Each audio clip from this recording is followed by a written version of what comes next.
Nacho Sundays, every Sunday at 6 p.m. Live on YouTube on the EBL exclusive Battle League Network. Hosted by Fibonacci Brown. Nacho Sundays, Nacho Sundays, Nacho Sundays. Nacho Sundays, Nacho Sundays, Nacho Sundays. Nacho cheese, beefy, nacho veggie, nacho supreme, nacho Sunday. Nacho Sundays. Where it's not Sunday. your opinion, it's Nacho's opinion. Nacho Hosted by Sunday. Fibonacci Brown. Nacho Sundays. Nacho cheese, beefy, nacho veggie, nacho supreme, Nacho Sundays. Where it's not your opinion, it's Nacho's opinion. Hosted by Fibonacci Brown. Nacho Sundays. Nacho cheese, beefy, nacho veggie, nacho supreme, nacho Sundays. Nacho Sundays. Nacho Sundays. Nacho Sundays. Hosted by Fibonacci Brown. Don't forget to go to FibonacciBrown.com to get your copy of Growing Down. Nacho Sundays. Nacho Sundays. Brought to you by the exclusive Battle League Network. EBL.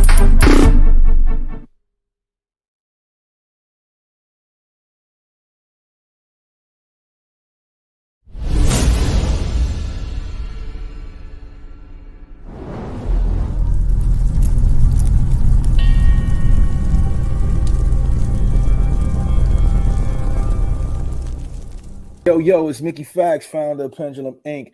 And when I have free time, I make sure to go check out the EBL network. Crazy. Trust me, you want to be here. Long live lyricists. Peace. Word. You know I gotta give a shout out. Exclusive Battle League is we potting. It's Swamp Town shit, Carolina shit. We from South Carolina. Checking in and checking out, man. I fuck with y'all boys heavy, man. I just want to say thank you to you guys.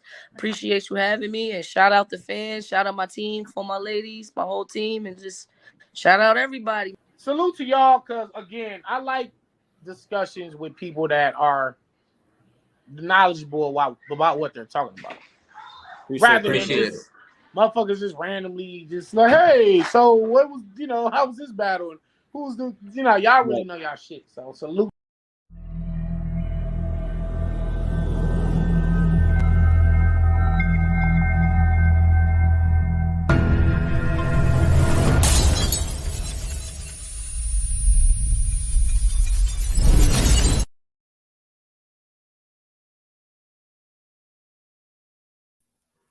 All right, y'all. I told y'all today we doing the Nacho Sunday marathon. So without further ado, let's get right into it. Make sure y'all tune in. You know what I'm saying? We're gonna be a minute, you know what I mean?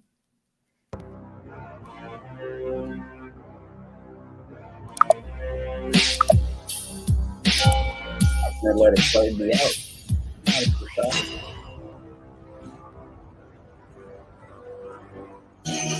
You're rocking with King Troll, and I'm your boy. Just call me Monty, aka King Gigawatt. P, just call me Monty. Back with an intro to make your head turn. Wave game, making it happen. When will they ever learn that we stay strapped with the heat? Some all mass burn, and I'm just here to assist. Like Steve Nash, turn back? Nah, never. I'm a goat with the intros. King Troll, EBL shooting, so get low. Squad so exclusive. If you ain't, then it don't matter. Right there's your home run when we pitch like a nice batter. This battle rap, and when it comes to that, we go talk. Exclusive Battle League, man. They think it's a cakewalk until they come to battle and get smoked by a killer. Stop sleeping on the league. Bet not come with Mad Filler. We out there. See, I move different. Just say the word. Call me David with that sling. What up, dope family? Greetings, everyone. You guys are joining me on the very first Nacho Sundays, where is Nacho opinion is Nacho's opinion. And I don't want anybody to be in trouble for the things that come out of my mouth. So I'm going to try to communicate as clearly as possible on this very first episode of Nacho Sundays. So first, I want to kind of introduce myself. My name is Fibonacci Brown, lovingly referred to as Nacho or Big Nacho. I am a business owner. I'm a rapper. I'm a published author.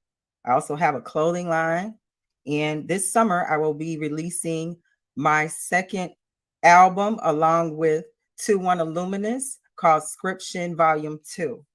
So as I mentioned earlier, I am an author. I have a book that you can find at FibonacciBrown.com. It's called Growing Down, an observation of the masculinization of the Black American woman.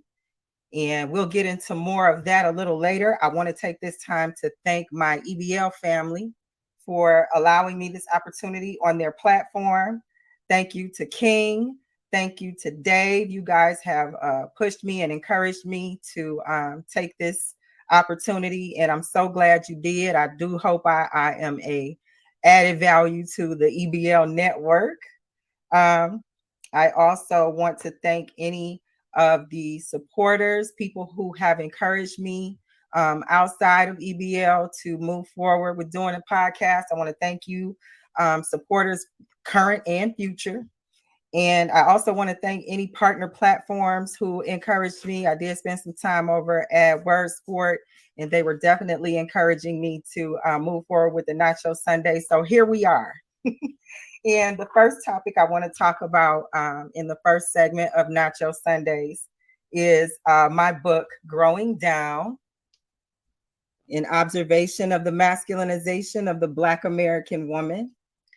This is the first installment, so it's volume 1.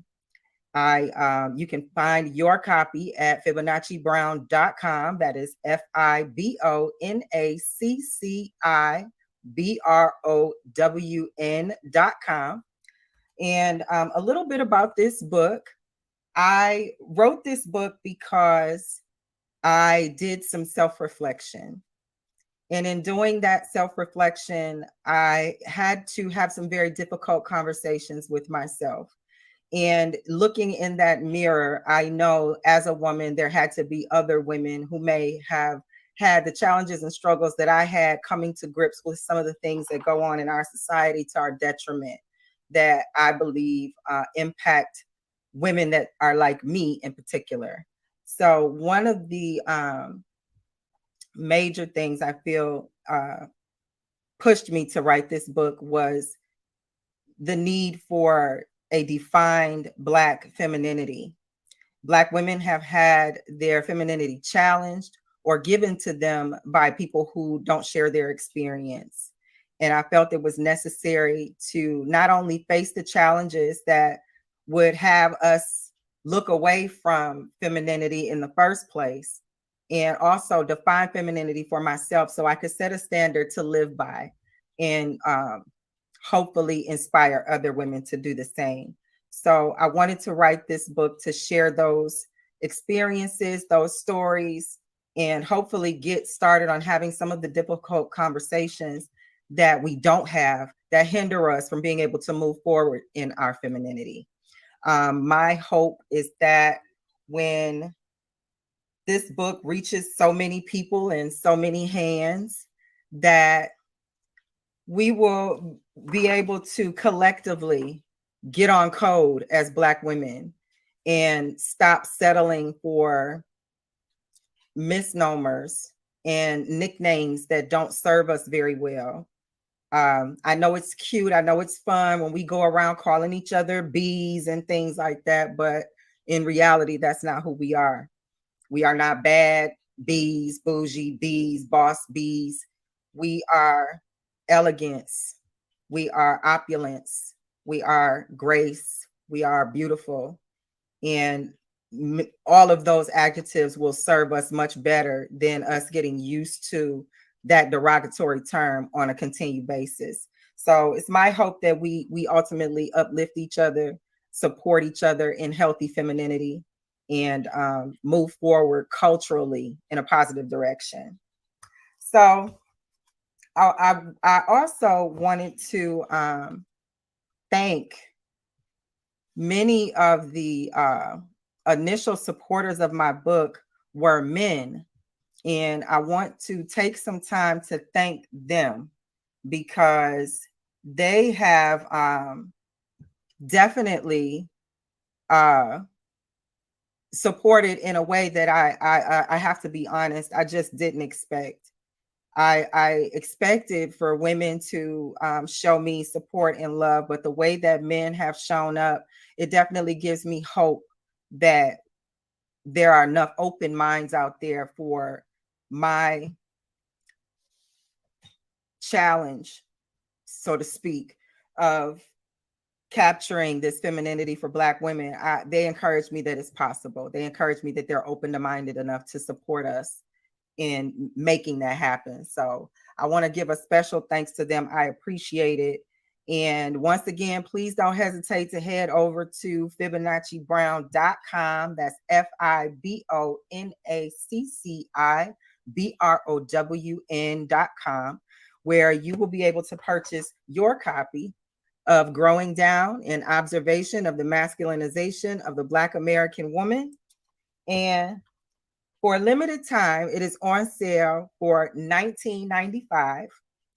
And I believe shipping and handling is $4. So that's actually a deal as well. So for a limited time, you can catch it on sale. And also for a limited time, I will be personally mailing autographed copies. So once the sale ends, it will definitely go up for an autographed copy, and non-autograph will actually be regular price. So don't forget to head over there, check it out. I would love to see the traffic and support. I'm looking in the chat. I appreciate all the love I'm getting. I see you, Dave. Thank you so much. I see you, HB. I see you, Mr. 175. I appreciate y'all. Thank you, Dave. Thank you, 2-1. Y'all are showing out. I appreciate it.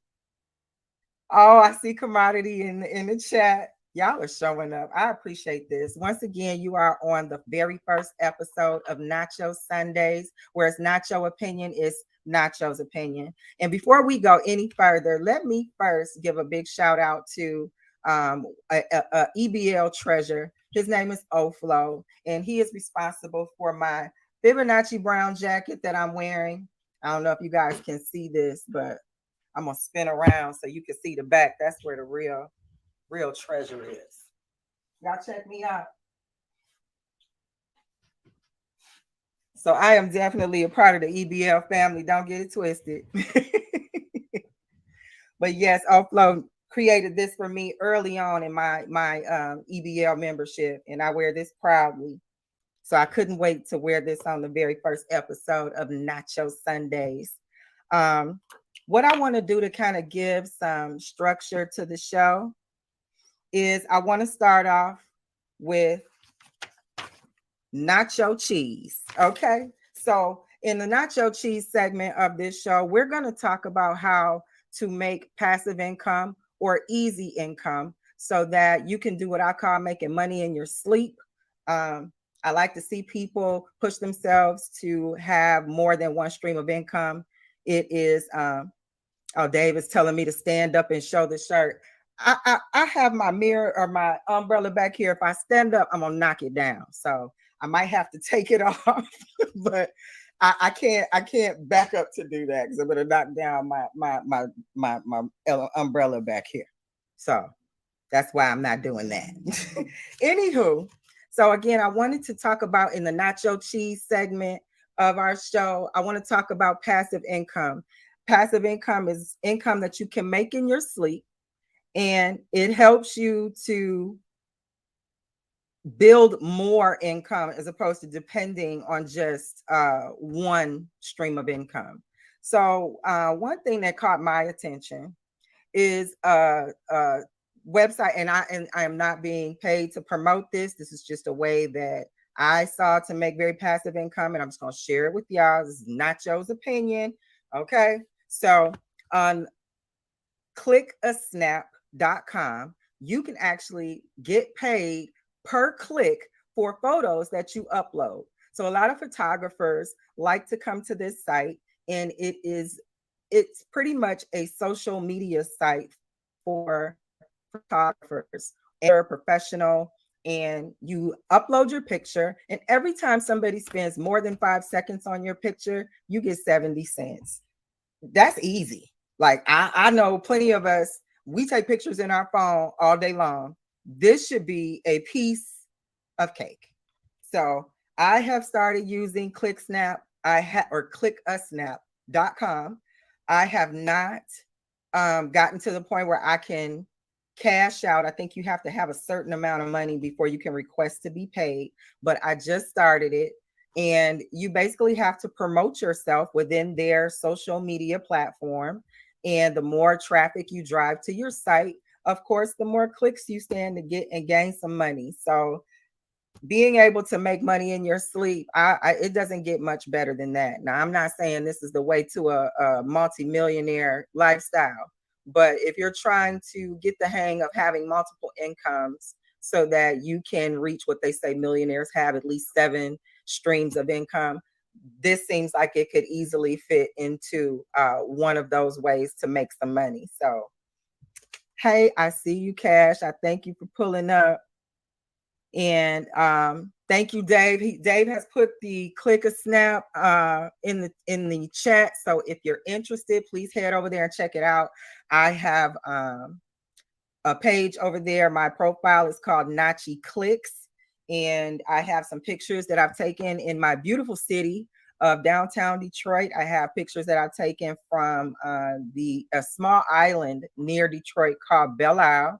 It is a historical island. It's notorious in our city. We've been going there to celebrate picnics, family reunions, holidays, all kinds of things. So the views from that island over the water over to downtown Detroit are just beautiful. So I've shared some of my pictures on my Nachi Clicks profile. So if you head over there, don't forget to pass by some of my clicks and pictures and spend more than 5 minutes so I can get my 70 or 5 seconds so I can get my 70 cents.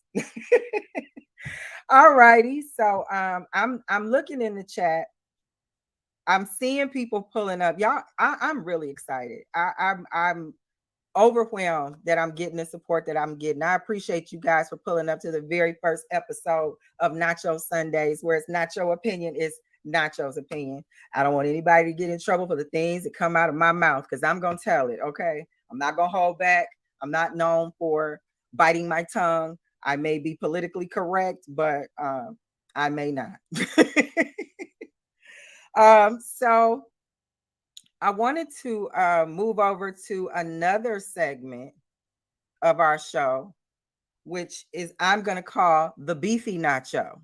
And in the Beefy Nacho, we're going to talk about conflict in the world. This could be everything from battle rap to the government. So all of the things in between where we see and experience conflict in this world that we live in, we could talk about it right here on the Beefy Nacho segment of Nacho Sundays. And to introduce this segment, I'm going to talk about a popular beef that I've been seeing in social media and other media outlets lately. And that's the beef between Wendy Williams and her ex-husband, Kevin Hunter.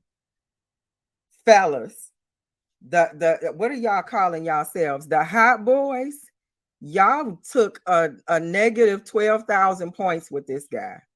So for those who are not aware, and I don't know where you've been if you're not aware, but Wendy Williams divorced her husband a little over a year ago.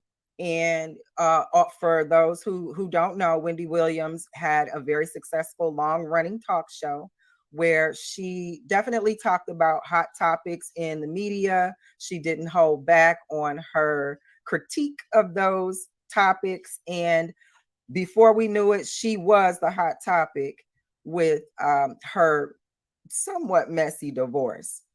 In this divorce, it was known that her husband was cheating with his mistress. And this mistress was his mistress for nearly 15 years. This woman received a home that Kevin Hunter furnished her, vehicles, expensive bags, businesses. All of this was with Wendy's money because Kevin Hunter was her acting manager on her Wendy Williams show.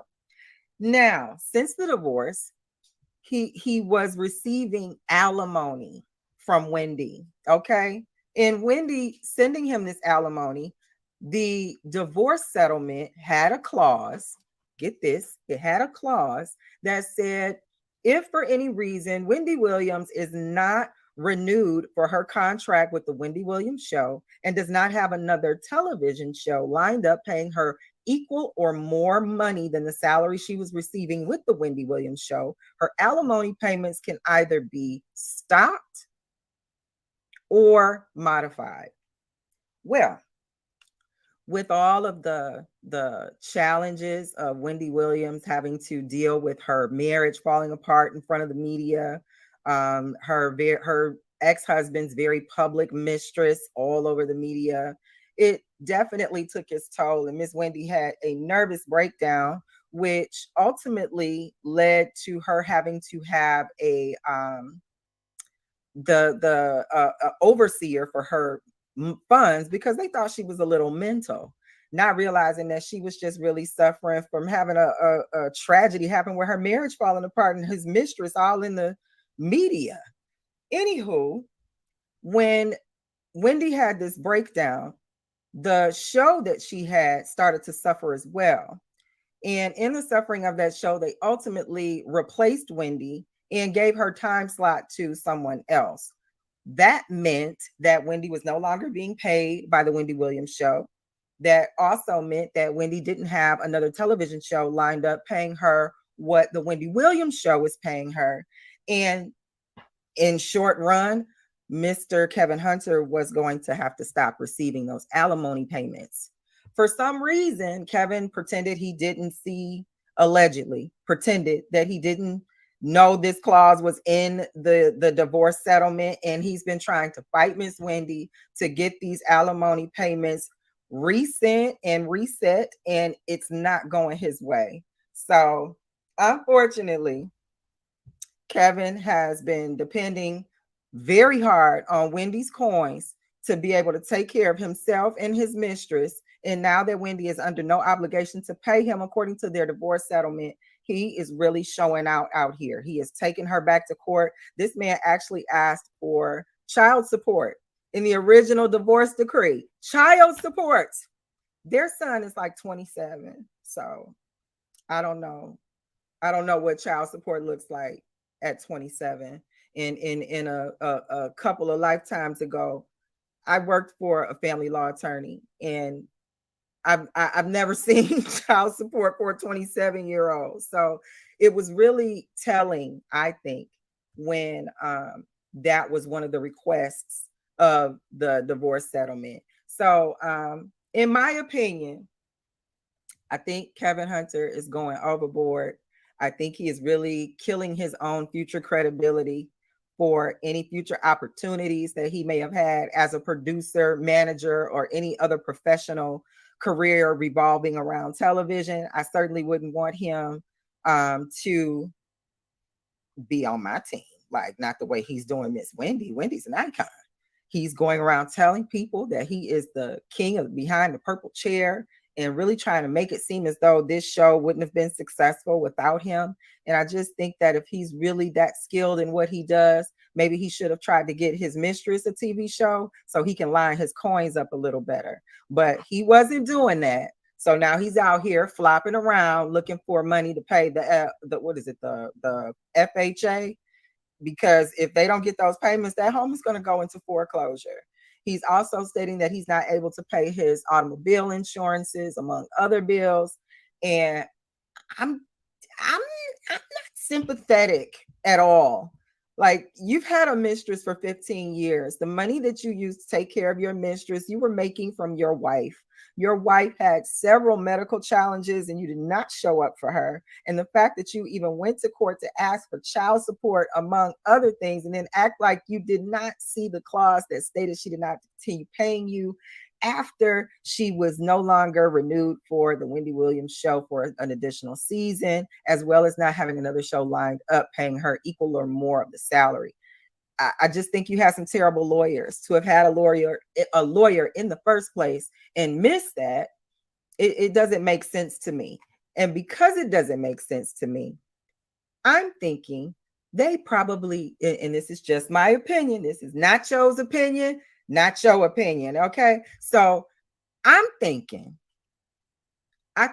they did see the clause. I think they saw the clause, and I think they were probably counting on not having the show canceled. I think they counted on Wendy's ego to want to continue the show, be so attached to it that she wouldn't let it go.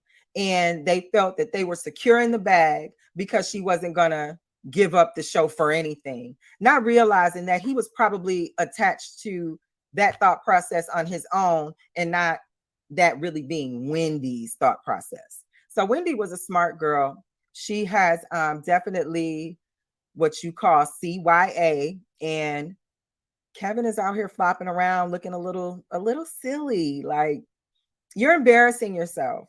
And they have rumors right now that she will likely and this is Sharina I'm talking about, which is the name of this 15-year mistress that Kevin Hunter has had. I'm thinking she's gonna leave him. And with that bag cut off, like, he's not getting that Wendy money anymore. And then with the chase, like, you're not taking him from Wendy. Like, is it fun anymore if you don't have the Wendy money and you don't have the thrill of taking him from Wendy? Like, shame on the both of you. Shame on the both of you. And to think that that was a lifestyle that you should have a child in, because Miss Sharina was pregnant, and that was the straw that broke the camel's back, which is why Wendy decided to go ahead and file for divorce after she fought for her marriage on her show during its last days. And this man showed up with a baby. Hi, Wayne. You guys are showing out in the chat. I appreciate you so much. Thank you, everyone. Oh, my goodness. Hola. Hello, you guys. Yes, this is awesome. Thank you guys for pulling up to the very first episode of Nacho Sundays. So anywho, we are in the beefy nacho section of our show, and I'm talking about Miss Wendy Williams and her husband or ex-husband, Kevin Hunter, and how he is out here dropping the city boys down 12,000 points by thinking that he can continue to get a coin that he signed a contract that said, no, you can't. So he should be ashamed of himself. If Miss Sharina has an ounce of sense, I think she should distance herself from this situation, because one thing about Miss Wendy, she has plenty of experience with putting you in a hot topic, and she can make you viral. She can definitely mention you for all the wrong reasons. So I think they should be ashamed of themselves, and whatever happens in this situation, she kind of had it coming. You've been messing around with this married man for 15 years. Like, girl, what kind of karmic deposits are you making? Like, what do you want out of life doing them kind of things? Okay, we have a question. Nachi, what do you think about this when it's reversed? When the ex-wife gets lots of alimony from her husband? Just curious. So again, I think when you have an ex-wife or a soon-to-be ex-wife who goes into court and she decides she wants to tell the court, I need child support for a 27-year-old child, I think exactly the same thing. Shame on you. And if you sign a prenuptial agreement where it's stated in the prenuptial agreement that if for any reason the spouse's income changes and they're not renewed in that specific industry for a similar or additional income that matches, you signed it. That's the point of having a settlement. Why have a settlement if you think you can go back into court and argue some other position that's not in the contractual agreement? What's the point of having the settlement? So yes, when the shoe was on the other foot, I am definitely in support of being fair. That's the point of having the contract in the first place, is to keep it fair. It's so that you can agree to certain things And if you decide that, you know, after you've signed the contract and when it's time to rely on it, you've got buyer's remorse, whose fault is that? Like Kevin and his team should have challenged that clause, or I mean, at least add something that didn't make it so specific to her having to have a career in the same industry. If they said if she was making a similar salary and just left it at that, he could still be getting an alimony check if Wendy decided to do anything else.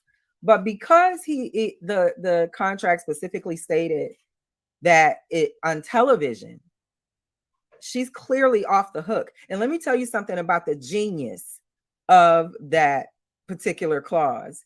Because they stated television, one thing about television is that television viewership is definitely behind in when it comes to internet, doing looking at things on different apps. So app viewership is definitely up over television viewership.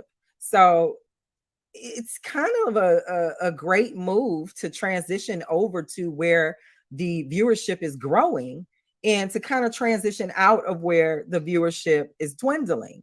So to put that clause in there, particularly with that verbiage, that was just genius. Like, Wendy, I wasn't a fan because Wendy has roasted some of my favorite people, and I'm not gonna hold it. I ain't like it. You made me mad, Miss Wendy. But in looking in this situation, fair is fair. Genius. And Mr. Hunter, you got everything you got coming to you. You deserve, because ain't no way you had this woman, your mistress, for 15 years, and now you want some more money to take care of it. And then you had the nerve to have a baby. Why would you have a child if Aunt Wendy gonna help you take care of your... Shame on you, Kevin. Shame on you. I'm gonna just leave it at that. So we have reached the halfway mark in our show, Nacho Sundays. We're gonna take a small intermission, and I will be back in just a few moments.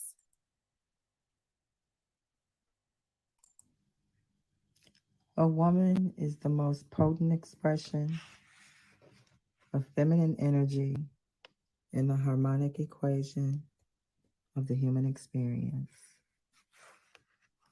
Growing Down, an observation of the masculinization of the Black American woman, Volume 1. Get your copy at FibonacciBrown.com. And we're back. Had to go and grab that water. My battle rap friends will definitely understand the importance of this here beverage. So we're going to take a few swallows. Going to check out my comment section before we move on to the next portion of the Nacho Sunday show, where it's Nacho opinion is Nacho's opinion. So I see Cash. Cash, thank you so much. You got my comments lit. I appreciate you. I see you, Clip. Salute. Yes, Dark Matter, I hear you. Okay, Dark Matter has a comment. His lawyer probably reviewed the clause, and it must have been necessary to get Wendy to agree. That's the first thing you look for in the terms. How and under what condition can this contract be void? So that's okay. So let me speak to that before I continue going through the comments.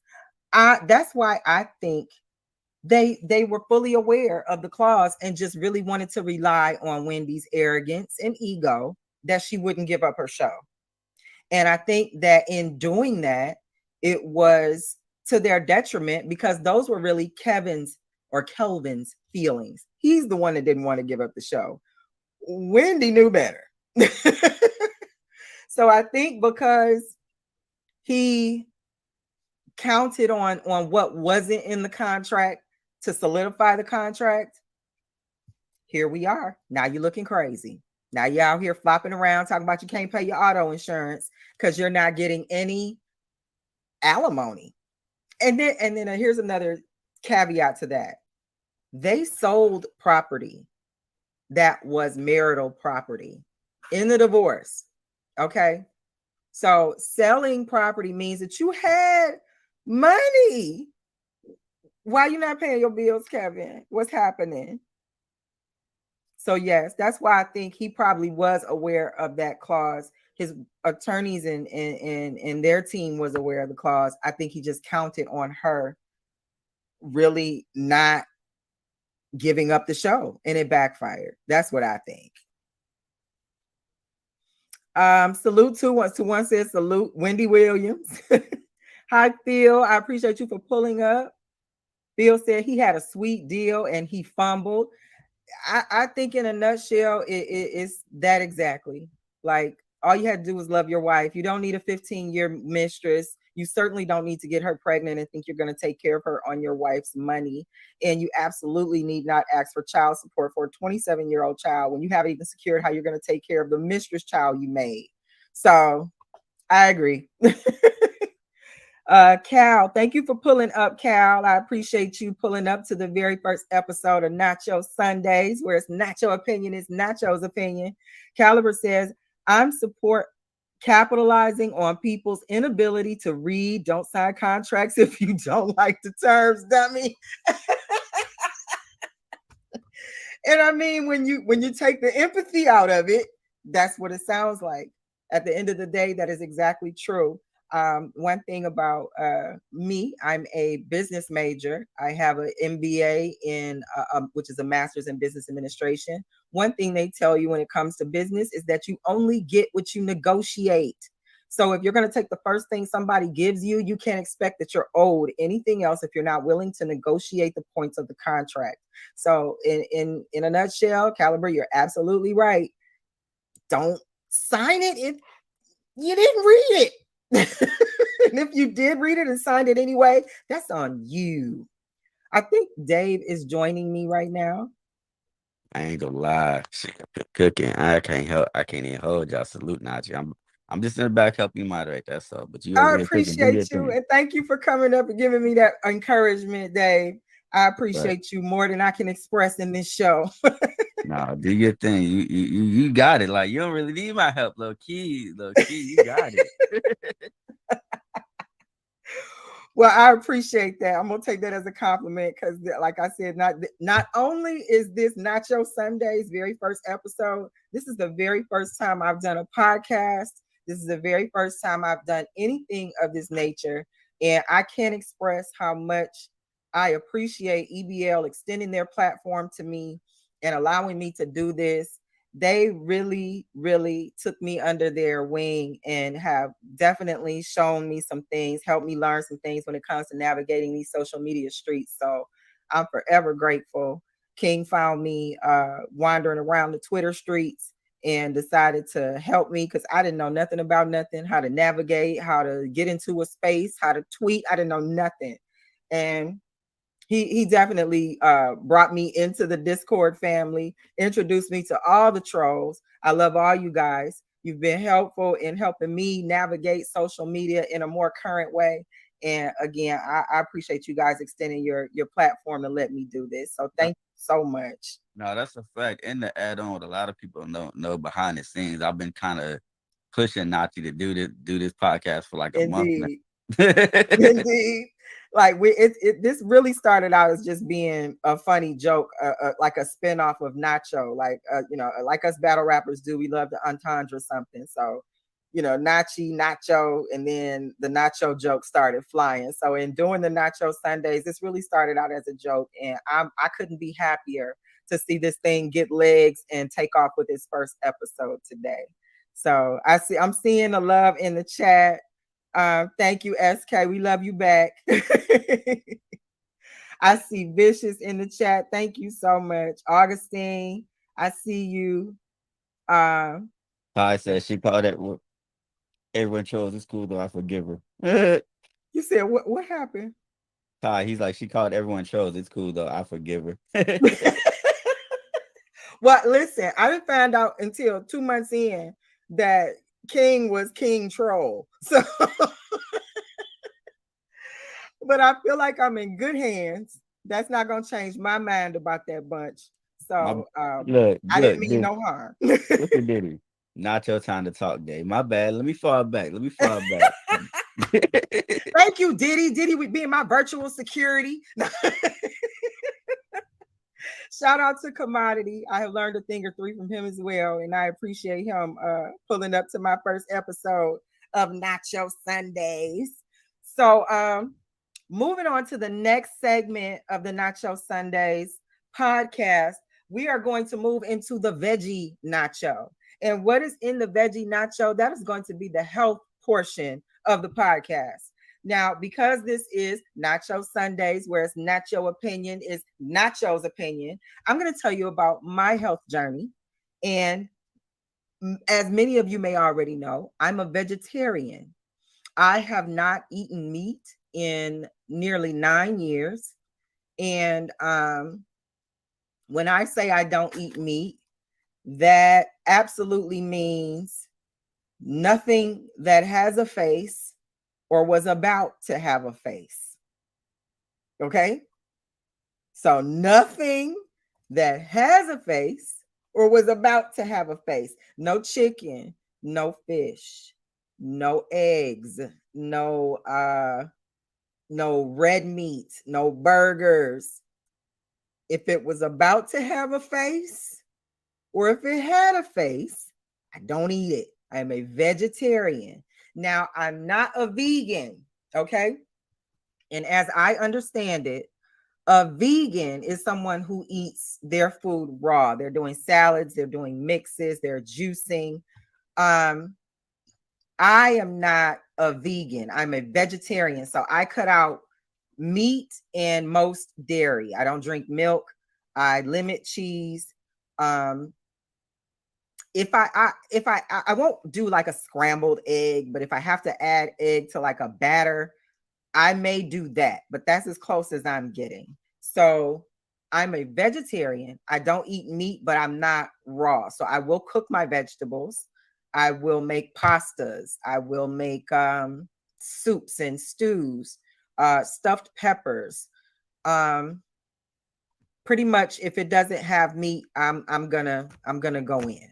So one of the reasons why I decided to become a vegetarian is I went to a doctor's appointment roughly 10 years ago, and the doctor told me that I was borderline diabetic. So this kind of freaked me out, and I didn't know why I was borderline diabetic because everything that I knew about being a diabetic, I didn't fit the criteria. I ate a salad every day. I didn't drink pop. I wasn't working out every day, but I definitely walked. I had like a treadmill at home. I did it like on the weekends. It wasn't like consistent throughout the week, but on the weekends I would definitely use it. But anywho, I didn't see how I was a borderline diabetic. So I listened to my doctor, and I definitely tried to take their advice and their medicines, and their medicine made me sick.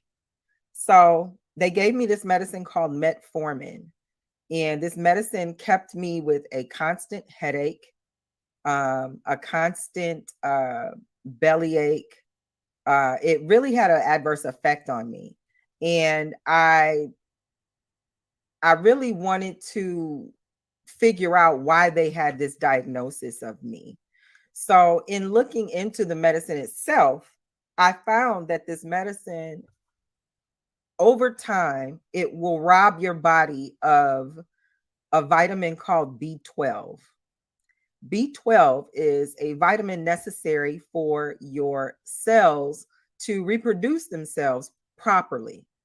And when that gets tampered with because of a prescription, many times they're not gonna, the doctor's not gonna tell you that. You won't find out that you even need to check that until there's a problem. So if you don't know it going in, to just avoid it altogether, you can't trust that your doctor is going to tell you that information. At least I couldn't.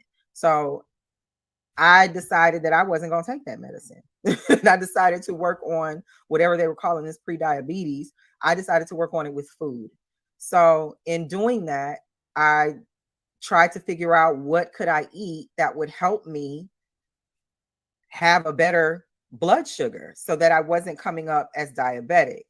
And one of the first things I decided to do was look into sugar. And I looked into a study done by a doctor called Dr. Listig. And this doctor talked about how sugar is as addictive as Coca-Cola. So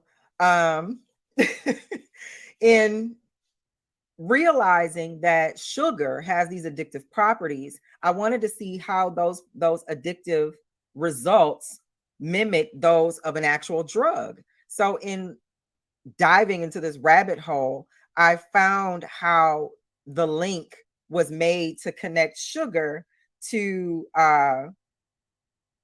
diabetes, basically. So what happens is you end up eating let's say you eat chicken, broccoli, and mashed potatoes. Okay. You eat the chicken first, and then you're like, I'm going to add some health to it and give my meal a healthy edge with some steamed broccoli. Okay. And to round out the meal, you've got these mashed potatoes. Well, if you fry this chicken and you eat this chicken, your body is going to respond to that chicken as if you have pulled all the fire alarms at the school. Okay. Once you eat that chicken, the enzymes that are necessary to break your food down so that you can process it into something your body can use, like energy, the enzymes are going to rush to this chicken because it's going to treat it like a foreign substance. So while those enzymes are breaking down this chicken, trying to figure out what to do with it, in comes broccoli and mashed potatoes. Well, the enzymes necessary to break down the broccoli and mashed potatoes, they're busy trying to break down chicken. So rather than have this broccoli be broken down and this mashed potatoes be broken down into something you can use, one thing about starch, which is mashed potatoes, it turns into sugar. And that sugar, because it's not being broken down, ends up floating around your blood. Well, when you get a blood sugar test, that's what it's testing. So what these health professionals are not telling you is that the chicken, being the priority of the enzymes, is taking away from the mashed potatoes and the broccoli being broken down. And because of that, you have this sugar floating around in your blood, giving you a high blood sugar. Where if you control the meat that you eat so that you have the enzymes available to break down the healthy food or the healthier foods, you can process that food better, which will ultimately give you a better A1C or a better blood sugar. So I had to find all of this out on my own. Okay. And when I went back to my doctors, basically to confirm and corroborate this information, they didn't deny it. And I began to develop a reputation for asking questions. So I implore you, as a health move, to definitely ask questions of your doctor. Definitely look at your diet. See if there are places where you can see what food does to you by keeping a food diary. Many times we don't realize that we can definitely change our outcome when it comes to our health by doing little things, drinking more water. My little change, which turned out to be a big change, was stopping eating meat. I stopped eating meat overnight. I don't suggest anybody else do that, but the way my personality is set up, I stopped eating cold turkey overnight. So that was nearly 9 years ago, and I haven't looked back, and it's been to the better of my health. So it was a choice that I was glad to make. And I can't say that I have any regrets about it. People say, do you ever crave chicken, or you ever want some barbecue ribs? And I'm like, no. No, I don't. It even smells different to me now. So no, I don't have that challenge at all. So I'm going to switch over here to the chat to see if there's anything I missed. Remember, this is my first time, so I'm getting used to this. But I want to thank you all for pulling up to the Nacho Sundays, where it's Nacho opinion is Nacho's opinion. I'm looking at Dark Matter right now. He said food combining is probably the easiest way to help the body recognize foods and respond with the right enzymes. I couldn't have said it better myself. You're absolutely right. And we have to, if we think of our food as medicine, we can think about how to take food. And where I'm not saying that it's probably the best idea for everybody to do like I did and stop eating meat overnight. I think it's important to see how your body responds to certain meat. Some people do better when they just remove pork from their diet. Some people do better when they just remove red meat altogether from their diet. So I definitely agree with you, Dark Matter. You hit the nail on the head with that one. Scrolling down, looking at some more of the comments. I'm looking at Get Your Bars Up Media. I'm digging this new EBL network look. Thank you so much, Dark Matter. I hope I'm adding value to the team. This is my first episode. I appreciate you pulling up to it on Nacho Sundays. I can't wait to do this again. So this is going to be an hour-long show. And in moving into the later portion of the show, we're going to wrap up a little bit with the Nacho Supreme portion of our show of Nacho Sundays. Y'all see what I'm doing there? Y'all like that? I got nacho cheese, beefy nacho, veggie nacho, and now we into the Nacho Supreme. So what is the Nacho Supreme? Nacho Supreme is going to be the knowledge portion of our show. I'm going to try to drop some jewels based on things that I've learned that have worked for me, experience that I can share with you guys. And again, this is Nacho's opinion, not your opinion. So I'm not trying to push what I'm saying on anybody. I'm just sharing my experiences as I walk through this world and kind of give you my opinion on what I'm seeing. So today's knowledge nugget is going to be something that came to me in a dream, actually last night. It was the how can I say this? The overall was focus over awareness. And ultimately, I was very focused about a lot of things. I wanted to tunnel vision and kind of keep what was in front of me to kind of tackle it. But that was not awareness. And I believe the overall message in this dream was to get me to make sure I'm aware, not just focused. And it was a heavy emphasis on peripheral vision. So in being focused, as you know, you pay attention to what's in front of you, what's right here. And many times when you're doing this, you can miss this.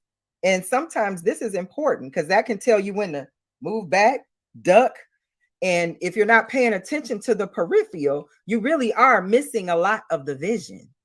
So the message I got was that I have to make sure that I'm not just focused, but that I'm aware, that my awareness is a part of the vision, because in totality, that awareness is a part of the whole picture. When you talk about a vision, you don't just talk about what's in front of you. You talk about all the things that help bring that vision together. And when you talk about a total vision, the peripheral is in my opinion, because this is Nacho's opinion, not your opinion, in my opinion, the peripheral is equally as important as the focus. If you let all the other things fall apart on the peripheral because you were focused, the point of being focused won't even matter. Let that sink in, rewind it and say that one again. So yes, in this knowledge portion of the Nacho Supreme portion of the show, that's my nugget. Make sure that while you're focused, you also have awareness. The vision is also not just what's in front of you, it is also the peripheral. I'm seeing a lot of paragraphs in my comments. I'm gonna let y'all know right now on the Nacho Sundays show. If you expect me to read this stuff, break it up, okay? Can't read all these paragraphs and things.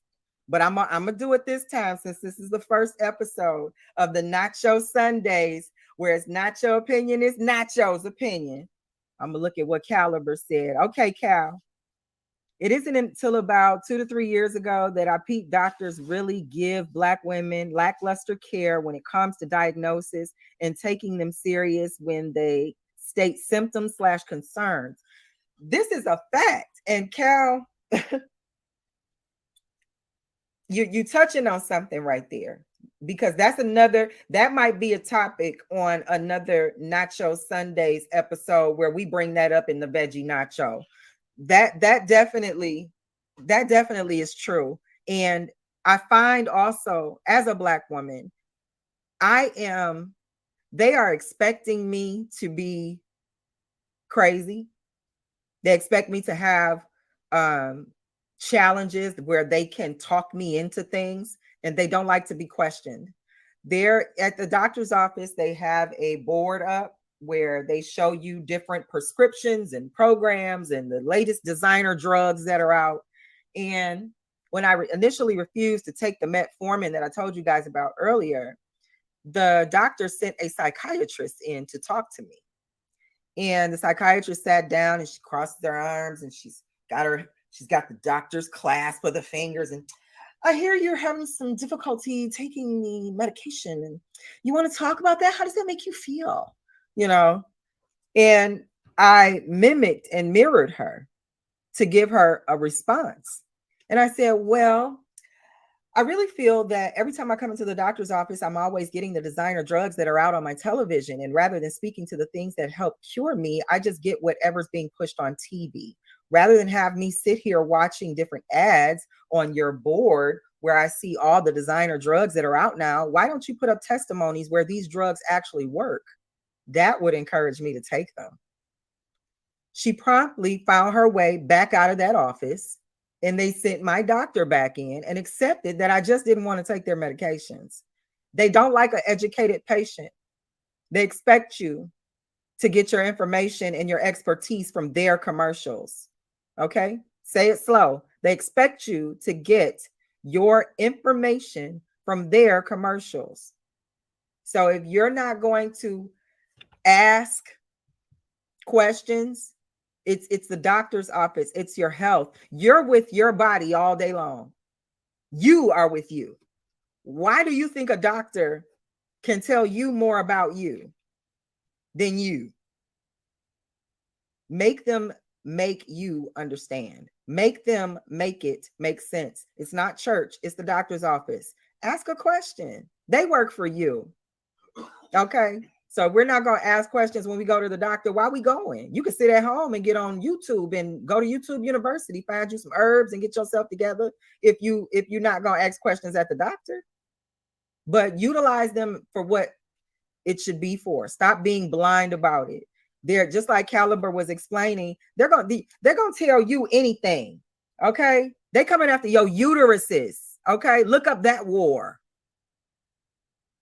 There are too many of us who are having hysterectomies unnecessarily, but that's a topic for another episode of the veggie nacho. We're going to get on that too.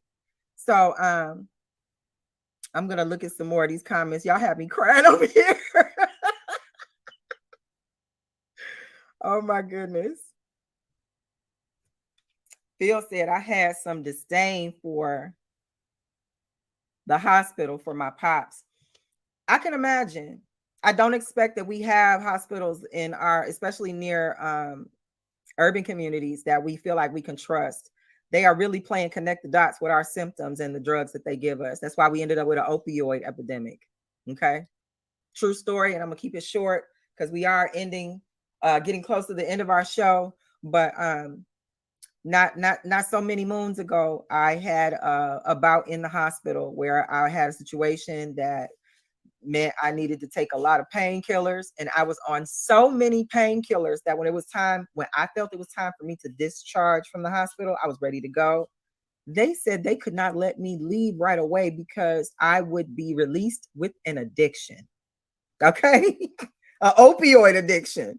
And they needed to wean me off so that I could function as a normal adult.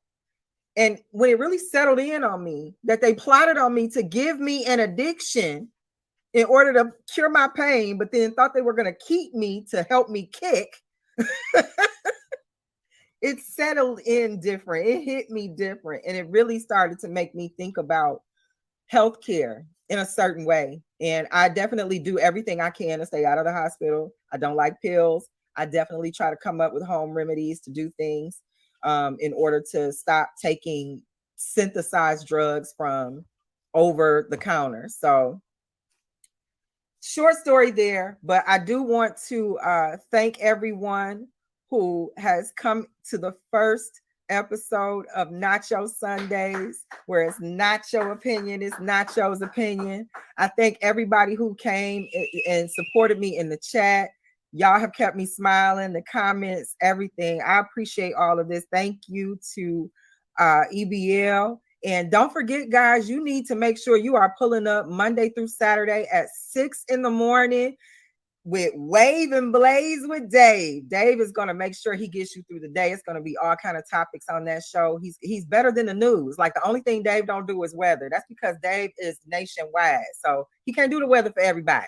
But everything else, Dave got you. So make sure y'all show up for the Wave and Blaze podcast at 6 in the morning, Monday through Saturday. And you're also going to come back here on Sundays from 6 to 7 and join me for Nacho Sundays, where it's Nacho opinion is Nacho's opinion. Thank you so much. And we are signing out.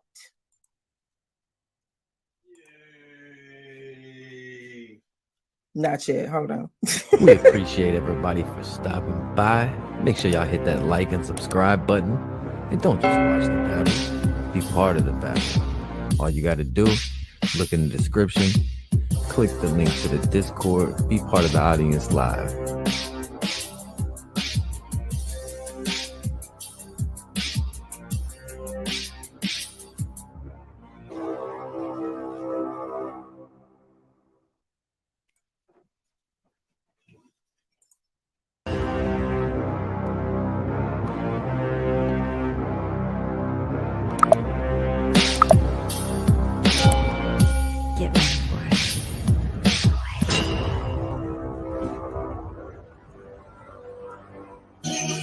You're rocking with King Troll, and I'm your boy. Just call me Monty, aka King Gigawatt. P, just call me Monty.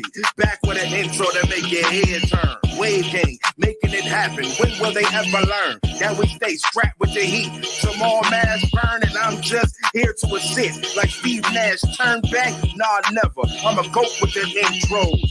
King Troll, EBL shooting, so get low. Squad so exclusive, if you ain't, then it don't matter. Right there's your home run when we pitch like a nice batter. It's battle rap, and when it comes to that, we go talk. Exclusive battle league, man, they think it's a cakewalk. Until they come to battle and get smoked by a killer. Stop sleeping on the league, bet not come with mad filler. We out here, see, I move different, just say the word. Call me David with that slingshot throwing of angry birds. Yes, King Trigger, I'm just talking, so pay attention. This is just the intro, but me snapping was my decision. Wave gang all day, yeah, you heard what I said. Anybody sleeping on us, we gon' put them to bed. It's wave gang all day, yeah, you heard what I said. Don't get it twisted, dread like you got something to dread. It's wave gang all day, yeah, you heard what I said. Anybody sleeping on us, we gon' put them to bed. It's wave gang all day, yeah, you heard what I said. Don't get it twisted, dread like you got something to dread.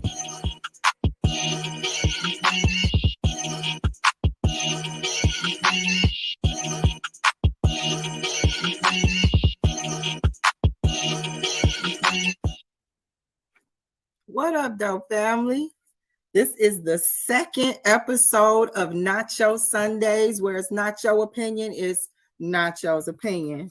So I wanted to thank everybody for their support, everybody who came through on the last episode, everybody who gave me all the great feedback, all the great encouragement and compliments, telling me how they enjoyed the show, tips and things. I appreciate all of it. Thank you guys so much. I wanted to definitely it was a big weekend in battle rap with the Chrome 23. So before we get into that, I want to get some announcements out of the way. First things first, make sure you're tuning in to Nacho Sundays every Sunday at 6 p.m. on the EBL exclusive Battle League Network. Make sure you're tuning in to Wave and Blaze Monday through Saturday, 7 to 9 p.m. or a.m. in the morning. And that could go longer. So it's going to depend. We're just going to stick to 7 to 9 for right now. Also, March 12th, one of EBL's exclusive Battle League's treasures, EBL Dave, is having a live birthday roast on March 12th. So make sure you guys are tuning in on March 12th to the Wave and Blaze. Is going to be a special episode that is a Sunday. It's going to start in the morning. He's hosting a live show. He's letting people come on live and roast him. You do not want to miss this. If you have ever seen Dave's hairline, you do not want to miss the roast of Dave on March 12th. Wave and Blaze live starting at 7 in the morning. We don't know when that's going to stop. We're also going to run it up for Dave's birthday, so his Cash App will be available. Don't forget that shortly after that, on March 16th, EBL exclusive Battle League is hosting the 2v2, where they have 2v2 teams who will be competing for a pot of money for the best team. Some of those teams include Miss Vicious and Nerdy Chef, calling themselves FemC Squared, versus Chuck AR and Pooh Bear. They are, of course, NDR. I'm interested to see that one simply because that's one of the ones that has two ladies going up against two guys. It's going to be a good 2v2. Also on that card is going to be Spasmatic and Jay Normus, who are on the same team. They are Glocks Extended versus Luno and Takato. They are TYS. So I'm excited to see what's going on with this EBL card, this 2v2 card. It's called the co-op card.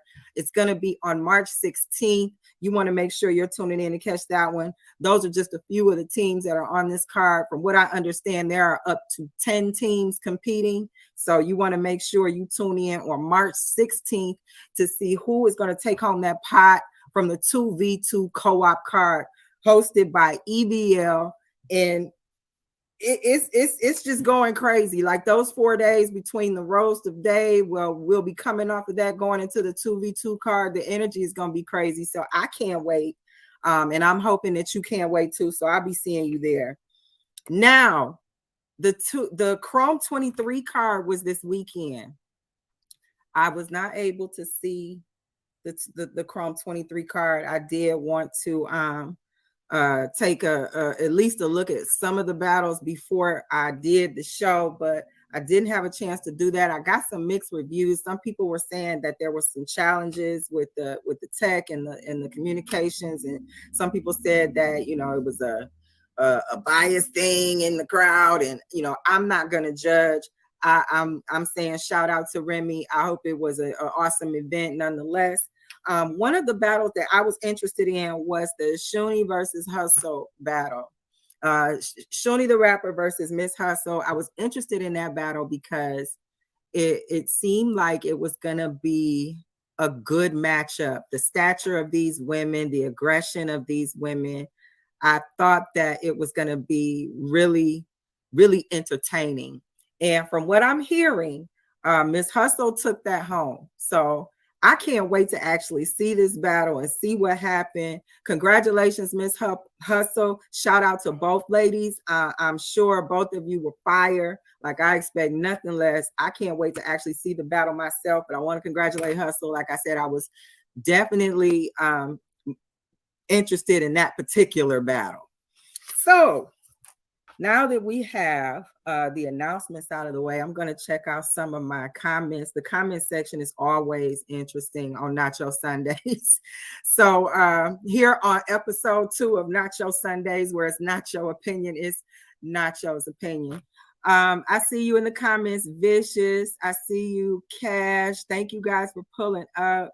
Dave, as always, is being a huge help to me in getting through these things. Dark Matter, thank you for pulling up. Yes, thank you. Treasures. Yes, treasures. You're a treasure, Dave. Dave thinks that's funny when I call him an EBL treasure. He knows it though. I appreciate you guys for pulling up, showing me so much love. This really means a lot to me. Again, this is Nacho Sundays, episode 2, and we are going to get into the nacho cheese. And on the nacho cheese portion of Nacho Sundays, we talk about easy ways to make money where we can definitely use passive income to our benefit. So for my stock friends, some of you guys really like to play stocks, and I was told, I haven't done this myself. I know the last time we had nacho cheese, I actually participated in the money maker, but this time, this is something someone passed along to me, and I thought it was really interesting. So I'm going to share with you guys. So if you're into stocks, maybe this is something you can use. This is a way to invest in 3 different stocks, where these 3 different stocks will ultimately end up paying you a dividend each month. So this is how to basically get paid a dividend from your stock investment every month. If you invest in Pepsi, they pay out a dividend in January, March, June, and September. Okay. If you invest in Starbucks, they pay out a dividend in February, May, August, and November. If you invest in Coca-Cola, they pay out a dividend in April, October, July, and December.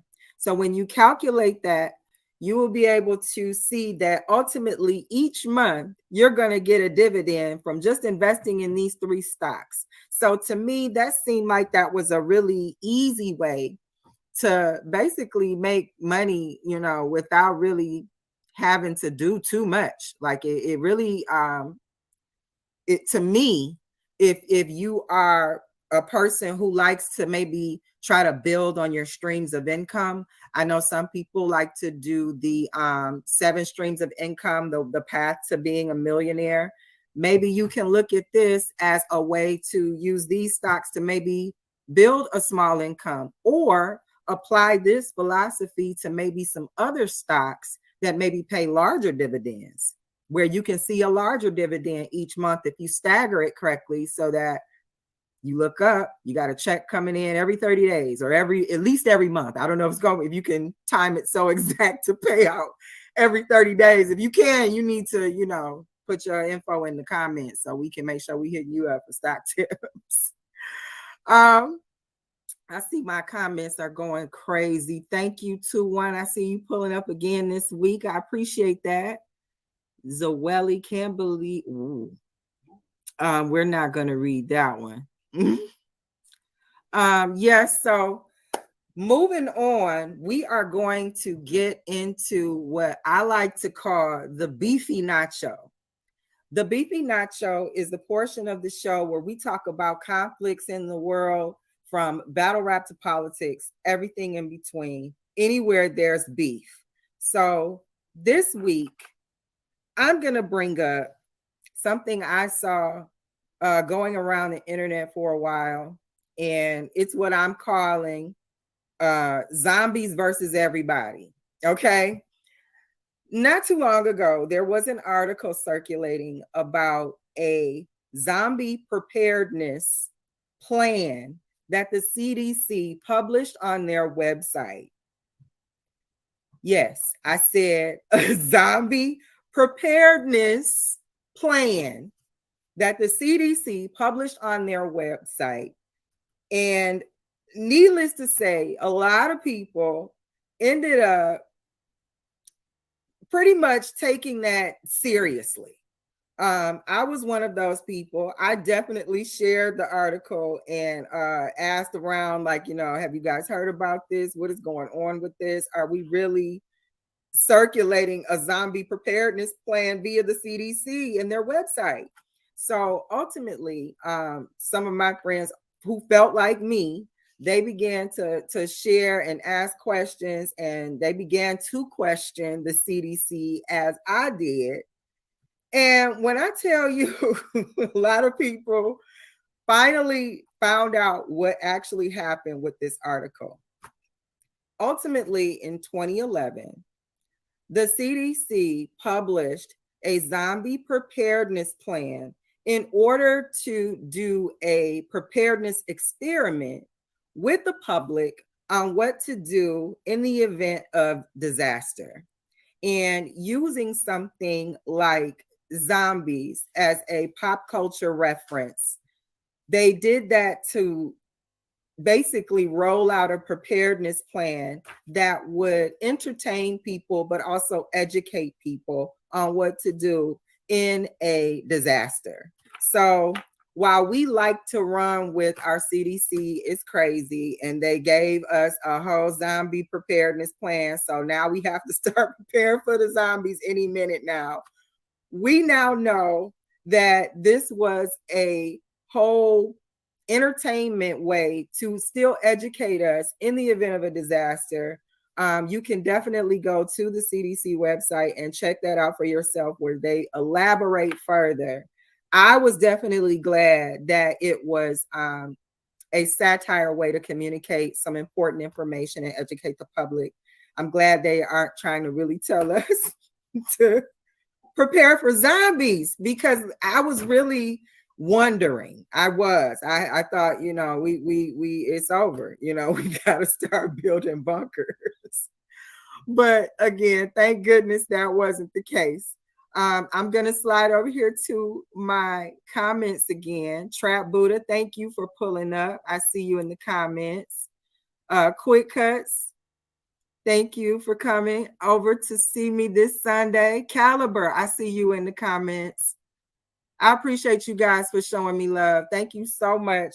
Again, this is the second episode of Nacho Sundays, where it's Nacho opinion is Nacho's opinion. Make sure you are tuning in every Sunday on the EBL network, live on YouTube, to see me at 6 o'clock on Sundays, but also catch Wave and Blaze at 7 to 9 a.m. Monday through Saturday. On Wave and Blaze, you are liable to hear all types of updates on everything in the world except the weather. He's covering all national and sometimes international topics. And he's also inviting some of our chat guests up to have conversation, add to the conversation. Very exciting morning show. I suggest you tune in. And I wanted to also thank EBL for giving me this opportunity to be able to give you a opinion that sometimes people aren't interested in what I have to say. Sometimes people aren't really looking for somebody else's opinion. But I appreciate that you guys lend me your ears on Sunday. Listen to me to hear what's going on and what I'm having in my Nacho Sundays. It really means a lot. I'm looking forward to growing this podcast and this platform. I'm looking forward to seeing you guys become long-term visitors of the EBL Network channel and Nacho Sundays. So again, thank you, EBL. Thank you so much for pulling up. Yes, zombies is crazy. I'm glad it was satire. I'm really a one of those people who will go down the rabbit hole of certain things. So in this instance, I'm glad I did, and I'm glad I found out that it was just an entertaining way to educate the public. Yes, make sure that when you are checking out the EBL network, you are also looking forward to 2 more shows we have coming. King's Court is coming up, where EBL King is going to be hosting his own podcast. We also have Brills, who's going to be hosting you late night with Late Night L's. So that's hot off the press. Make sure you are prepared to see that coming soon. I can't wait. We have some interesting conversations amongst ourselves, so I can't wait to see what they're going to be talking about on their own shows. Also, looking to do some different things coming up in March. I know some of you guys celebrated the New Year in January 1. And I'm a person who I believe the new year starts in March 21st, where the spring equinox, it begins to wake up the earth. Everything is anew, spring, flowers, birds, rain, that kind of stuff. So one thing that I have started to kind of incorporate into my lifestyle is doing a detox on a seasonal basis. So in doing this detox, it was a fruit detox where we did a fast. So in the fasting, all we did was eat fruit, drink tea, and water. And that was my way of kind of preparing for the new year, preparing for the spring season, ready to reset my my metabolism, ready to reset my immune system, ready to really be healthy and move forward into the spring season with a clearer, cleaner mindset and environment in my body, and expanding that outside of myself. So as you could tell, we're moving into the veggie nacho, which is the health portion of the Nacho Sundays, where it's Nacho opinion is Nacho's opinion. I see you, Nicole. Thank you for pulling up. I appreciate you, sis. So what I did this weekend, I did a fast. This is like an initiating fast for preparing for the spring season. This was a fast from Friday at 8 p.m. until this went until 4 p.m. Sunday. So I just broke fast maybe about an hour or so ago. And all during the fast, all I ate was fruit, tea, and water. Fruit juices, things that were only fruit. I didn't do like a Tropicana, nothing like no juices like that. I was doing pure grape juice, green tea, nothing caffeinated, and all types of fruit. I did Asian apples, pineapples, strawberries, watermelon, honeydew, cantaloupe. And I cycled through fruits until about 6 p.m., 6 or 7 p.m. last night. And after that, I wanted to give my body time to process the fruits, because the fruit is going to act as the detoxing agent to give us a good cleanse inside, so that we can kind of pull out some of the gunk that we've been putting in during the winter season, and get us prepared to take in the good things that the sun and the spring has to offer us coming up in the next several weeks. So I see you, Apostle. Thank you so much for pulling up. I appreciate you. So yes, I did this detox, this fast, this fruit fast, and I haven't really done a fast like this in a while. I've done a fast where I didn't eat anything, where I just had no meals, just did water and tea. But the fruit fast, I haven't done in quite some time. And if I can just share with you guys, if I could share with you guys the way that this fruit fast did me. Again, this is Nacho Sundays, where it's not your opinion, it's Nacho's opinion. So I'm sharing. First of all, it was very apparent that this fast was going to be mental. And as with any fast, you should be mentally prepared for what a fast may bring upon you. Be prepared to feel hunger. Be prepared to want to give in to temptation. Expect these things so that you can at least be ready to kind of combat those things when they come up during the fast, because they're coming. So first thing was to be mentally prepared. One thing that I do before I get ready to enter the fast, I pray. I definitely speak about what I would like to have clarity on going into the fast. I speak about what I want to gain as a result, how I want to use that going forward. I also give thanks before I enter the fast. And then during the fast, I'm prayerful. So prayer, I think is helpful because it helps keep your mind occupied, which I think is a key in fasting, because you're gonna there are things that are gonna trigger you that you're gonna want to break fast. I was riding in the car yesterday and I was cleaning out some things in my console, and completely just out of natural habit, I grabbed a peppermint from my console, popped it open, and popped it in my mouth.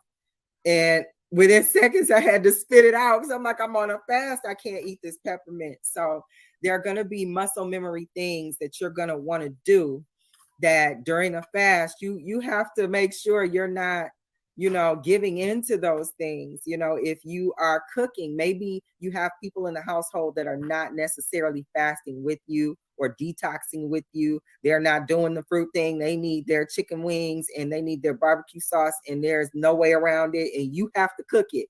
You have to be able to be strong enough to tolerate that. And sometimes, I know us moms, sometimes when we're cooking, we have a habit of tasting food. And if you're fasting, you got to remember to not give into that muscle memory of tasting this and, having a little nibble of that just to see how it is. You got to be able to avoid those things. So in order to do that, one of the tricks that I use is I try to keep my mind busy. I try to think about things that I want to be the outcome of the fast. Now, I'm going to be honest, because this is Nacho Sundays, where it's Nacho's opinion, not your opinion. I almost had a breakdown. Like, we started the fast on Friday at 8 p.m. And by 4 o'clock p.m. yesterday, I was ready. I was ready to give in. I was ready. I was gonna make whatever was in the fridge. I was ready to just. I was giving up. But again, I took the mental advice that I'm trying to give you. I took that myself, and I accepted the mental challenge, and I got through it. And like I said, I broke fast at about an hour or so ago. I broke my fast with a soup, nothing too heavy. It's a delicious vegetarian soup from one of the Black-owned businesses in my neighborhood, a place called Sweet Potato Sensations. If you are in the Detroit area on the west side, Sweet Potato Sensations are open on weekends, and they can do just about anything you can imagine with a sweet potato. So they have a delicious vegetarian soup, and I broke my fast with that. Very satisfying, very filling. I know that there are more results of this fast to come, but so far, I have noticed that during this fast, I am going to the bathroom a lot. Number one. And it feels like I'm detoxing. Like it feels like a detox. Now, granted, I am drinking a lot of liquids. Like I said, the only things I'm drinking are tea and water, but it's a lot. Like, be prepared to be close to a bathroom, okay? Your own preferred, because it's going to be a lot, Secondly, again, this is Nacho Sundays, where is Nacho opinion is Nacho's opinion.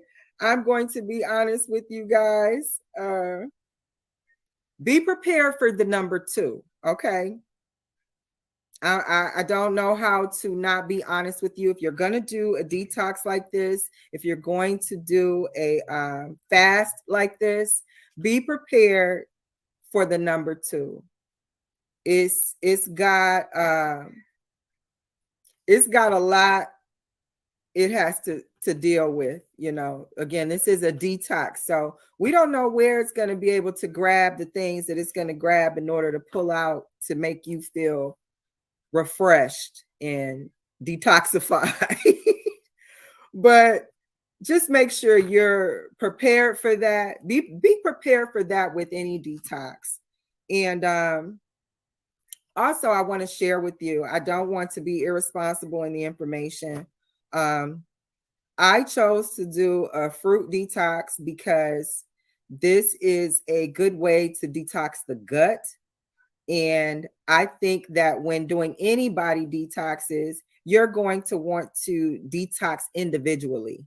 I know some people like to take a detox tea, and this detox tea will detox everything: your liver, your kidneys, your lungs, your intestines, everything. And that might work for some people, but I like to see how things affect me. And if I'm going to be taking specific things for specific detoxes, I want to know how my body responds to it. Maybe something makes me groggy. Maybe something gives me stomach cramps, So I want to make sure I'm not overdoing anything where I can readily identify what it was so that I can correct it in my regimen. So the fruit detox allowed me to detox my gut first. And then I can move from there into another detox where that detox would be more effective because I've created a better environment for absorption in my gut. So make sure if you are going to do a detox that you're paying attention to the absorption of that detox. Maybe when you're looking at reviews, maybe see how people responded to it. And see how their absorption was. I know sometimes I read some reviews and people are like, I took this detox and it didn't do anything. And it's like, sometimes that has a lot to do with not being able to detox the gut first. And it impacts the absorption of what you're doing, kind of counterbalancing your whole efforts.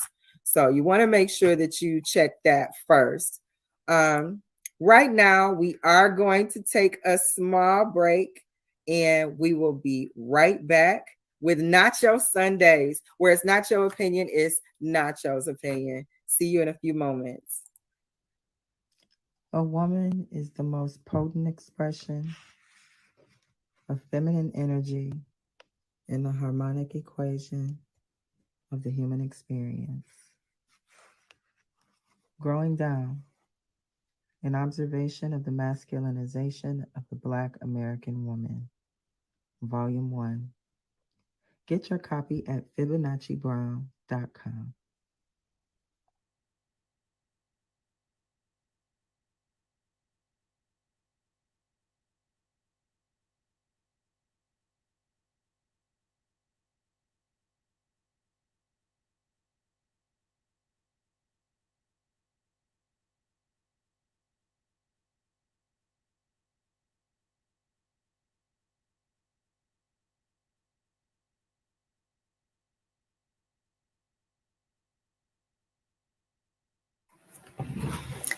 And we're back with Nacho Sundays, where it's Nacho opinion, it's Nacho's opinion.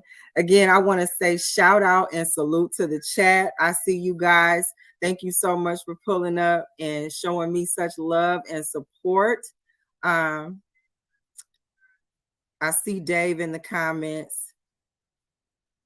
Dave is making a great point in the comments. He is saying, make sure you guys are subscribing to the EBL network. We are definitely trying to grow that platform. Nacho Sundays is definitely an effort in that direction. Make sure you're sharing, liking, commenting, subscribing, all of that great stuff to this platform. More to come outside of Nacho Sundays and the Wave and Blaze with Dave. Monday through Saturday at 7 a.m. to 9 a.m. So make sure you're pulling up for those. We are also preparing to launch the King's Court with EBL King. We also have Brills with Late Night L's. That's going to be fun. So I can't wait. I hope you guys pull up to those shows and show them support as well. Moving on, I am going to get into, I want to get into a little bit more in the veggie nacho, if you don't mind. More health stuff, if that's okay with you guys.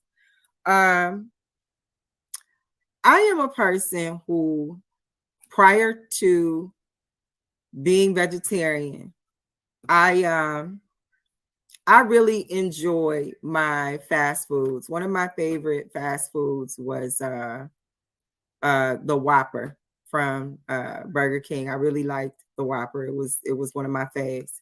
The Burger King has since come out with a plant-based option called the Impossible Whopper. And I'm not gonna lie, that is one of my favorites. But I want people to make sure they are conscious of their soy intake, because many of our plant-based options contain soy, and I don't think there's enough awareness about what soy does to people upon continued consumption and often consumption. So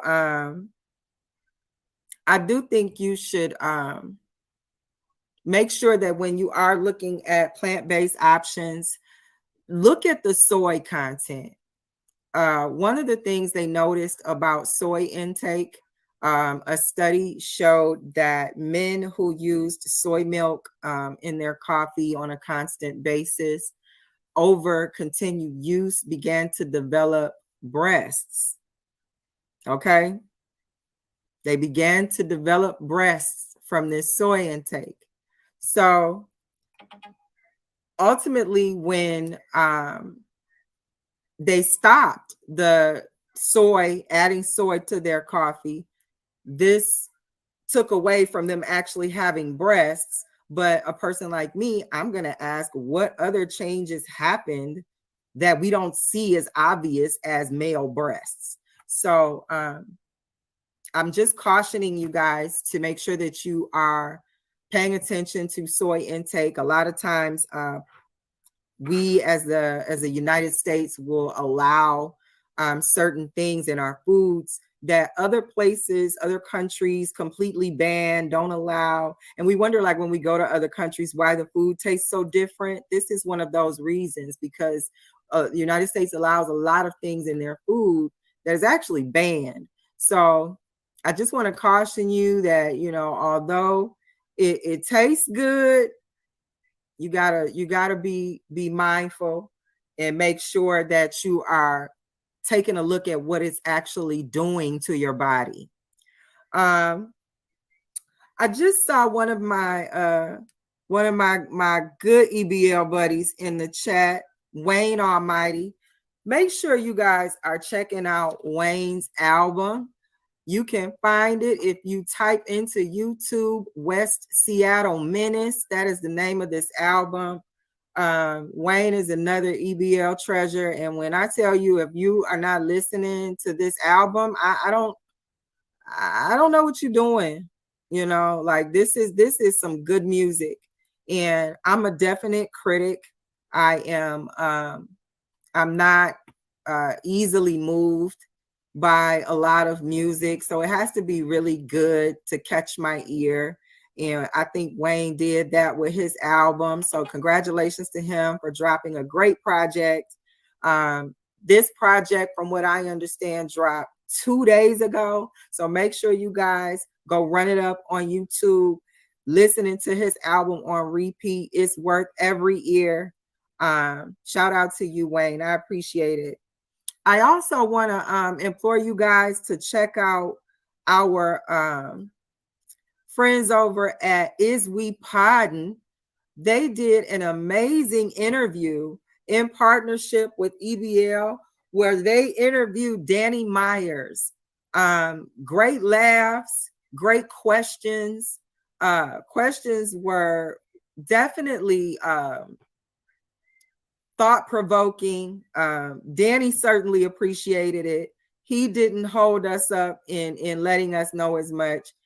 It's an amazing interview. Shout out to Iswe Pod and Caliber, Ty, and Marabi. You guys, again, you did an amazing job. So make sure you run it up over there too, checking out the Danny Myers interview. The name of the show is called The Fourth Round. So when you are trying to find that Danny Myers interview, it is on The Fourth Round with the family over at Iswe Pod. And make sure you check that out. That was an amazing interview, guys. Great job.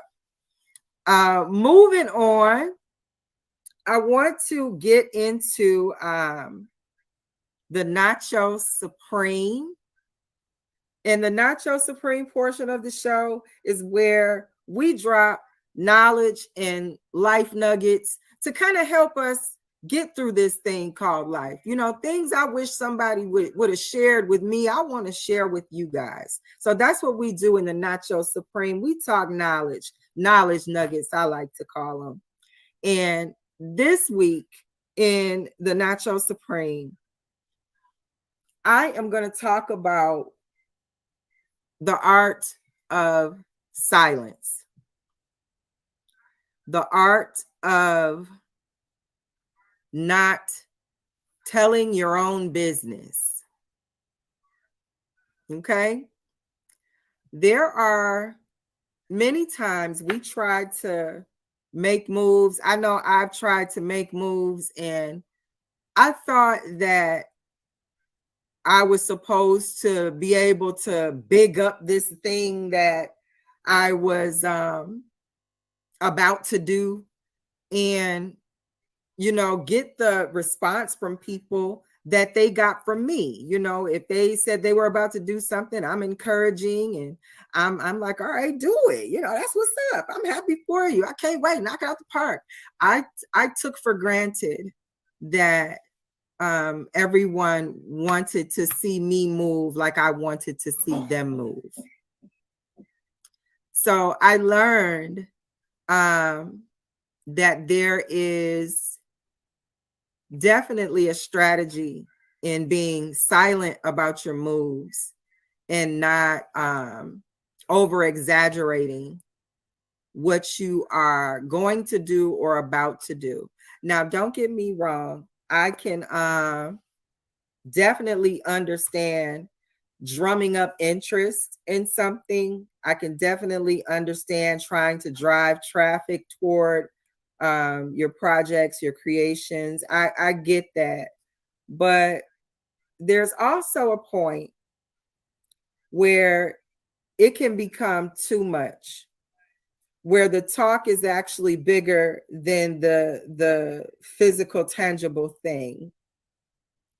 It can be to where when you finally get backed into that corner where you have to put up or shut up, it becomes really credibility stealing to have to make excuses why you don't produce all this stuff you talked about. So when it's like, you know, you did all this talk, you said all these things, you were gonna do all this stuff, and where is it?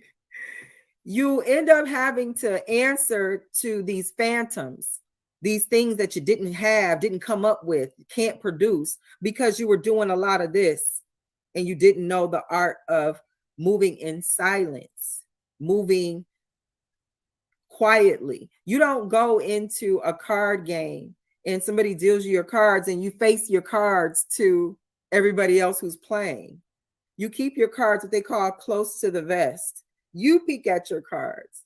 So if you're not going to go into that kind of game that requires strategy where you show everything in your hand, why not treat your own moves in business that way? It's not necessary to share everything. I have seen some horrible stories unfold in social media where if they could have just kept it to themselves, we wouldn't know so much. And ultimately, it becomes kind of embarrassing because I've seen where sometimes these people try to move on from these situations, and rather than them being able to do that, you have people constantly bringing up the past, constantly bringing up video of the past, bringing up receipts of the past, where they're making sure you don't forget your own ignorance, making sure that they show you why it lives on in the internet. So I just want to kind of, something that I wish somebody would have told me sooner is to make sure that I'm not putting too much of my own personal business out there, because ultimately you'll put your foot in your own mouth. It'll be you who got you in trouble. It's not anybody else there. Nobody's in your business. You put it out there. You posted it on your page. You shared it. You went to all your platforms, made sure everybody knows. And then when people start generating discussion about it, you can't be mad. You can't be upset. So, you know, in honor of Lil Wayne, who said he was moving like lasagna, the G is silent. You keep your moves silent. If you're gonna move like a G, that's how you do it. You don't tell everybody what you're up to. You never hear a tree grow. You understand? You never you don't see the real bosses, the people who are likely paying and cutting checks to the people who are the visuals for us. We probably don't even know those people's faces. Like, we could probably walk past them on the street and not know a Rockefeller on site.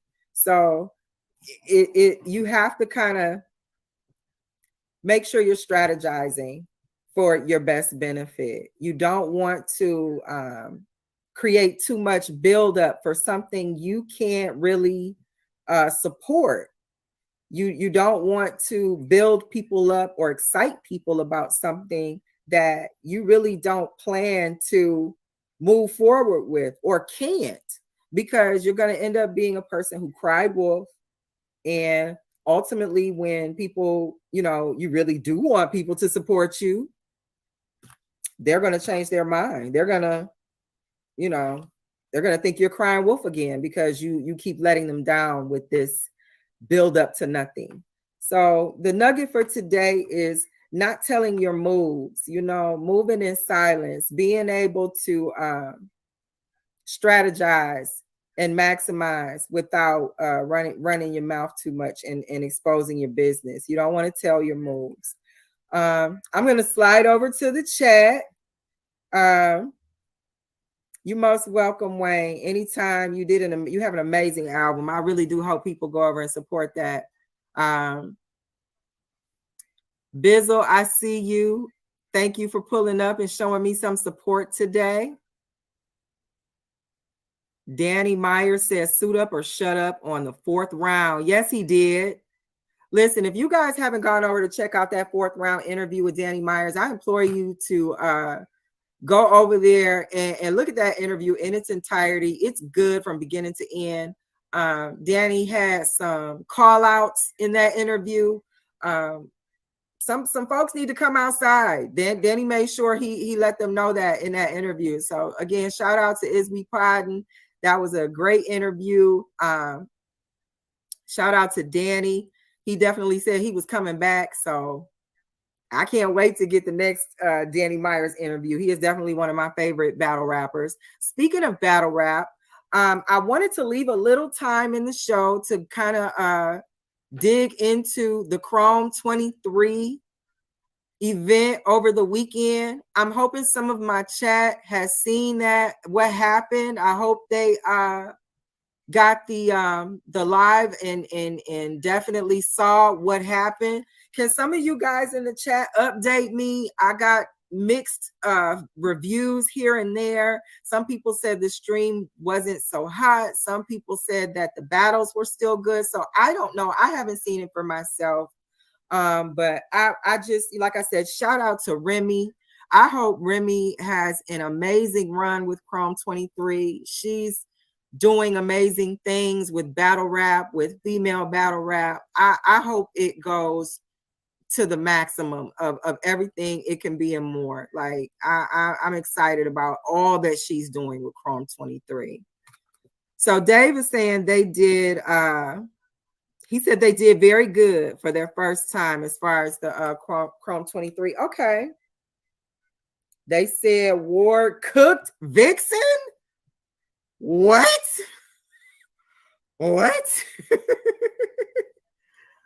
So that's going to be another one I can't wait to see. I see you in the chats, Colt. Thank you so much for pulling up. I appreciate you for that encouragement.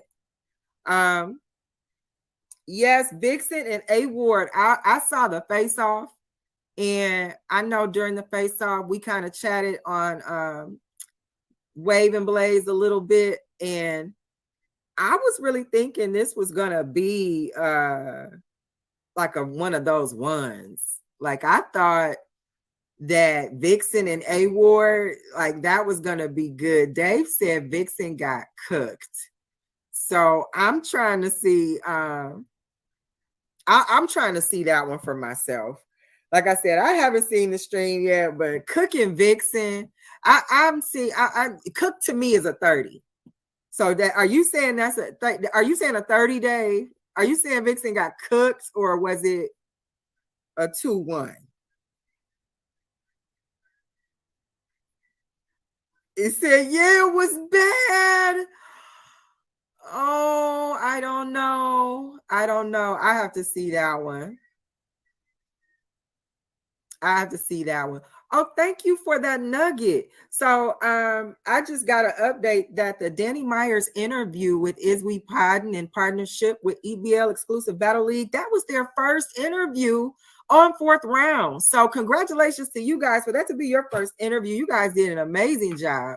I can't wait to see what's next. Like you really, y'all did that. Kudos to you guys. But back to this card, like I'm having a hard time feeling Vixen got cooked. I heard that Miss Hustle did Shuni in. I did not hear if Shuni choked at all. So that was my hope that didn't happen. So if you guys can tell me in the chat, did Shuni choke? I haven't seen it yet. Oh, okay. Bizzle says she just ain't have enough. She rapped well though. And I'm glad. I do believe that Shuni is a finisher, even if she feels like the material, she's not getting through the material the way that she wants to. I do feel like she is someone who's gonna say, you know what, I'm finishing this. I'm not gonna, cut my audience short. I'm not gonna cut the platform short. So I did catch a couple tweets where Shuni was saying that the crowd was just not letting her material fly. And I don't know, like I'm not sure why that would be. Like Shuni is dope to me in every way. So maybe it was a little favoritism for Miss Hustle. Maybe, like I said, I have to see this for myself. Surreal Mookie, thank you for pulling up to the show. I appreciate you pulling up to my second episode of Nacho Sundays, where it's Nacho opinion, it's Nacho's opinion. He says Shuni cooked her first round. I could believe that. Like, this is one of those, like I said, this is another one that I felt was going to be a good matchup. I felt the aggression was there. And let's face it, these are statuesque women. Like, these women are very tall, very towering, very full of presence. So I was really like eager to kind of see how this turned out. So I can't wait to see that one. I want to see how that came out. I want to see some of the other she choked. Is that what you were saying? She spoke on his way to, oh, wait a minute. Don't tell me Shuni choked. I'm going to cry. Like that was the one thing I was like, I hope she doesn't do it. Because that was becoming like a thing for her, and, shout out to Shuni. She's dope. Like, I gotta see. Choke. He said she choked. Shoni, it's a big hug, sis. You know, yeah, they said Miss Hustle got that one again. Shout out to Miss Hustle. I hear she did her thing. He said it was a little hiccup. Wayne said he watching A Ward and Vixen after this.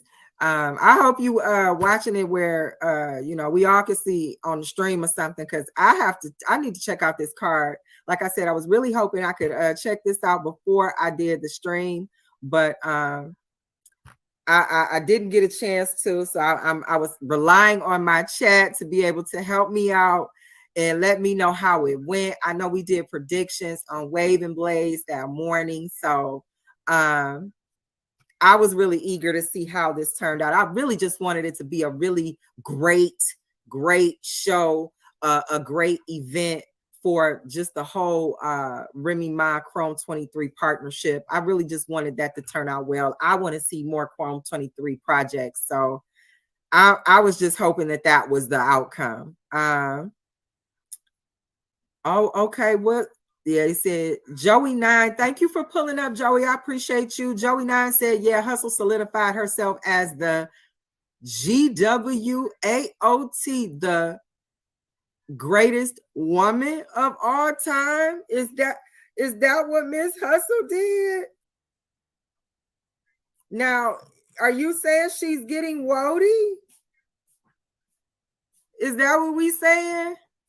Put a one in the chat if you agree with Joey 9 that Miss Hustle is definitely the greatest woman of all time in battle rap.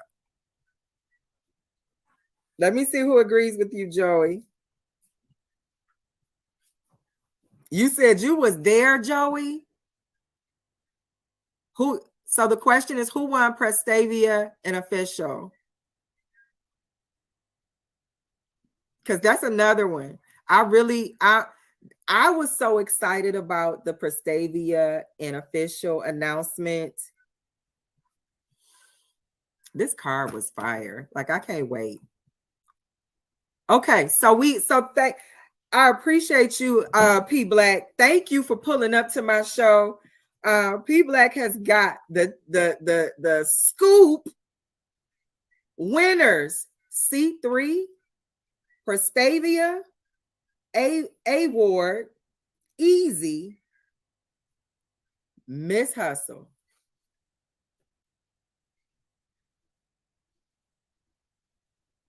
So there you have it, ladies and gentlemen. Like, I don't even know what to do with that. Shout out to all the winners. Congratulations to Prestavia, because you definitely had your hands full. Official is no cakewalk. And when I saw the face off, yeah, I was really eager to see who was going to win that one too. Now, speaking of face offs, you guys know Miss Hustle did not show up to the face off with Shoni, and then showed up and cooked. I got to see it for myself, y'all. I got to see it for myself. I don't want to take anybody's word for it, but I'm gonna definitely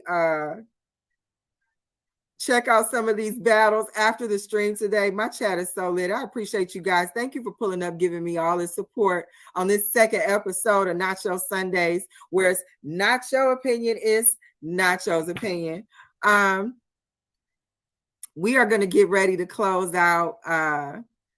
Dave is telling y'all to make sure you hit the like button. Make sure you guys are liking and sharing and tweeting. Hit your platforms to make sure you and all your buddies can come over to Nacho Sundays and have a chat with me.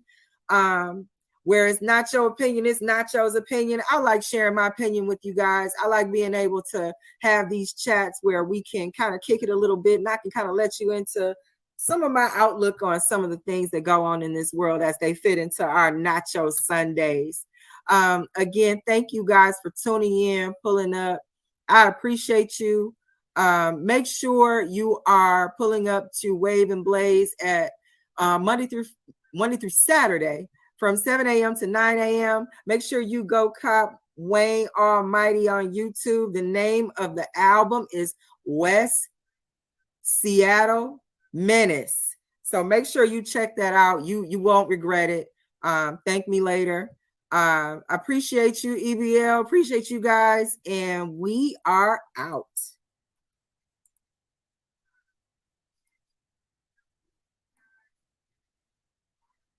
We appreciate everybody for stopping by. Make sure y'all hit that like and subscribe button. And don't just watch the battle. Be part of the battle. All you got to do, look in the description, click the link to the Discord, be part of the audience live.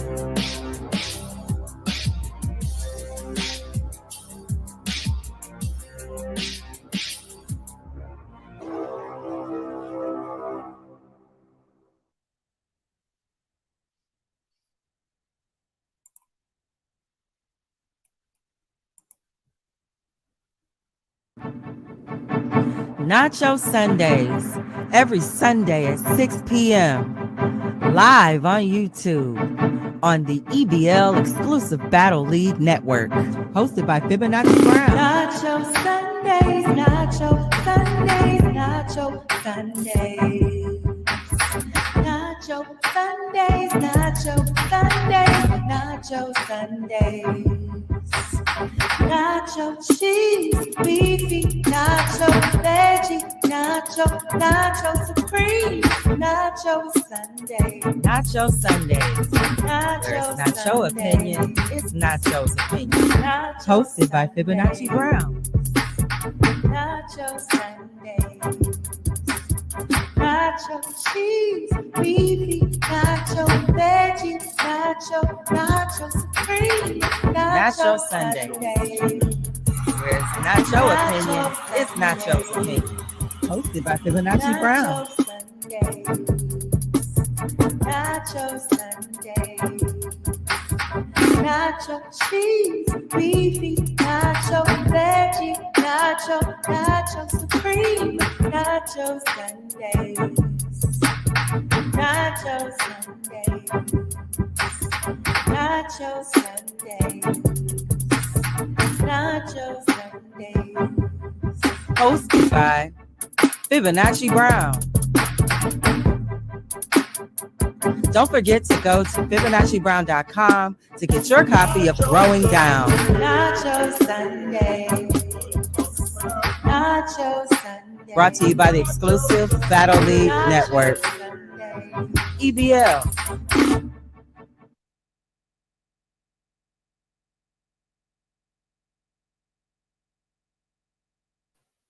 What up, Dope family? You are now a part of Fibonacci Brown's Nacho Sundays. This is our third episode, brought to you by the exclusive Battle League Network. I want to thank you guys for joining me on this third installment. I want to make sure that I am giving back all the support and love that I've been receiving. I appreciate you guys for pulling up to spend time with me on this Sunday. I know that you could be doing a million other things, but to just lend me your ears for a little bit of time to hear my opinion, I truly do appreciate you, because this is Nacho Sundays, where it's not your opinion, it's Nacho's opinion. So we're going to get a couple of things out of the way before we dig into our nachos this Sunday. First of all, people, I want to talk to you about my hair. Okay. I know my hair is a little different this week. And I did straighten my hair, and I tried something called heatless curls. And in doing these heatless curls, it was kind of cool, you know, but ultimately my hair said, no, we're not gonna hold this curl. So these were heatless curls earlier today, but as a truly curly girl, my hair was like, not today, sis. So here we are. This will probably be in a ponytail by the evening, but I said I do want to share this with y'all because I made an attempt. I was real cute earlier. You should have seen me. For real.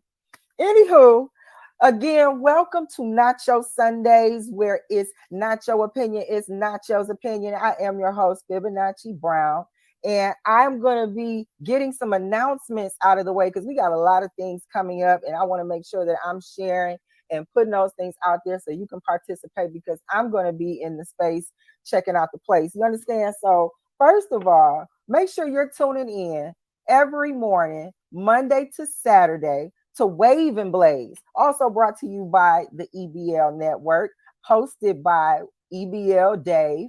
And that's again on Mondays to Saturdays from 7 to 9 a.m. So this is going to be in the morning. So if you are getting ready for work in the morning, you want to hear what's kind of going on in the world, tune in to Wave and Blaze. Dave got you covered. He can do everything but the weather. Unless you have something like Michigan weather where you get all of the seasons in one day, that might make national news. So he might cover it if that's the case. But make sure you're checking out Dave with Wave and Blaze Monday to Saturday at 7 a.m. in the morning. Also, we have, speaking of Dave, we have an EBL roast for Dave's birthday coming up on March 12th. That's going to be on a Sunday. It's going to actually start in the morning with a special airing edition of Wave and Blaze for Dave's birthday. We are going to happily roast him. If you have ever seen Dave's hairline, you will want to be there. It is his birthday. We are going to run it up on his Cash App as well. But this is going to be going on all day long. It's going to be the roast of Dave. I hear he's getting a special sweatshirt made. I want to be there. I can't wait to see the antics. If you know anything about the EBL bunch, you know they're going to be relentless when you give them an okay to go ahead and roast. It's going to be nothing but shenanigans. I'm here for it. Also, we have Wayne Almighty, who just dropped an album a little over a week ago called West Seattle Menace. Make sure you pick that up. If you put in West Seattle Menace into your YouTube search bar, it will definitely pull up the playlist of his album. Give your ears a treat. Take a listen to this album. This is good music right here. It's worth it. Like I really appreciate when I can get good music, and Wayne provides that. This is a dope creation and contribution to rap music. So make sure you take a listen. It's called West Seattle Menace from EBL's own Wayne Almighty. Make sure you check that out. Also, had to get that water. Also, make sure on March 16th, you pull up to the 2v2 card hosted by EBL. This is a 2v2 card of 10 teams. 10 teams so far. I don't know if there's some surprises that may be working in the background, but so far, 10 teams paying an entry fee into a pot. Best team wins the pot. There will also be donations made to the pot. So the pot is not going to be just what the teams contribute, but it's also going to be the collection of the donations for the people that want to see these teams go head up against each other. So 10 teams are going to go against each other. The best team wins the pot at the end of the battle. This is going to be on March 16th. It's called the Co-op card, hosted by EBL. Make sure if you want to donate to the pot, you can send those donations to $CEOEBL. That again, that's $CEOEBL.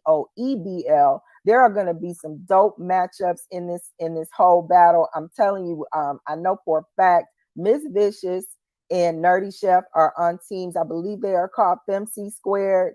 They are going to be going up against Chuck AR and Pooh Bear. They are, of course, representing NDR, which is New Death Row. I can't wait to see that one, especially because FemCs are one of the only female teams on this card, and they have some top opponents. So I really want to see how that goes down. That's going to be happening again on March 16th. Make sure you send in your donations. You want to contribute to this event. This is going down March 16th. Send the donations to $CEOEBL, and you can send those all the way up until the event. So don't be shy. Don't hold back. I only named one team or two teams going up against each other on this card. There are going to be 4 more matchups.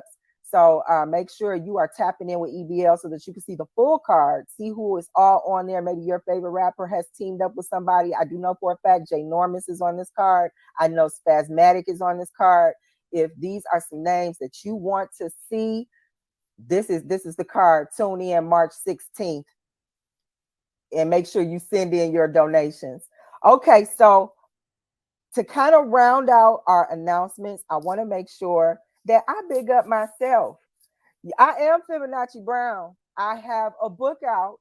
This book is called Growing Down: The Masculinization of the Black American Woman. This project is near and dear to my heart. It is a volume 1 installment. It talks about experiences that I've had being a Black woman in this country with masculinization and how it impacts me and women like me.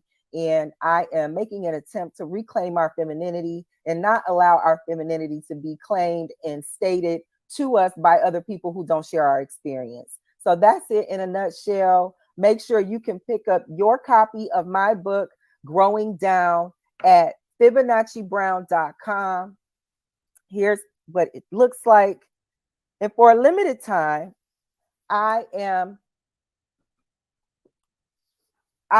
sending autographed copies. So the first batch of my books will be autographed copies. The autographed copy can be purchased online in this first round. So the book is also on sale for $19.99, down from $22. So not only will you be getting it at a sale introductory price, but you will also be getting an autographed copy. After this first batch of books is gone, I will definitely be charging more for autographed copies. So get yours while you can at the discounted price, because prices will be going up to the regular price, and it'll definitely be more than that for autographed copies. So rounding out our announcements. Oh, don't let me oh my goodness, I almost forgot this. How could I forget this? Our Is We Poddin' family had an amazing interview with Danny Myers. If you have not checked out the interview that Is We Poddin' did on their show, their podcast called Fourth Round, I don't know what you're doing with life. That interview was a dope interview. Danny made some call outs in there that I'm sure will pique some interest. I know it piqued my interest. I'm a Danny Myers fan, so anytime somebody makes his radar, I'm always anxious to kind of see how that turns out, because he doesn't disappoint in his battles. So make sure you are checking out the Fourth Round Is We Poddin' family in their interview with Danny Myers. They also have another dope interview coming up. Before I move any further, let me make sure that I let you know that that interview that they did on Fourth Round was their very first interview installment for their Fourth Round podcast. So they are also going to be coming up with their second installment happening on Monday. I believe that's March 6th. And it's going to be with none other than A Ward. Okay. I'm pulling up. Is We Poddin'? You guys are killing it on the Fourth Round interviews. I am definitely ready to see what A Ward has to say. Danny was not holding back in his interview, and I want to see if A Ward is going to do the same. You guys do an amazing job as always. So I'm ready to see you guys kill it. I'm going to slide over to my chats. My chat is going right now. I first person in my chat. Thank you, King. EBL King, always showing me love. I appreciate you. And I have a crush on this guy. I'm gonna just go ahead and admit it. 21XL. You know how I feel. That's my crush, y'all. I'm gonna let that out, let that be known. Pulling up every Sunday without fail. Thank you. I see Jules is in the chat. I appreciate you for pulling up again. Thank you so much. Commodity. Y'all, I love it. Oh my goodness. 702. Thank you so much for pulling up to the chat. Dark Matter. Coat to go. Let's go. I see you, Coat. Oh my goodness. Joey 9. I appreciate you pulling up. Thank you so much. Y'all don't let me down. You guys make sure that you y'all get me every week. I stay with a big smile on my face. How can I not with support like this? Y'all make me feel so good and so happy to be a part of such a big, beautiful thing like EBL, Exclusive Battle League Network. You guys are tuning in to Nacho Sundays, where it's Nacho opinion, it's Nacho's opinion. This is my third episode. I'm excited. I'm ready to dig into the Nacho.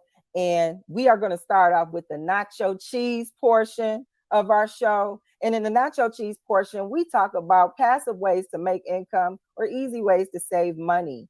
And I think that I have found 3 ways that are very easy for you to save money. Who don't like to save money? So, first way we're going to save money. I know that some of you guys watching may be consumers of the brand Nike. Some of you guys might have Nike gym shoes, Nike shoes. If you do, make sure that you are paying attention to the manufacturer number issued to your Nike shoes, because what you can do if your shoes are less than 2 years old, you can take them back to where you bought them and receive a new pair of shoes for the equal purchase price of the shoes that you bring back to them. This is a manufacturer guarantee. So even if you do not have a receipt, even if the store says, oh, our return policy is X amount of days, Nike has guaranteed this to you for being a purchaser of their product. So this includes your Foot Lockers, your Foot Actions, wherever you're going to get your gym shoes. If your Nikes are less than 2 years old, you can show your serial or your manufacturer number inside your shoe. That can be verified that your shoes are less than 2 years old, and you can receive a brand new pair of shoes. So I mean, I'm going to get, I don't even like Nike like that. Let me be clear. First of all, I'm not a fan like that, but I'm going to get my shoes. That's happening. So, you know, I know that I've seen some confessionals online where people have definitely gone back to the store. They got a little bit of hassle, but once it was verified, they got new shoes. So I'm going to get mine. You know, they lucky the ones I got are older than 2 years, but under 2 years, go get your new shoes. Similar, in the same similar fashion, Bath and Body Works. You can return anything for any reason at any time and receive 100% replacement of your item. Where if you have, okay, now fellas, I know some of your ladies might have the bathroom counters completely full with their Bath and Body smell goods. They got lotions and body washes and body sprays and all these different things. If they halfway use some of that stuff and then decide, you know what, I don't like this smell anymore. This smell is just too much. I don't want this. They can take all of that half-used stuff back to Bath and Body Works and replace all of it with brand new stuff, brand new scents of equal or lesser value. Let me just make it plain. We're not exchanging any cash here. They're not exchanging any receipts. You're not showing anything other than the item. So when you're going back to the store with your Nikes, you're not taking a receipt. You're taking your Nike with the serial number inside that shows that it's less than 2 years old. When you're going back to Bath and Body Works, you're just taking your half-used or empty bottles back, saying, you know what, I don't like these anymore. I want all new stuff because this smell is like, too much now. And you're going to get new stuff. That's dope. Like it's like you pay one time and then it's for life. You just go back and get your new stuff. In a similar fashion, this is also true of one of my favorite stores. I don't know if any of you guys are aware that Costco is the exact same way. Return anything for any reason for a full refund. Full refund. All your money. Yes. Now, let me be clear. This policy at Costco, I know for sure, this excludes electronics.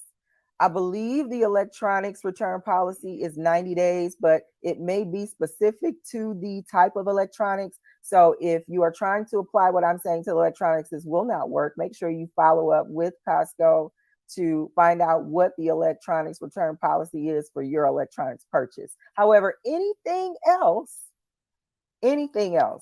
definitely, definitely, you can return and get a full refund. I was personally shocked about some of these policies. I didn't know that it was so easy and so hassle free. A lot of times when we get ready to return something to these stores, we get a little anxiety sometimes. It's like, I don't feel like going through all this. I feel like they're going to give me a hard time. I feel like it's going to be an issue. And what we have to start doing is reading up on these return policies before we go to the stores, because a lot of times these policies are written to support the customer. They want us to come back. They want us to be happy with our purchase. They want us to be happy as a customer so we continue to spend our money and include them in our economic cycle of spending. So it's going to benefit us to make sure that we're reading up on these policies to see what the return policy actually is, because sometimes what I'm finding out, a lot of the reasons why we have the anxiety we do about making the returns is because some of these customer service representatives, they're not educated all the way on what the return policy is. And I have seen in instances where the customer can sometimes know a little bit more than what the representative knows, and they do have to, pull a let me speak to the manager kind of thing. But again, I'm not encouraging anybody to go out here and be Karens. I'm just saying, know the policy of the stores where you shop and spend your money, because you could be overlooking some valuable return policies that you might end up stuck with something you really don't like, and you don't have to be. You can actually go back to the store and say, hey, you know what? I'm not feeling this anymore. I need to return this, or I need my money back, because Costco is like straight refunds. Now, I'm not sure if that's the case with Bath and Body Works. Like I said, I think it's product to product with Bath and Body Works, but Costco is giving you your actual bread back. Now, as a bonus, I do know that the makeup brand MAC, their lip gloss, once you buy a lip gloss, you can definitely, you getting low, you can go back to the MAC store and get your lip gloss replaced. Now, I'm not sure if that applies to their other makeup. I'm not big on makeup. I would not know what to do. Lip gloss is like, yeah, but much past that, I need to pay somebody. I have no idea. So I don't know if this applies to other makeup, but definitely with the lip gloss, you can go back and take your old lip gloss and get it replaced for a new lip gloss. Now, I'm going to slide over to my chat because I'm seeing some things going on over here. I definitely want to make sure I'm paying attention to my chat. I appreciate you guys for pulling up like you do for me on these Sundays, spending time with me starting at 6 o'clock. I couldn't be happier. I see you, SK. Okay, sir. How's baby girl? I hope she's good. Thank you, Maze. Thank you for pulling up to my show. I appreciate you. Okay, is we podding? Again, make sure you guys are tapping into the 4th Round podcast with the Is We Podding family. They're going to be interviewing none other than A Ward. I expect nothing less than a great interview. If you haven't already, go check out that Danny Myers interview. They killed it. Danny had some call outs. He told a couple of folks to suit up. So we gonna see what happens. I see Ziggy Marley in my chat. Thank you for pulling up. Okay, Dave. Dave finally put up. Dave, they can't wait until March 12th. Your hairline is legendary already. Your hairline, I'm telling you, the jokes are piling up. They can't wait.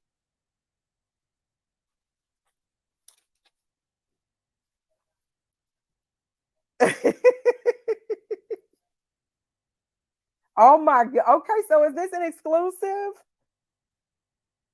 So 4th round, you guys are going to be also interviewing none other than C3 the following Monday. Okay, wait a minute. Let me get some water, because the very first 4th round interview, this was with Danny Myers, okay? The very first one. Then your second interview coming up Monday is going to be A Ward. And then the following Monday, you have C3. Okay, talk about do something big. Yes, Dave, we out here. I see this. I appreciate you, Phil. Thank you for pulling up. This week is shaping up to be something really amazing. Starting your Sundays with Nacho Sundays, where it's Nacho opinion, it's Nacho's opinion at 6 p.m. every Sunday, and then carrying that energy over to your Monday morning with Wave and Blaze with Dave. And then we got all these hot interviews lined up. We got a 2v2 coming up in March.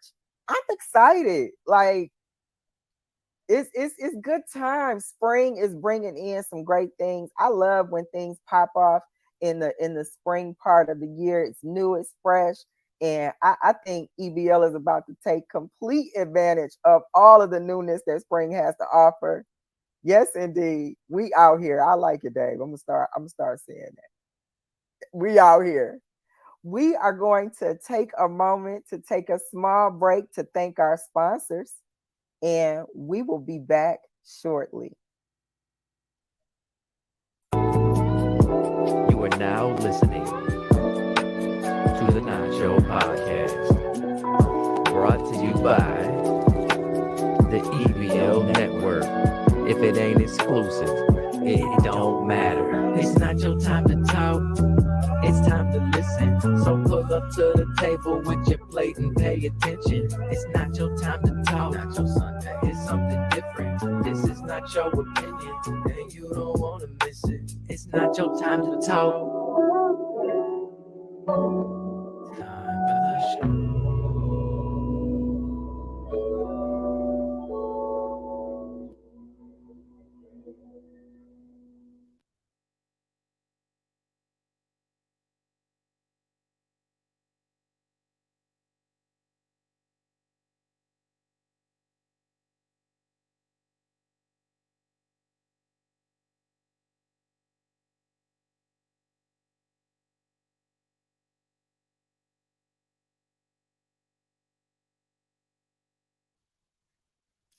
A woman is the most potent expression of feminine energy in the harmonic equation of the human experience. Growing Down, an observation of the masculinization of the Black American woman, Volume 1. Get your copy at FibonacciBrown.com. And we're back. I wanted to make sure we gave a shout out to our chat and a shout out to our sponsors.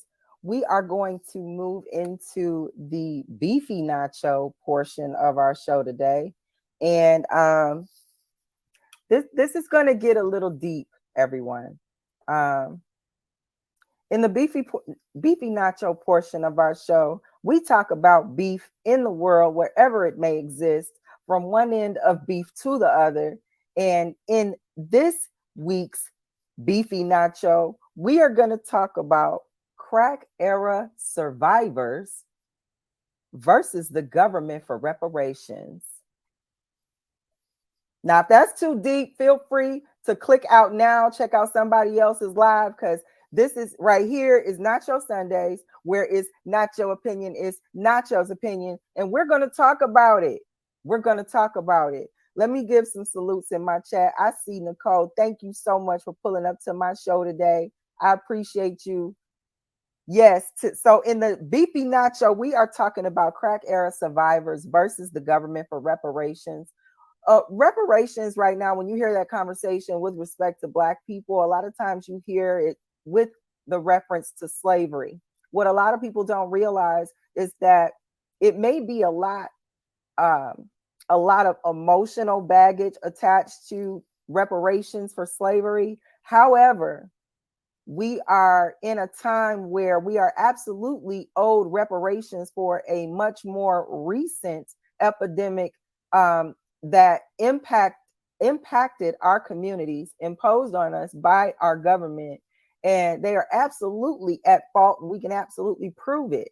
So right now, when you look at the definition of what reparations is. It's the making of amends for a wrong when it has been, when it's to be acknowledged.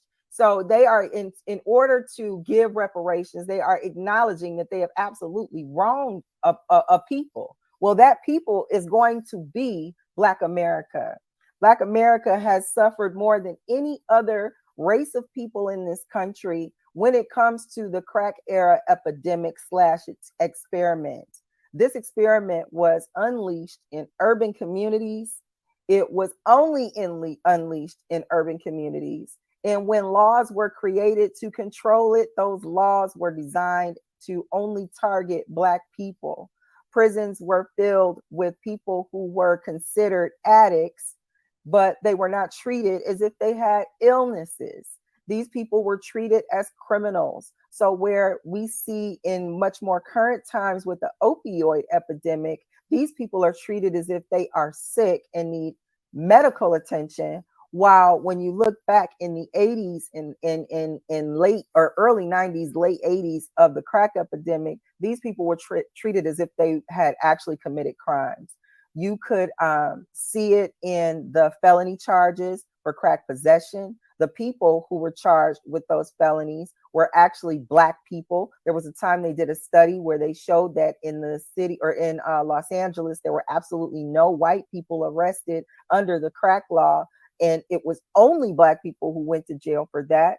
In addition, they actually tried to treat pregnant crack addicted mothers as if they were peddling drugs to a minor because they were pregnant and they were addicted. These women were not offered medical help. These women were not offered any type of attention as if there was a sickness involved. There was actually a nurse who would see Black women come in who were pregnant and would ask them questions about their drug use. And when they're explaining, like, I have a problem, I do know that, I can't control this, I need some help. This nurse was actually secretly testing them for crack, asking them where they were getting crack, and then calling the police to arrest these women. And some of these women actually had their babies taken from them because this woman decided she was going to secretly test them for this drug. And rather than offer them help from a hospital, this woman was a nurse, rather than offer them help in a hospital, she decided to call the police and turn them into criminals. So when you look at these laws that were created based on this crack experiment / epidemic that was launched in these urban communities, these laws were targeted at Black people. They only targeted Black people. Regardless of anybody else who may have used this drug, it was treated as if anybody using it was a criminal. The problem with that is that you are giving time to sick people. You aren't treating them like they need medical help, medical attention. You've got Nancy Reagan riding shotgun in tanks, knocking down homes with children in them, fighting the drug war. And rather than look at it like, you have heartbroken families losing loved ones to a illness that is produced by an over accessibility to a drug, you have people really putting on, they have a military mentality, like a military style and approach to addicts. Like the solution doesn't fit the problem, but the reason it doesn't fit the problem is because the same people are behind both. So when you can look as far or as shortly back as the 80s, and also have a measurable of what happened in the 80s, the children of what happened in the 80s, and then the generation following that. You have more of a case to be able to get and receive reparations for the crack era epidemic experiment, I believe. And again, this is Nacho Sundays, where this is Nacho opinion is Nacho's opinion. I believe that you have more of a case that can be made than you do with the games they're going to try to play with you to get reparations from slavery. because they are definitely, I think that we are not fully giving enough attention to our the who we're trying to approach when it comes to the reparations discussion. If we don't think they're going to try to play with us when it comes to who qualifies for reparations, it's not going to be just because you're brown. Okay, let's be clear that it's not going to be that easy. Look at what they're doing in California. Look at how they're trying to give reparations in California. And you'll see what I'm talking about. I'm not going to get into that here because I could do a whole Nacho Sunday. I could do a Nacho Mondays on that. That's a whole show by itself. But just take, if you're interested in reparations, take a look at what they're doing in California with reparations. And it might connect a little more why I'm saying you have a equally strong case for reparations from the crack era epidemics experiments also. To me, it's worth it. Look at the communities that were damaged and look at the family. One thing we don't do when it comes to looking at the crack era, we kind of tend to glorify the dealer. And the 80s way of glorifying the dealer, that came from earlier behaviors toward the dealer, because the dealer was the Robin Hood in the neighborhood. He filled in the financial gaps. Grandma wasn't going to lose her house because the dope man covered it. You didn't have to worry about the babies not having stuff for school because the dope man covered. We're talking 50s and 60s. That personality of the drug dealer changed when you got into the crack era. Crack helped to introduce behaviors when it came to urban drug dealing that were not normal. Okay, the dealer became younger. The drug was new, and the retaliation was harsh. The retaliation was a deletion where it wasn't so prominent prior to the 80s like it was in the 80s. So crack itself added an element to that urban economy that wasn't there before. And I do say urban economy because drugs in urban communities definitely created an economy where there wasn't one. It was definitely creating streams of incomes for families that didn't exist before, that were quicker than traditional streams of income. Let's just say that. So when you have crack entering communities, it hit a lot harder than drugs prior. And it basically decimated communities. You saw entire blocks wiped out with zombies because of one drug. And this destroyed generations.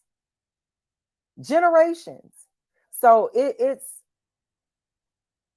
you have witnesses still alive from the crack era. Okay. How do you think you could find a slave that could testify on behalf of you receiving reparations? But while you making fun of these crackheads, those are your witnesses. Thank you for tuning in to Nacho Sundays, where this is Nacho opinion is Nacho's opinion. And yes, I said it. Those are your witnesses for your reparations case. So you might want to think about that when it comes to just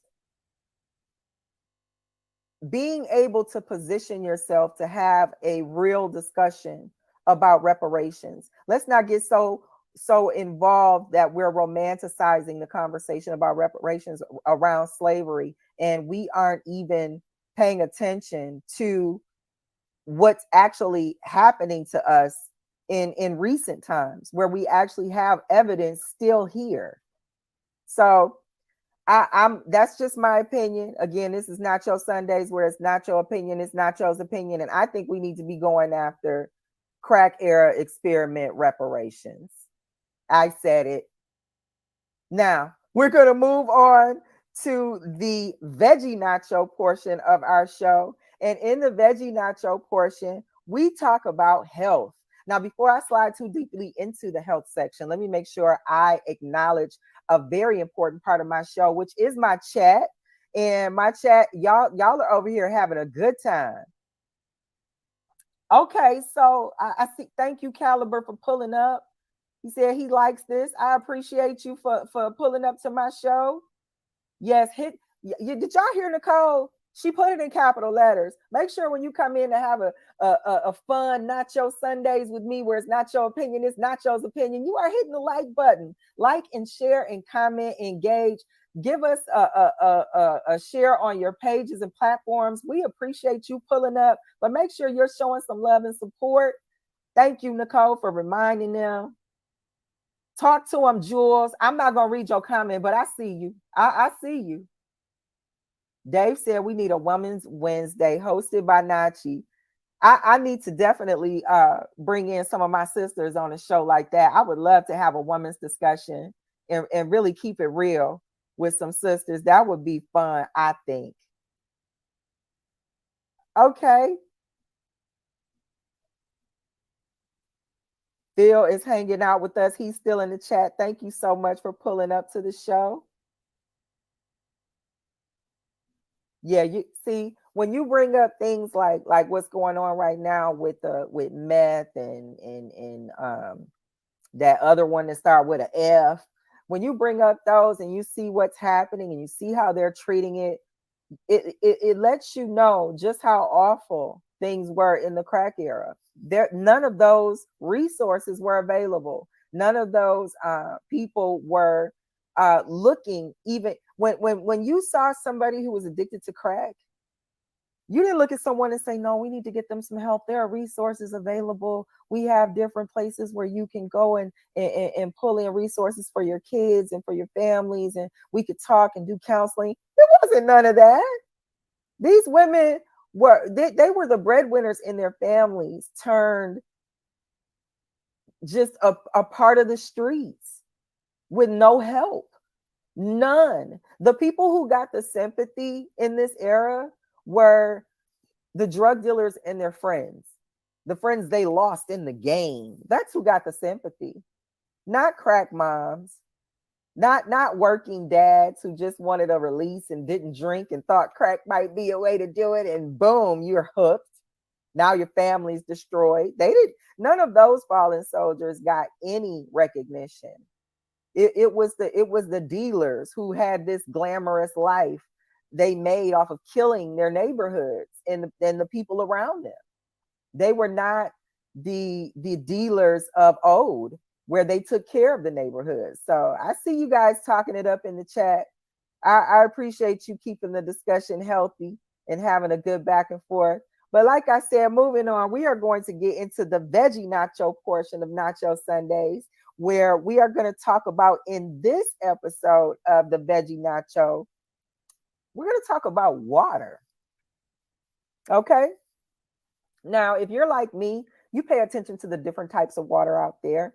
And I'm going to talk about a couple of different types and why I drink the water that I drink. And again, this is Nacho Sundays, where it's not your opinion, it's Nacho's opinion. So I'm not trying to push anything on you. I'm just sharing my experience and why I'm kind of moving how I'm moving. If you can have a takeaway from what I'm saying, great. But I do want to be here to share it with you. So initially, there was this big boom about alkaline water, right? So everybody was on alkaline water. They wanted to, get their pH together. And, sometimes people didn't even realize what pH meant or what alkaline water even does to your body. They just thought it was just a healthy water that was better than tap water. So they started drinking it. So let's talk about, and this is going to be really brief. I don't want to get too deep into the science. I can, but I want to go over this on a surface level just to give you some things to chew on so that you can take it back and do your own research and experience the information for yourself so you can do what's best for you. Because on Nacho Sundays, this is not your opinion, it's Nacho's opinion. So again, I'm sharing. So we're going to start with, like I said, alkaline water. Alkaline water is water that has an adjusted pH level. pH stands for potential hydrogen.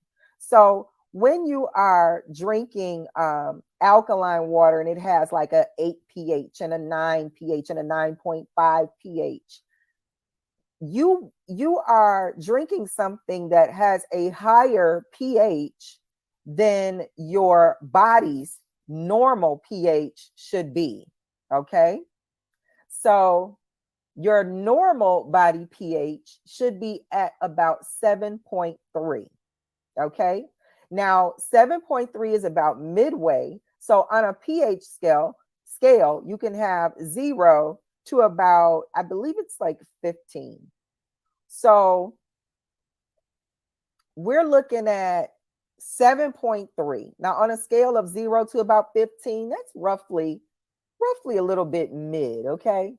So when you have a water that you're drinking and that water is an 8.5, if your pH level in your body is already a 7.3, you do not need high alkaline water, okay? So keep that in mind, that if you already have a good pH level in your body where you're roughly around 7.3, 7.5, you don't need to drink increased alkaline water at an 8, 8.5, 9. You don't need that. People who need to drink high alkaline water are people who have acidic pHs, okay? An acidic pH is a pH where it's conducive to grow candida, yeast, cancer. So if you are someone who has a highly acidic body, you are the ones who should be consistently drinking alkaline water, because that's going to help to level out your acidity in your body to get you at a normal pH. If you are coming off of maybe you had a cold, maybe you were taking some cold over-the-counter cold medicines, or maybe you were taking some medicine cycling for something, maybe you had to take antibiotics, or you take what do you call some like stuff for your allergies, things like that. If you have something like that, maybe you want to kind of detox some of that out of your body. Again, you might want to be drinking alkaline water. But this is not something, in my opinion, that I think you should be drinking on a continued basis. It's just for a short time to kind of level out the pH in your body so that it's either not so high or not so low. So again, I wouldn't be drinking alkaline water on a consistent basis. I don't think it's healthy. But again, you have some people who were just drinking this water because they thought it was just a healthy alternative to tap water. Make sure you know what you're doing when you're drinking this stuff, because if you have a good pH, don't mess it up with alkaline water. You'll be drinking this water, your pH level will go off, and you're thinking something else is wrong, and it's really the water. Another type of water out there is purified water. So purified water is where this water is processed with an electric charge to blast particles out of it or impurities out of it. And then the molecules are forced back together without those impurities. And then it's bottled and sold to you. Now, the problem that I have with purified water, and again, this is Nacho Sundays, where it's not your opinion, it's Nacho's opinion. So if you don't like what I'm saying about purified water, you don't got to listen. But I'm going to share this with you. Because of the electric process that brings together purified water, we have to understand that water has memory, okay? Now I know you like Nacho. What you talking about? You about to go deep. You was already deep on the crack thing in the beefy Nacho. Now here you are in the veggie Nacho talking about water has memory. Yes, water has memory. And just to keep it brief, if you want to see a demonstration of water having memory, there was an experiment done by a doctor named Dr. Emoto, where he has several water experiments, but he did an experiment specifically called the rice water experiment. In this experiment, there were 3 vials of water in rice, and each vial had a different mantra. The first vial, Dr. Emoto said or told us this vial, thank you. He said thank you to this vial every day for 30 days. The next vial, he said, you're an idiot. You're an idiot every day for 30 days. The third vial, he ignored. In the course of the 30 days of these vials of rice, hearing what he was saying, the first vial that he said thank you to began to ferment, smell sweet, and actually produce a plant. The vial that he said you're to turned black. Nothing grew, it turned black. And the one that he ignored rotted. So what that is demonstrating to you is that this water was able to have something impressed upon it from the words out of the doctor's mouth that ultimately resulted in a reaction by how the plant or the rice responded in the water. So water has memory. And when you are looking at what happens in purified water, where it's blasted apart to have these particles removed from it, and then forced back together in another electrical process, and then bottled up and given to you, your body is 70% water. Is that the memory you want to pour into your body to tell the rest of your water to blast particles apart and force back together through an electrical charge you may or may not have, depending on your diet? I don't want to drink water that tells my body to blast particles apart and pull them back together in the hopes that we'll have the energy necessary to do such. So I don't fool with purified water at all under any circumstances. I don't drink it. Again, this is Nacho Sundays, where it's not your opinion, it's Nacho's opinion, and I'm not fooling with purified water. Okay. Now, another type of water is distilled water. Okay. Distilled water is water you get when you steam it. So if you put some water that you want to purify into a pot and you're boiling it, and you have a glass catcher where you catch all the steam that boils up, the water that's collected on the glass from the steam is your distilled water. Now, again, I've told you that water has memory. And when you boil this water to steam it so that you steam the impurities out, you're stripping the water. So rather than just drink distilled water stripped of everything, if you are going to drink distilled water, you want to make sure you're adding the things back to it that you want to put into your body. You have some people that do like protein shakes in the mornings or like a meal prep shake. I would say you could use distilled water for that, because you're adding things back to the water.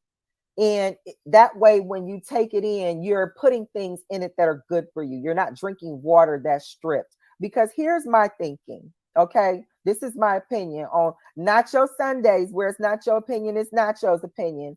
I feel like if you drink distilled water and you don't put anything in it, just like you stripped everything out of it when you distilled it in the steam, you're going to strip everything out of your body when you drink it. That's what I think. Now, I don't know if that's scientifically factual, but something in my spirit is telling me if I'm going to drink that water, I need to put something in it because there's nothing in it. It's empty. I'm not getting anything out of drinking that water. And I do notice that when I did mess around and drink a bottle of water that was distilled, I was still thirsty. I felt like it stripped me, like it was still, I still felt like I needed more water. And I'm like, why am I thirsty drinking more water? So if you're going to do distilled water again, add something to it. You know, if you've got like little, you know, what do you call those? Like little squirt things you put in your water that add like water enhancers.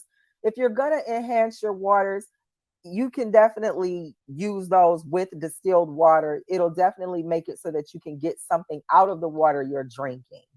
The last type of water I'm going to talk about is spring water. This is the water that I prefer to drink. Spring water is supposed to come from a spring. It moves along a spring where it collects in very fine amounts minerals that are needed for the body, where you actually get something out of your body or out of your water for your body, and you don't have to do anything to it. You don't have to blast the particles apart and steam it and mess with the pH of it. You don't have to do all of these things.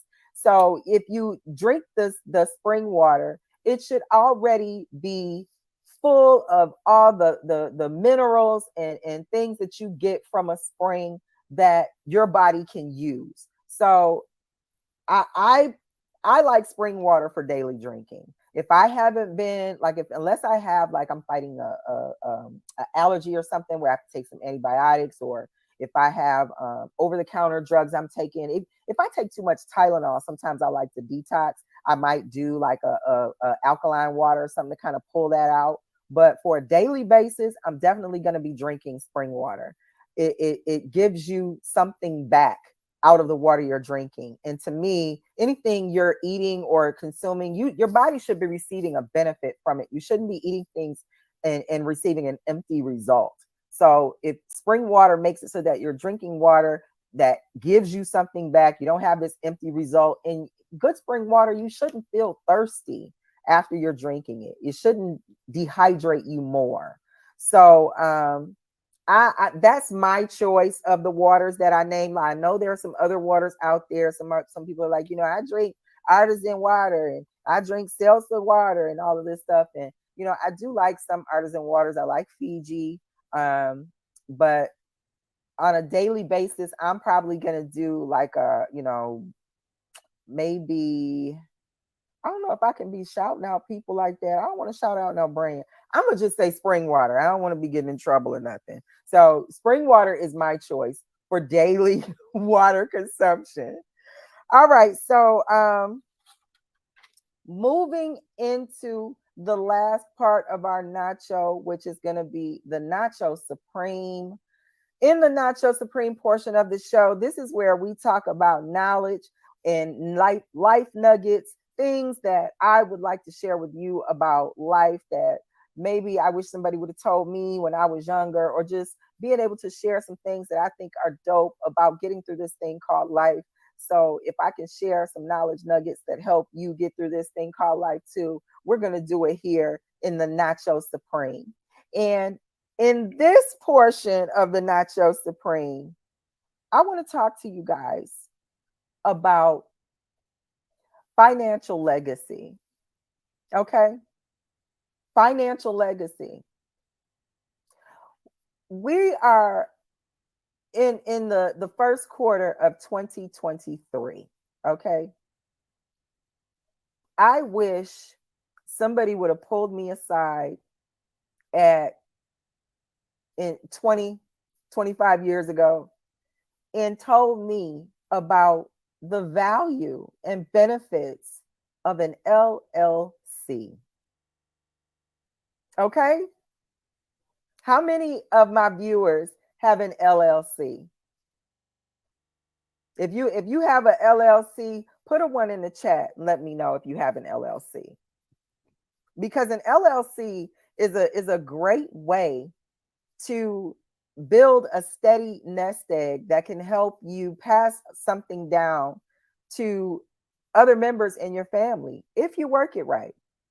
So once you create an LLC, you can protect your LLC. A lot of times with an S corp, and then you can protect your S corp a lot of times by putting a lot of things into a trust. And when you have everything in a trust, you don't have to worry about probate courts. You don't have to worry about your family fighting at the end of anything because everything is in a trust and already designated. It keeps everything peaceful. It organizes your finances and it gives an intelligent strategy to your family legacy. So, in the knowledge nugget today, I encourage you to get your family finances in order. Do things at your young self that your elder self will thank you for. If you are in your 20s and you have your own place, the best thing you can do is get an LLC and start writing off your utilities and some of your home expenses under your LLC so that at the end of the year, when tax time comes and you can write all of these things off, you get some of your money back. You like going out on the weekends, you like hanging out, you like clubbing, you like partying. Keep your receipts and write them off under your LLC. It's called meals. You could be entertaining for your business going out every weekend. You like door dashing? You like to door dash lunch a lot? Meals. You working from home? You got you have to use lights to work from home. Guess what? You can write off some of your utilities under your LLC working from home. And that includes a portion of the rent. That includes your cable bill because you need the internet to be able to run your business. You need television to make sure that your advertising for your business ideas are generating. So a lot of the things that we could write off under an LLC to where we can get some of that money back that we're spending and reallocate those funds into our legacy so we can grow our businesses and have something to pass down to our families that we ultimately protect through S corps and trusts. We need to get our financial business together. It's so important. And the younger you start, the better. One of the best things I did for one of my sons was to make sure that I had a credit card where I could make him a rider. And that way, because I'm taking care of the payments on that card, he's now got excellent credit. And he don't even know the card exists. So get your financial legacy together and get it together early. I know a lot of people tell you should be having fun while you're young. No, you should be working smart to make it so that when you are older, you're not trying to figure out your future. Fun is for older people. It's not for young folks. If you're going to have fun while you're young, you be smart. Write those fun times off as meals and entertainment for business prospects. Learn how to be smart about how you're spending your money so that you know how to reinvest in yourself and take advantage of some of the things that we see other wealthy people do that we think are far out of our reach. The best thing we can do is be financially savvy while we're young. If you do not have an LLC, get one. If you got $200 to spend, you already have more than enough money to get an LLC started. And as soon as you get your LLC started, make sure you get it registered, get your EIN number, go to your bank, wherever your debit card is, go to that same bank and open up a business account. And then every time you put gas in your car, put it in your car to your business account. Because guess what you're going to do with it? You're going to write it off under your business. So let's get financially savvy, guys. We don't have to be out here looking for streams of income when we are really sitting on ways to be smarter about our money. And the sooner we can do that, the better. I wish I would have started my LLC when I was in my 20s. I could have made a whole lot of different moves then than what I can make now. So I'm passing that nugget on to you guys, anybody that can use it. Now, don't get me wrong, it is never too late to start an LLC. So if you are at home and you are filing taxes, get your LLC going, because even if you don't have an actual work from home business, if you are thinking about having a business, get an LLC and get it started. That can be beneficial to you in the long run. Now, I'm going to slide over to my chat because I see a couple of comments in here. I appreciate you guys for pulling up to the third episode of Nacho Sundays, where it's not your opinion, it's Nacho's opinion. You guys are showing me so much love. I appreciate every bit of it. Dave said, Nachi about to have all of us smart water stock go down. This is not what I'm trying to do again. I want you guys to make sure that you are researching what I'm saying. Make sure that you have your own experience with the information, because this is Nacho Sundays, where it is not your opinion. It is Nacho's opinion. I don't want y'all getting in trouble for anything that comes out of my mouth. So you need to have your own experience with the information. Please go look it up. Smart water, he didn't mean it.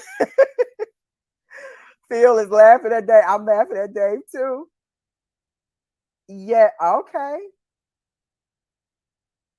Julian said, I was forced to get.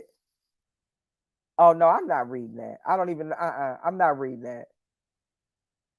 I appreciate you too, Nicole. Thank you guys so much for pulling up with me today on Nacho Sundays. We have come to the end of our show.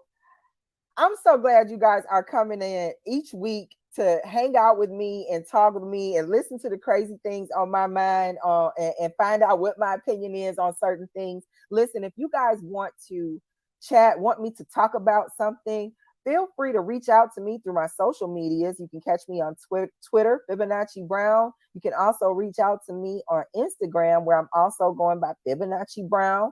Don't hesitate. I will definitely, if I can work it in, I will definitely make sure to get those topics on the show. Before I close out, I want to make sure that you guys are coming right back here to the EBL Exclusive Battle League Network for Wave and Blaze with Dave every Monday through Saturday, starting at 7 a.m. in the morning. We don't know when that's going to stop. So, you know, I've seen it go all the way till noon, but we're going to start at 7 a.m. Make sure that you also pull up on March 12th, where there's going to be a special airing of Wave and Blaze, because it's going to be Dave's birthday and we are roasting him, and he's going to actually get a sweatshirt made for the event. If you have ever seen Dave's hairline, you want to make sure you don't miss this roast of EBL Dave for his birthday. We're also going to be running up his Cash App. Make sure you hit his Cash App for his birthday. It's $Dave312. And make sure you're also coming back to the EBL network, where we're going to be launching 2 more shows in the very near future. One of them is going to be King's Court. Yes, EBL King is going to be having his very own show here on the EBL network. We're also going to have Brills. EBL Brills is going to be hosting a show called Late Night L's. And again, you can always come back here on Sundays at 6 o'clock to celebrate with me on Nacho Sundays, where it's Nacho opinion is Nacho's opinion. I also want to make sure that you are coming over to FibonacciBrown.com and getting your copy of my book, Growing Down, The Masculinization of the Black American Woman. Make sure you get your copy before the sale ends. I am sending out personally autographed copies on the first batch of books. Once that batch is gone, I will definitely be putting the price back to regular price, and the autographed copies will definitely be more. So make sure you get over there, catch your sale price before the sale ends. I appreciate you guys for pulling up. Thank you so much for tuning in to Nacho Sundays. I will see you guys next week. We appreciate everybody for stopping by. Make sure y'all hit that like and subscribe button. And don't just watch the battle, be part of the battle. All you got to do, look in the description, click the link to the Discord, be part of the audience live.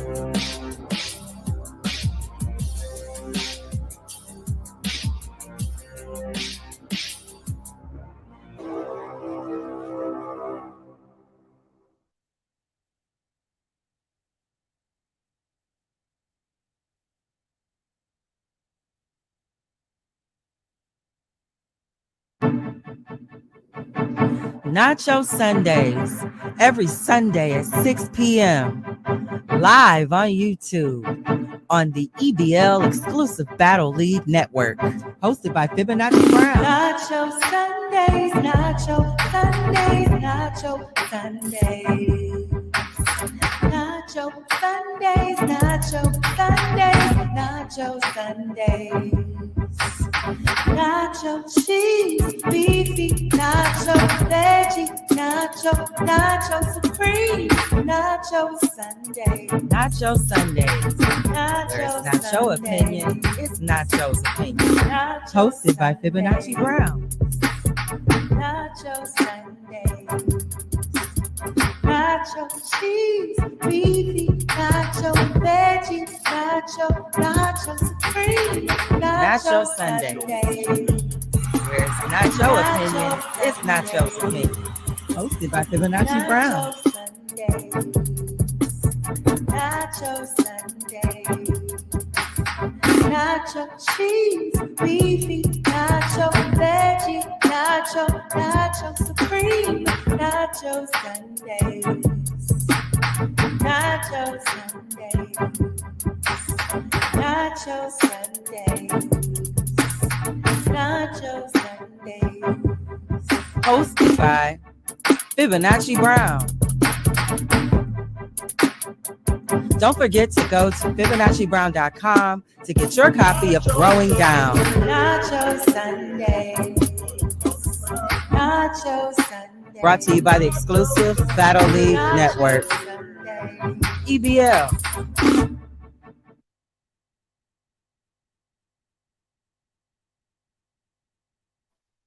What up, though, family?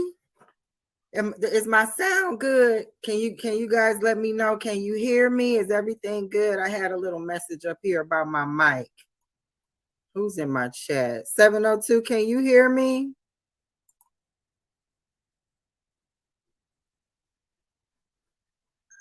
Let me make sure. Trying to make sure my sound is good.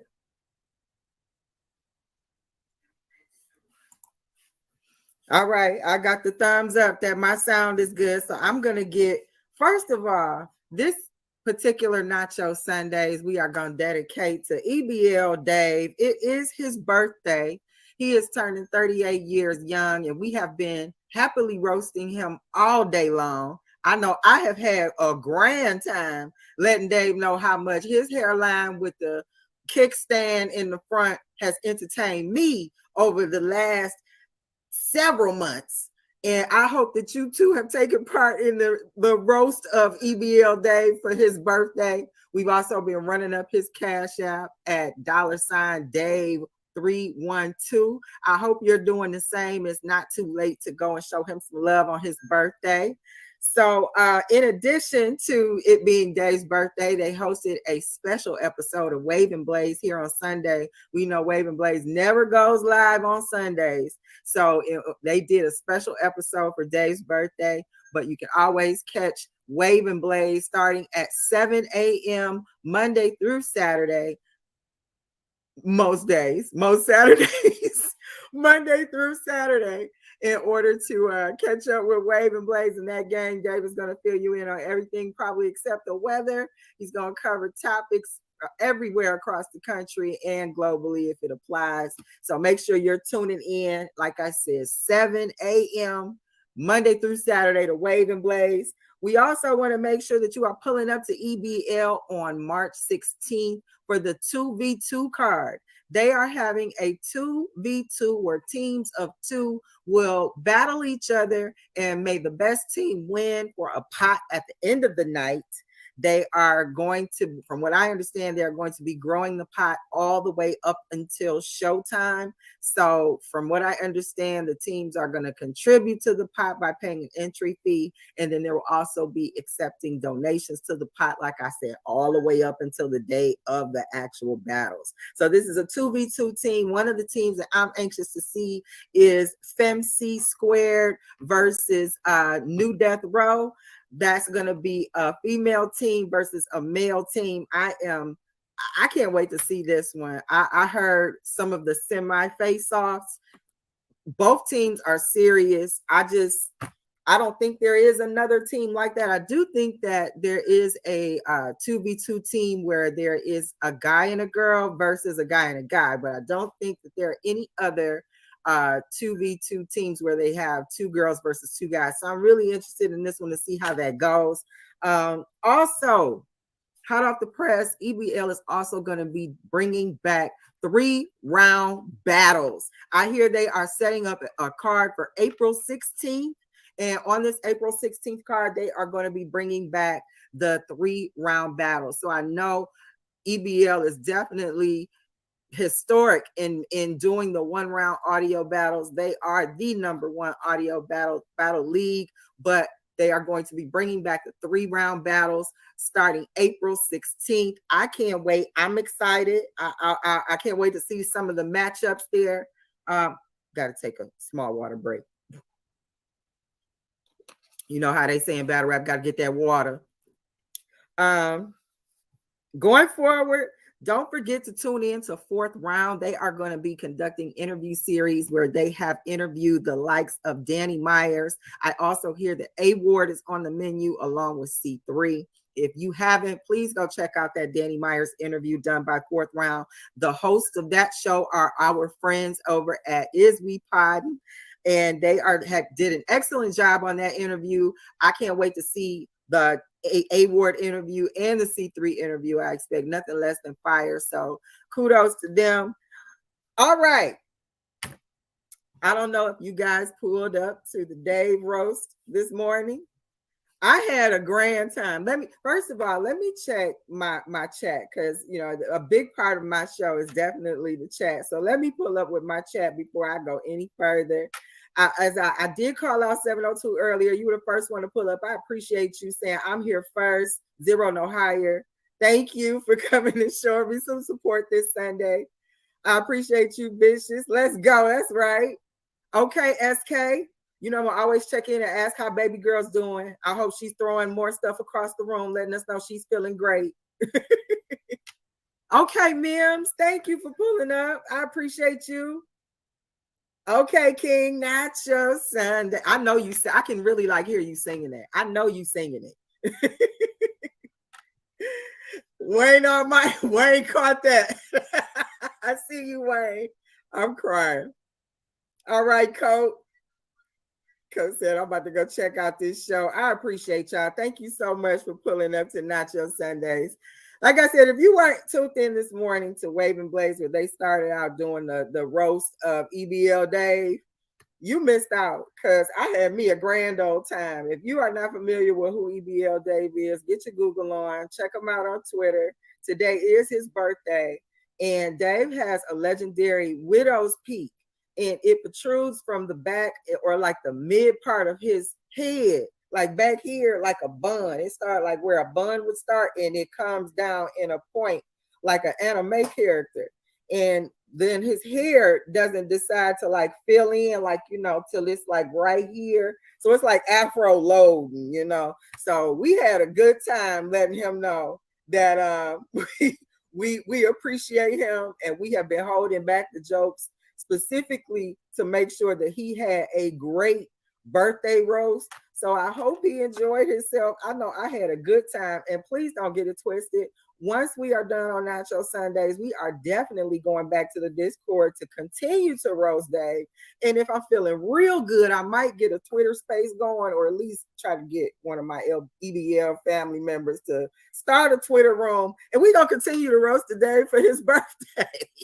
So stay tuned for the afterglow. Like I said, I'm going to try to get that cooked up on a Twitter space. I'm sure Dave will pull up with no problem and enjoy all of the jokes to be had. So moving on to the nacho cheese portion of our show. In the nacho cheese portion of the show, we do talk about ways to passively make money or save money so that we can, make sure we got what we need to get through this thing called life. So into this week's nacho cheese, I want to talk to you about how to make some passive income on YouTube. Now, I know a lot of times people are making money on YouTube, you got to build your platform, and you got to get people to come and subscribe, and you got to put out a lot of content, and it's just a lot of work that they don't tell you about up front. And I'm here to tell you that there are also other ways to be able to make money on YouTube without having to do so much of the legwork that's involved with growing a platform. So one of the ways to do that is you can create a YouTube channel. Here's a step-by-step, okay? Create a YouTube channel. Then you're going to go to freesound.org and type the sound that you would like to hear on repeat. Now, a lot of you who listen to maybe the sound of rain, the sound of the ocean, or the sound of maybe I don't know, birds in the jungle. Maybe you like to hear certain sounds that maybe relax you or just create a relaxing environment, giving you just the zen and the mindset that you want to be in. You can actually go onto this freesound.org and get a sound that you want to hear on repeat. And then you want to go to pixels.com and select a picture that matches your sound. So if you have the sound of the ocean, maybe you want to get a picture of the ocean or the picture of just, soothing water. If you have the sound of rain, maybe you want to go and get rain on a window pane or rain falling into a puddle or whatever you'd like to match up your sound with. You can go on to Pixels, that's PEXELS.com, and select a picture that matches your sound. So once you've done that, you want to upload your audio and your video to an Adobe Premiere or similar software. And in Adobe Premiere, you're going to loop your video along with your picture till however long you want your video to be. So I know a lot of times you go and look up these rain sounds and they have 9-10 hours of sound. You can actually manipulate how long you want your video to be. Maybe you just want 6 hours. You can put it into your Adobe program and loop it however long you want it to be. And from there, you take that and upload it to that YouTube channel that you created earlier. And boom, you've got something that people are going to go to and definitely play on repeat. And you can make passive income once your channel grows enough people who are putting it on repeat after time. It doesn't require that you go back and add a bunch of content. It kind of is the content itself. And if maybe you want to have different sounds on your channel, that might be a way to get people to make sure they come back to your channel because they know they can get a variety of things if they, click on your channel, not just one sound or not just one thing. So I thought that was pretty interesting. I always wondered, what would make people put these videos of just 6-7 hours of rain. And it's because they are definitely clickbait. You have a lot of people who want to play things like that on repeat because they use them to unwind. Some people use them to sleep, use them to meditate. I've even heard they have bell chimes. You have these chime sounds and they have those on repeat and people use those for meditation or just use it as maybe ambiance or atmosphere sounds for their business. Maybe they have a spa. Maybe you have a spa where you get massages and maybe you get your pedicures, manicures, facials, things like that. It might be a little added value to the ambiance if you're playing one of these sounds on repeat. So that might be a way to look into passive income. Maybe you have a business who is, like I said, if they have a spa or some similar business, maybe they're going to click on your channel every day because you've got the sounds that kind of contribute to the atmosphere they're trying to create. So if you are interested in some passive income, again, you want to go to freesound.org to get your sound, pick your sound of choice. And then from there, you want to match up your sound to a picture that you are also going to loop with your sound. And you want to get your picture from pexels.com. That's PEXELS.com. And from there, you want to put it into the Adobe Premiere or similar app to be able to line up the audio with the picture, loop it, and then upload it to your YouTube channel. So if you try it, make sure you come back to Nacho Sundays and let me know how that worked out for you in the comments. I would love to be able to update people on Nacho Sundays, of people who have tried some of the things that we introduced in the nacho cheese. And if it's actually working for them, I definitely want to pass that along to let people know that, you know, we do have people taking advantage of the things we share here on Nacho Sundays. So first or second of all, I want to thank you guys to Nacho Sundays. Thank you for coming. It's the 4th episode. I'm excited. You are on Nacho Sundays, where it's not your opinion, it's Nacho's opinion. I can't believe that we are 4 episodes in, like, and then for it to just still pull so much support. My chat is still going crazy. Matter of fact, let me slide over to my chat, because I see that y'all don't let me down at all. I see 2 wonders in my chat. Thank you for pulling up. This is like, you know, perfect attendance at this point. So I see you. I see King got the dancing emoji in the chat. He's lit. That's how he's telling us he's lit.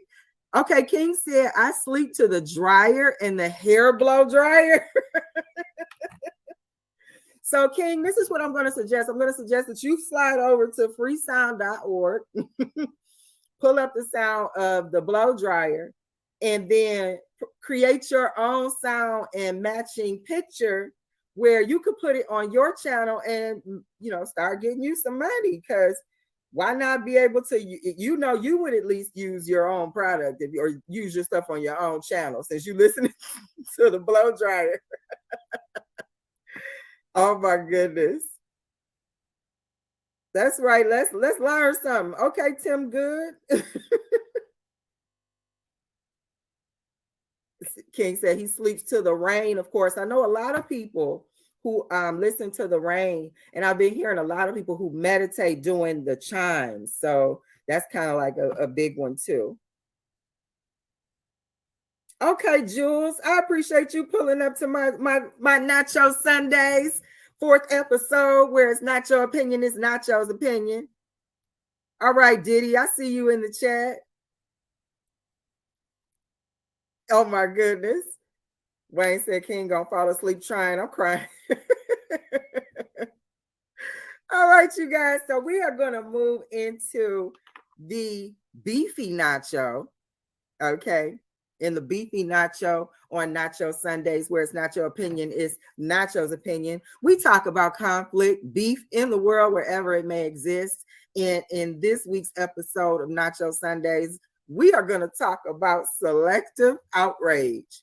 That's right. We're talking about Chris Rock and his beef, or lack thereof, with Will Smith, and this being revisited because of Chris Rock's Netflix special, Selective Outrage. Okay. First of all, let me give my sub disclaimer. This is Nacho Sundays, where it's not your opinion, it's Nacho's opinion. Okay. And I think that the special Chris Rock did on Netflix was knee slapping hilarious. I enjoyed it. I think when he got to talking about some of the challenges with his daughters, that it might have felt kind of flat.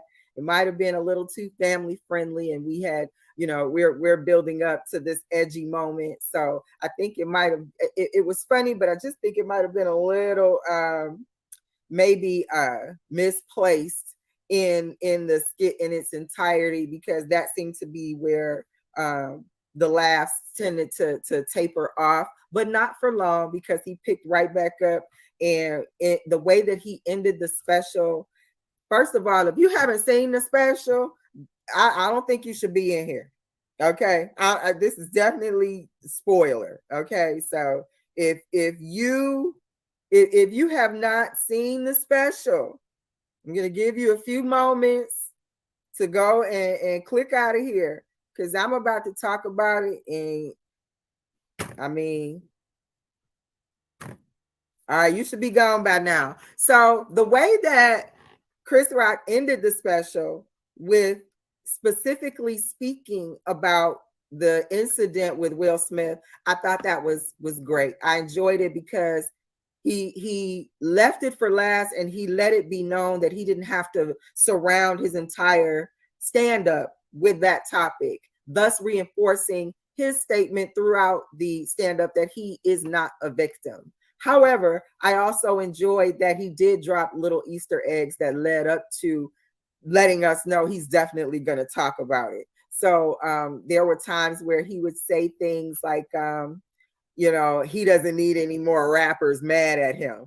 And the jokes that he would tell would kind of lead up to maybe making a joke about a rapper, but you didn't expect that he was going to drop that. So he did that a few times throughout the stand-up.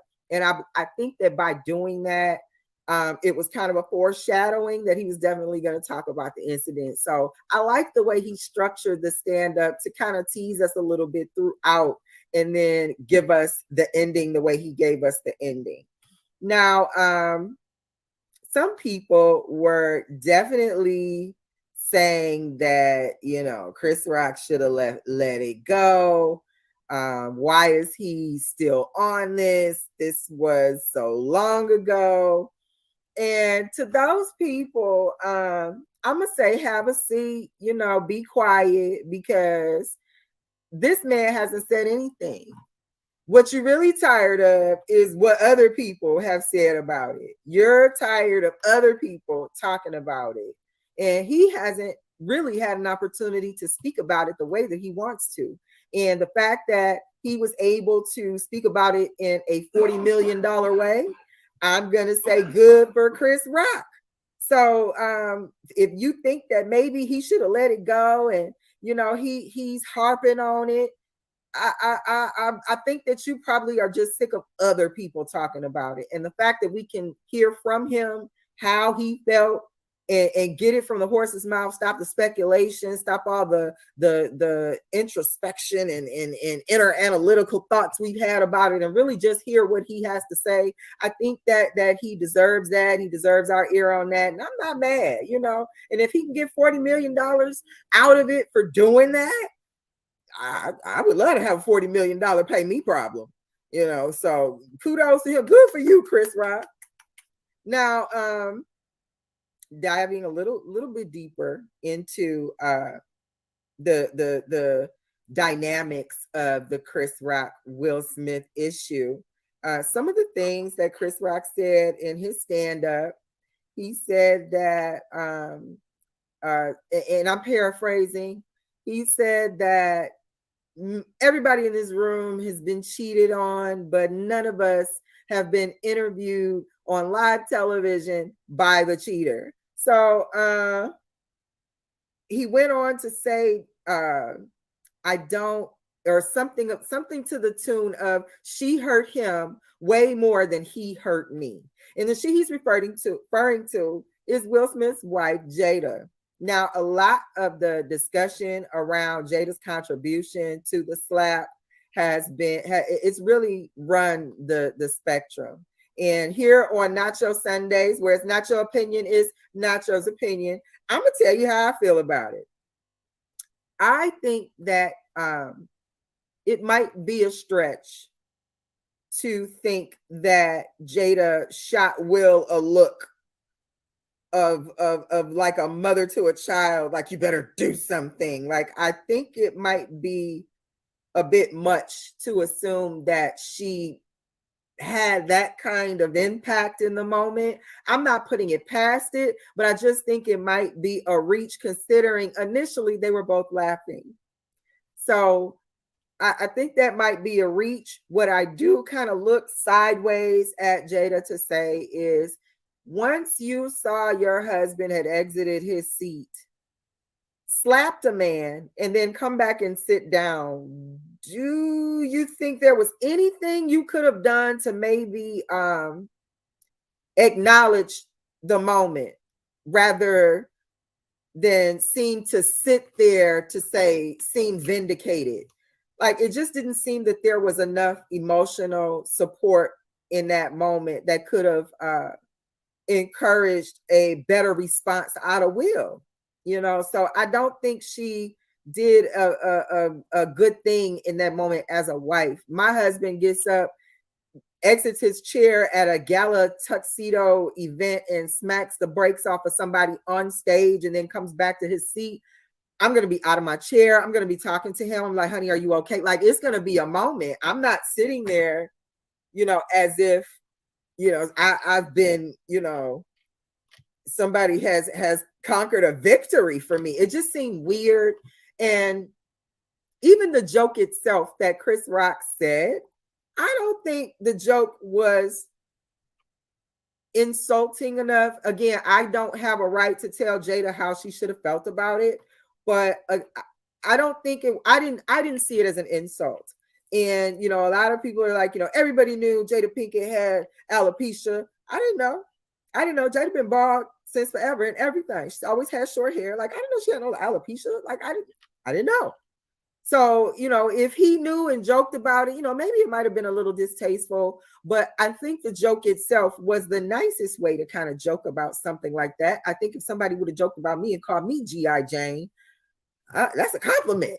Like, G.I. Jane was not nobody to play with. So the fact that he made that type of joke and, said that he was looking forward to G.I. Jane 2, to me, she should have probably worked that angle. You should be looking into G.I. Jane 2. I mean, if you're a beautiful woman, you're fit, and you're already bald, you're the part. Like, look into that. Stop trying to find an angle to be upset. So it just kind of seemed the response kind of seemed out of place to me for what seemed like a lighthearted joke. I felt like, considering it was Chris Rock, she was bald and in a long green dress. The Shrek jokes would have written themselves. So for him to just make it a G.I. Jane joke, I don't think it warranted that response. I don't think that anything he said would have warranted that response, because I don't see Chris Rock being that kind of disrespectful at an Oscars event. So I don't think he would have said something so disrespectful that it would have warranted a slap. I certainly don't think that what he said warranted the slap he got. A lot of people were saying that, you as a man, you have to protect your wife, and you've got to, make sure nobody else feels comfortable disrespecting your wife. But I think as a wife, you also have to make sure your husband isn't comfortable disrespecting himself in your name. And it just, to me, I just didn't get her response. I just didn't get her response to the whole thing. Then I started to kind of see things after the fact where it was like, Jada Pinkett breaks her silence after the slap. And I just never seen such entitlement. She breaking her silence. Like, you're not breaking any silences, Jada. Okay. Again, this is Nacho Sundays, where it's not your opinion, it's not your opinion. Nacho's opinion, not your opinion. I don't want anybody to get in trouble for the things that are coming out of my mouth. Okay. So again, this is on me. And in my opinion, Jada, you sat at a table and interviewed your husband about you cheating on him, but calling you G.I. Jane crossed the line. Yeah, I'm letting it marinate. Make it make sense. And then you try, after your husband had this episode, you stuck a camera in his face on a Go Live to ask him questions about it, where he definitely expressed feelings of, I don't want to do this. And you were completely dismissive of how he felt. Here we go with this again. Like, I just don't get that you are built of the emotional support that was necessary in the moment for Will. And although I feel like Will Smith, you should have never put your hands on that man. You certainly shouldn't have slapped him. I think it would have been a little bit more dignified if you would have closed fist punched him. But to open hand slap him, I think it was intended to be disrespectful, because you might have thought in the moment this is what you needed to do to fulfill a moment, but I don't think you should have ever got out of your seat and put your hands on that man for what he said. And the fact that he didn't put his hands back on you, I think it speaks more to his character than yours. You went out to the after partying about it, you and your wife, and you know, Jada just, she just, to me, she just didn't do the right things in that moment. She didn't do the things that were necessary to really come out stellar and graceful in this moment. It came off real sticky, real tacky. And I was just like, you know, then you want to have the nerve to break your silence in the moment. Don't nobody care what you got to say, girl. Hush. Be quiet. Go be the wife your husband needs and stop sticking go lives in his face and acting like you sick of him dealing with your mess. That's Nacho's opinion. Yes, we're on Nacho Sundays, 4th episode, where it's not your opinion, it's Nacho's opinion. And I said it, Jada. That's how I feel. Now, if I see some information between now and the future that changes my mind, so be it. But right now, in this moment, I don't like it. I don't like it, and I don't like it. Now, and also, what I'm gonna say are there were several levels of wrong, okay, in this whole, you know, episode of Will smacks Chris, okay. The first is thinking, the first level of wrong is Will thinking he was protecting his wife by doing what he did. I don't claim to know what was on that man's mind. I saw what he did, and I'm making a assessment that if that was the case, that he felt he was acting out of protection of his wife, he needs to understand that you could have just very well said something like you had already done when you told him keep your effing wife's name out his, whatever you said. That should have been enough, Will. The fact that you felt you needed to additionally get, like you dropped a whole F-bomb yelling from your seat. That wasn't enough. You checked that man in a way nobody has ever been checked in any Oscars history ever. And you still felt the need to get out of your seat. So my opinion is that if you got up thinking that what you were doing was protecting your wife, you were acting out of insecurities in yourself, in my opinion. And that, I believe, doesn't really have, Jada might irritate that, but that insecurity is yours to deal with. And if you think that the way to respond to your insecurity was to put your hands on that man, you dead wrong. Okay. Another level of wrong, Chris should get over it because it was so long ago. We don't have to tell this man to get up. He might never get over being embarrassed in front of his family, in front of his children, in front of his mom and dad and daughters and wife. He might not ever get over that. And who are you to tell him he should? Have you ever been embarrassed on such a scale to even think that you should be able to tell someone how to deal with that? And to be able to still have some decorum about yourself to say, I'm not going to violently respond back. So people who tell him to get over it, you have a seat. You get over feeling like that. That's what you do. Work on that. I really hope that Will can get the clarity he needs to be able to process this going forward. I also hope that Chris gets the same thing, to get the clarity he needs to process this going forward. I really, really hope that Will is not in a situation where he's being manipulated by a vanity spirit that needs things to look a certain way and finds a celebrity moment in even the most hurtful of human experiences and emotions. I hope that's not what this man is dealing with. But like I said, I hope they get the healing that they need to be able to get through what they need to get through, to get past this moment, past the emotions that brought them to this moment, and on to being better people. I'm going to slide over to my chat. My chat is scrolling. Okay, thank you for pulling up, Nicole. I appreciate you. You've been holding me down for a couple of weeks. I can't say how much I thank you for doing so. And she's right, in capital letters. Hit that like button. You heard her. Hit the like button and share on your platforms. Nacho Sundays, where it's not your opinion, it's Nacho's opinion. Hosted by Fibonacci Nacho Brown. Jules, I see, is holding it down. Okay, Jules was giving me some feedback. He said Jada does not respect Will, and I agree. I agree. If that's not the case, it definitely looks like that. If Jada does respect Will, it doesn't come off that way. It comes off like he's like his emotions are exploitable. It comes off like he needs to kind of make a fool of himself in order to appease her in some ways. And I think that when they brought up that they had Jada and Chris had some kind of backstory because Will didn't get nominated for the Concussion movie.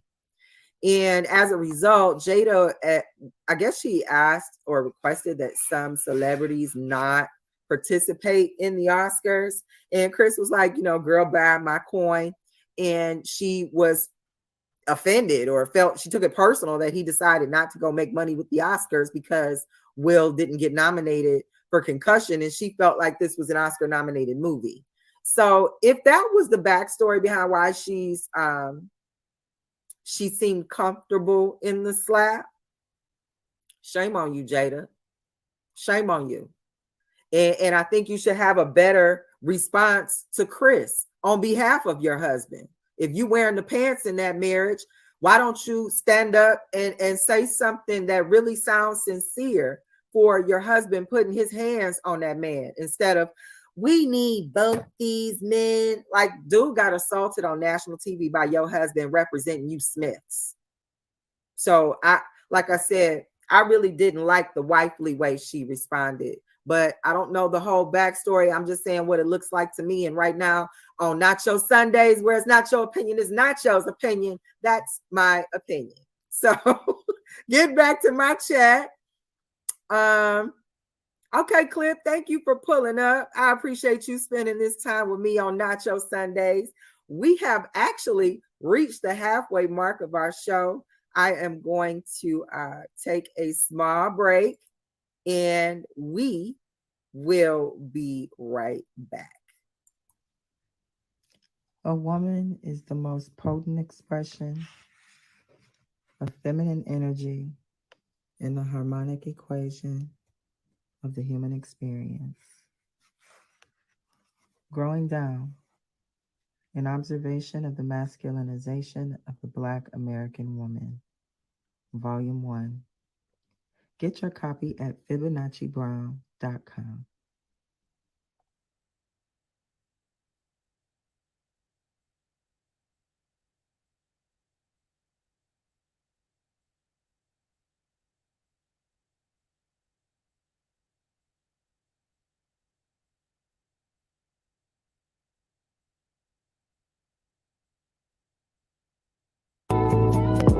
You are now listening to the Nacho Podcast, brought to you by the EBL Network.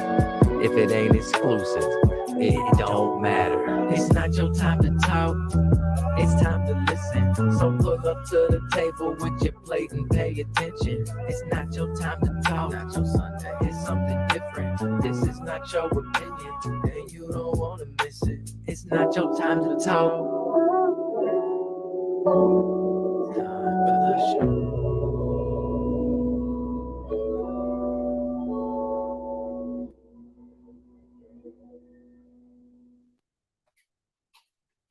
All right, y'all. Welcome back to Nacho Sundays, where it's not your opinion, it's Nacho's opinion. This is my 4th episode, and I appreciate you guys for pulling up, listening to what I have to say on certain topics that fit into our nacho. And as we devour our nacho, we have moved into the veggie nacho of our show. During the veggie nacho, we talk about health. Okay, health wherever it may exist in whatever ways we need to talk about it to be better. You understand what I'm saying? So in this episode of the Veggie Nacho, we are going to talk about a very interesting topic, which is fentanyl and its presence in prisons. So one of the things that piqued my interest about this particular topic, I happened to be looking at reels on my phone. And there was a gentleman who said that he had recently been released from prison.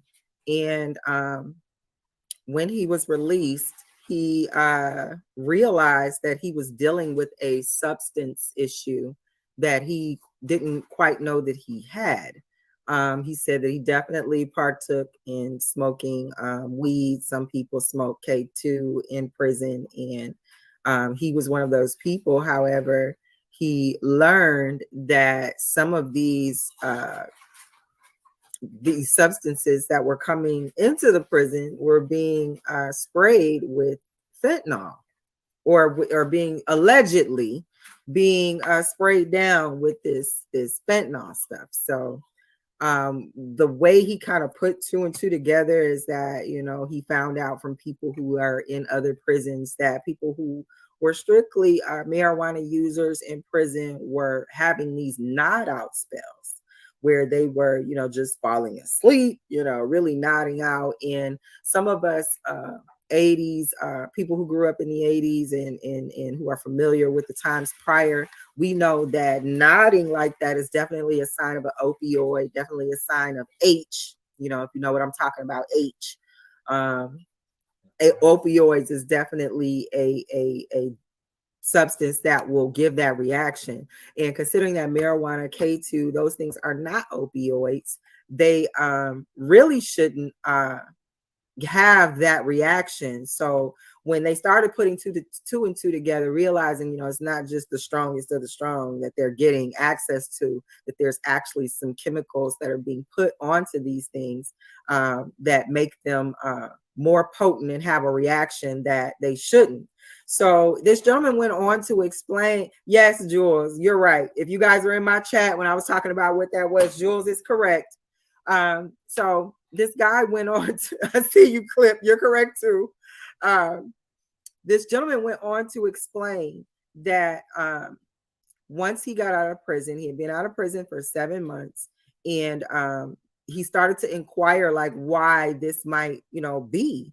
And he found out that from some of the prison officials, alleged, this is all alleged, but some of the prison officials said that they are actually spraying things that they know are coming into the prison. And they're doing that because it's a way to kind of keep the prison population docile.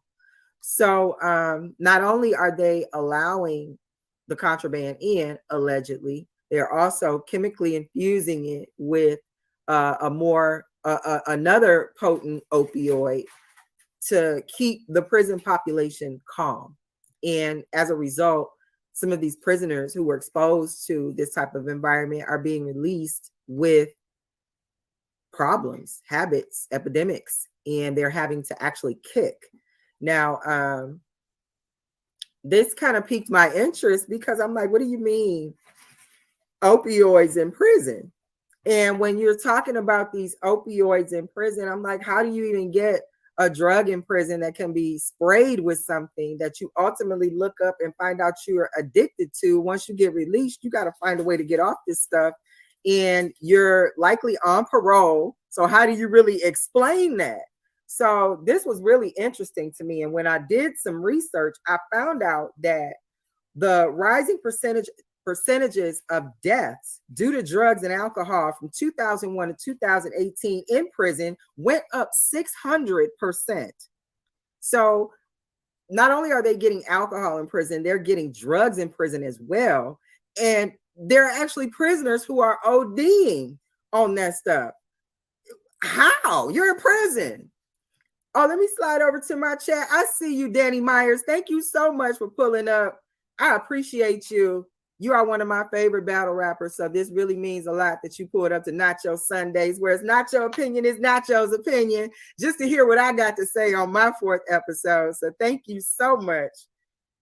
All right. So as I was saying, back in this study that they did from 2001 to 2018, drug and alcohol overdoses in prison went up 600%. Now, when you get to 2019, here is where we begin to kind of get into an epidemic of the C19, if you guys know what I'm saying. Okay. So C19 comes along and they are saying that we are in the throes of an opioid epidemic. Okay. So externally in society, we have this opioid epidemic going on where we have pharmacies getting shut down, doctors are losing their licenses because they out here handing it out like candy, right? The strange thing is that inside prisons, they are also seeing an increase in opioid use in 2019. So once you go from 2019 and move into 2020, you're in the throes of an opioid epidemic coupled with C19. Okay.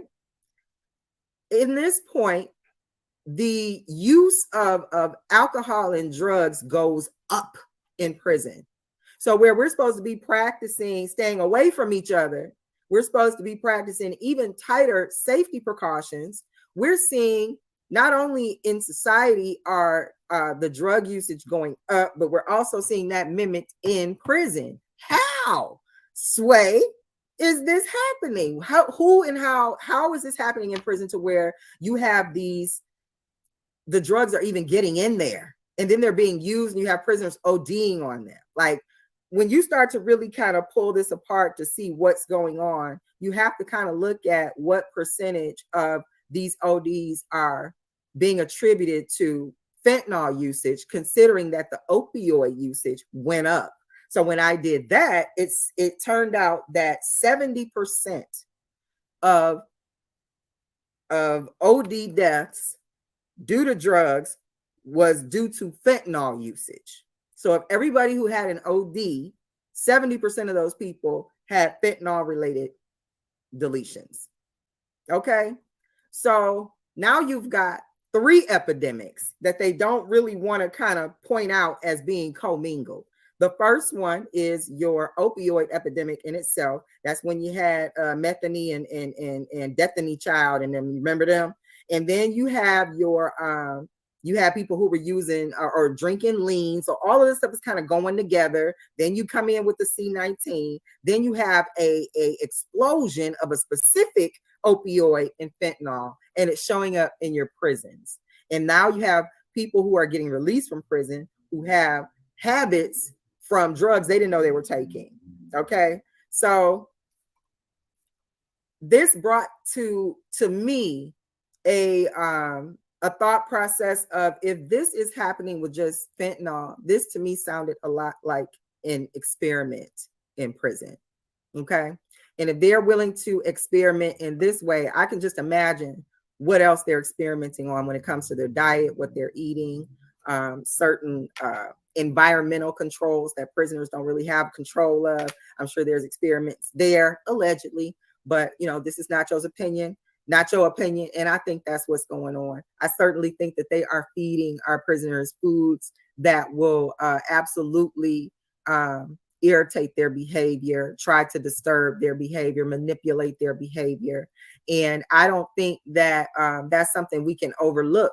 What people don't understand when you are taken into prison as a prisoner, when you look at your constitutional rights, you are a free person until you are convicted of a crime and put in a prison. There, you become a slave. And that is the truth in 2023, not something that was abolished. I'm talking about an active truth and law. So make sure you check that out in your constitution. You are a free person. You are not a slave until you go to prison. So I do believe that they are doing things to our prisoners that is manipulative to their diet, manipulative to their mental state, and they are being released back into society. Instead of being corrected, they are coming back with addictions they didn't know they had, having to kick things they really can't explain how they even got hooked on.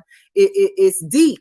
And I think we need to make sure that, if we are expecting the prison systems to work and be of use, we can't treat the people in there like free experimental lab rats. That's not the case for everybody that's in there. So, you know, you got people that you plan to reintroduce back into society. It's probably not a good idea to be experimenting on them. You know, and I'm not laughing because I think it's funny. I'm really just kind of appalled at how, you know, our people get used and we get manipulated in ways that aren't as obvious that hit us, like our diet. We don't realize that they play with us in our diet and then try to put us back into society with all these problems, not realizing, you know, we didn't even know we should even expect this. So the veggie nacho today, I implore you guys to look into what's going on in our prison systems. They are not rehabilitating people as we expect that they should. That's my opinion. Now, and we are on Nacho Sundays, where is Nacho opinion is Nacho's opinion. That's right. So I want to make sure that I'm not trying to put words in anybody else's mouth. This is just how I feel on Nacho Sundays. And I feel it's crap. You shouldn't be able to experiment on prisoners who you expect to reallocate back into society. You're putting them out there without the tools that they need to really function in a way that society would expect them to function, when y'all really the ones who really know what's going on, because you know what you did. So I'm going to slide over to my chat. I saw Danny Myers in my chat earlier. I appreciate him pulling up. I saw you, Clips, for pulling up. Thank you so much. Let's see. Lou Kane. Okay, Lou, thank you for pulling up.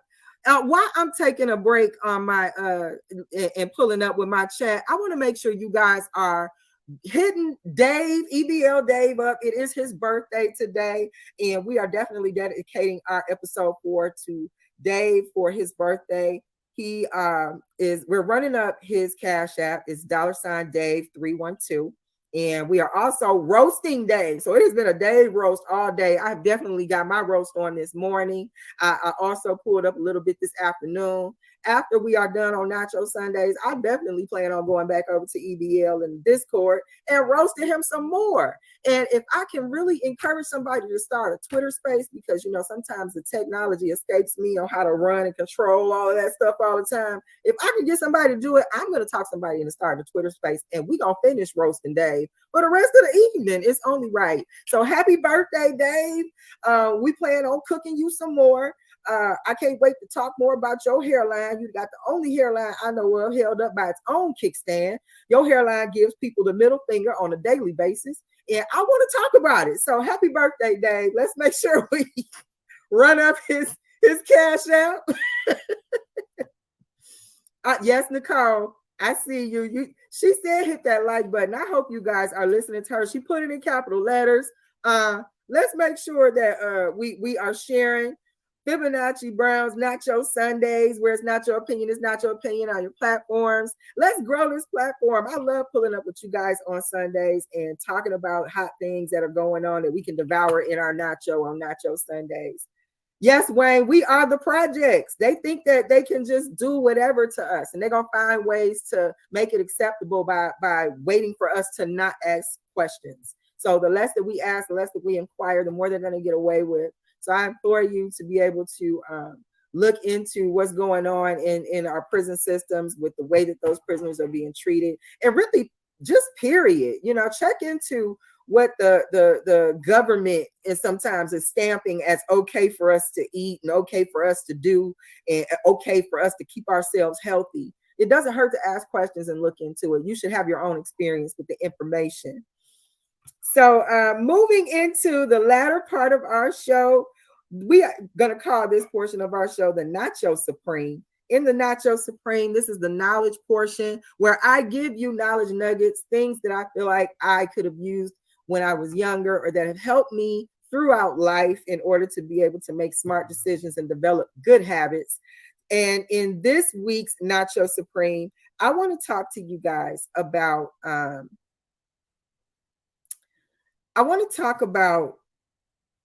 making the decision to go to college in 2023. Okay. Now, let me give my disclaimer. because this is Nacho Sundays, whereas not your opinion is Nacho's opinion. And I feel a way about going to college in 2023. I don't think that we give enough options to our young people when it comes to being able to develop the skills that are necessary to fulfill or be fulfilled and live a successful life. I don't think that we encourage the skills that we used to back when they had vocational classes in high school that you could go to, you know, during your, as a part of your curriculum.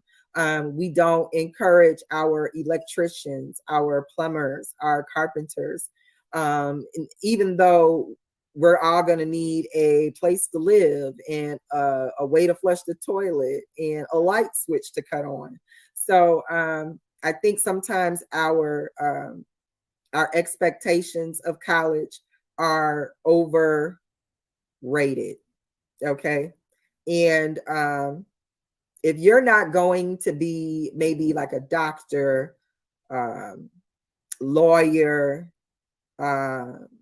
certain engineers, it might not be a bad option to look into getting a certificate or being certified in a trade. There is a large attachment financially when it comes to going to college. If you are unable to get a scholarship that covers your college education, or unless you are able to really afford paying out of pocket in a college education, you're going to have to likely get financial aid. So if it's no scholarship, if it's not paying out of pocket, getting that financial aid, sometimes we are being expected to understand the nuances involved in a financial aid contract prior to us even taking an accounting class that teaches us what a debit and a credit is. And, you know, coming out of high school saying, yeah, I'm going to sign this contract, you don't even realize that when you sign a contract saying that you are going to accept financial aid to go to college and use that to pay for college, many of us haven't even had children by the time we've signed that contract. And we don't realize that that contract makes us more obligated to it, or obligated to it longer than we're obligated legally to our own children. So where your legal obligation with children ends at 18, you are obligated to a financial aid contract for 25 years before they will even consider any kind of breather for you to come up off of it. So I know in the recent couple of years, there have been some bills passed where there's been some financial aid relief. However, financial aid itself as an option to cover college, if that's what you have to do, I really just implore you to think about it longer. Think about it before you tie yourself financially to that. The student loan, it's a very tricky and different type of debt. Okay. You can go in debt in a marriage, okay, and get divorced. You can go in debt with a vehicle, and the vehicle can get repossessed. You can go in debt with a house, and the bank can come and reclaim your home. You can owe student loans, and you just owe student loans. There is no relief that will allow you the separation as with other debts. There's no, you can't divorce a student loan. A student loan can't be repossessed. The bank doesn't come back and take your education from you. They keep you tied to it in a way that will affect every move you want to make for your future. If you want to buy a home, they're going to look at your student loan debts. If you want to buy a vehicle, they're going to look at your student loan debts. Mind you, you could have perfect payment history on other credits outside of student loans. meaning you could pay your car note on time, you could pay your rent on time, you could pay your phone bill on time, all of these things, insurances, credit cards, you can pay all of these things on time, and those student loans will hit you in a way that made it look like you didn't make any effort in those other areas. So in thinking about college and thinking about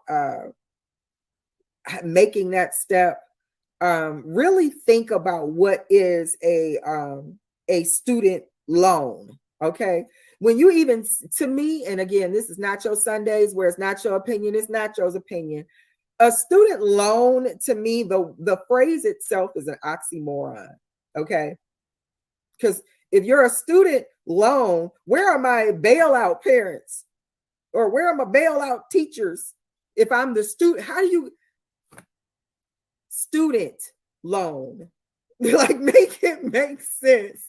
It really sounds like it sounds like something somebody made up in a hurry to be able to get to the money. Let's hurry up and get them obligated to this contract. We'll call it a student loan. Like, it just sounds like an oxymoron. It doesn't sound like it makes sense. Why would you give a student a loan? It doesn't compute. So if you are considering college, make sure that you are going to college for something that will absolutely benefit you in a way that doesn't obligate you more to the debt than the passion of the education.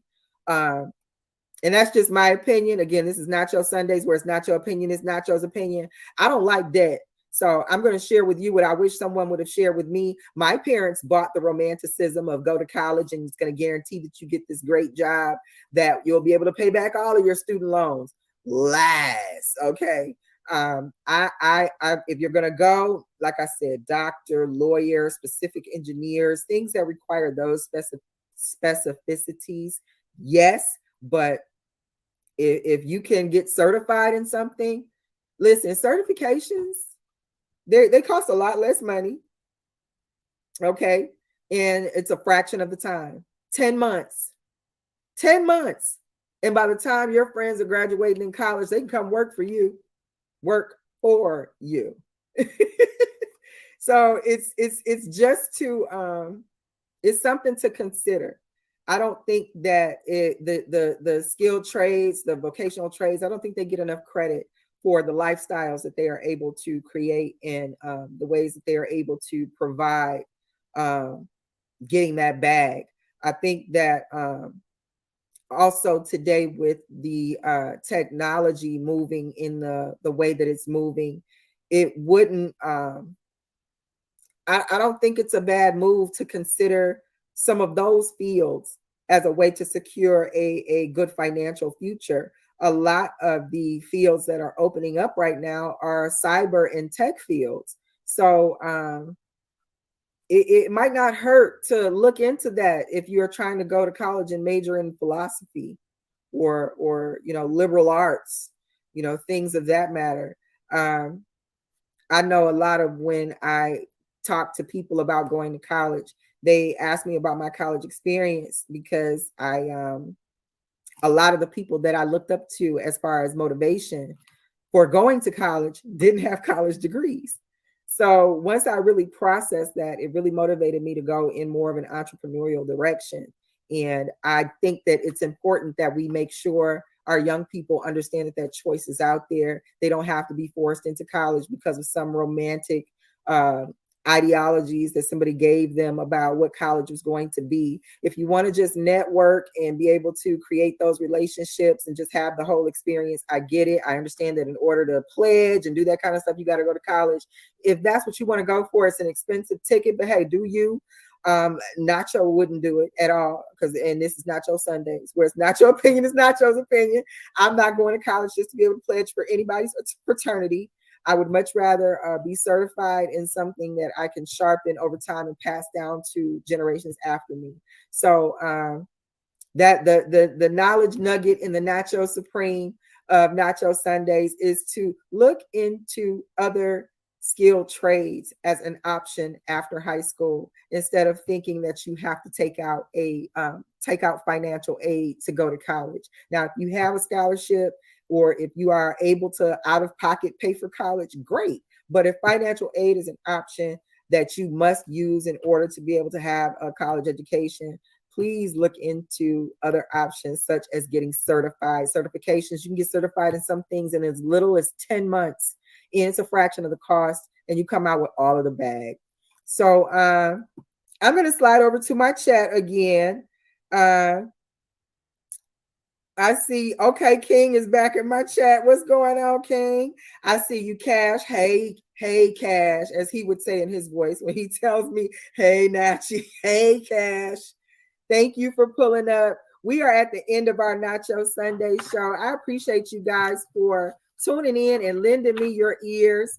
And before we go, I just want to say that, you know, it was brought up in my spirit to just let Dave's hairline know one more time that we're gonna work on getting him some hair. I'm trying to see if I can DoorDash you some bundles over there. We're gonna fill up the first half of your forehead, and we're gonna get the next half after we count up the birthday money to see how successful we were in raising money to fill in the rest of Dave's afro. Dave's afro is at half loaded. It's still loading. We hoping by the end of the night we can get that thing full all the way up. We'll know it's full when it meets the widow's peak. If we are not able to get the DoorDash bundles over there, we are definitely going to turn to spray hair. I know you guys know what the spray hair is. They've been using it on the beards. We are getting it for Dave's hairline.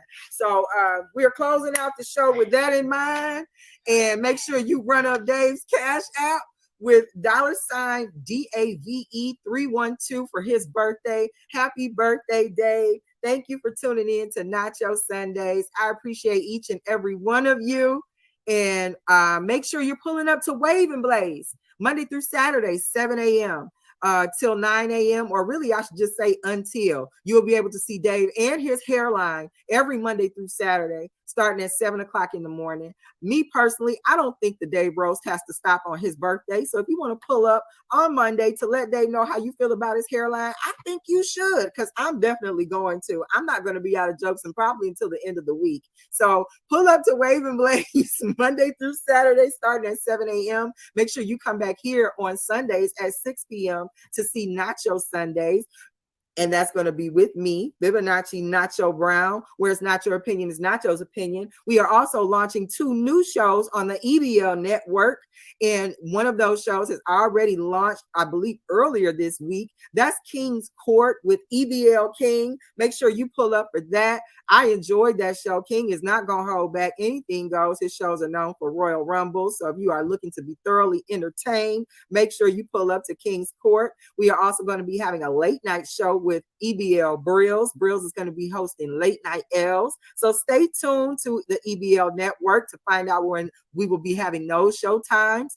And also, don't forget about our events. We have got the 2v2 card on EBL coming up where we have teams of 2 who are going to be competing for a pot.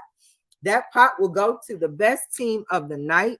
Then we also have on April 16th, EBL is going to be bringing back their 3-round battles. So we already know that EBL is the #1 audio battle league. We know that you can come here and definitely catch a great one-on-one or 1-round battle, but EBL is going to bring back those 3-round battles. I can't wait to pull up for that battle. That's going to be in the swing of spring. So I'm looking forward to that. Make sure you guys are tuning in to EBL for future announcements. Let me also bring up our family over at Is We Poddin'. Is We Poddin' has their podcast, The 4th Round, where they are doing amazing interviews. If you haven't checked their Danny Myers interview, please head over to The 4th Round to make sure you see that. Danny Myers has some call outs in that interview that I'm sure will pique some of you guys' interest. I know it raised my eyebrow. And they are also looking to have future interviews with none other than A Ward and another future interview with C3. So make sure you are following our Is We Poddin' family over at The 4th Round to check out those interviews. Mind you, the Danny Myers interview is already out there. Make sure you're pulling up for that. Run the numbers up on there. Run the numbers up on Is We Poddin'. Run the numbers up on Fibonacci Brown. And before I go, I also want to plug myself. I have a book out. That book is called Growing Down, an observation of the masculinization of the Black American woman. You can get your copy over at FibonacciBrown.com. That's FibonacciBrown.com. Right now, there's an introductory price of $19.99. Shipping is $4, and I will be personally autographing these introductory copies. After that, the price will go back to regular price, and we will definitely be charging more for the autograph copies. But head over there now where you can get them at the introductory price of $19.99. We are going to go ahead and close out our show. Thank you again for pulling up. Thank you, chat. Thank you, Diddy. Thank you, Nicole, King, Cash. I see you guys. We out of here.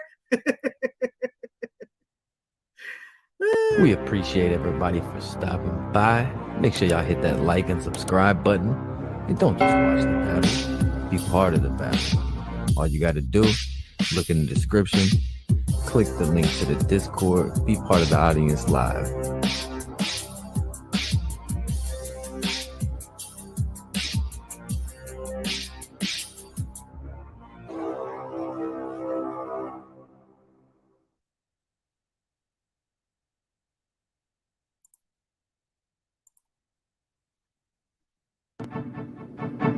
Nacho Sundays, every Sunday at 6 p.m. Live on YouTube on the EBL exclusive Battle League Network. Hosted by Fibonacci Brown. Nacho Sundays, Nacho Sundays, Nacho Sundays. Nacho Sundays, Nacho Sundays, Nacho Sundays. Nacho cheese, beefy, nacho veggie, nacho supreme, nacho Sunday. Nacho Sundays. Where it's not your opinion, it's Nacho's opinion. Hosted by Fibonacci Brown. Nacho Sunday. Nacho cheese, beefy, nacho veggie, nacho supreme, Nacho Sunday. Where it's not your opinion, it's Nacho's opinion. Hosted by Fibonacci Brown. Nacho Sunday. Nacho cheese, beefy, nacho veggie, nacho supreme, nacho Sundays. Nacho Sundays. Nacho Sundays. Nacho Sundays. Hosted by Fibonacci Brown. Don't forget to go to FibonacciBrown.com to get your copy of Growing Down. Nacho Sundays. Nacho Sundays. Brought to you by the exclusive Battle League Network. EBL.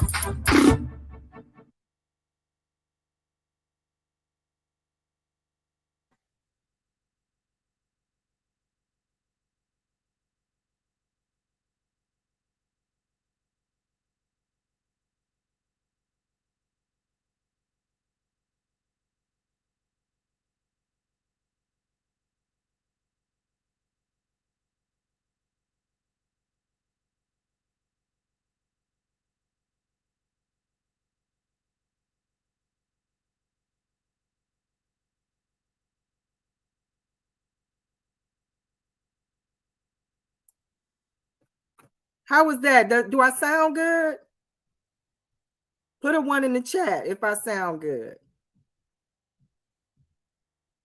Okay, I'm seeing audio. I see.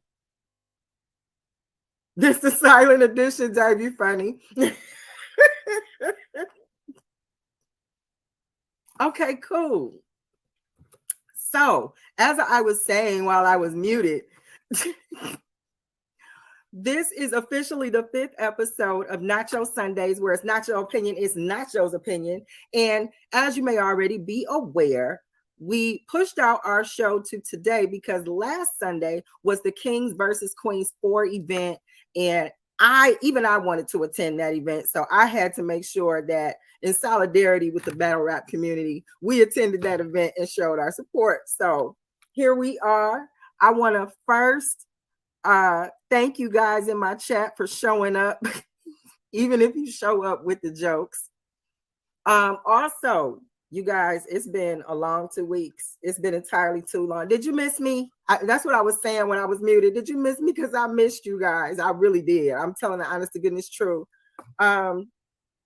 I woke up this morning and I was not feeling well. I'm gonna tell you. I started feeling something, coming on me maybe like late Friday night, and like where I felt like I was getting a little congested. My sinuses were starting to go funny. And it just seems like when the weather changes, my sinuses respond.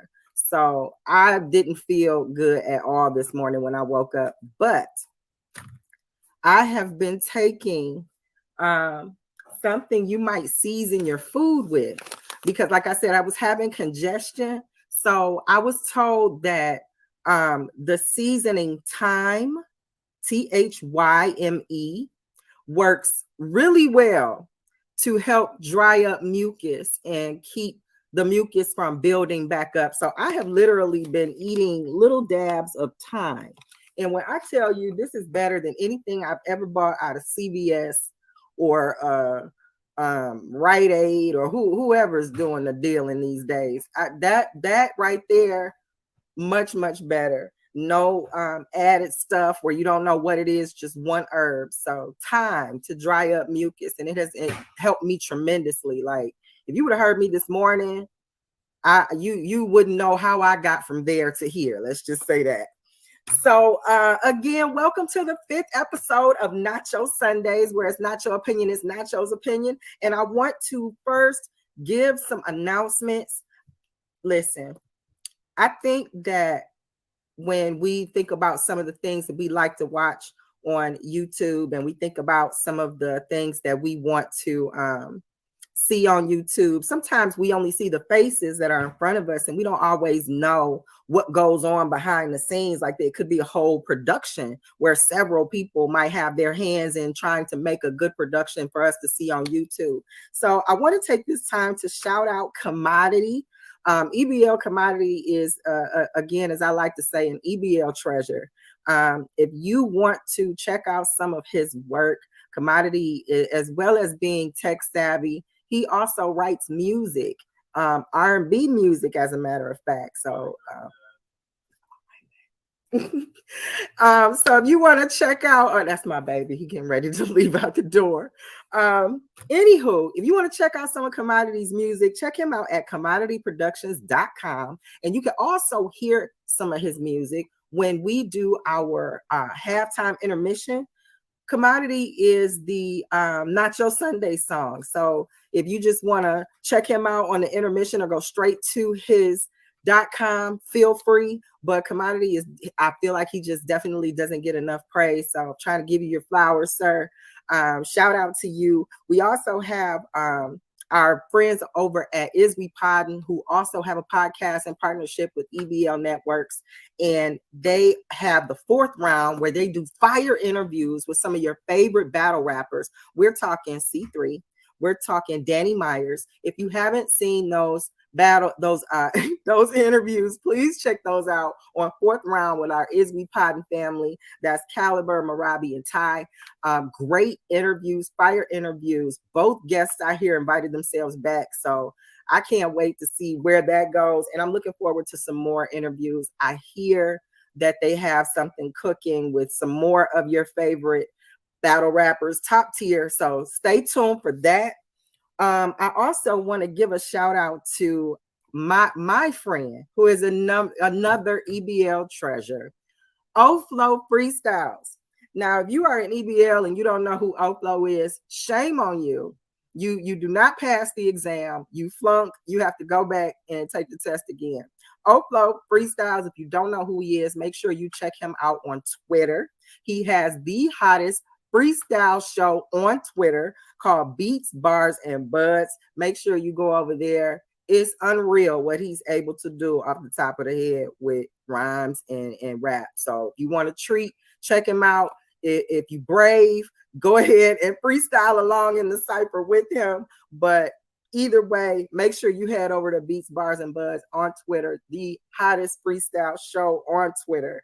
Also, shout out to me. I wrote a book called Growing Down, the masculinization, the observation of the masculinization of the Black American woman.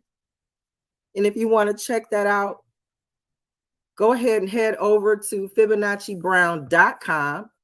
And right now I am sending out autographed copies for an introductory rate of $19.99 plus shipping and handling. And once this batch of books is out of stock and I have to reorder, the price will go back to regular price, and those copies will not be autographed. So make sure you head over to FibonacciBrown.com and check me out. I am actually a published author. Also, I'm going to be putting out an album this summer, and that album is going to be called Scription Volume 2. For those of you who follow my page prior to Nacho Sundays, you know that I put out an album in 2020 along with my husband called Scription Volume 1. And we have the volume 2 of that series of albums coming out this summer. If you like Maturated Mind music, if you're ready to really hear some music that speaks to your soul through rap, through singing, check me out this summer. I can't wait for you guys to hear it. Speaking of albums, do yourself a favor and check out West Seattle Menace by one of EBL's other treasures, Wayne Almighty. That album is amazing. I don't even think he knows how good it is. If you go over to YouTube and put in West Seattle Menace, all of the songs on the album will come up. Sounds great in the car. Roll the windows down. Weather is getting hot. Roll the windows down and play that. You won't regret it. I see my chat is going bananas. I got a few more announcements and then I'm going to get into our nacho. I missed you guys. Did you miss me? I really feel away, like, but we here now, but I was really like, I kind of wanted to talk to y'all last week. We got a lot to catch up on. Anywho, continuing with our announcements, don't forget to check out King's Court on the EBL network. That is with EBL's very own King. He is hosting a show where I'm not going to say anything goes, but I'm going to say it's entertaining. Make sure you head over to the EBL network to check that out. Also, if you are not looking at Wave and Blaze in the morning by now, what are you doing in the morning? It's got to feel lonely because everybody I talked to and seen, they headed over to Wave and Blaze.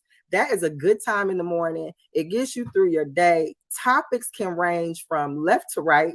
So make sure you're checking out Wave and Blaze every Monday through Friday every Monday through Saturday from 7 a.m. until these shows I've heard can go over 2-3 hours. Sometimes they have takeovers where our Is We Poddin' family comes and takes over Wave and Blaze from EBL Dave, and those shows are equally as interesting. So make sure you head over to the EBL network to check out Wave and Blaze, the Fourth Round, King's Court, Nacho Sundays. Make sure you check out Commodity Productions.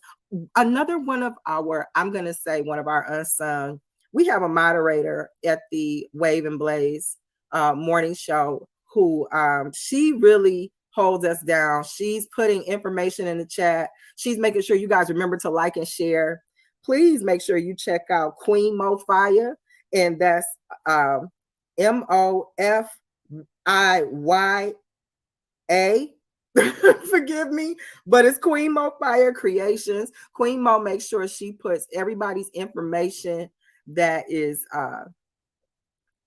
participating in the show in the chat. So if you're not able to click over to the links, she's got it right there for you in the chat so you don't miss it.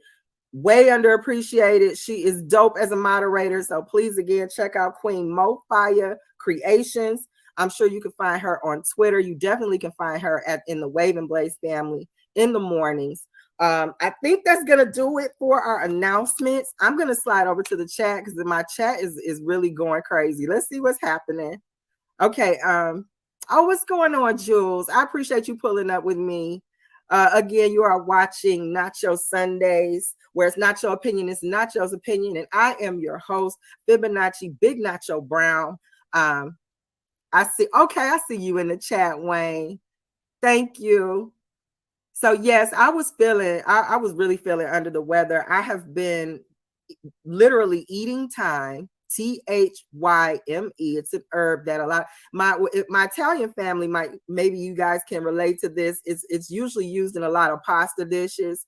So as an herb, it does add flavor to the food, but it has excellent medicinal use with drying up a lot of that mucus. So I'm glad that I have what I have. So I haven't had to take anything over the counter. I don't like pills, so if I can find a way to do something natural for my body, I would much rather do that without the side effects.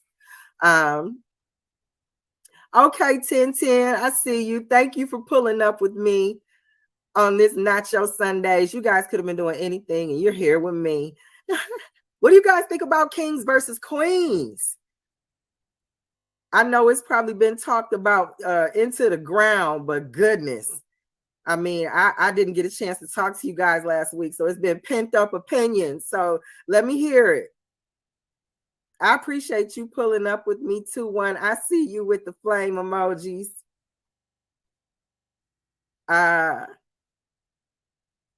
Okay.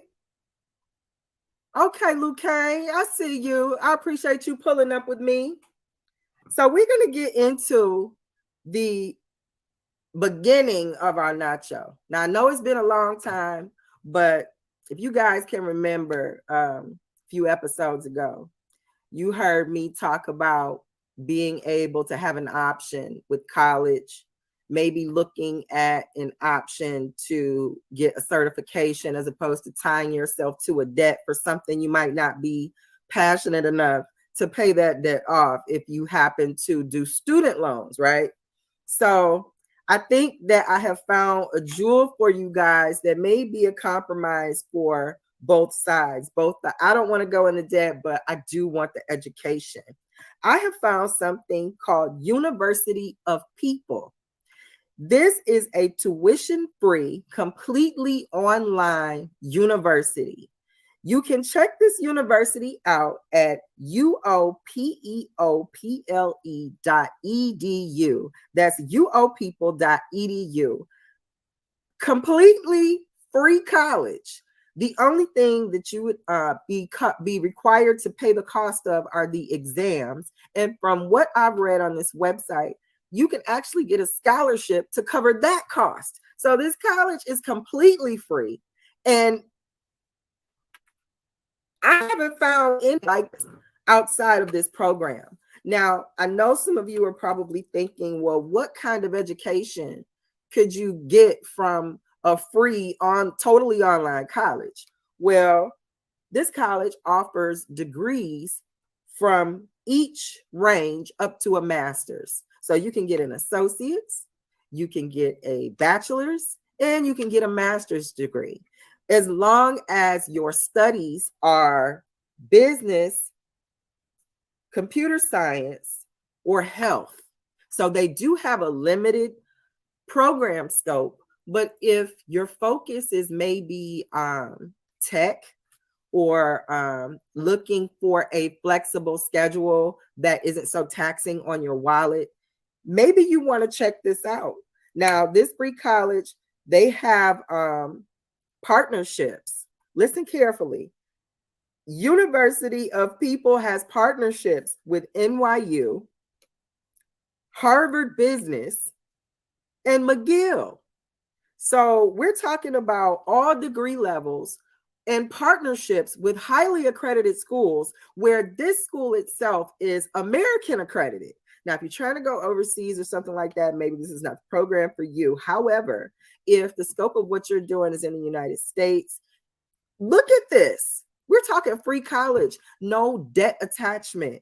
You don't have to worry about something following you to ruin when it comes to your finances. So free school, all degree programs, partnerships with highly accredited schools. And then get this, it is also accepted as legit by Apple, Tesla, Google, and Amazon. So that's all the major tech companies. So if you're looking to be recognized for your skill level maybe in these fields, and you don't really have the commitment level to do a student loan, or you just really can't afford it, maybe you want to check this out.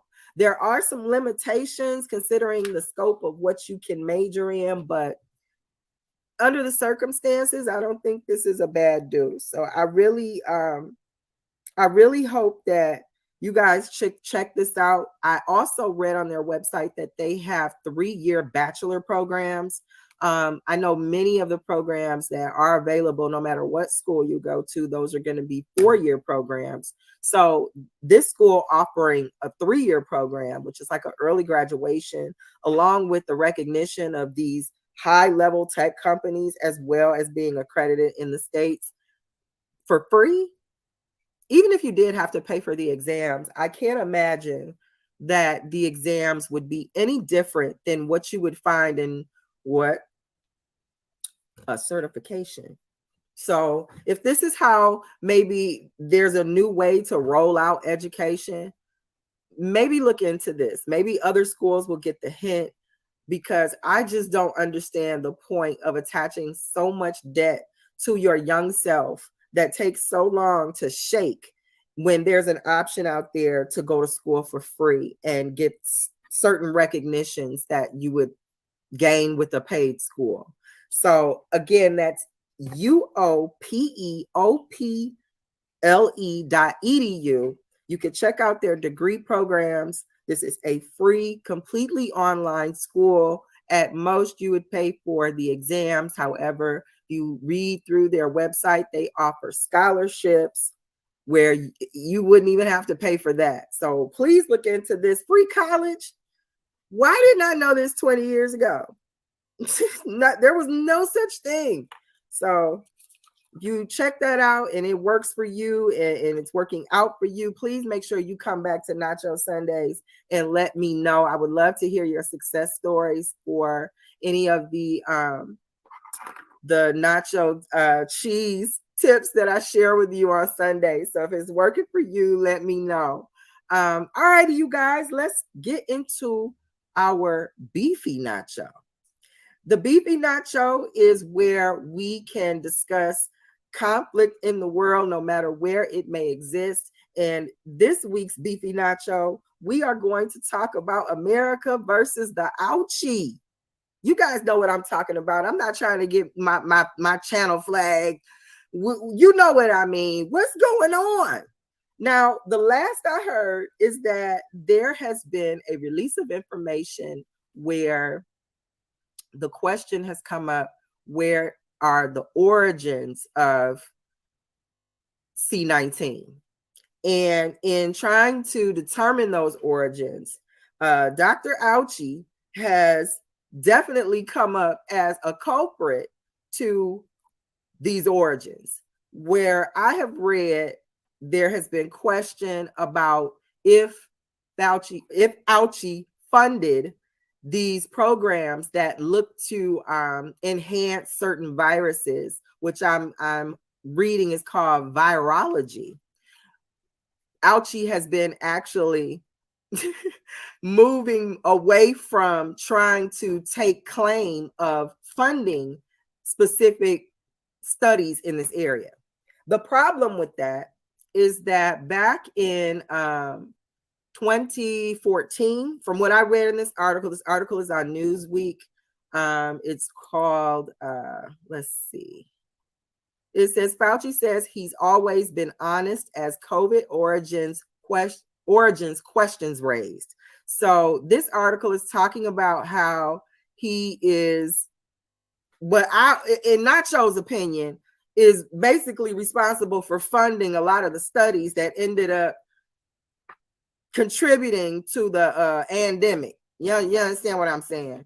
This is Nacho Sundays, 5th episode, where it's Nacho opinion is Nacho's opinion. And that's what I think happened. And from what I read, the way that the funding would go for these projects is that Dr. Auchi would actually fund one project, and that project would have a sub-project that's doing virology projects. So where Fauci Ouchie might have said, you guys can have $3 million to work on your project. 600,000 of the 3 million went to a sub project that's C19 related. And I believe the specific animal was bats. So if you read through the article, again, is Fauci says he's always been honest as COVID origins questions raised. I think he's trying to split hairs. I think he's trying to play games with us and be like, I didn't fund it just because I knew the people who knew the people that wanted the funding. Like he thinks his hands are clean. Matter of fact, let me know in the chat.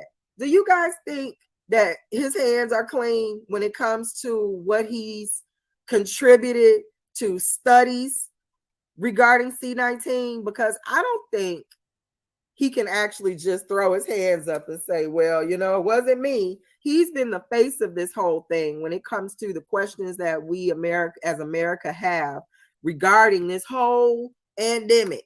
So you can't go running now like, no, I didn't fund anything. Well, what did you do? Because if you're the leading doctor and you are the one who is spearheading being the face of the public engaging this whole thing, how can you act like, well, no, I don't know anything when your name is on the funding that gave the funding? Like, make it make sense. You guys check out the article. Again, it's on Newsweek. I'm hoping that you can get over there and read through some of the things that I read through. There were some specific numbers, specific animal testing, and I don't think it leaves Fauci clean. Now, if you remember back a couple of episodes, I was talking about reparations, and I talked about reparations for the crack era pandemic. And a lot of people, I think, overlooked that because they're still focused on slave reparations. Well, I think reparations instances are coming so fast that we're not even paying attention to them. So here on Nacho Sundays, where it's Nacho opinion, it's Nacho's opinion, and we're here on the 5th episode. I think America might be owed some reparations for this whole C19 pandemic. That's just my opinion, but I've seen a lot of things that are tied to fallout from this whole thing. Things like this whole sudden deletion thing that's going on. People are just falling out. I know there was some discussion about what happened with the athlete Damar Hamlin. So I think there may be some room to really look into this as reparations because they went hard. It was a campaign. I don't see clothing retailers go this hard when it comes to campaigning, getting the ouchie. So I would be interested to know you guys' thoughts because in my opinion, we might be owed reparations for that. Because that was a bit much. People was looking down their nose at you if you didn't want to take it. Nobody looks at you out the side of their eye if you have a headache and you're like, you know, I don't want to take an aspirin. But say you don't want to take the ouchie. People was looking at you like you stank or something. Like it was bad. And it's like you put a lot of this information out here, you give it information overload, and then you just kind of throw your hands up. Like I haven't seen Mr. Ouchie as much with since this whole calm down of the pandemic. So I think he's got some explaining to do. His hands aren't clean. Let me get a sip of tea. I usually sip water. It's gonna be tea today. Like I said, you guys, I wasn't feeling good this morning, but I have been taking care of myself on some DIY. I don't want to take any pills or anything over the counter. So I've been sipping tea and eating time, and it's been working. So I'm going to stick with it. Let me slide over to my chat. Hello, SK. I see you. I appreciate you pulling up with me on Nacho Sundays. Yes, Wayne. The whole Tuskegee experiment.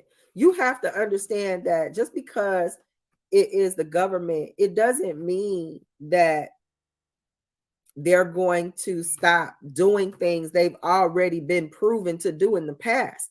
An example of that is the Tuskegee experiment. If you're not familiar with the Tuskegee experiment, please educate yourself.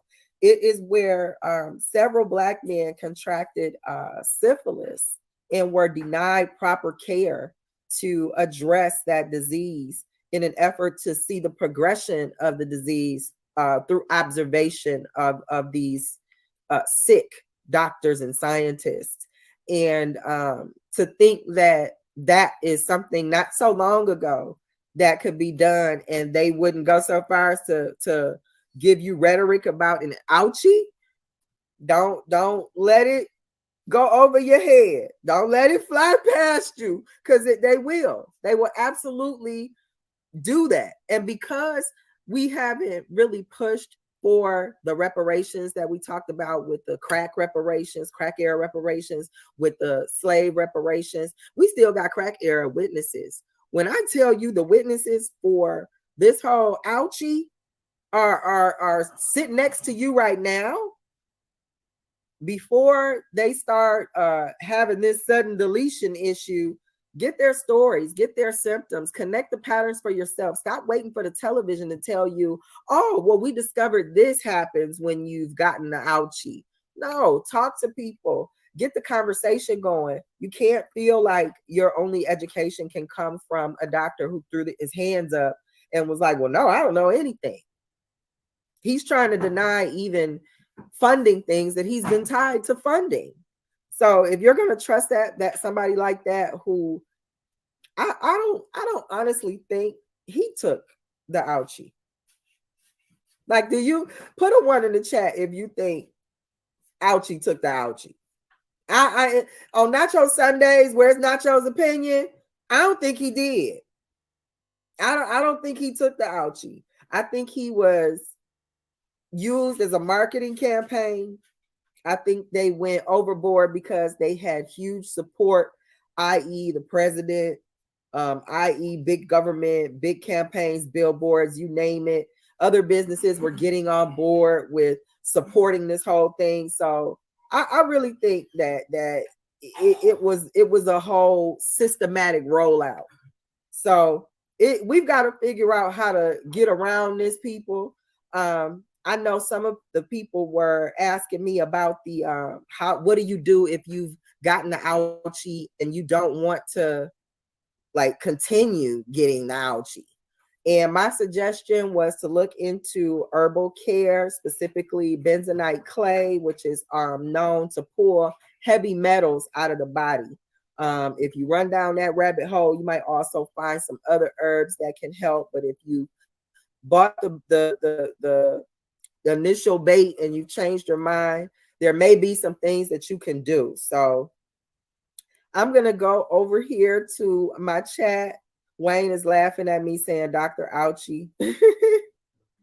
2-1 is laughing at me saying Dr. Ouchie. Oh my goodness. Okay, Lou Kane, you said you're trying to get an associate. Check out University of the People and let me know if they have something that can work for you. If you're looking in the field of business, health, or computer science, that might be the program. I'm suggesting it because it's free and nobody deserves the financial burden of student loans. So if that works for you, let me know. Right now, we are going to take a small intermission and give some shine to our sponsors. And we will be right back. You are now listening to the Nacho Podcast, brought to you by the EBL Network. If it ain't exclusive, it don't matter. It's not your time to talk, it's time to listen. So pull up to the table with your plate and pay attention. It's not your time to talk, Nacho Sunday. It's something different. This is not your opinion, and you don't want to miss it. It's not your time to talk. Time for the show.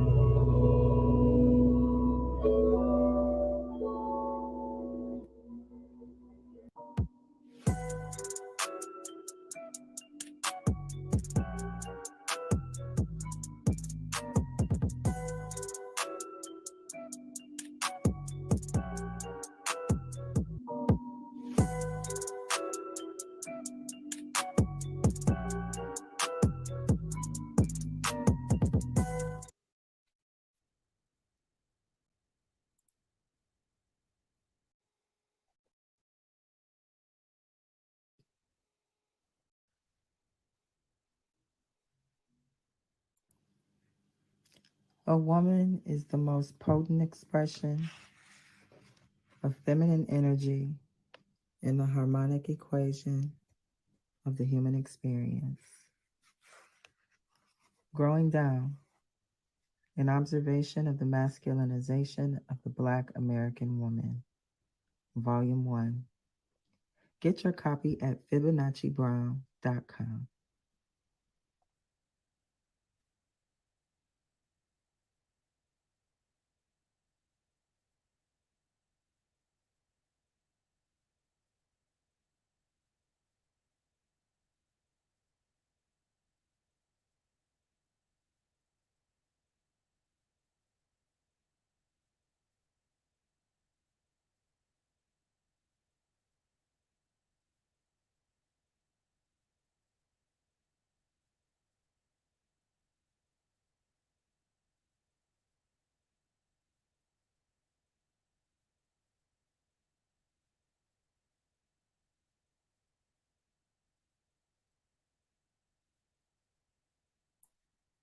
Wayne, I appreciate you because I did not know I was muted. So yes, now that you can hear me, we are going to get into the veggie nacho of our show. And in the veggie nacho, we talk about health. And in this week's episode of the veggie nacho, we are going to talk about diet. Now, I know some of you may be thinking diet, that could mean a plethora of things. Some people are on pescatarian diets. I'm vegetarian, so some people could be on a vegetarian diet. Some people just may not care. However, the diet I want to talk to you about is the diet of your eyes and the diet of your ears. What are you seeing and what are you hearing? So when we think about diet, let's keep it in food just to draw a comparison. You if you want to eat healthy, thank you, Wayne. I got a thumbs up. You guys can hear me. That's great. Okay.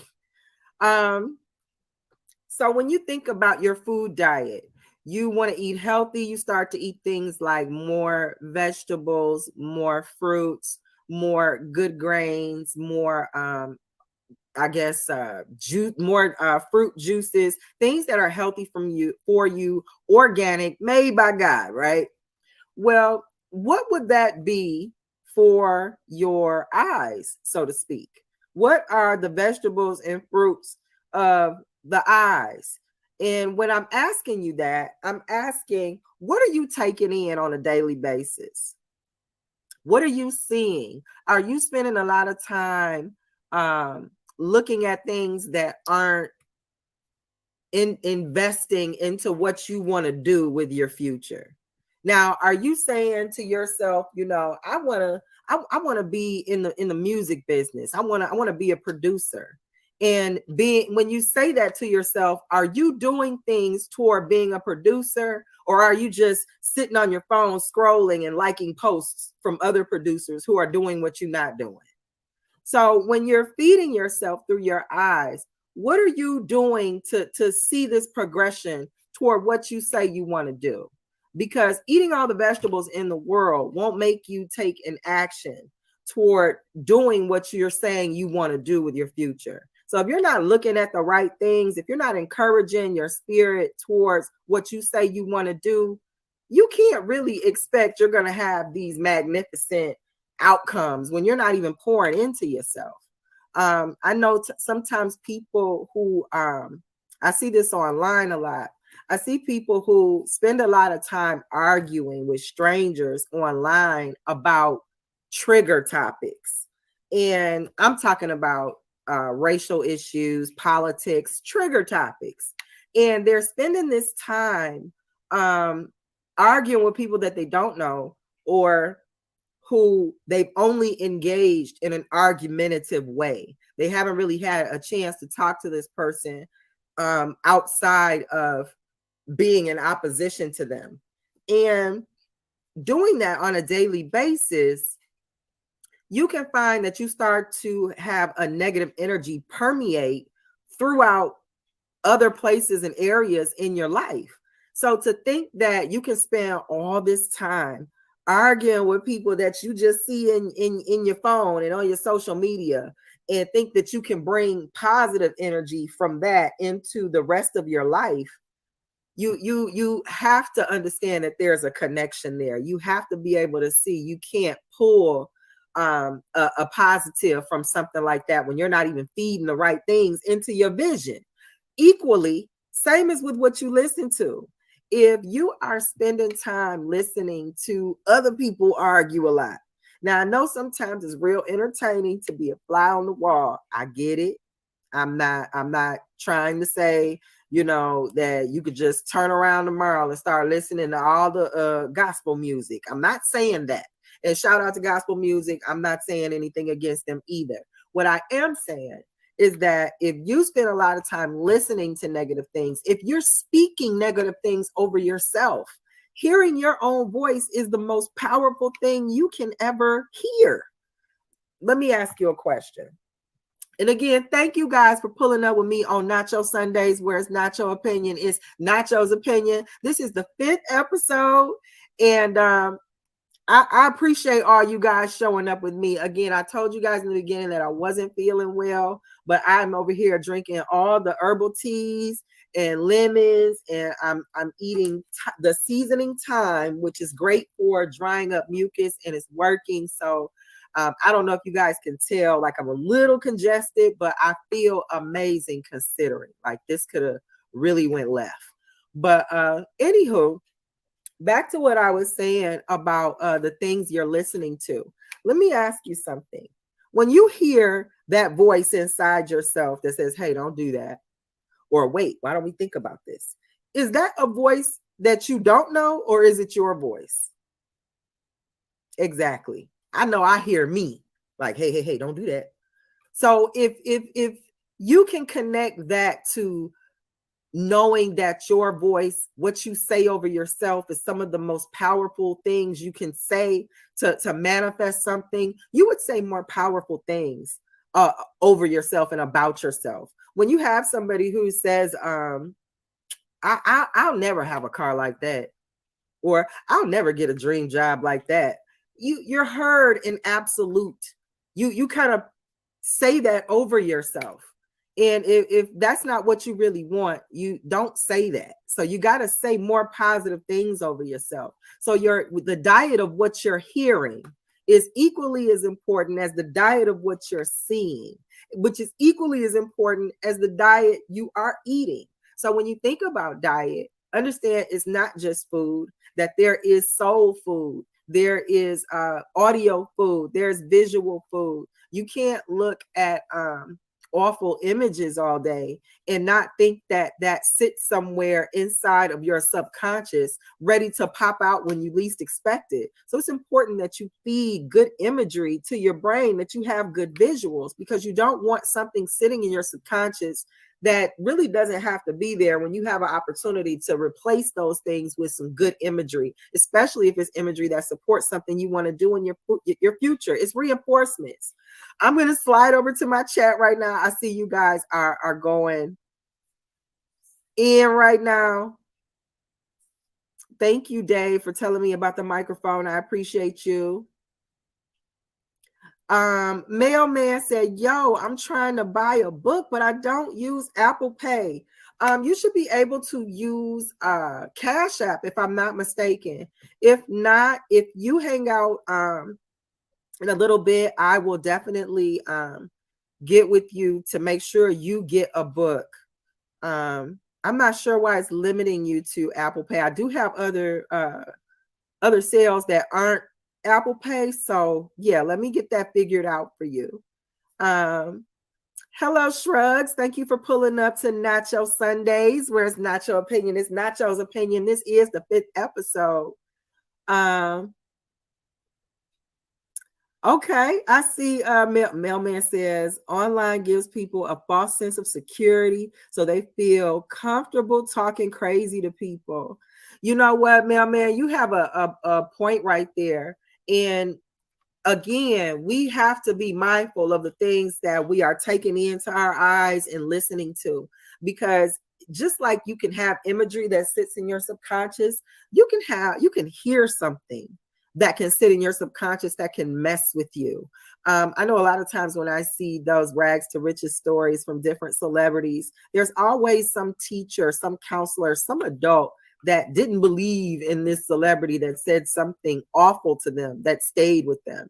So what you hear can definitely have an impact on your drive, your psyche. So it's very important to be mindful of your audio diet. What are you saying to yourself? What are you listening to? What is the environment around you when it comes to what people are saying about you? Are you in a place where people are encouraging you? Are you in a place where people care about seeing you win? If not, you might want to reevaluate, or at least be mindful enough to say, okay, I know I'm going into this environment, so let me be prepared. I know I might have to, put my armor up. And same thing with the visuals. I know a lot of times I've been seeing a lot of young people who like to turn their cameras on social media, and they're flashing weapons and pulling up on people. And these things aren't turning out so well. People are getting hurt. And it's these visuals, it's the way that people want to be seen, and needing such a negative a negative reputation. It can have a negative impact on the soul, on the psyche. So you got to be careful about what you take in through your eyes, what you take in through your ears, as well as what you take in through your mouth. Matter of fact, if you guys remember when we talked about water a few episodes ago, we talked about the different kinds of water. The waters, when we talked about the doctor who did the experiment, who said three different or had three different affirmations for the rice plants in the water. The one plant he said thank you to was fragrant, it blossomed, smelled wonderful. The one plant that he said something negative to, like you're stupid, or he said a negative statement to it, it turned black. And the plant that he ignored just rotted. So if you think about that, let's say you have a bottle of water. I know some of you guys might, keep a bottle of water around you. Let's say you have a bottle of water and you are at your dinner table. Maybe before food is served, you're having a conversation about something you saw online. And that maybe that conversation was negative, and you're holding this bottle of water, and you're like, and then she was like, and then she said, so I was like, girl, and then they said this, and he said that she ain't this, and you're holding this water. What you're saying, based on what that experiment proved that we did with the rice water has memory. And if you're speaking, holding onto your water, saying these things, you're 70% water. So if you're speaking this in the environment or in the diet of your ears, as well as the water you're going to drink, think about how that might affect you, especially over time.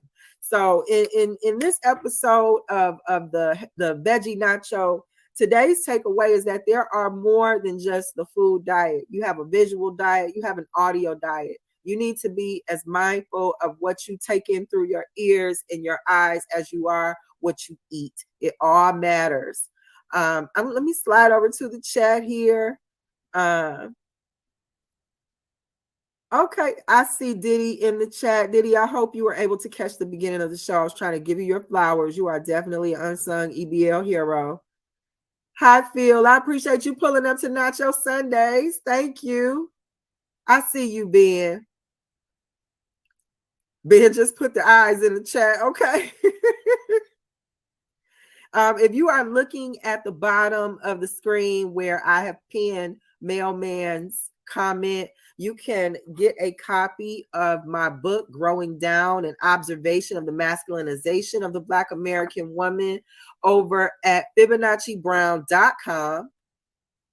And for a limited time, I am offering these introductory volumes with autographs at an introductory rate. So if you hurry over to FibonacciBrown.com, that's FibonacciBrown.com, you can definitely get your copy at the introductory rate of $19.99 plus $4 shipping. I am also signing those copies. So you get an autographed copy.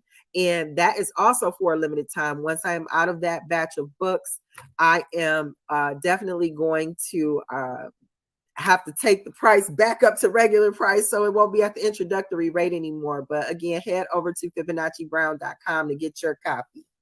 So moving ahead, we have reached the Nacho Supreme portion of our show. And in the Nacho Supreme, we talk about knowledge nuggets, life nuggets, things I wish somebody would have told me when I was younger, things that have helped me through life. If I can share that with you, I would love to be able to definitely impart that to you on the Nacho Sunday show. And this week's Nacho Supreme, the nugget is going to be self-accountability.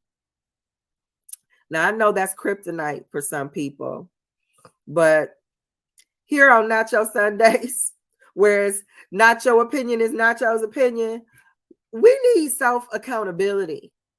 I am finding that it's difficult sometimes to run into somebody who's comfortable in self-reflection.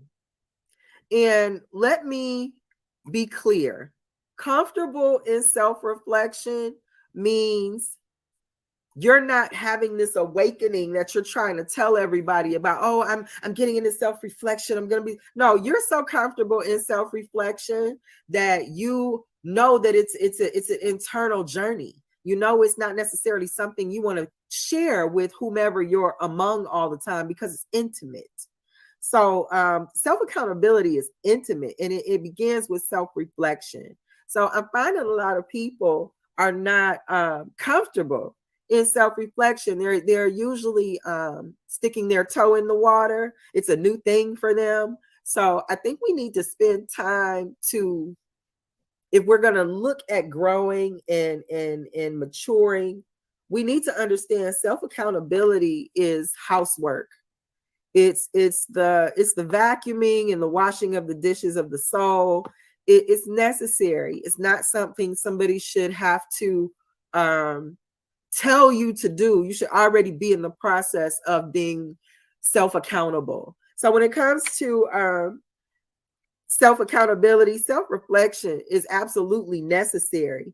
One sign that you might need to step back is when you are maybe venomous to other people. You're experts on the flaws of other people. Now, sometimes maybe you're reading somebody. Okay, maybe you just got an insight that they need a read or two. So if that's the case, I'm not trying to say that you are on or off in that instance. But what I am saying is that if you can be passionate about the flaws of another person, you should be able to be as equally as passionate about correcting your own flaws. So if you are going after people and you're being just daggering in how you're talking to them, and you're not willing to have that same moment with yourself in the mirror, you might need to look into some self-accountability and self-reflection. I see you, Mailman. Mailman is asking, what is my IG? My IG is Fibonacci Brown. I'm going to pull it up on my phone so you guys can see it. Forgive me for my tech savviness or lack thereof. But yes, let me pull it up. I'm going to show you on my phone. And that way, if you guys want to head over to my IG, I know most of the time I'm usually active on Twitter, but could definitely catch me on IG if necessary. So it's, well, how do I go over there to show you? There we go. That's going to be Fibonacci_Brown, FIBONACCI_BROWN. So if you want to check me out on Instagram or on IG, that's how you find me. Anywho, so getting back to our self-accountability in the Nacho Supreme, which is the knowledge nugget of our show, we also need to look into the delusions that we might feed ourselves when it comes to being self-accountable. You might want to make sure that you aren't trying to force something on other people that you haven't even spent time pouring into yourself. Some things take more than talk. I know that talk is a part of it, but you can't always think that the way to get through things is to just do a lot of talking. There's a thing called show and prove, and being self-accountable, you get to check yourself before somebody else has to. So when we talk about self-accountability, think about those things: self-reflection, going harder on other people than you reflect on yourself, and feeding into delusions that excuse me excuse me feeding into delusions that you yourself don't put the effort into, but expect other people to believe. It takes more than talk. It takes you doing the work, doing the intimate work of looking at yourself and saying, am I living up to the things that I put out there? Am I am I harder on other people than I am on myself? This kind of stuff matters. So if you are not going to if you're not going to consider yourself when excuse me, y'all, these sinuses is trying to have a way with me.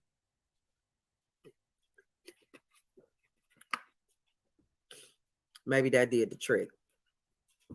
If you are not going to have a relationship with yourself that you want to force on other people, consider doing the intimate work of self-accountability. If I knew sooner about being self-accountable, I wouldn't have had to get humbled by other people. I wouldn't have had to get humbled outside of my home if I was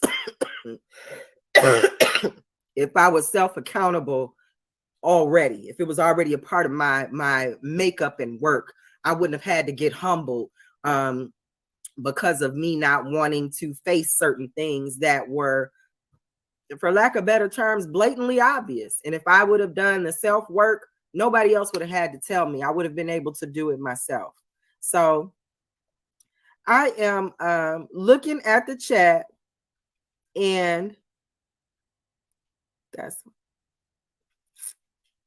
okay. So from what I'm seeing in the chat, some of my EBL family is in the chat supporting me, and I understand there are other things going on. So I appreciate you guys for pulling up and supporting me on Nacho Sundays.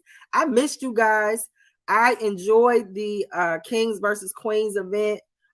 If you guys would like to give me some of your opinions about some of the battles in the Kings versus Queens 4, I'm here for it. I know that Coffee and Twerk battle, listen, there were some things I did not have to know about either one of them. Okay. So that battle definitely it seared me a little bit. Remember, we were talking about the things you hear, you know, the diet of your ears. I could have lived my whole life without knowing anything about Twerk's ooch. You understand? So they could have left that out of my life for real. Like, the shock factor was there, but I'm good. I understood that a lot of people felt like the Kings smoked that event. I don't know if I'm a part of the unpopular opinion, because I think the Queens smoked that event. I think Hustle absolutely did her thing.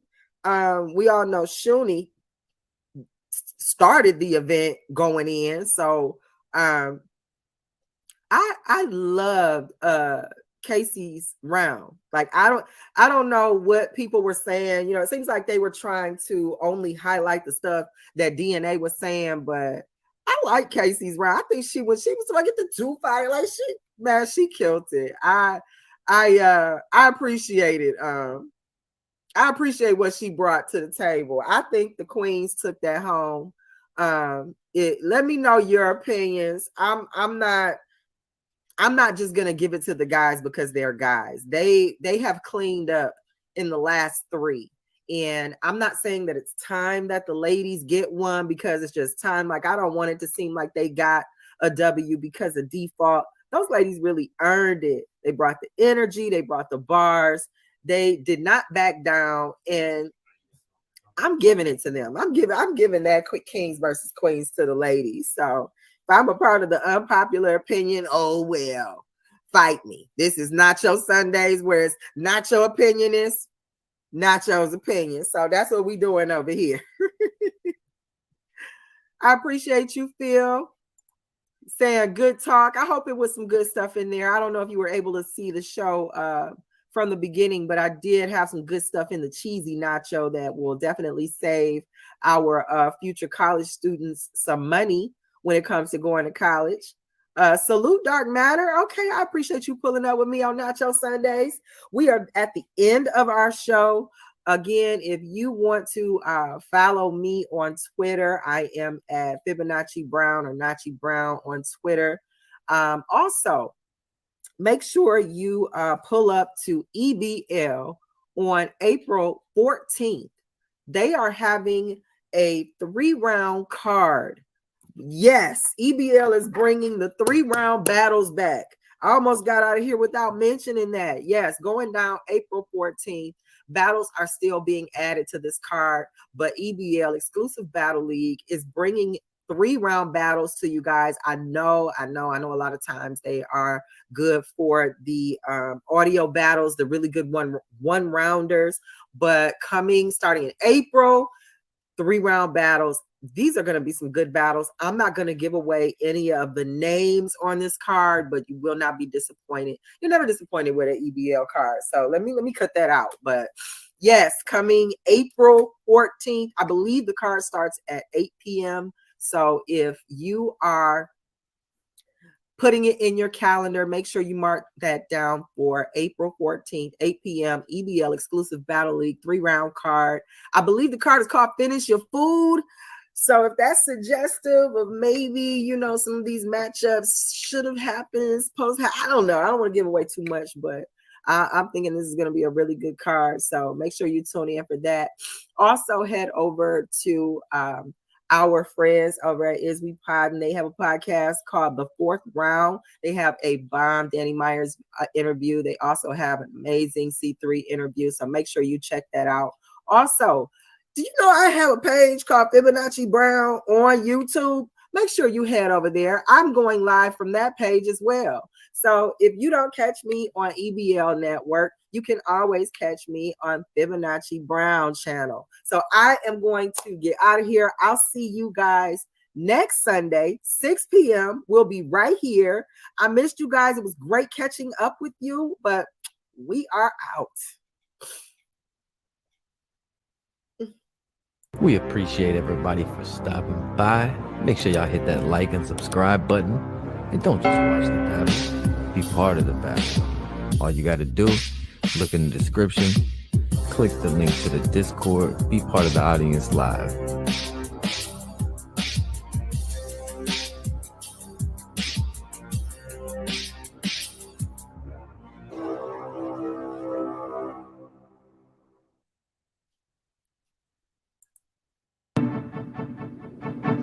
Nacho Sundays, every Sunday at 6 p.m. Live on YouTube on the EBL Exclusive Battle League Network. Hosted by Fibonacci Brown. Nacho Sundays, Nacho Sundays, Nacho Sundays. Nacho Sundays, Nacho Sundays, Nacho Sundays. Nacho cheese, beefy, nacho veggie, nacho supreme, nacho Sunday. Nacho Sundays. Nacho Where it's not your opinion, it's Nacho's opinion. Hosted by Fibonacci Brown. Nacho Sunday. Nacho cheese, beefy, nacho veggie, nacho supreme, Nacho Sunday. Where it's not your opinion, it's Nacho's opinion. Hosted by Fibonacci Brown. Nacho Sunday. nacho cheese, beefy, nacho veggie, nacho, nacho supreme, nacho Sundays, nacho Sundays, nacho Sundays, nacho Sundays. Hosted by Fibonacci Brown. Don't forget to go to FibonacciBrown.com to get your copy of Growing Down. Nacho Sundays, nacho Sundays. Brought to you by the exclusive Battle League Network. EBL.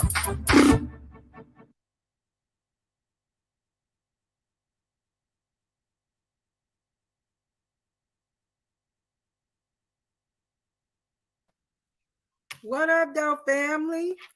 Did you miss me?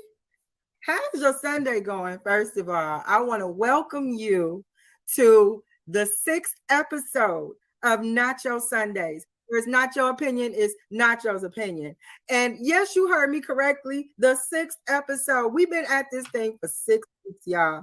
Y'all have been coming here every Sunday to hear Nacho's opinion. And I'm a little overwhelmed. I appreciate each and every one of y'all.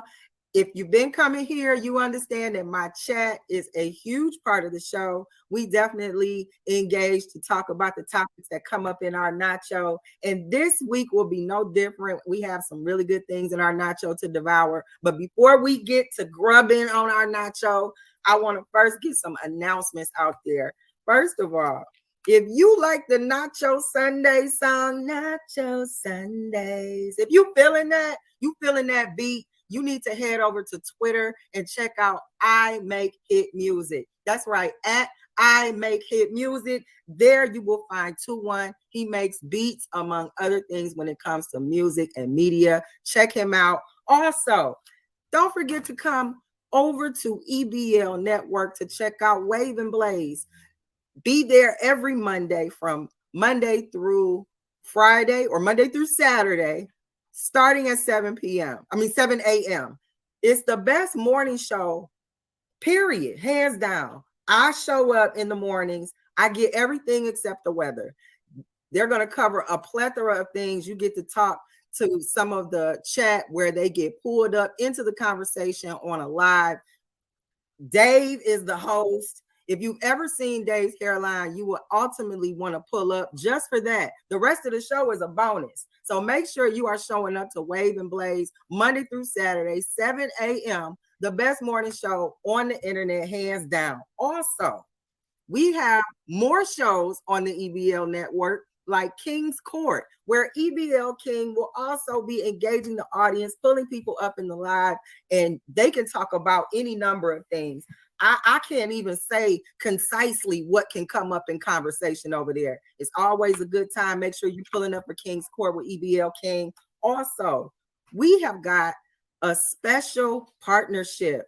EBL and Bar You to Death are coming together for the birthday Baz for Baz. Yes, you heard me correctly. Tomorrow, there will be a live YouTube event on the Bar You to Death channel where we are going to be celebrating Baz, OG Baz, for his birthday. It is the birthday Baz. Make sure you are there. It's going to be at 8 o'clock. I would suggest that you get there a little bit early, because if you know, like I know, on Bar You to Death, you want to be in the place as early as possible. It's going to be live battles and a birthday. And I know you heard me say this is going to be a partnership with EBL. Our very own EBL King is going to be hosting the event. So there are going to be live battles. King's going to be hosting, and it's Baz's birthday. Y'all make sure you show up tomorrow. That's going to be at 8 o'clock on the Bar You to Death live stream. Also, don't forget to, I know I mentioned this a few weeks ago, but it's going to be relevant on today. Make sure you are going to YouTube and putting in your search engine West Seattle Menace. Almighty Wayne has put together an amazing album.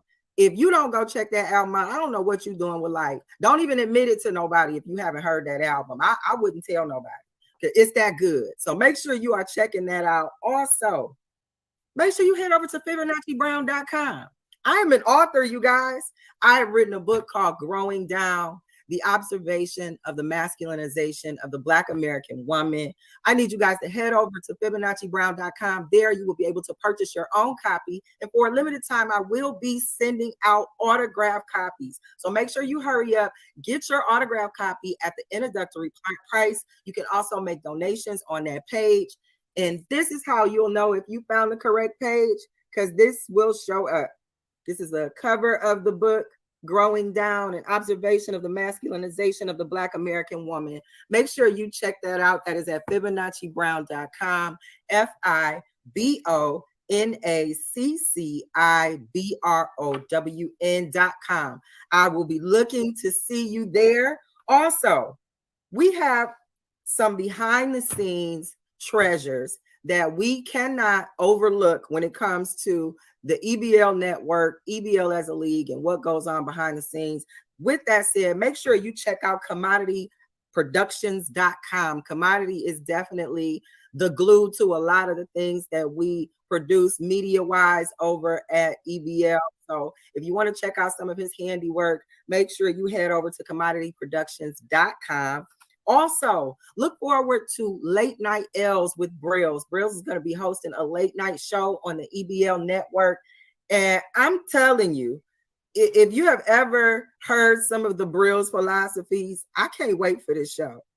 Like, I cannot wait for this show. So again, it's going to be called Late Night L's with Brills, coming soon to the EBL network. We are putting together some great things for you guys with the Nacho Sundays, Wave and Blaze, King's Court, the live tomorrow for Baz's birthday. You got some music to listen to at West Seattle Menace. And last but not least, make sure you're checking out the fourth round. Our Is We Poddin' family has put together some amazing interviews with some of the top tier battlers. We're talking C3, we're talking Danny Myers. Make sure you head over to the fourth round on EBL Network. You won't be disappointed. These interviews are amazing. Great questions, great intellectually thought out questions to kind of pull out some of those details that make these battlers unique and skilled at what they do. Check them out on the EBL network. That's the fourth round with the Is We Poddin' family. Make sure you head over there and check that out. I see my chat is definitely pulling up. I appreciate you guys. Again, thank you for coming to check me out on Sunday, where it's Nacho Sundays and where it's Nacho opinion, it's Nacho's opinion. And I see Tim Good in my chat saying, let's go. I appreciate you. And speaking of Bar You to Death, he is in the chat as well. Thank you for pulling up to celebrate Nacho Sundays with me, 6th episode. All right, Dave. Dave is in the chat, you guys. Dave is the host of Wave and Blaze every Monday through Saturday starting at 7 a.m. If you've ever seen Dave's hairline, you are going to want to pull up for that show on a daily basis. We have Wayne Almighty in the chat. I appreciate you guys. Look, okay, show out now. I see Oflo in the chat.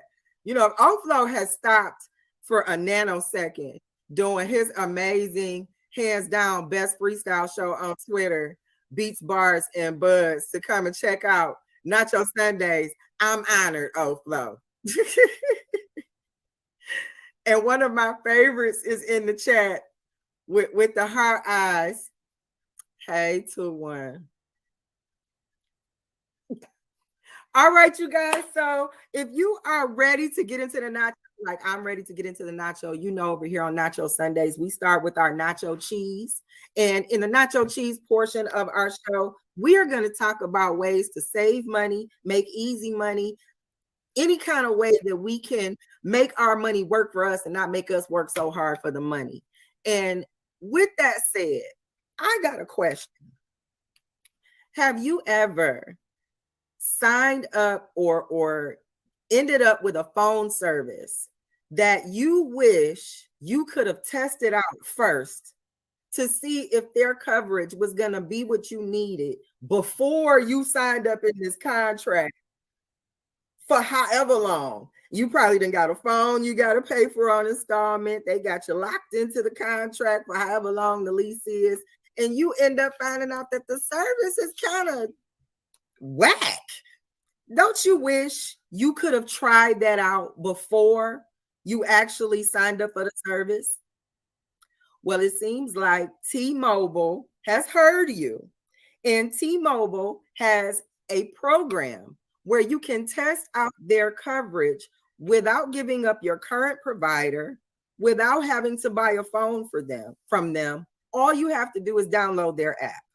So if you download this app, that's the T-Mobile app, you can try free for 3 months their coverage without switching carriers and without having to give up your phone number. It's something that they are calling Network Pass. Now, if somebody would have told me that about Sprint, I wish somebody would have given me this information where I could have compared the two, or even with some of the others. Like I know here in Michigan, it's Cricket. I don't know if Cricket is everywhere, but I know sometimes they're very good in certain areas, and sometimes it's like, forget about it. So T-Mobile has made it to where you can compare your current carrier to them without having to pay anything additional. All you have to do is download their app. It's called Network Pass. Once you've downloaded the app, you open it, you follow the instructions. It allows you to compare in real time performances against your current provider. So if maybe there is somebody out there who does have a comparative app where you can see what your time is, but maybe it's not real time. T-Mobile is offering you an app where you can look at it as it's happening. So you get this real-time comparison. You don't have to commit. You get to keep your phone and your phone number, and it's unlimited data. So again, if you head over to T-Mobile, download their app, you are looking for the Network Pass. You can free for 3 months try out their network without having to make any commitments. If you don't like it, ditch it, unload the app, stay with the courier you have. If you do like it, go on from there, dump who you got and get with T-Mobile. I'm not trying to push it either way. All I'm saying is that I can appreciate somebody letting me try it before I buy it. You understand, especially with these phone carriers, because these phone people think they think they're cars these days. Have you looked at some of the insurances on covering your phone? They got deductibles on a phone. This stuff is getting ridiculous out here. So allowing me the opportunity to be able to try it before I buy it, I can appreciate that, T-Mobile. I'm going to pass that nugget on down to you guys. If you try this and it works for you, maybe you're going to end up switching from your current carrier and going over to T-Mobile. Make sure you come back to Nacho Sundays. Get in the comments and let me know that it worked for you. I want to be able to share your story on Nacho Sundays. I would love to find out if the things that I'm talking to you guys about in the nacho cheese portion of the Nacho Sunday show, if it works for you. I really need to get your feedback. So if you're trying this stuff and you're like, you know what, Nacho, I made me a couple of dollars. I got me a couple bucks doing that thing you said on episode 2. Let me know. I want to share your stories. If we can save some money out here, if we can make this money work for us where we don't have to work so hard, I would love to share those stories. We need some good news anyway. So make sure you come back to Nacho Sundays and let me know, yeah, this is working out for me. Okay, I'm going to slide over to my chat because I see my chat is really, y'all show up. I appreciate y'all.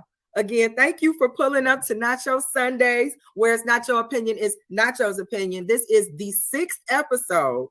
And I see Commodity pulled up. I was giving you your flowers earlier. Make sure you check out commodityproductions.com. He is displaying some of his talents over there. He also has hidden talents, being a lot of the glue that helps us out behind the scenes at the EBL network. Oh my goodness. Chuck AR has pulled up to Nacho Sundays. I appreciate you. He said it's his first time. I appreciate you for pulling up, Chuck. Dave is bragging in the chat. You guys see him talking about T-Mobile game. We need some feedback, Dave. How are they as a carrier? Is it even worth it to try out their Network Pass app to see if the comparison is worth it against other carriers? What's your feedback, Dave, since you T-Mobile gang? Okay, EBL King is in the house. I see him in the chat. I appreciate you guys. So we are going to move on to devour some more of our nacho. And you know, after we do nacho cheese, we get into the beefy nacho. In the beefy nacho, we talk about conflict wherever it may exist in the world. And that can be anything from politics to celebrities. But this week, we are going to talk about us versus food. Yes, we have a beef with food, guys. Do you know that there are foods that are banned in other countries that are easily accessible on US shelves as if there's nothing to be worried about by consuming these foods? We have foods that have awful dyes in them to make them different colors. These dyes have negative impacts on our body. We have instances where we are getting further and further away from growing our own food and more dependent on going to the grocery store or somebody else providing our food needs for us. They are talking about food shortages. And if that is the case, how many of us would actually know how to put our hands in the dirt and regrow some food? They're also talking about poisons that are showing up in our foods, metal shavings, things that are being that should be really thrown out or trickled out of our food are actually showing up in our food. People are finding things in baby powder solutions where they're using this formula to mix for their babies. And when they are looking at these formulas, these powders pre-mixed, they have things in them that shouldn't be there. And this is something that you are giving to your baby. So we need to look at us versus the food. You know, if you really want to damage the mass of people and weaken them, attack their food. We need to really look at that. We need to definitely think about how we can sustain ourselves if our normal channels of going to get food are interrupted or if they experience shortages. I know you guys remember back at the beginning of the pandemic, people thought that the thing they needed the most in a time like that was tissue. And people stocked up on tissue. People were fighting in the stores about tissue. People went and wiped tissue off the shelf, no pun intended. But at the same time, we didn't have the necessary food stock to continue to sustain ourselves after those shelves were empty. So we need to really think about what we are doing to sustain ourselves when it comes to feeding ourselves, feeding our families. How can we make sure we have what we need? Are we doing what we need? One thing I found interesting is that some of the things that we may go to the gas station or the convenience store or the bodega to get on a regular basis are literally banned in other countries. I found that farm-raised salmon, I know a lot of my pescatarians, you guys like salmon and you want to be able to have your fish and eat it too, I guess. Well, farm-raised salmon is actually banned in some countries because of the things that are accessible to farm-raised salmon that can be contaminants. So if that fish is consuming those contaminants and you consume the fish, that dot isn't hard to connect. So what we want to look at is what is going on in these salmon farms. We can start with that salmon farm. Normally, you would think that it's a fish, it should be wild caught. So if you have a whole farm for fish and you don't normally go to a farm to fish, that should already get your attention. So from that, you might want to look into what they're feeding these salmon. I have come across some information on the internet where they have said that the diet that they feed these salmon isn't the best. It certainly has a far cry from the diet of wild caught salmon in their natural environment. I also read that they have something, it's called astaxanthin, which is fed to the salmon to give them the orange color that it has. So if you put that together, the salmon that you think looks good, looks fresh, looks like it, they just snatched it out of the river in the back of the grocery store, that's actually a dye that goes by the complicated name astaxanthin that is giving it this orange color. So it's not even an organic color. So farm-raised salmon is going to run more of a risk of having some contaminants, having some artificial additives that make you maybe think that it's healthier than it actually is. So another thing I found that was banned in other countries, but we have it readily. I know I can find it I could throw a rock and probably hit a case, is Mountain Dew. Now, this really shouldn't be a surprise. If you've ever been to any major comedy show, there's probably at least one good joke about Mountain Dew and its effects. Like, I think you can probably run a vehicle on Mountain Dew. I think you can really pour it into the gas tank and start your car. That's just me, though. But Mountain Dew is banned in other countries. It contains something called bromide. Bromide is found in flame retardants, and it can build up in the body and lead to memory loss, nerve problems, and skin issues. So if you are even mildly experiencing some of these challenges, if you drink Mountain Dew on a regular basis and you got bad acne, if you drink Mountain Dew on a regular basis and you got nerve problems, I'm saying it might be worth looking into. I'm not trying to say anything about Mountain Dew. I'm just saying that what I found is that it was banned in these other countries for these reasons. And the United States is like, give me the case. So look into this. I'm trying to give you some nuggets so that you can do your own research and have your experience with the information. Because here on Nacho Sundays, whereas Nacho opinion is Nacho's opinion, I think this is stuff you need to know about and check into. Another thing that I found that was banned in other countries, but we can readily access it on every shelf. If you are a cold cereal person, brace yourself, okay? I know it might be some backlash. Frosted Flakes, okay? Honey Bunches of Oats, and drum roll, Rice Krispies, banned. Other countries said, nah. United States said, run it. Banned in other countries. Why? Because it contains something called BHT, which is a flavor enhancer, and it is a potential carcinogenic. Now, for those of you who are not familiar with what a carcinogenic means, it means that it can potentially cause cancer.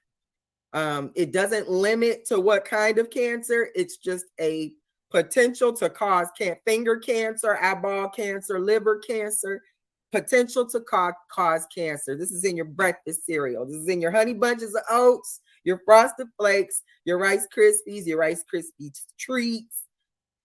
You want to look into this stuff, because when listen, we on Nacho Sundays, where it's Nacho opinion is Nacho's opinion.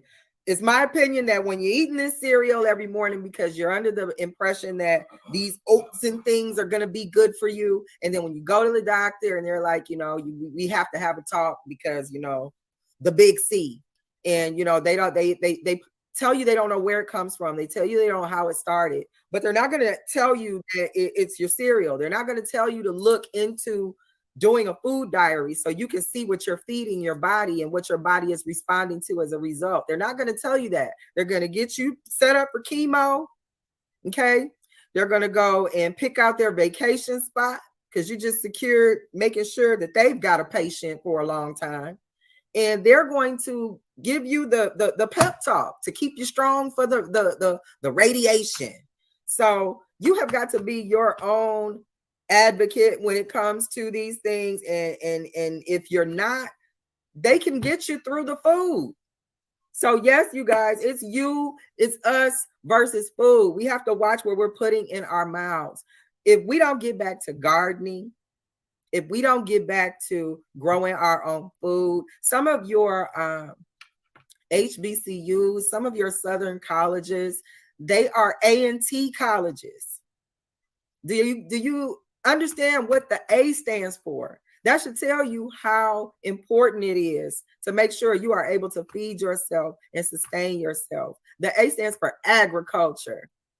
You don't have much of a culture without agriculture. You got to be able to feed yourself.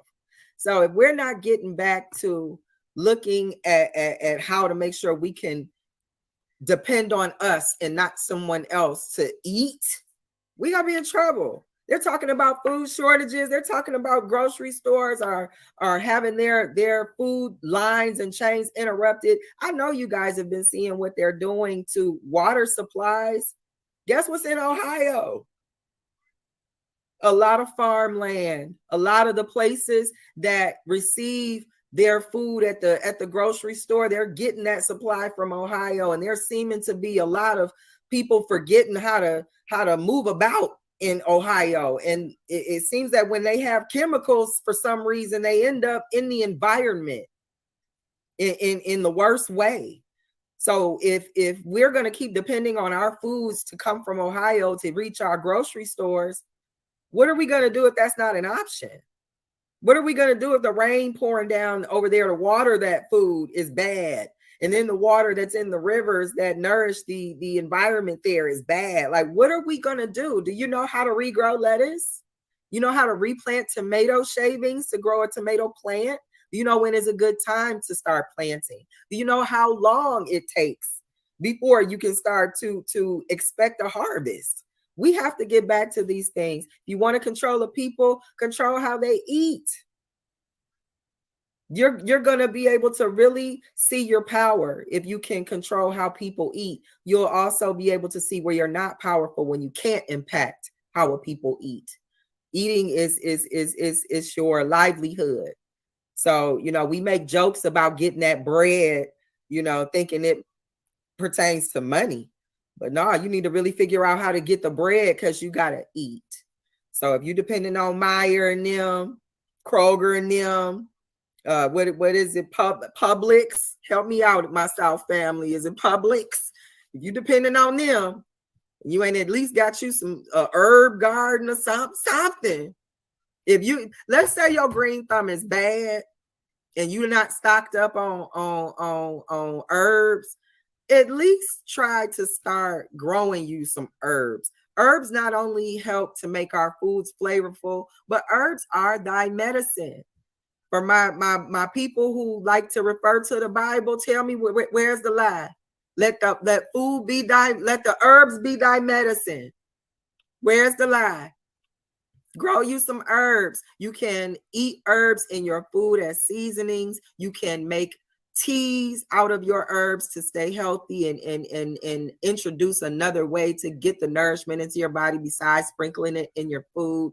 It's worth it. We need to be able to figure out ways to take care of ourselves. What did we do before a doctor needed a big check? Huh? What did we do? We just fell off. We didn't have no recourse. We had herbs. We had good diets. We lived off the land, and we need to understand why that was so important and why we need to get back to that, because they making threats that I believe them, and I don't think they playing, and I want to be ready. So right now, you guys, we are gonna take a small break and give thanks to our sponsors because we have reached half of our nacho. So I will be right back in a few moments.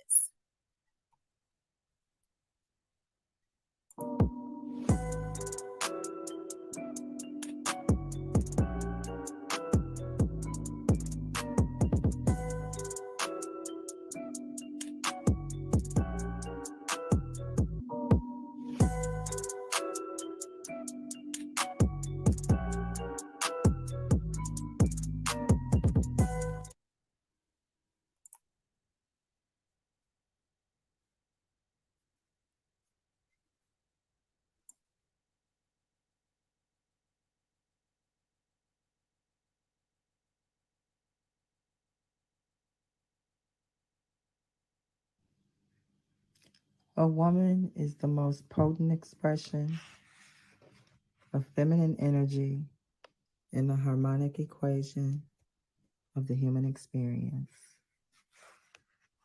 Growing down, an observation of the masculinization of the Black American woman, Volume 1.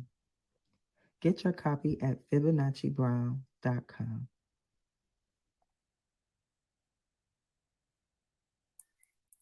And we're back.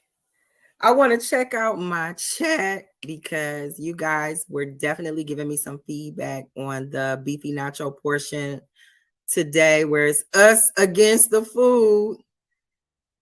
And Dave is saying, okay, so basically it's not safe to eat anything out here. It's looking that way. Like you definitely, I'm not going to say it's not safe to eat anything, but you definitely need to read what you are eating, because the United States is not going to do it for you at all. They are not screening. They like when they say give me, what did they say when they put the Statue of Liberty in Harbor? Give me your poor, send me all your less fortunate. They feel like that about your food too. They are not going to police that part of it. So you need to. And if you think there are channels in place to police certain things, there are, but not the things that are going to build up in your body and turn into a disease that the doctor is going to pretend they don't understand, but somehow they've got treatments for. So you've got to be your own advocate. I'm seeing Jules in the chat. Okay, I appreciate you pulling up, Jules. And yes, Jules said it's really difficult because the bad foods taste so good and are kind of cheaper than the healthier options. And Jules, you know what? You're absolutely right, and you bring up a good point. I do want to I want to spend a little time in that, because this is what we have to start to think.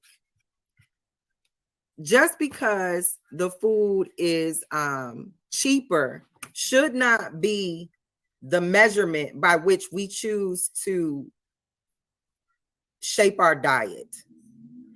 If you are someone who enjoys healthier foods and you likely are leaning towards an organic diet, with that said, you are an ideal candidate to do maybe micro gardening, and that's where you have a 7-day turnaround on your harvest. I'm going to let you guys look into that deeper. We're not going to delve into that here. I just want to give Jules a little feedback. That kind of person would likely want to start to grow the easier maintenance foods, your tomato slices, your lettuce caps. Those are things that you can start to grow yourself, so you're not repeatedly spending that extra money that is going to take for organic foods. By the foods being cheaper, instead of feeling like, my pocket, that should be a trigger. This is probably really bad for me. I probably shouldn't get it just because it's $2 for $1. I know that just because it say strawberry on it, it ain't nan strawberry in this Laffy Taffy caramel whatever. So that's just what that needs to be, especially to us as adults. We have to be better about our diets, because the older we get, the more our organs will begin to take the training wheels off and rely on us to already be in the habit of a good diet to sustain ourselves. So I know we have our pancreas doesn't work to full capacity after you reach a certain age. So you need to be able to already have the foods in place that support that. So if we can start to look at the cheaper foods being a trigger, if you are over, I'm going to say if you are approaching your 30s, it's time to let go of anything on the dollar menu. If it ain't a tossed salad, which I likely don't see that you would find, or even maybe fruit of some kind, you ain't got no business on the dollar menu. No business. That is for children. It's the kids meal, the dollar menu, and then the I'm not cooking tonight for adults. But you after 30, you ain't got no business on that dollar menu. I'm gonna tell you now, you keep eating that stuff and it's gonna turn on you. So Jules, I know it's cheaper. I know it might, you've trained your taste buds on the cheaper stuff. So the cheaper stuff right now does taste good. But the responsibility in that is that you've got to start to either spend a little more money for the healthier foods because it's better for your body in the long run, instead of having to go to the doctor more often for things that have built up in your body because they're not blocking anything out of that cheap food we buying. We got to do that.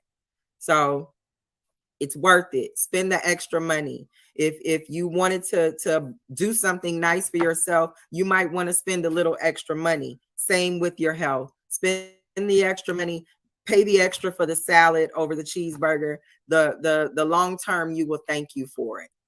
I see we got Bar You to Death is in my chat hanging out. I appreciate you for pulling up. Is We Podden has pulled up. Make sure you are checking out the 4th round with the Is We Podden family and their interviews over on the EBL network. And thank you again for pulling up to Nacho Sundays, where it's not your opinion, it's Nacho's opinion. This is the 6th episode. And if you can't tell, I'm excited about that, y'all. I really appreciate you guys pulling up with me. This means we have been at this for 6 weeks. And I'm feeling the love. I really am. So if you guys are ready, I'm ready. I want to dig more into our nacho, where we are going to get into the veggie nacho. And in the veggie nacho, that's where we talk about our health. Now, I know it sounded like in the beefy nacho, we were talking about our health, but that was us versus the food. And we need to make sure we know how to feed ourselves instead of depending on others. But over here on the health veggie nacho, we are going to talk about our emotions and the effects of our emotions on our body. Now, I know some of you guys that are watching, you are probably familiar with chakras. I know you've heard the language, even if you don't know what it means, even if you can't coordinate the colors to what it means. You know, blue is the throat chakra, white is the crown chakra. Even if you can't figure all of that out, I'm sure you've heard the language and you've coordinated that somewhere to mean that being in balance as a person means your chakras are in line. Well, one way to kind of connect what that means is to look at your emotions and where you impact your internal body with your emotions. Now, I know you like, Nacho, what you talking about? What you mean my emotions impact my internal body? Like, what are you saying? Help me out. Here's what I'm saying. I'm saying that if you're an anxious person, meaning that you're anxious, you're a little scary, you're a little worrier, you're a little snatch around, to everything, just it's got you on edge. What part of the body do you think that would impact? Studies have shown that hyperanxiety or consistent anxiety has impact on your bladder and your stomach. Okay. And so if you think about when you're anxious, you might have a weak stomach. You might, I know for some of my battle rap family that's watching, how many of you guys out there are familiar with Chess, the battle rapper Chess, not the game?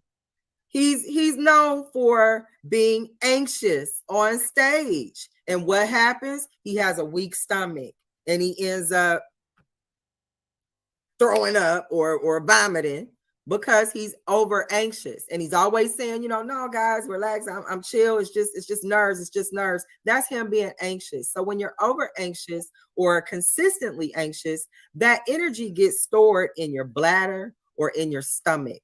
And over time, that can cause challenges and issues. People have seen where ulcers develop or other stomach issues develop, where you have, you can't keep food down, you can't eat certain foods, you become irritated. So when you're anxious or over anxious, it's going to definitely weaken your bladder or your stomach. If you're holding resentment energy on a consistent basis is stored in your gallbladder. If you are now on the flip side, when you experience the emotion of love energy is stored in the heart. So if you can connect what I'm saying, you can understand that carrying certain emotions consistently, not processing them properly, that energy gets stored in your body. And if it's the wrong kind of energy, it could definitely show up as a challenge for the organ that is stored in. If you feel shame, if you feel shame about something, that energy gets stored in your kidneys.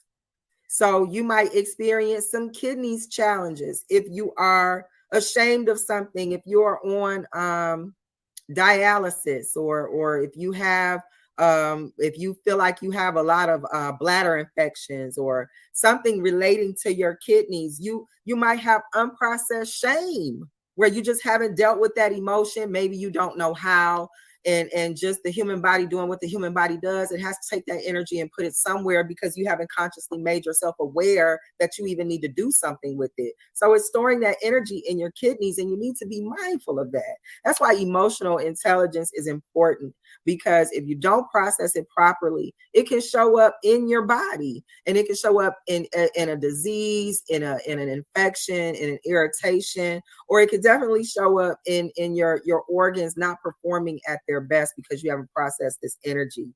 If you have a lot of grief, the grief can definitely be stored in the heart.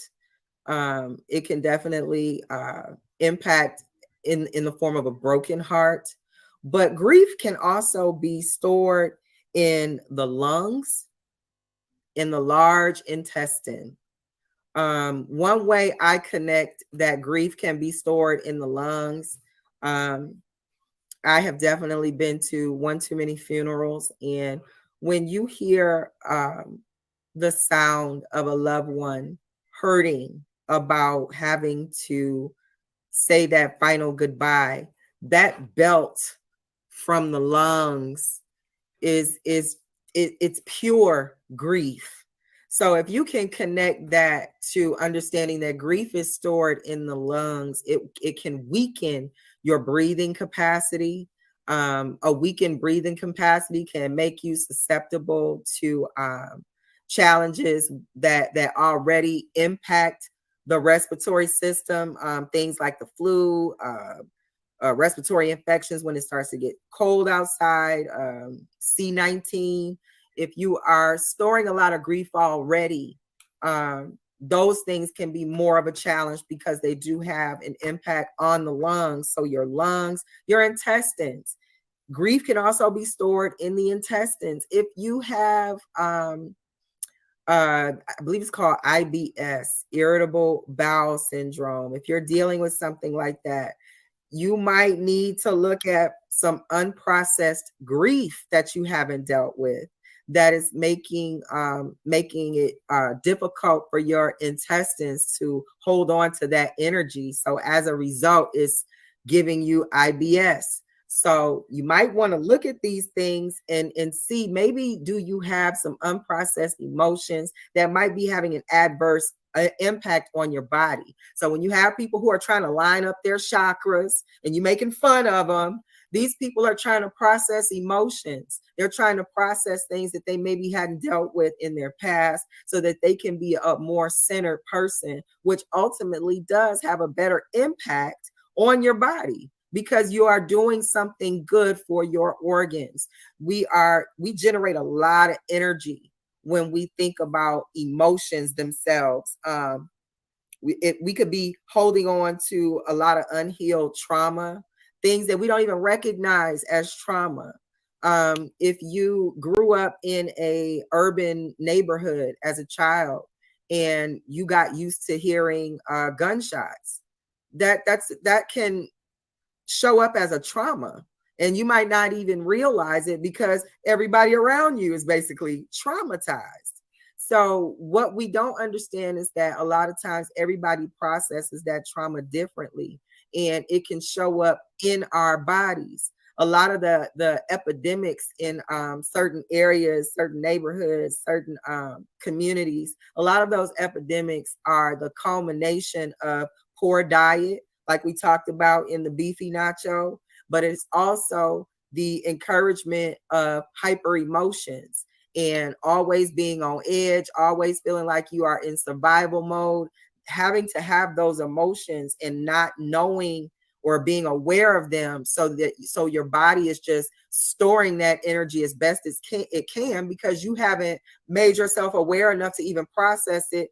It can show up as ailments in the body. So you've got to make sure you're taking care of your mind, taking care of your balance. It's necessary, because these things, it don't go in, it don't come out the way it go in. We think that the thing that made us cry is the thing that'll make us feel better once we get it back at it. And that's not true. If you have just life experiences that you don't, that impact you, but you don't get to talk about, if you don't let that out, it's gonna come out one way or another. But it's the difference between the choice of how you process it, or it forcing its way out and then having negative effects on your relationships, the impacts on your loved ones. Because the people closest to you, let's face it, and again, this is Nacho Sundays, where it's not your opinion, it's Nacho's opinion. When you are you dealing with unprocessed emotion, the first people you gonna hurt is the ones closest to you, the ones that deal with you all the time. Them the people you're gonna go after, and they don't deserve it. And if you can be aware that, you know what, even if I don't think I need to just spend some time balancing my mind, let me do it anyway, just to make sure I'm putting consistency behind trying to do the right thing, trying to keep myself in balance. Because when we have loved ones in our lives, we impact them whether we know it or not, whether we see it or not. And when we can show up as our best selves by being aware of ourselves in a way that we take such good care of ourselves that it ultimately permeates into us taking care of those around us, we create a healthy community. So the healthy part starts with us. So in this portion of the Veggie Nacho, we are looking at making sure we are processing emotions so that those emotions don't end up stored in our organs and causing us challenges in our gallbladder, our heart, our kidneys, the liver. Let's talk about the liver for a second. Where my folks that's you know, they want all the smoke at. If you want to put a one in the chat, if you want all the smoke, got all the anger. Anger is stored in your liver. So if you are one of those people who you don't have, you know, you go from issue to anger in 0.01 seconds, you want all the smoke, you going left, you with a roadmap and a rocket ship, that anger is getting stored in your liver. And if you are also a drinker, I think at this point in the information age, I don't need to elaborate on what alcohol does to the liver. So if you're angry and you drink, your liver is paying for it. So let's make sure we're processing our emotions properly so that we don't have our body trying to figure it out because our mind refuses to be aware of it. We got to process those emotions so we can show up as our best balanced selves. And that allows us to have a clear head and make good decisions. We all got a bag to go get right. We got to think of a smart way to do it. We can do that when we come from a balanced state of mind. And the best way to do that is make sure we're dealing with our emotions. Don't let our emotions deal with us. We don't want to end up in the hospital dealing with things that show up in our bodies that we could have processed a long time ago. You could have let it go a long time ago and you just didn't. So this consistent anger sat in your body and showed up as something. Let's deal with that. That's what we're going to do in the Veggie Nacho. We are going to deal with our emotions. So moving on to the Nacho Supreme. Here in the Nacho Supreme, this is the supreme knowledge portion of our show where we talk about life nuggets. We give the advice that we wish we could have gave to our younger selves. And we share things here that will help us help ourselves. But before we get into that, I do want to slide over to my chat. My chat is lit. I appreciate y'all in 1,000 ways. First of all, Queen Mo Fire. Queen Mo Fire is the baddest mod, because I don't know how to make mods yet. Don't hold it against me. I just don't know, but I'm learning. But Queen Mo Fire is one of the baddest mods out there. And she is definitely holding it down in the chat. Make sure you guys check her out. She has Queen Mo Fire Creations. She is MOFYAHCREATIONS on IG. Make sure you check her out. I appreciate you, Queen. Thank you for pulling up with me on Nacho Sundays. You can also, I don't know if I've ever told you guys, but you know, you can catch Nacho Sundays on Fibonacci Brown's channel also. It is a dual broadcast. So if you don't catch me here on the EBL network, you can catch me over on the Fibonacci Brown channel. I appreciate Queen for putting that in the chat for me on my Nachi's YouTube. Thank you, Quick Cuts, for pulling up. I appreciate you. I also appreciate Joey 9 for pulling up. Thank you, Joey. Y'all show up. I swear. It's a big smile on my face every time I look at my chat because you guys don't, y'all don't hold back. I appreciate you guys. So with that said, we are going to, again, get into the Nacho Supreme portion of our show, which is the Knowledge Supreme, the life nugget, where we talk about things that we wish we would have told our younger selves, things that that will help us get through this thing called life. And this week's Nacho Supreme, we're going to talk about triggers. I was like, a few years old, when I realized that I have triggers when it comes to certain things that I don't get to spill out on other people. I just don't get to do that. And I came from a position of not really realizing that the way I was reacting to those triggers was really a trauma bond tool. And I just don't owe people that much information about me when it comes to intimate things like my triggers. I don't have to react that way when, even though it's sensitive to me, even though it's no one would even look at me like I'm doing anything wrong, really, if I were to respond to the trigger. But it's just to realize that it's my responsibility, because when it wasn't something I realized as my responsibility, I could eloquently go off on people for pushing that trigger. Eloquently, easily. I could make them really feel like it was their fault. That's how hurt I was. I could make them think it was their fault, not accepting that I had work to do, not accepting that, hey, just because this person mentioned something that they didn't know was a trigger to me doesn't mean I get to explode on them. It's not their fault. They weren't aware, and the trigger is mine. And when you really think about what a trigger is, for those of you who might not understand what a trigger is, it's something that sets you off explosively that can pour out into what might be considered inappropriate emotion and reaction. It's a reaction like a gun. You literally pull a trigger and somebody explodes. So the trigger is mine to control. So when you don't look at it that way, you basically say that you put yourself in other people's hands and allow them to pull the trigger, as opposed to it being your trigger and controlling when you let that bullet go.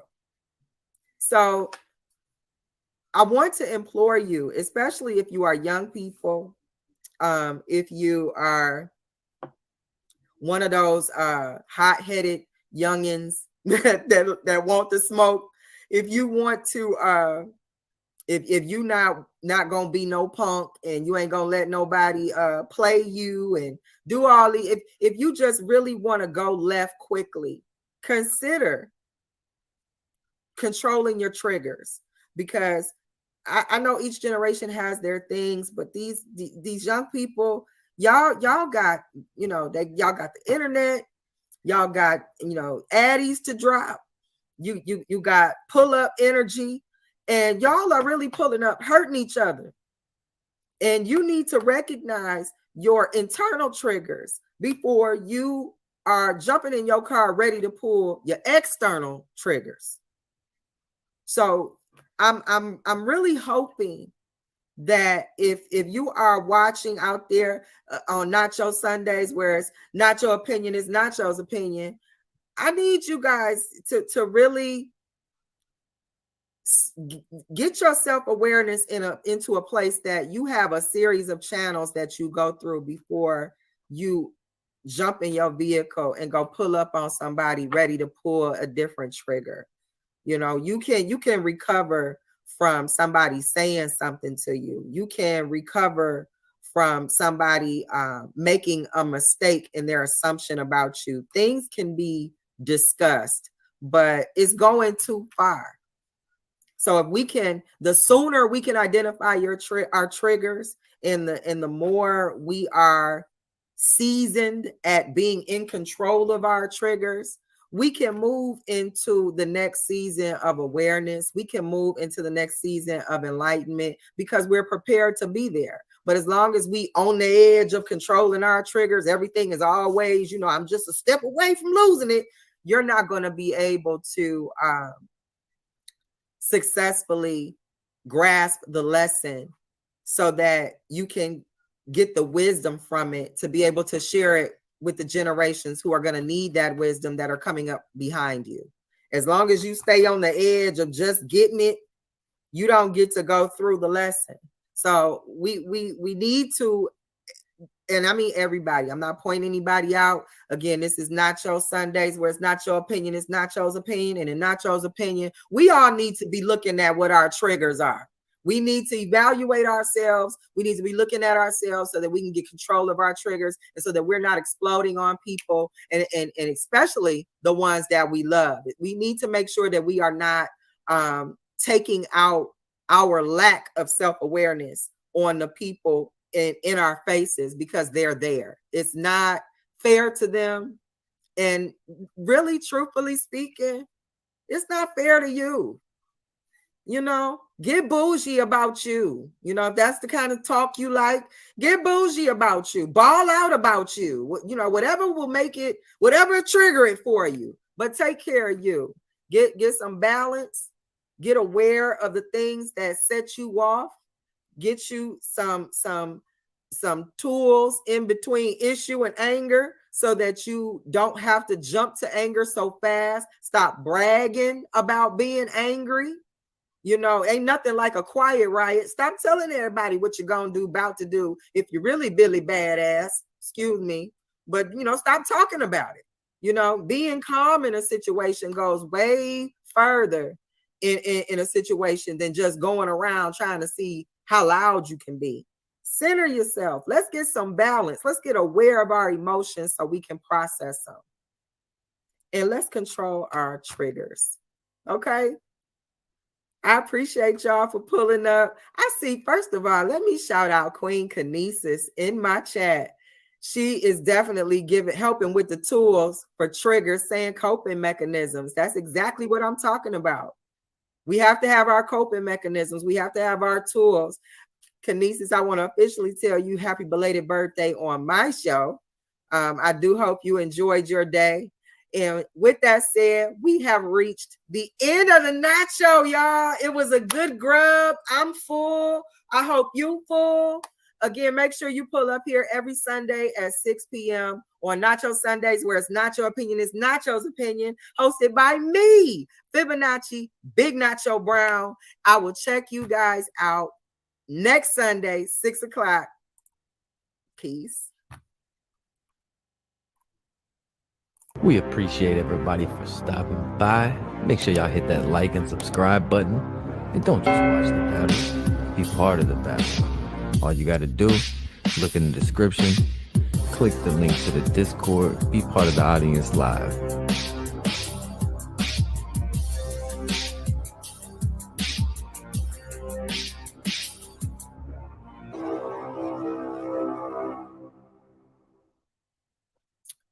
Whole show, y'all wasn't gonna say nothing. I ain't get me no water, nothing. Thirsty as I don't know what. Y'all, I see how you do me.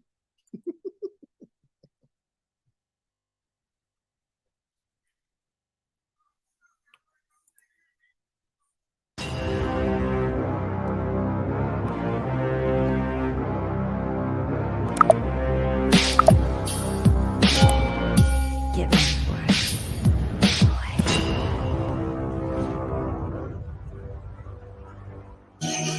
You're rocking with King Troll.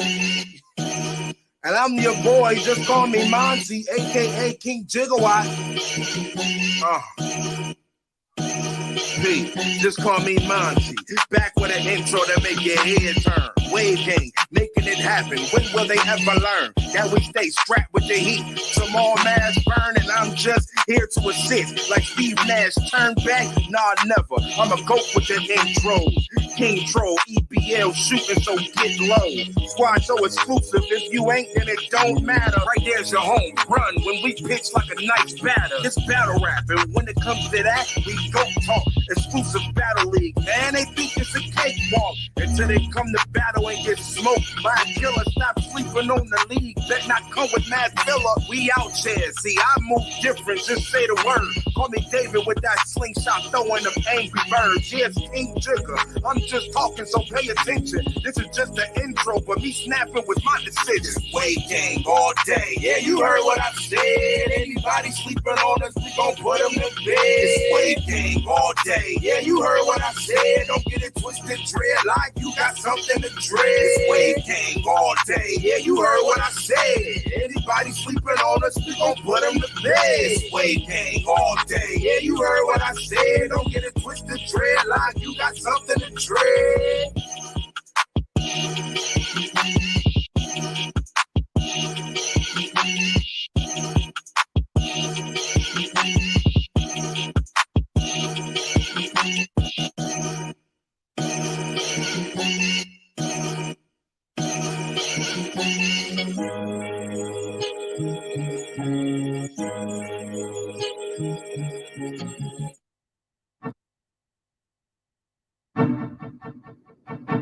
Nacho Sundays, every Sunday at 6 p.m. Live on YouTube on the EBL exclusive Battle League Network. Hosted by Fibonacci Brown. Nacho Sundays, Nacho Sundays, Nacho Sundays. Nacho Sundays, Nacho Sundays, Nacho Sundays. Nacho cheese, beefy, nacho veggie, nacho supreme, nacho Sunday. Nacho Sundays. Nacho Where it's not your Sunday. opinion, it's Nacho's opinion. Nacho Hosted by Sunday. Fibonacci Brown. Nacho Sunday. Nacho cheese, beefy, nacho veggie, nacho supreme, Nacho Sunday. Where it's not your opinion, it's Nacho's opinion. Hosted by Fibonacci Brown. Nacho Sunday. Nacho cheese, beefy, nacho veggie, nacho supreme, nacho Sundays. Nacho Sunday. Nacho Sunday. Nacho Sunday. Hosted by Fibonacci Brown. Don't forget to go to FibonacciBrown.com to get your copy of Growing Down. Nacho Sunday. Nacho Sunday. Brought to you by the exclusive Battle League Network. EBL.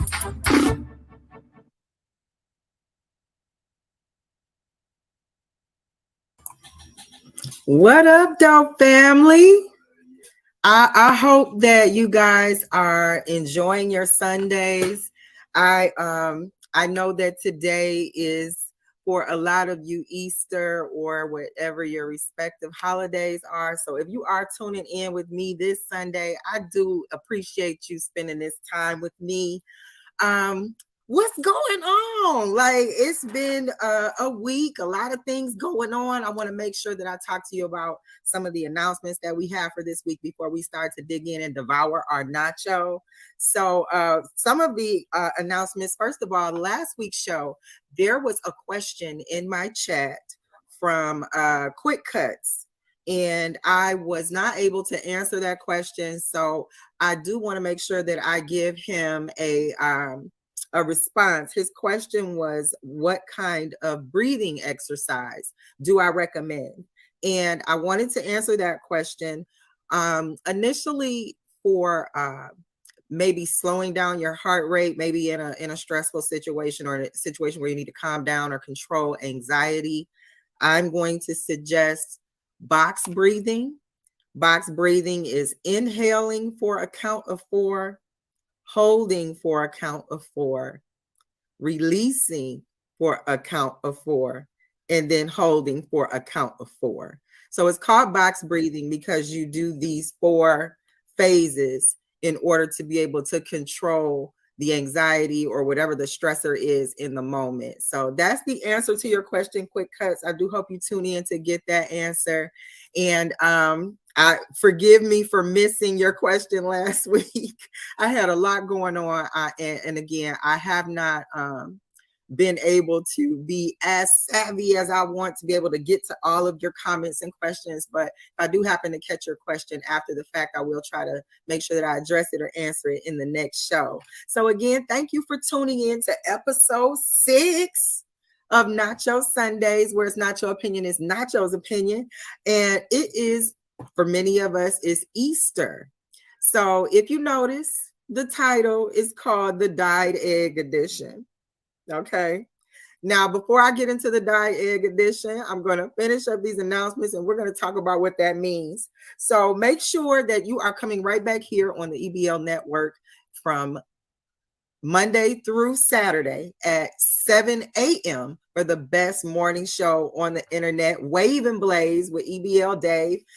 There, the topics can range from one end to the next. I think the only thing Dave doesn't cover in his morning show is the weather. But depending on whether or not you live in Michigan, where you can get all the climates in one day, that kind of weather might actually make the Wave and Blaze show with Dave. So make sure you guys are tuning in at 7 a.m. to Wave and Blaze with Dave. Yeah, that's EBL Dave, Monday through Saturday. Also, make sure you are tuning in to this very same EBL network for Fourth Round. Fourth Round is a podcast hosted by our Is We Poddin' family, and they are doing some amazing interviews over there. If you are not tuning into the Fourth Round, I don't know how you're keeping up with some of your favorite battle rappers. They've got a C3 interview that is fire, a Danny Myers interview that is fire, a Swave Seva interview that is amazing. And get this, there are so many quotables out of the Swamp interview that they just did. If you're not checking out the Fourth Round, I don't know what you're doing. So make sure you come right back here to the EBL network and look at the Fourth Round with the Is We Poddin' family. They are doing some amazing things with some of your favorite battle rappers. So make sure you are tuning in. And also check out King's Court. EBL King has got his own show called King's Court. Anything is possible on King's Court. Some of the guests become a part of the show, and it's really amazing conversations, really interesting conversations. And it's King, it's EBL King. Come on, nothing is dull when he's around. So make sure you are checking out King's Court and also checking out Nacho Sundays, where it's not your opinion, it's Nacho's opinion, every Sunday at 6 p.m. And also, if you are keeping up with the EBL family, EBL is hosting a Finish Your Food card, 3-round card on April 14th. Make sure you are tuning into the EBL network to catch that event. Again, you heard me correctly. That is a 3-round card called Finish Your Food. It's going to be some amazing names on this card. I'm not going to ruin the fun. You just make sure you are keeping up with EBL and following them on all the platforms so that you can find out who's going to be on that card. I'm telling you, it's some of your favorites. Make sure you tune in to either my Twitter page or the EBL Network Twitter page so that you can make sure you know who's going to be on this card. It might be some of your favorites. I wouldn't miss it. EBL has been on fire with the events that they have been throwing lately, and this is not going to be an exception. So make sure you catch us with that. And also, make sure you head over to FibonacciBrown.com. I am a published author. I have a book called Growing Down, The Observation of the Masculinization of the Black American Woman, Volume 1. And you can get your copy autographed for an introductory price. And once these introductory books are sold, the price will go back to regular price, and it will definitely increase the price for an autographed copy. So make sure you catch yours at the introductory price where I am signing. Yes, I am autographing these copies. You can get those copies at FibonacciBrown.com. That's FibonacciBrown.com.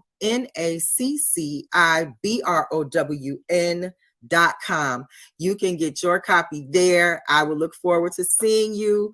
I'm gonna look over to my chat because my chat is lighting up right now. 702 Smooth. I appreciate you showing up. I appreciate you spending your Easter with me. Yes, happy Easter to my chat. I see Dave is here. How you doing, Dave? I see Tim Good is in the chat. What? And Wayne Almighty is in the chat. Speaking of, if you have not listened to one of the coldest albums I feel dropped so far in 2023, West Seattle Menace by EBL's very own Wayne Almighty. I don't know what you're doing with your music life. This is a jewel of an album. It's got some amazing hits on it. You're definitely gonna find yourself singing songs, not realizing you even knew you like this much, and you're gonna find you're gonna like all the songs. So check it out. It's called West Seattle Menace. It's by our very own EBL Almighty Wayne. I'm looking at the chat. My chat is in there saluting each other. I really appreciate you guys spending this time with me on this Sunday. Like, I know you could be doing a lot of other things. I know some of you are spending time with your family. I'm hoping that I'm not catching you at a bad time. Maybe you just finished that big plate of food and you want to sit down and relax and listen to some good conversation with Fibonacci Brown on Nacho Sundays, where it's not your opinion, it's Nacho's opinion. So we're going to get ready to dig into our Nacho now that we have our announcements. And like I said, this is called the dyed egg edition. So in this portion of our Nacho, this is called the Nacho Cheese. And this is where we talk about money matters, ways we can save money, ways we can make money. And in this particular edition, I want to talk about the dyed eggs. I was listening to some discussion, I'm going to say roughly around maybe mid to late February. And people had me thinking that they were increasing the price of eggs to some ridiculous amount, and that it was just, people were thinking about giving up eggs altogether. Now, I'm a vegetarian. I know I've shared that with you guys before. Eggs are included in my diet. I don't eat eggs. I don't eat scrambled eggs or egg whites or omelets or anything like that. So I'm not sure how these egg prices have impacted Easter. So in the dyed egg edition, can some of you guys, maybe some of you guys in the chat, can you tell me if maybe your Easter was impacted because of the price of eggs? Because from what I'm seeing, the price has tapered down, but it was definitely up there for a while. I saw some studies where in places where eggs might have been $2 a dozen, they increased to as much as $6 a dozen. Was that enough to make you reconsider what you're doing on your Easter with the dyed portion of the egg Easter? Or did you just say, hey, it's just a couple of bucks. The family's gonna have more fun dyeing the eggs than we will give up trying to save money on spending the extra money on eggs. Like I said, I don't eat eggs. I don't fool around. But if you had to maybe switch it up a little bit because you wasn't gonna spend that kind of money, or did the price of eggs come down enough to where you was like, okay, we back to normal, we can go ahead and keep a normal Easter? Maybe that was like the strategic part of that, where it's like we're going to jack the price up now so that we can bring it down during Easter. And that way, people won't shy away from spending, and we won't lose out on capturing that funds we're used to capturing when it comes to this time of year in eggs. So, I see 702 is saying egg prices are crazy, but whatever the little one want to do it, then I'm going to do it. I can totally understand. Like I said, a lot of times people aren't willing to sacrifice the moment for, a couple of dollars increase. But like I said, it did kind of taper down getting closer to Easter. I saw where some people were saying they paid as much as $8 for eggs, that they noticed the closer it got to today, that egg prices were like maybe $3.50, maybe I saw that a drop from $8 to maybe $5.79. So I'm thinking that might have been strategic, that if they were going to increase the price of eggs, they would do it earlier on so that they can still capture the funds that they're used to capturing during this time of year when it comes to the price and cost of eggs. So I think it's a strategy. I'm a business major. I'm going to stick to that. So you guys, if you, like I said, if you had to switch up your Easter because of egg prices, let me know. If it wasn't that much of a difference to you because it's only a couple of dollars, let me know that too. But we're going to move on to a little bit more of a deeper issue on our money. And we're going to talk about a little bit about the elephant in the room. And they're talking a lot about banks collapsing, guys. Like, what is the scariest thing about our banks collapsing? Do we really want to move into crypto money? Is the transition from paper money to cryptocurrency really the flick of a switch? Is it really that easy and quick? Do you think maybe they should try this out on something a little smaller scale before just putting this emergency implementation that I've been hearing in reading, that they're looking to implement something as soon as June? I've also heard that I don't know if some of you are aware, but there was the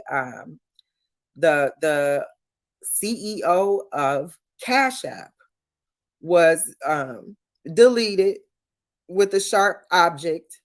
And with that happening, there's also this recent awareness of something called Fed Now.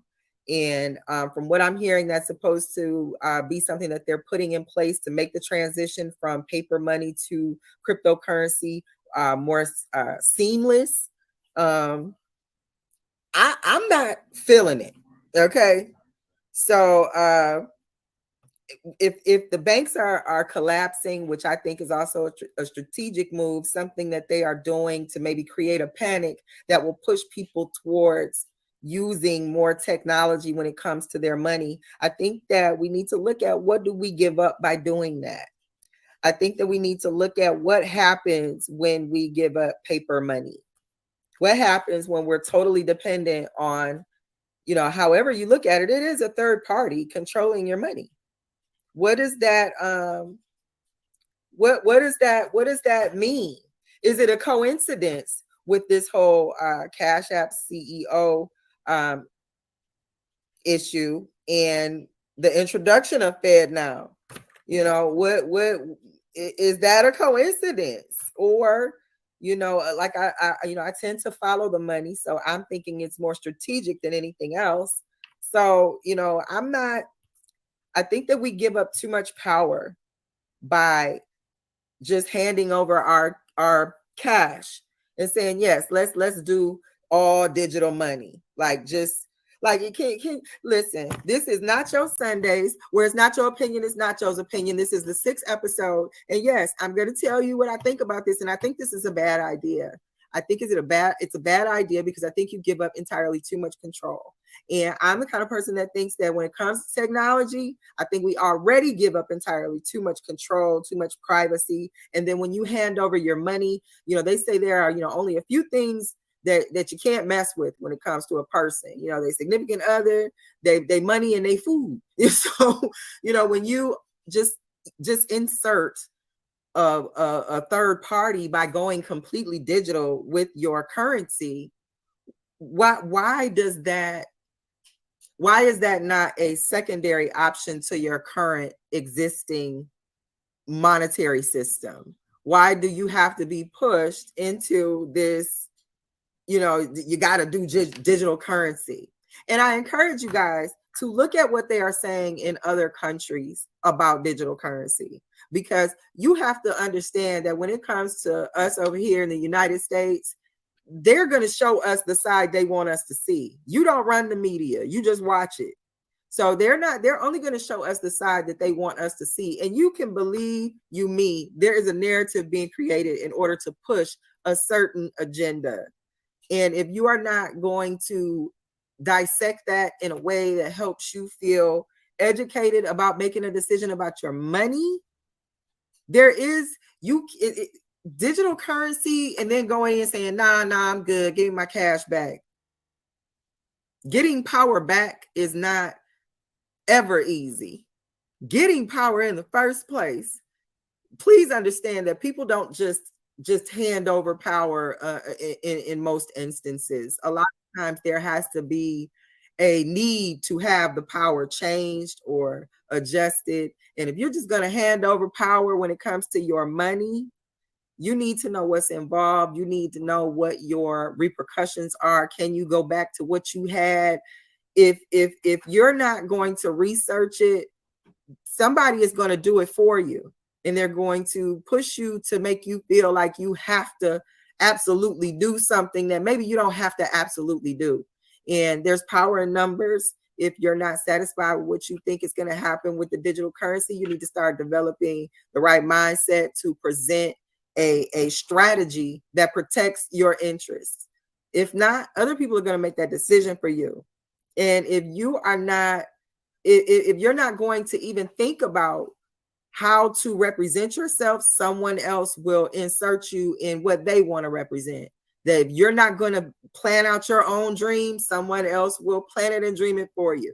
They will put you in their dream and make their dreams come true with your backbone and hard work. So if you've got to look at, they're playing hardball, people. This is your money, okay? I'm a in the mattress kind of person. I don't like always putting everything I got in the bank, because they're a third party. It's not direct access. The bank is already charging you a fee to keep your money in there to use it. So if they'll do that, they'll definitely give you a oops, sorry, money poof. Like, I don't know. I think the strategy about these banks collapsing is so that they can maybe transition into some kind of crypto bank or something, and use that to encourage people who don't want to research to participate. And I think we need to really rethink that. I think when you give up your cash, you give up a lot of control, you give up a lot of power. There are plenty of countries on this globe, and not all of them are going into crypto. So just think about it. Think about what power you might be handing over. You know, is this going to make sense for you? You know, how are you going to, give the kids allowance? Do they have to be on digital too? You know, can you give your kid $1 anymore to wash the dishes? You know, what about the kids that want to shovel your snow? For those of us who live in the north, and they shovel your driveway for a couple of bucks, or in the fall when they're raking the leaves, the kids got to get digital apps just to get a couple of dollars. Like, what are we really talking about here? Is this really a move that we want to make? What about when you have people who are spending time in our streets who don't have any place to go, and they don't have a home or a door to lock, and they're out there trying to get it the best way they can? And some of that means, hanging out on corners with a sign. You can't drop a couple of coins or some paper in their cups anymore, because now everything's digital. Does that make sense for the society that you have? Is that what you want to do, is insert that kind of third party into your engagements with other people when it comes to you and money? Like I said, I think it's a bad idea. I don't think that this is something you can really scare people into doing. I think that they were encouraged to do something like this because of the scare tactics used with C-19. I'm just going to say it, because this is Nacho Sundays, where it's not your opinion, it's Nacho's opinion. And I'm going to go and say it. I think they used a lot of scare tactics when it came to C-19. And I think that they are using some of the psyche data that they got from that to apply to this whole dollar collapse thing. I think we need to think about this in a way that protects the interests we already have and not just let somebody push us into something that we haven't thought through. Now I'm going to slide over to my chat for a second. Like I said, I appreciate you guys spending your Easter Sunday with me. For those of you who celebrate, and anytime you show up and hang out with me on Nacho Sundays and lend me your ears for that hour, I am always grateful. So I appreciate you guys. I see Dave is in the chat. Dave is like, nah, they jacked it up because there was okay. So Dave is referring back to the whole diet egg portion of our Nacho Sundays, and he's saying they jacked it up because of the bird flu going around. So they wanted to maybe get a money grab because of the bird flu they said was going around. You might be absolutely right, Dave. I think that there was a strategy to all of that. And yeah, that is definitely a piece of it. Dave is active. I see you in the chat. I agree. They said they announced the Fed now at the wrong time. You know, when you have a lot of us who, and I hate to say woke or conspiracy theorists, I really don't like to really say that because I think it's dismissive. I think it really doesn't give the credit where it's due to our thinkers, our intellectuals, and I don't like to say that, but the types that would likely be associated with those terms have definitely had a field day when it comes to talking about how they believe that this is not a coincidence, that this is also related to other deletions from people who have access to certain money. So yeah, it was the wrong time in more ways than one. I agree, Dave. It was definitely the wrong time in more ways than one. I appreciate you, Ty, for checking in with me on this Nacho Sunday. Thank you so much. Ty likes the hair. Yeah, he's into the natural stuff. Thank you. I appreciate that. I see. All right, Commodity. Commodity is hanging out with me on Nacho Sundays. You know, anytime you guys get to pull up with me, especially my EBL family, I appreciate the support. And I'm more than thankful that you guys spend this time. Now, before we move on, I again want to encourage you to definitely check out Wave and Blaze Monday through Saturday, 7 a.m. It is one of the best AM morning shows on the internet. And we are going to slide over to our halftime and give a shout out to our sponsors, and we'll be right back. Making it, baby, halfway through.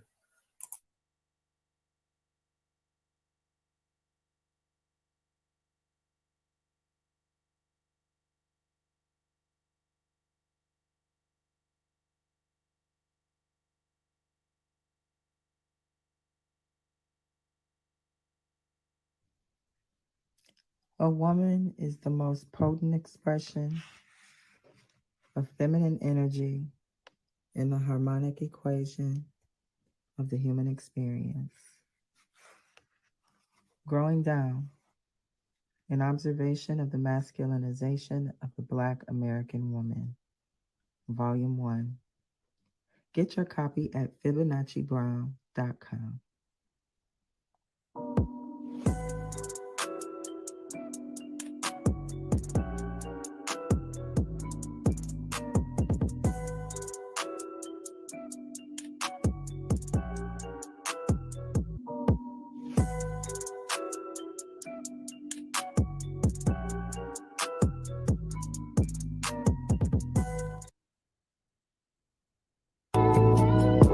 You are now listening to the Nacho Podcast, brought to you by the EBL Network.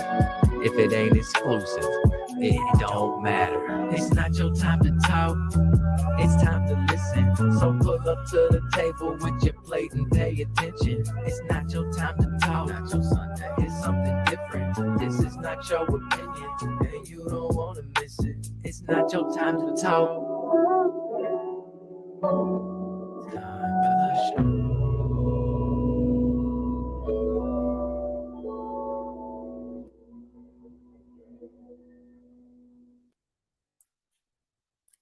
back, guys. Again, thank you for tuning in to episode 6 of Nacho Sundays, where it's Nacho opinion is Nacho's opinion. And I am your host, Fibonacci Big Nacho Brown. And right now we are going to get into the beefy nacho of our nacho. And listen, I know this is a touchy subject, but in the beefy nacho, okay, this is where we talk about any kind of conflict in the world, wherever it may exist. And if there's some beef, we can discuss it in our beefy nacho. And this week in the beefy nacho, let's just go ahead and put it out there, guys. It's Trump versus Biden. What are we doing? Like, so Trump has been brought up on 30 plus felony charges. Okay. And Joe Biden they're calling him Weekend at Bernie's, guys. So what is this really a real versus that we have to talk about? Like, this is a serious question. You know, I really want to know. Listen, Fibonacci Brown is really trying to understand what are we doing here? Are there people really saying, you know what, I would rather punch in for another Weekend at Bernie's than even consider Trump? Is that what we're doing? Because I don't want nobody asleep at the wheel when they driving my car. I'm just going to throw that out there. There have been too many sound bites where I'm not even sure he can catch up, Mustard. You understand what I'm saying? I don't think it's healthy for him to do this again. And I don't think it's responsible for us as a country to put ourselves in that position. Like, I listen, this is my thought process. Okay, this is my opinion. It's Nacho Sundays, where it's Nacho opinion is Nacho's opinion. And I listen, when you really look at the nitty-gritty of what the United States is a business. And when you look at the two candidates, only one of them has a certain reputation when it comes to business. Now, I know the person that's asleep at the wheel right now had a lot to say when it came to people who look like me. And then the one who is brought up on charges right now did some things while he was elected that I didn't think was that bad. At least he didn't fall asleep. So y'all gonna have to help me on this one. I'm not feeling like that what happened under this current presidency is enough for me to feel like, yeah, let's do it again. And we're not gonna forget the role that Chucks and Pearls played in all of this. This is Nacho's opinion. So I blame a lot of this on Chucks and Pearls, okay? Because she ain't did nan. She ain't did nan.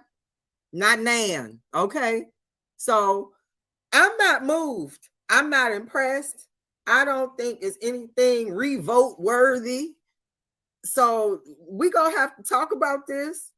I think we putting our energy sometimes in the wrong places. I think a lot of times we get distracted by the conversation and take our eye off of the goals. And we have to make sure that we are putting our focus in the right places. Okay. So listen, I don't want to do another Weekend at Bernie's. I ain't interested. All right. You want to go to Weekend at Bernie's? Do it without the rest of the country. But I listen, I take the businessman every day of the week. So, you know, all this between them two, if you had to get from California to Michigan and Trump had to drive you, or Let's Go Brandon had to drive you, who you gonna let drive you across the country? I'll wait. Chat. Anybody in the chat want to take that one on? Because I tell you, every day of the week I'm getting in the car with Trump. First of all, if I get in the car with Trump and Trump finds out he has to drive, he's gonna make sure somebody else drive, and he's gonna find a way to write it off in the taxes. So I already know he's got a different way of looking at how we're gonna get across the country. I think Let's Go Brandon is gonna get behind the wheel, geeked up on whatever he been on to make them speeches, and we probably not gonna get out the driveway. So I know it's an unpopular opinion, but if those are the choices, I'm not willing to do a weekend at Bernie's again.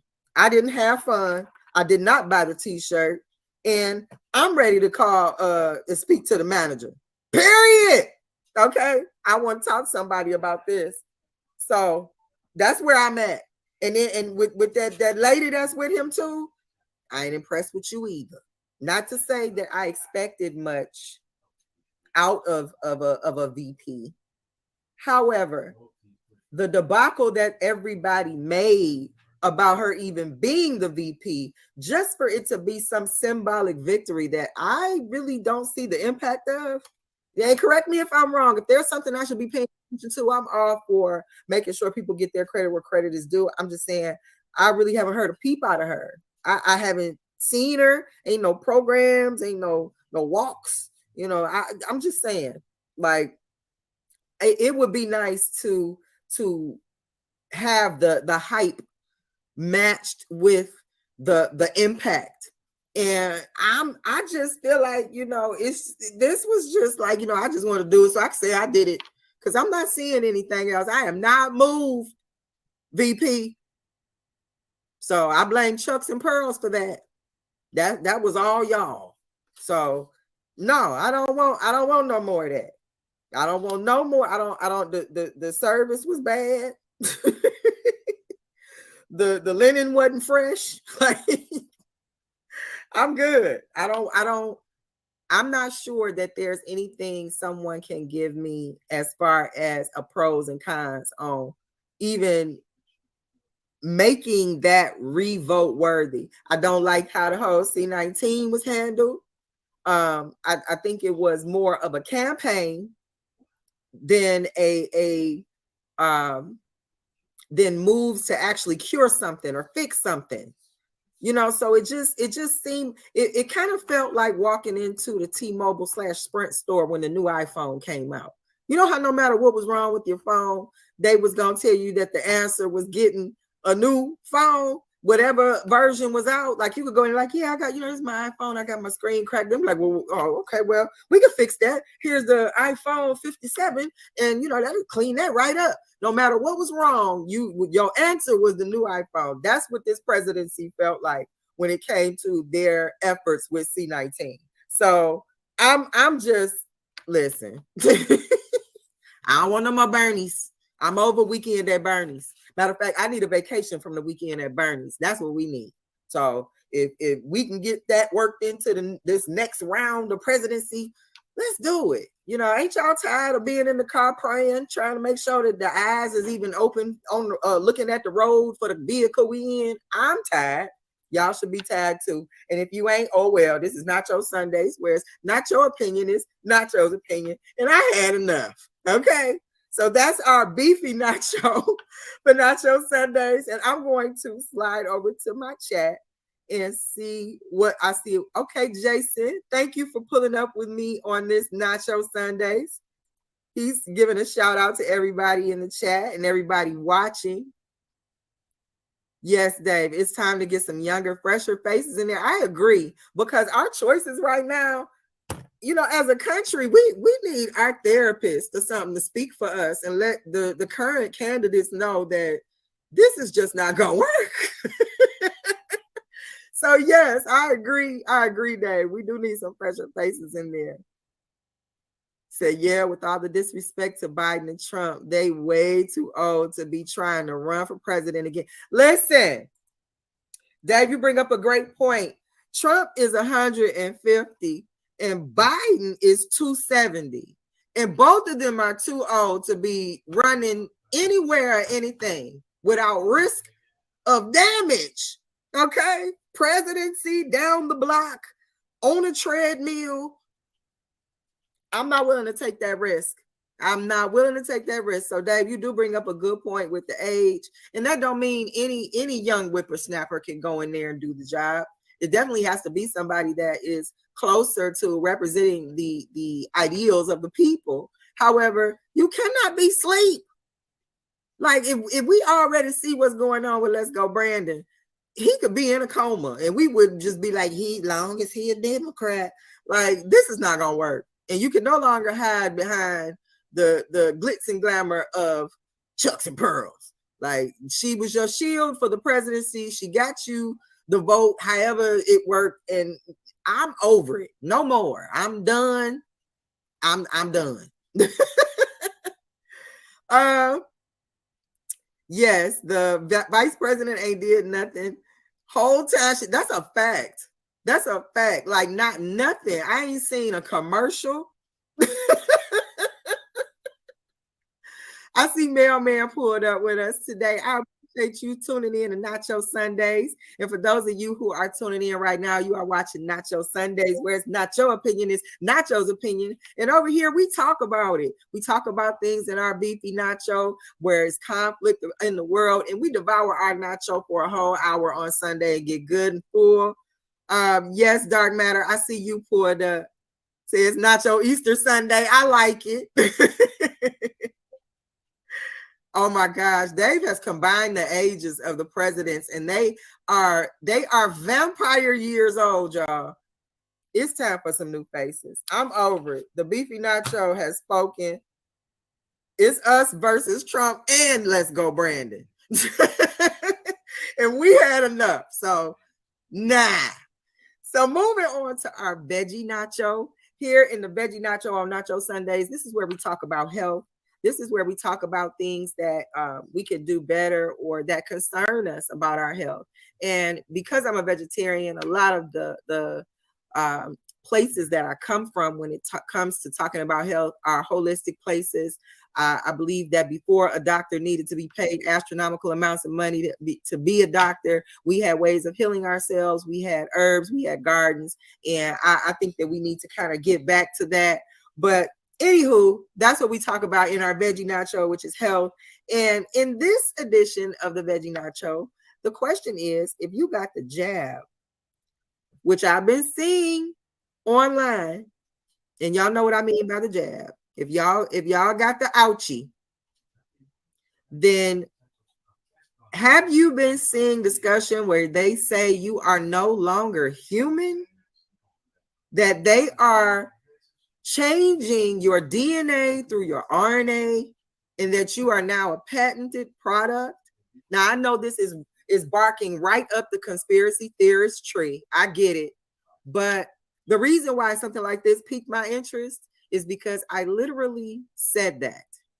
And the reason I said that is because viruses are patented. If you don't believe me, you can look up anything from the flu to AIDS. They have patents.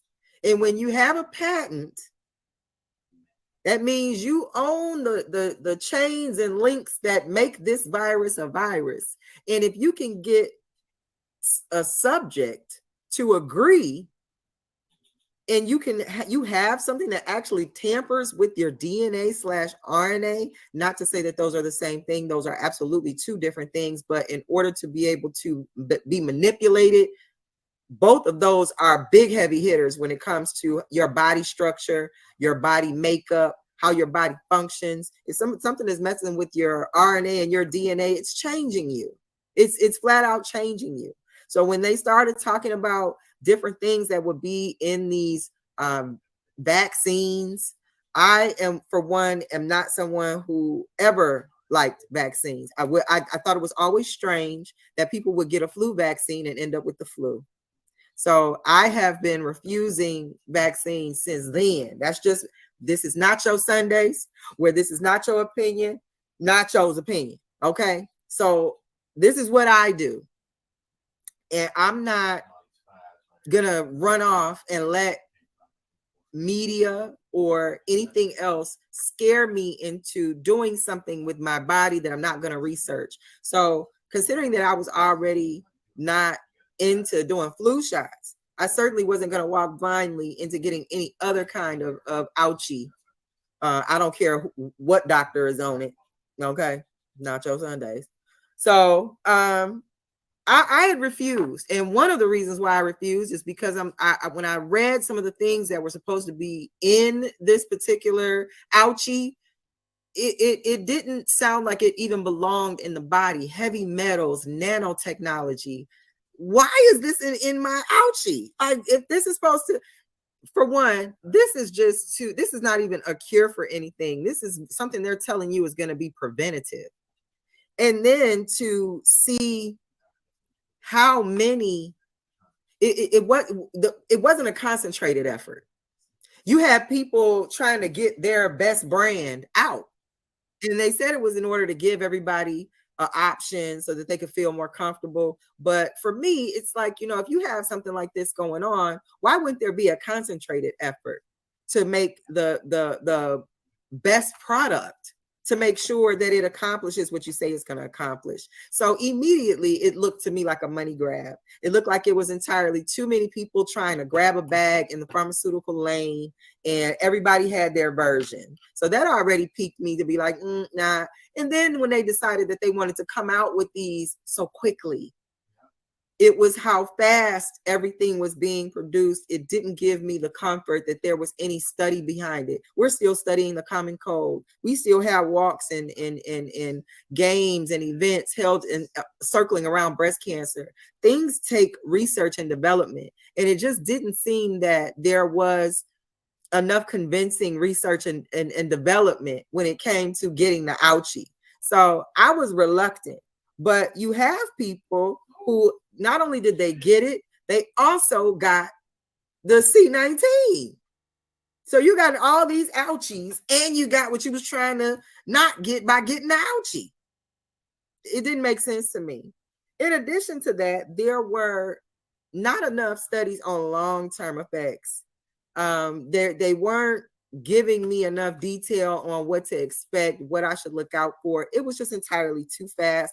And when I started to see discussion and articles that said if you did get the ouchie, there is technically a chance that you may not even be human anymore because you have been injected with something that is patented and that makes you a subject of this patent by agreeing to be injected.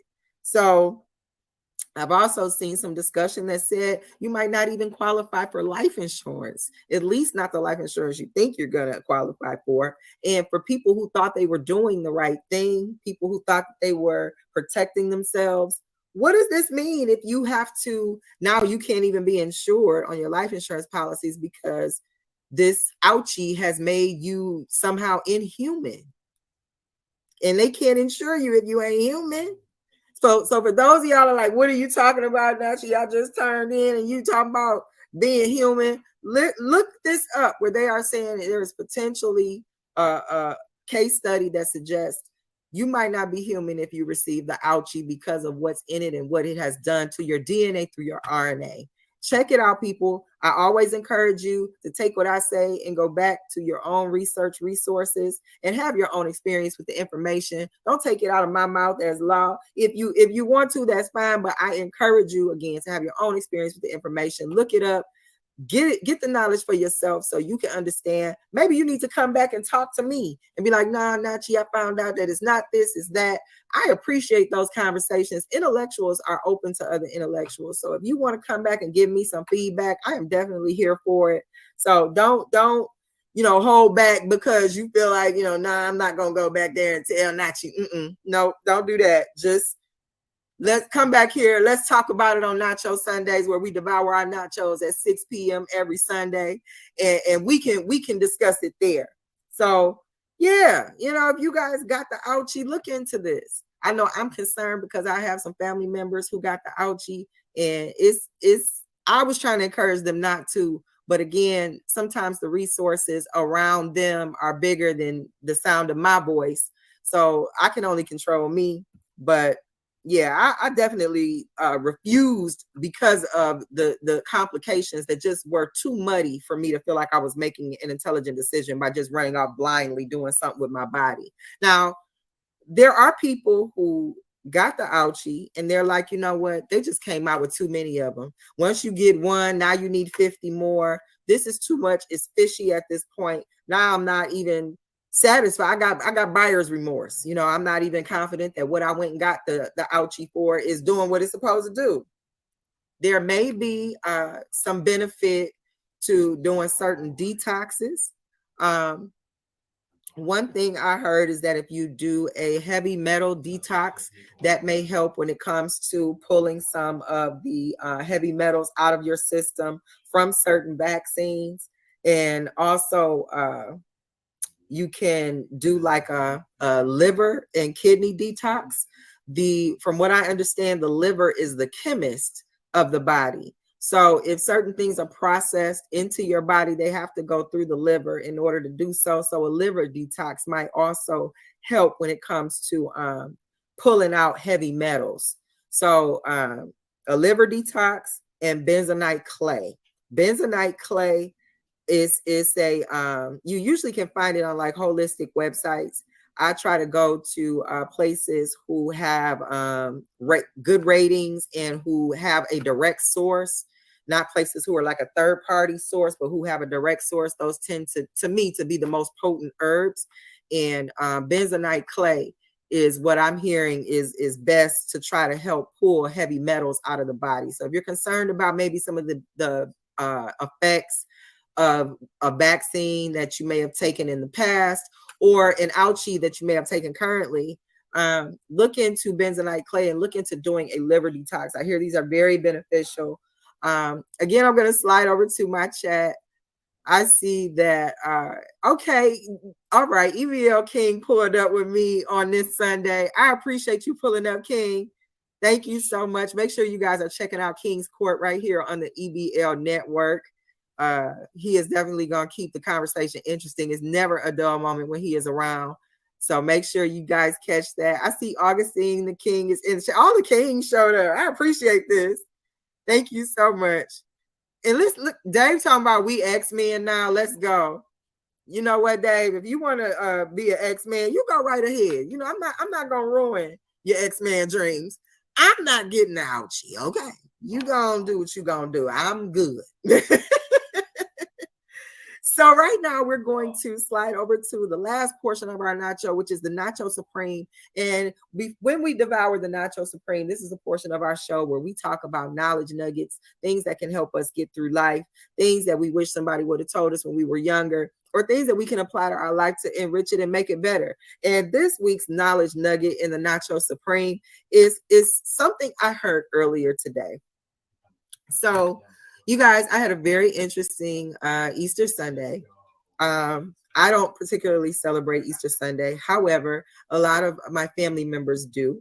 And one of my very dear family members, my niece, was being rededicated this Easter Sunday. And I went to church with her. I was invited and I wanted to go and show my support for her. And in being there, I realized it had been a very long time since I had been to anybody's church on a Sunday, on an Easter Sunday. So I'm listening to the message, and prior to the main message, this particular nugget stuck out to me. It said, "Respect is earned, but honor is owed." And this was said to ensure that people understand to honor thy mother and thy father. And this stood out to me because it can, there can be times where we hold things against our parents that we can talk about in order to have a relationship that is healthy for both of us. If it's not peaches and cream and it's a relationship that you have to work on, make sure as a child that you honor your mother and your father. Make sure you honor your parents, because at the end of the day, without them, there would be no you. So, maybe they didn't get you a car when you were 16. Maybe they didn't buy you that Gucci bag for your 18th birthday when that's all you wanted. But at the same time, those are your parents, and you only get two, and you need to make sure you honor them so that you can have a favor in your life by honoring your parents. Now, respect is earned, And I'm not saying that your parents have to earn your respect, but there is a difference between honor and respect. You owe your parents honor. They brought you here, and that's just on period. But respect is earned, and you guys do need to be able to have a relationship where you can respect each other. And because it is you who owes the honor, it is you who owes the respect first. Now I know some of y'all might be like, my mama mouth too slick, my daddy a deadbeat. I understand, but because you owe the honor, it is on you to give the respect first, because without them, there would be no you. So in areas where you are able, make your relationships right with your parents, make your situations with your parents ones where you can show them honor, because you owe them that. I don't know what is going on with a lot of what I've been seeing on the internet. I'm seeing some disturbing trends where people are young people, they are really disrespectful to their parents. They're really just in ways that I could never imagine. And I understand I'm a little more seasoned than some.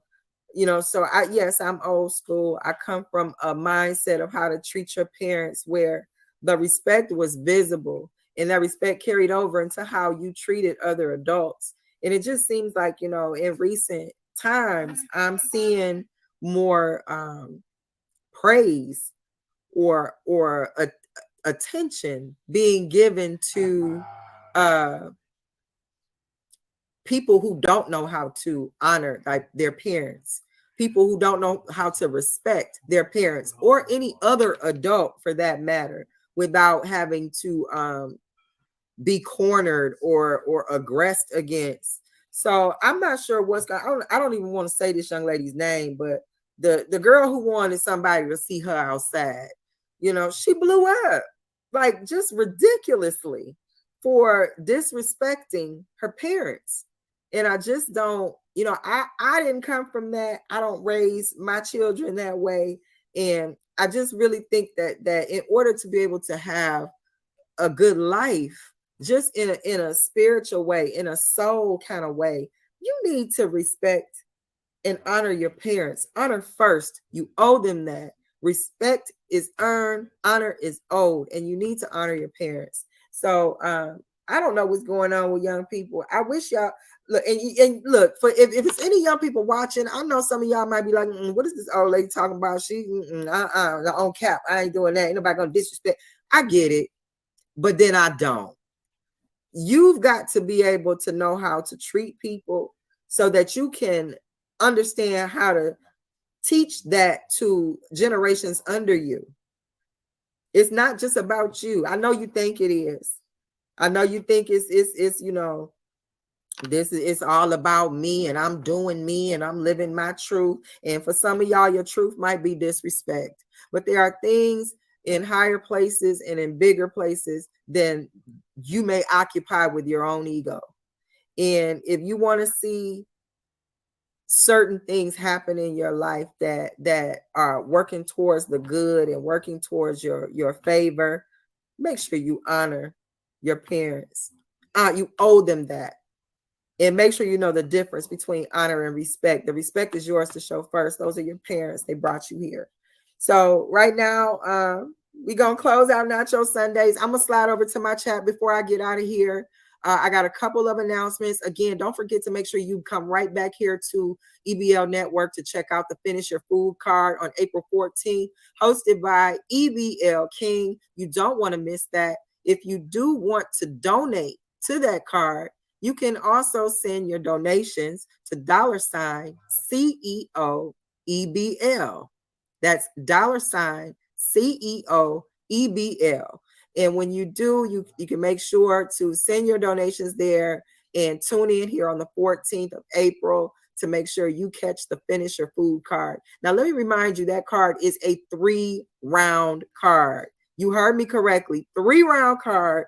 I'm not missing this. I don't want you to miss this. Also, make sure you come right back here for Wave and Blaze with EBL Dave. That's going to be every Monday through Saturday at 7 a.m. That is the best morning show on the internet, hands down. Don't let anybody else tell you different. Now, when you tune in to Wave and Blaze, I'm telling you, those shows can go for a long time because the audience is definitely a part of the show. You can pull up to the show. You can make your comments on the show. It is definitely an interactive show with any range of topics from one side to the next. They have Turn Back Tuesdays, Tech Thursdays. Again, make sure you tune in every morning, Monday through Saturday at 7 a.m. to Wave and Blaze with EBL Dave. And don't forget to come back here on Sundays at 6 p.m. to Nacho Sundays, where it's not your opinion, it's Nacho's opinion, hosted by yours truly, Fibonacci Big Nacho Brown. I thank you guys for tuning in with me. Dave said, oh, Dave is talking about the disrespectful kids. He said they need their tail cracked respectfully. And I understand, that's an old school tactic, but there does need to be something done. But yes, we are going to get out of here. I want you guys to finish enjoying your Sundays. Again, if you tuned in with me this Sunday, thank you so much for lending me your ears for this hour. I am truly grateful. I appreciate it. I'm going to go enjoy my Sunday. I want you to finish enjoying your Sundays. And thank you for tuning in to Nacho Sundays. Yay. See you later, guys. We appreciate everybody for stopping by. Make sure y'all hit that like and subscribe button. And don't just watch the battle. Be part of the battle. All you got to do, look in the description, click the link to the Discord, be part of the audience live.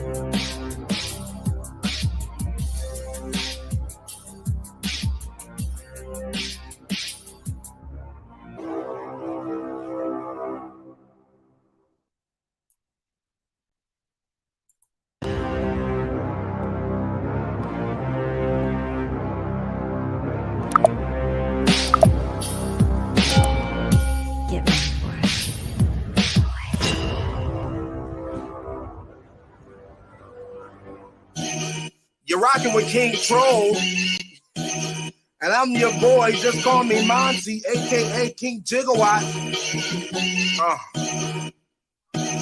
P, just call me Monty. Back with an intro that make your head turn. Wave gang, making it happen. When will they ever learn that we stay strapped with the heat? Some more mass burn, and I'm just here to assist. Like Steve Nash, turn back? Nah, never. I'm a goat with the intro. King Troll, EBL shooting, so get low. Squad so exclusive. If you ain't, then it don't matter. Right there's your home run when we pitch like a nice batter. It's battle rap, and when it comes to that, we don't talk. Exclusive battle league, man. They think it's a cakewalk until they come to battle and get smoked by a killer. Stop sleeping on the league. Bet not come with Mad Filler. We out here. See, I move different. Just say the word. Call me David with that slingshot throwing them angry birds. Yes, King Jigger. I'm just talking, so pay attention. This is just the intro, but me snapping with my decisions. Wave gang all day. Yeah, you heard what I said. Anybody sleeping on us, we gon' put them to bed. It's wave gang all day. Yeah, you heard what I said. Don't get it twisted, dread like you got something to dread. It's wave gang all day. Yeah, you heard what I said. Anybody sleeping on us, we gon' put them to bed. It's wave gang all day. Yeah, you heard what I said. Don't get it twisted, dread like you got something to dread.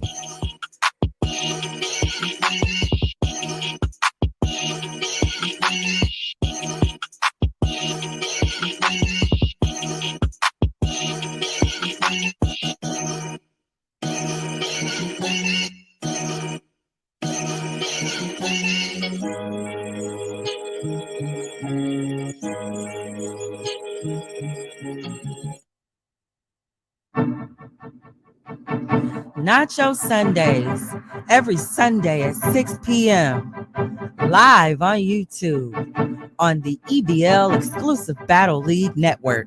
Hosted by Fibonacci Brown. Nacho Sundays, Nacho Sundays, Nacho Sundays. Nacho Sundays, Nacho Sundays, Nacho Sundays. Nacho cheese, beefy, nacho veggie. Nacho Supreme, Nacho Sundays, Nacho Sundays. Where it's not your opinion, it's Nacho's opinion. Hosted by Fibonacci Brown. Nacho Sundays.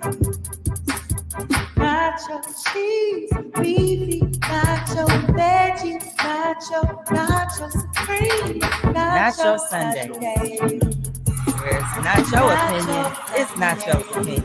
Hosted by Fibonacci Brown.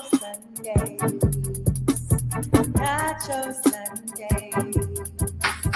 Nacho cheese, beefy, nacho veggie, nacho supreme, nacho Sundays.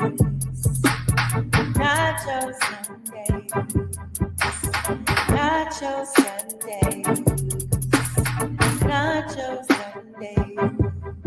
Hosted by Fibonacci Brown. Don't forget to go to FibonacciBrown.com to get your copy of Growing Down. Nacho Sundays. Nacho Sundays. Brought to you by the exclusive Battle League Network.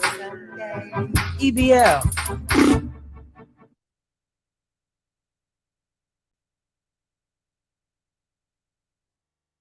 What up, though, family? How is my sound good? You guys, can you hear me okay? Is my lighting right? Am I hitting the right angles? How the heck are you? It's been one heck of a week. Thank you guys for pulling up to Nacho Sundays. This is episode 9 of Nacho Sundays, where it's not your opinion, it's Nacho's opinion. And we are going to start this show off just like we do the others with giving out the announcements. These announcements, these are the spicy announcements, you guys, because first of all, there's an event tonight, okay? My network, EBL, where I am home, is having a battle tonight. They have been doing these 24-hour prep battles, and when I tell you, people have been pulling up with fire, and they have gotten 24 hours, or matter of fact, let me back up. The first battle that they had like this, they only had 4 hours prep and it was fire. So I need you guys to make sure you're pulling up to EBL Network tonight. They are going to be doing another 24-hour or less prep battle. The third version is going down tonight. Make sure you pull up for that. As always, check out Wave and Blaze Monday through Saturday, starting at 7 a.m. Best AM morning show on the internet. They are going to talk about a range of things. And if you are not interested in what they're talking about, you could just pull up for Dave's hairline. That's always got a story to tell without anybody saying anything. So make sure you pull up to Wave and Blaze Monday through Saturday, starting at 7 a.m. And you can always catch our pop-up podcast called King's Court. That is where our very own EBL King has a pop-up podcast, and there is no telling what they're going to be talking about on King's Court. So make sure you are staying locked into EBL Network so that you can catch the pop-up podcast.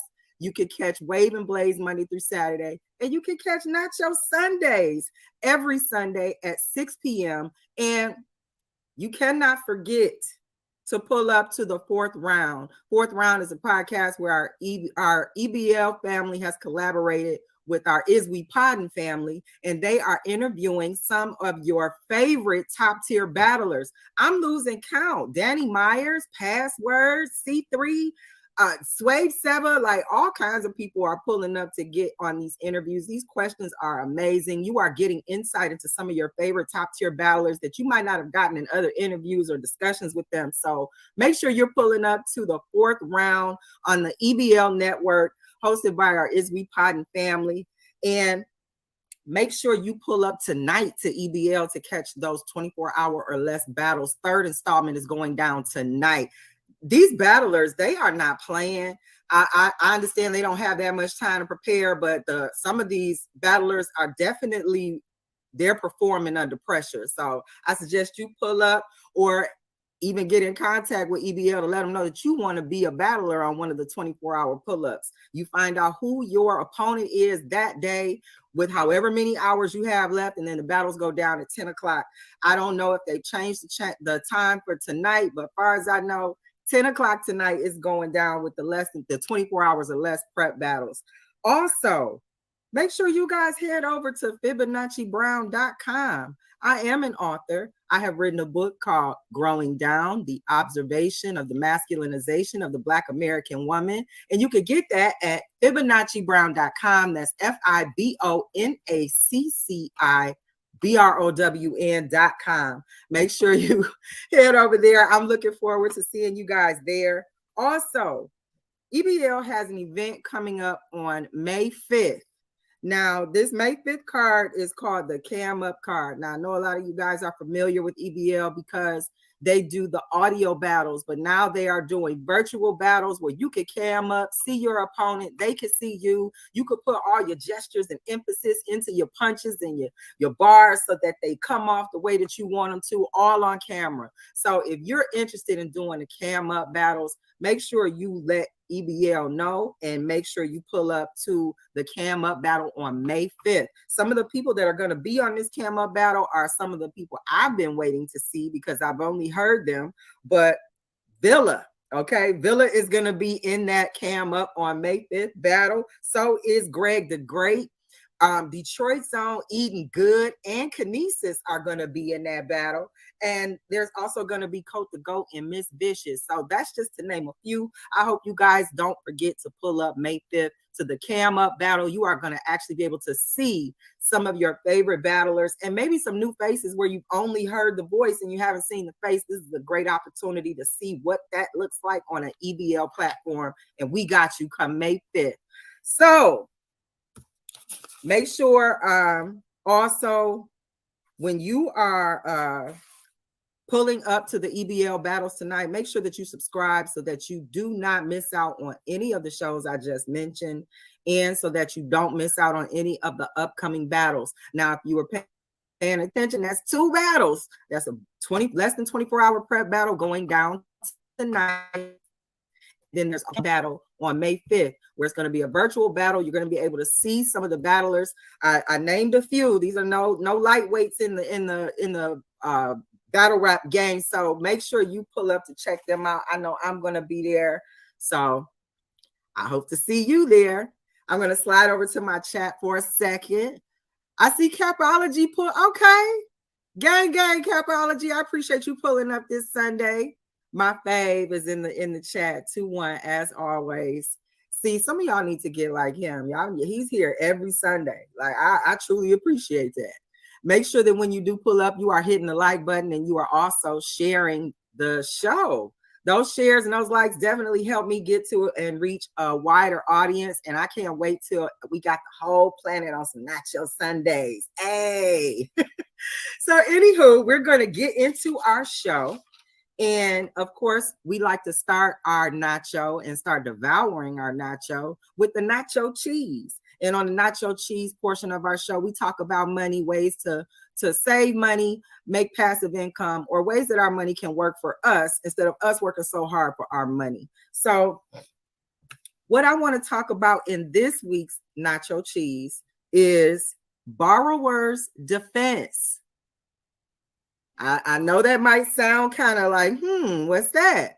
Well, if you've been paying attention on my Nacho Sundays show, where it's Nacho's opinion, you know how much I cannot stand student loans. I think student loans are slavery 2.0. I think it is a immoral debt to put on a person. You are obligated to a student loan longer than you are obligated legally to your own children. So I am against student loans. They need to go and be destroyed. And I think somebody heard me. So what I mean by all of that is borrower's defense. From what I am understanding about borrower's defense, this is a position that a student can take thanks to a case called Sweet versus Cardona. This is also known as the Sweet settlement. In the Sweet settlement, students have been claiming that having gone to particular schools, they were misled about either the education of the school, the quality of the school, the expectation from going to the school, or they were encouraged by some false means to participate in going to these schools. And there's a list of these schools. I know ITT Tech. There were also some, I think it was Davenport, University of Phoenix. There are quite a few schools who were caught up in this borrower's defense. And ultimately what happened is people were able to fill out an application, and in them filling out this application, they were able to seek approval to have their entire student loan debt erased, everything. And if they were able to submit the correct documentation, complete the application, and show how this school misled them, whether it was through commercials, whether they were sent some emails from a representative, whether they got pamphlets or literature, something that supported them being encouraged to go to this school by some false means. Maybe they said that, you know, you could, you would be guaranteed some top-notch job. Maybe they encouraged you to go to the school because they said, you know, after you graduate here, you could be a CEO, you'll have the qualifications. They might have misled you in a certain way. And this sweet settlement acknowledges that. Now, here's a couple of catches to the sweet settlement. You had to apply for this sweet settlement, or you had to apply for this borrower's defense prior to June 22nd of last year. Now, I bring that up because there are some people who did apply for borrower's defense way before June 22nd of last year, and they got a letter stating that they were denied. Now, if you happen to be one of those people who filled out for borrower's defense and you were denied initially, make sure you are keeping tabs on your emails and checking your mail, because there was a case to try and block this settlement in the Supreme Court, and the Supreme Court denied it. So a lot of people who ended up getting those denial letters are actually turning around and seeing that they got acceptance letters and that their debt is clean. Now, they said it does take them roughly several months to make sure it catches up to your credit. Some people have been seeing results a lot sooner than that. But if you were one of those people who ultimately got a denial letter, make sure you are keeping tabs on how you're receiving mail, because you may be also either getting or about to get a acceptance letter where they have absolutely erased that debt.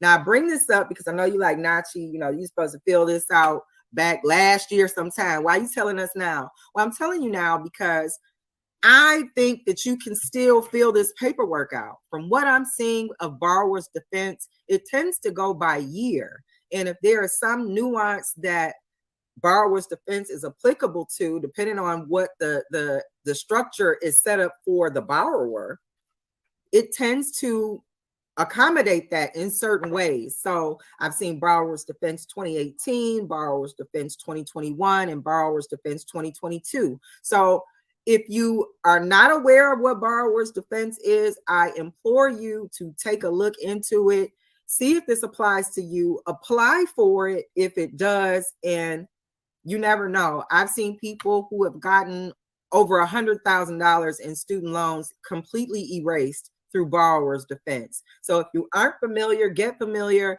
especially if you feel like your school misled you in order to attend, or encouraged you to maybe sign some paperwork or documentation to get you to go to the school that ultimately didn't pan out to be what they said. Maybe they misled you on the statistics of graduates at their school. Maybe they said something like 95% of our graduates are in top-notch job positions. Well, that 95% may be skewed because let's say you have 100 students that go to the school or apply to go to the school.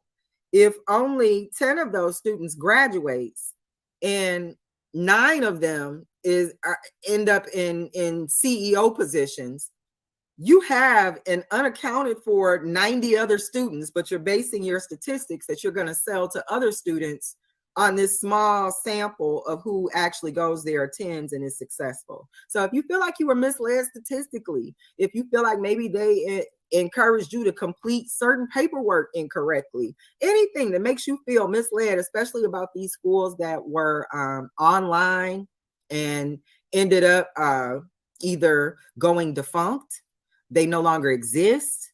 Some people are out here, still paying student loans for schools that don't even exist anymore. You might very well be one of the schools listed under this sweet settlement for this borrower's defense. So I encourage you to take a look, see if that applies to you. And if it does, get the paperwork filled out. I've seen some websites where the paperwork only takes about maybe 20, 25 minutes to complete, less than less than 30 pages of literature. Not to say that you're going to complete 30 pages, but there are some pages that have information on it from what I can see that you need to read through to make sure you're completing everything correctly. So again, I encourage you guys to absolutely fill out this paperwork if it applies to you.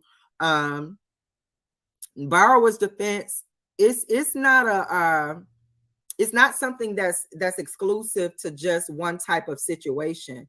From what I've seen, there have been several types per year. And because I'm actually seeing people who are getting relief, like people I can physically touch, it's not some testimony out there in fantasy land of somebody who's got a made up name or some anonymous name. I've actually seen and touched people, talked to people who have actually gotten relief where they were initially denied and then they ended up getting a letter saying that they were approved. So I know a lot of you might be thinking, I heard that they blocked that in the Supreme Court. They didn't. This is actually something that they allowed to go through. And from what I understand, the settlement was for $6 billion. Billion. Now, I know for a lot of you, if you are dealing with student loan debt, you know the nuisance it is to your credit. You know that for everything that you could be doing well on your credit, that student loans can make it look like you aren't doing anything at all. So I know some of you may be very eager to try to see what you can do about getting this out of your hair. I know a few people who are going to go ahead and fill out the borrower's defense paperwork, even though they are past the deadline. So like I said, the deadline from what I can tell was June 22nd of 2022, but people are still filling out the paperwork. From what I can tell, the link is still active. So if you go to the link and complete the paperwork, worst that can happen is that you can submit it and they'll tell you that it was past the deadline. But like I said, this goes year to year. So if you already previously completed the paperwork and then there's some change in 2023, who knows? It looks like that's been happening or something along those lines. So if you look into this and you feel like, you know what, this might be something I can do, I suggest you do it, because student loan, like y'all already know how I feel. And again, you are watching Nacho Sundays, where it's not your opinion, it's Nacho's opinion. This is the 9th episode. 9 is my favorite number. And in my opinion, student loans is the devil. Okay. They are a step. Matter of fact, they are right there with slavery, because there's no way all other countries, do you know how free this type of education is in other countries? Countries don't prey on their students in order to have money or assets. Only the United States. The United States, from what I can see, is unique in their approach to student loans and student loan debt. And from as far as I'm concerned, the term student loan is an oxymoron, complete oxymoron. So to think that you would give a student a loan and expect that they are going to know everything that they're supposed to know in order to handle that loan when they're still a student, it's a little governmentally irresponsible, in my opinion. Yeah, because this is Nacho Sundays, where it's not your opinion, it's Nacho's opinion. I said what I said, I did. Yeah.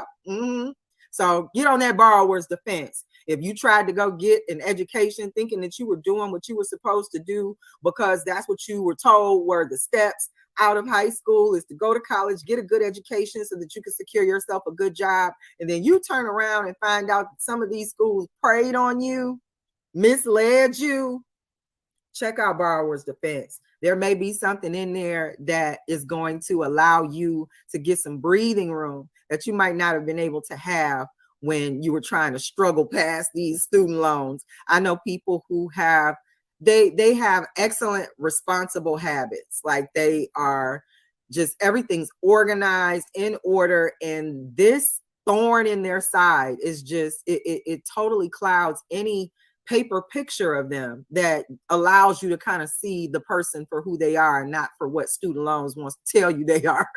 So if you do go and fill out the paperwork for borrower's defense and you find that it does work for you and you get some results, make sure you come back here to Nacho Sundays and tell us. I would love to hear your feedback stories on any of the tips or the things that we discuss in our nacho cheese, because if they work for you, you need to share with us so we can go over there and make sure we doing it too. I know I give a lot of information on these shows sometimes, so maybe you don't get a chance to try all of it, but to know that there are people out there who are trying some things and getting success stories, that warms my heart. So I'll be really wanting to see how that works out for you guys.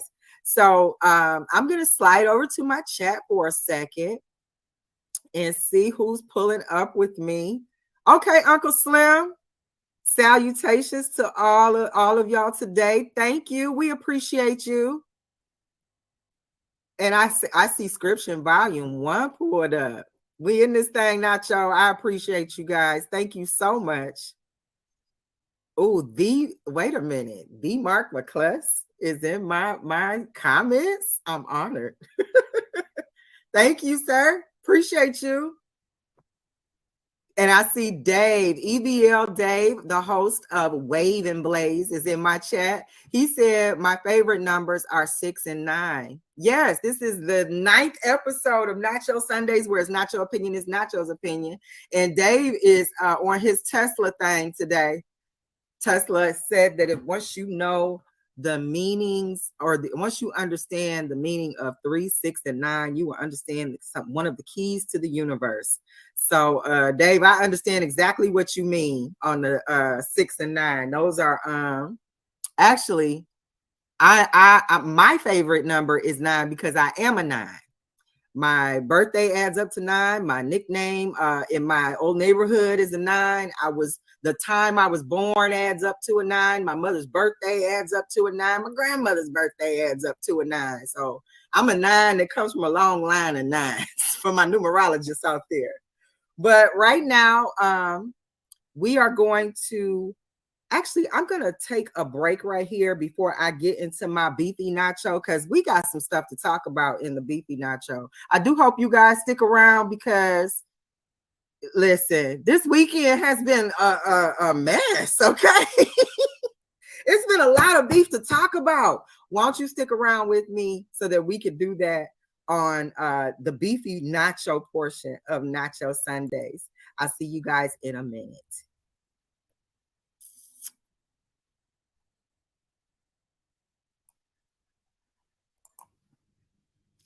A woman is the most potent expression of feminine energy in the harmonic equation of the human experience.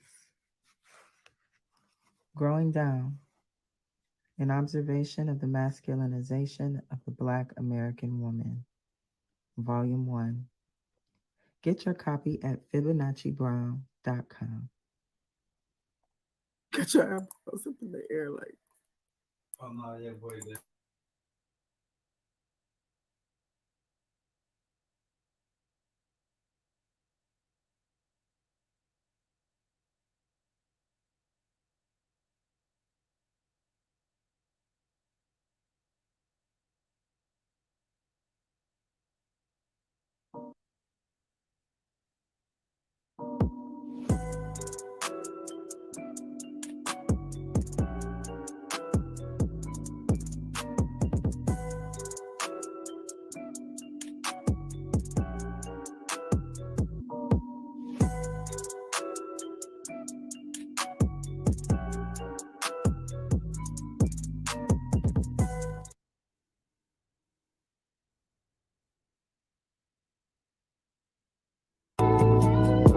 You are now listening to the Nacho Podcast, brought to you by the EBL Network.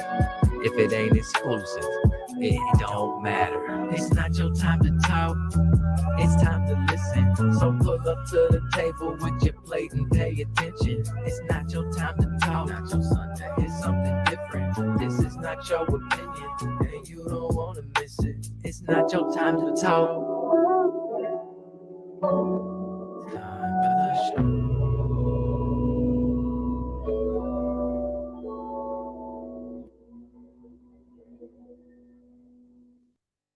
Welcome back. And like I said, we are getting ready to get into the beefy nacho portion of our nacho. And in the beefy nacho, we talk about conflict wherever it may exist in the world. I just want to make sure that you guys can hear me coming back from break. My sound is good. Put a 1 in the chat. Let me know what's going on. Okay. Okay, cool. So in the beefy nacho portion of our show, we talk about conflict wherever it may exist in the world. And as you guys know, here on a battle rap platform, we got met with some battle rap conflict. What is going on with Black Compass? Yes, I said it.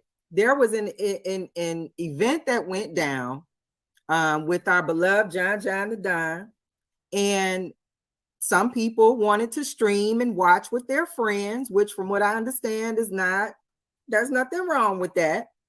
And there were also some people who wanted to stream and watch with their friends as long as their friends paid.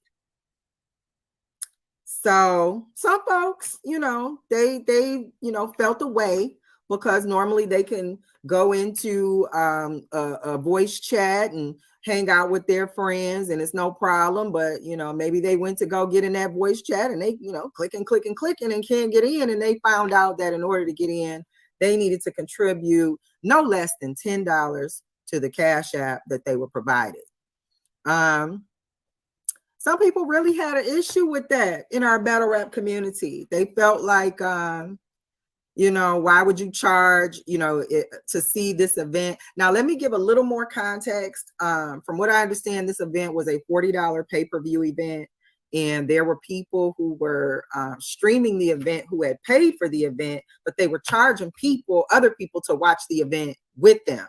And they were charging them no less than $10. So not only, if 5 people pulled up, they made their money back, but 10, 15, 20, 100 or so people were, trying to watch this event with you, and all of them paid you $10. Some people kind of, felt the way. They counting pockets and they like, nah, man, you made 4 bands over there. You made $1,500 over there. How you going, and some folks was like, hey, if people willing to pay it, hey, more power to them. That's a businessman. Other people were like, our money ain't good money. It was a little sleazy, and then some people was downright like, how you just gonna straight bootleg my event or bootleg an event, and charge people? Like, what's going on? So there's a lot of different perspectives on what was going on as far as what Black Compass did, how they handled it, and ultimately how it went on as far as the discussion in the community. So I'm gonna say my opinion. And again, this is Nacho Sundays, where it's not your opinion, it's Nacho's opinion. And this is episode 9. And in this episode, we gonna talk about it. And I think it was a little bit sleazy. Like, it was just a little sleazy. You didn't have to charge them people. If for as much as people may support your platforms, as far as going on Twitter, maybe sharing your post or sharing your events, all this free promo people may do for you when they are, fans of the platform, to then turn around and put them in an intimate setting like the Discord, and then charge them to enter. That would have been, to me, a perfect opportunity to solidify fans being able to be like, you know what? I enjoy being a fan of Black Compass. They pay for the events and they stream them so we can all see and share, and I appreciate that. Now, you do have to be a part of their Discord to be involved, but it's still nice that they would be able to do something like that. That's just how I'm thinking about it. But again, I don't even profess to know the ins and outs of the politics of how they move over there. So I'm not trying to tell them how they should be doing anything. I'm just saying I wouldn't have charged people at all. I wouldn't have locked the room, and I wouldn't have charged them $10 to get in there. If they've been supporting, that would have been a good time to let them keep supporting, and you could have maybe had a bonding moment with your fans. But I think this ultimately not only left a bad taste in everybody's mouth, or in some people's mouth. I won't say everybody. Not only did this leave a bad taste in some people's mouths, but from what I can tell, and this is Nacho Sundays, where it's not your opinion, it's Nacho's opinion. This pulled the rug up for a lot of other people who may have done the same thing. So it seems where people were trying to have an issue or have an opinion on something, they ended up making people pull back the rug on their own things, and it ended up shining a light on their stuff. So I don't know how this all worked out for everybody to be so up in arms, but I do think it raised a good point. Are we going to single Black Compass out, or are we going to hold everybody to the same standard? Because from what I understand, there were other platforms who did the exact same thing and they didn't receive this kind of backlash. So, is it something with Black Compass? Why is there why is there a targeted effort toward them and not others who've done the same thing? And is it really, I've heard people saying they want to cancel them and cancel how I'm not going to cancel them. So if you came over here for that, I'm not going to cancel them. But I do want to understand the passion behind such an argument, because like I said, if other people are doing the same thing, we didn't say anything about it as a community before. We're only raising an issue now because of for whatever reason, is this hype surrounding what happened with Black Compass. Why would we single them out? What is the passion behind trying to cancel them as a platform? Why do we want to do that? What is that going to accomplish when you've got somebody else out here, or somebody else's out here turning around doing the same thing, have been doing the same thing? There are some people who feel that, this was their idea. I was the one charging first. Wasn't nobody charging before I was charging. And it's like, I think you need to pick your soapboxes.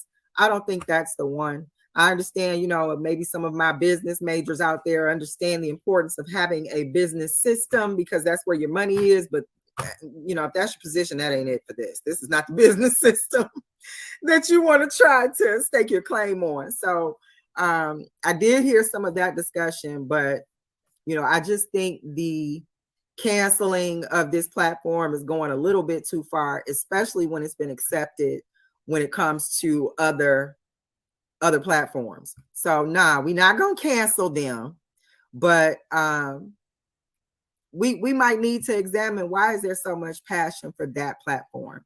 If you do want to speak your piece, I'm definitely not saying if you feel a way about it, don't say that. But I just think we need to be careful with this whole cancel culture. We need to look at where this cancel culture comes from. We need to look at who's pushing that as a community, who introduced that and wanted to keep pushing that to cancel people. I want us to look at the kind of empathy that goes in, or lack thereof, that goes into wanting to cancel someone, just because they might have did something that you don't like charging people. What we have to accept, if that's our position, is that people paid it. They paid it. So if you felt like they were doing something, like, I'm not giving you no money, you didn't have to pay it. Because for as much as there were people in that Discord that paid their $10, I know people who was like, nah, not what? You got me messed up. And I think that was the other argument. I heard another position where somebody was saying he was charging, or this, Black Compass was charging for events that were, or for an event that was getting streamed on for free on somebody else's Instagram. So why was he charging for something that was free? Again, like I said, I wouldn't have charged. It smelled a little sleazy to me as a business practice, but hey, that's what you do, and people willing to pay it. Hey, it is what it is. But at the same time, for somebody saying, they were streaming it for free on it, maybe they're not friends with the person that was streaming it for free.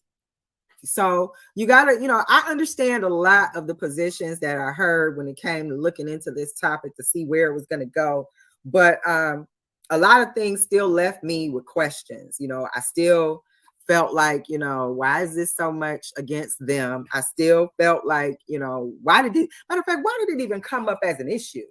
Why did it even come up as something that we needed to talk about? Because like I said, if other platforms are doing it, why are we focusing on them? So it just kind of left me with a little more questions than I had when I initially started looking into this. But I'm not going to cancel them, brothers. This is Nacho Sundays, where it's not your opinion, it's Nacho's opinion. And I said what I said. I'm not canceling them. But yeah, think about, if you're going to make your money sleazy or not. Moving on to another portion of the beefy nacho. If you guys have checked out the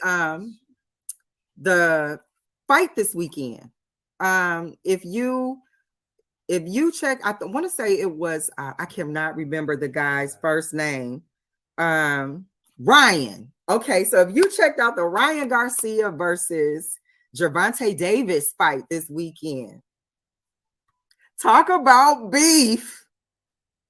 This beef has gone on for, from what I understand, 4 years. And it's about high time that somebody put this fight together in a way that they both could come to the table. And what do you know? Somebody got sat down. Ryan Garcia definitely talked a lot of stuff. He definitely had a lot to say. He was definitely talking trash to somebody he probably shouldn't have been talking trash to. And from what I understand, if you haven't seen the fight, and we're talking about the Ryan Garcia versus Gervonta Tank Davis fight.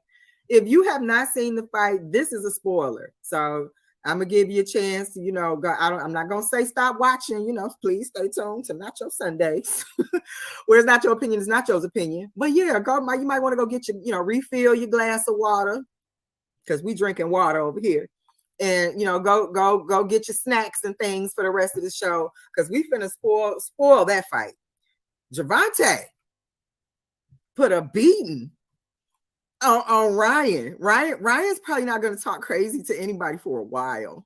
Okay. Now, Ryan Garcia, from what I could tell, was 3-4 inches taller than Tank Davis.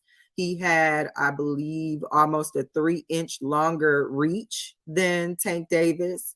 They both weighed the same, which I believe was like 135.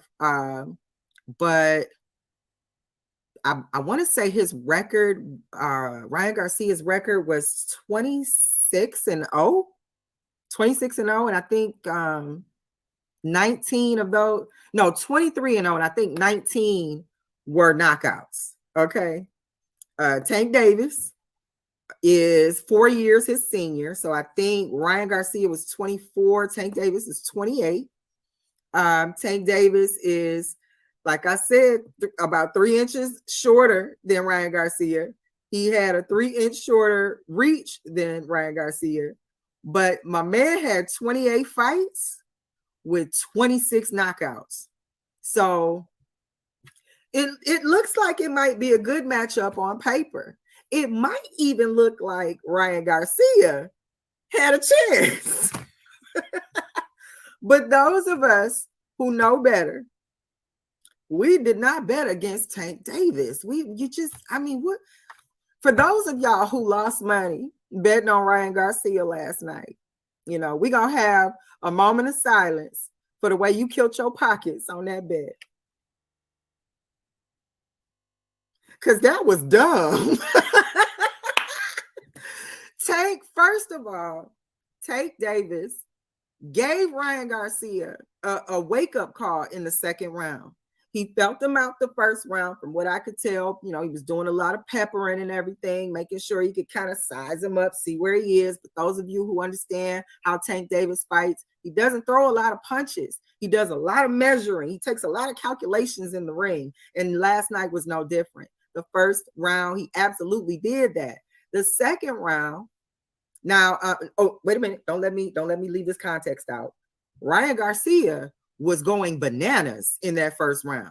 He was extremely aggressive, really wanted to show off the speed of his hands. He and Tank Davis got wrapped up a lot because he was just kind of going wild, really trying to be the aggressor in the ring with Tank Davis. But by the second round, when he tried to do the same thing, Tank pulled the tank out and put that man on his backside, and he slid across the ring with his arm, with his fist out like a Power Ranger. And it was at that point he knew he effed up, and he got himself together. He calmed completely down. The energy from the first round to the second round in Ryan Garcia was absolutely different. Absolutely different. I think he realized, you know what, I better stop trying to go so quickly, trying to show aggression through speed, because if I've been paying attention, this man is calculating me, and he calculated me so well that he hit me square in the face and put me on my behind and slid me across the ring with my arm sticking straight out. So I think he realized he needed to reassess what he was doing. But again, this is Nacho Sundays, whereas Nacho opinion is Nacho's opinion. And in my opinion, I think that was Tank Davis throwing the bait out there for Ryan Garcia, and he took it.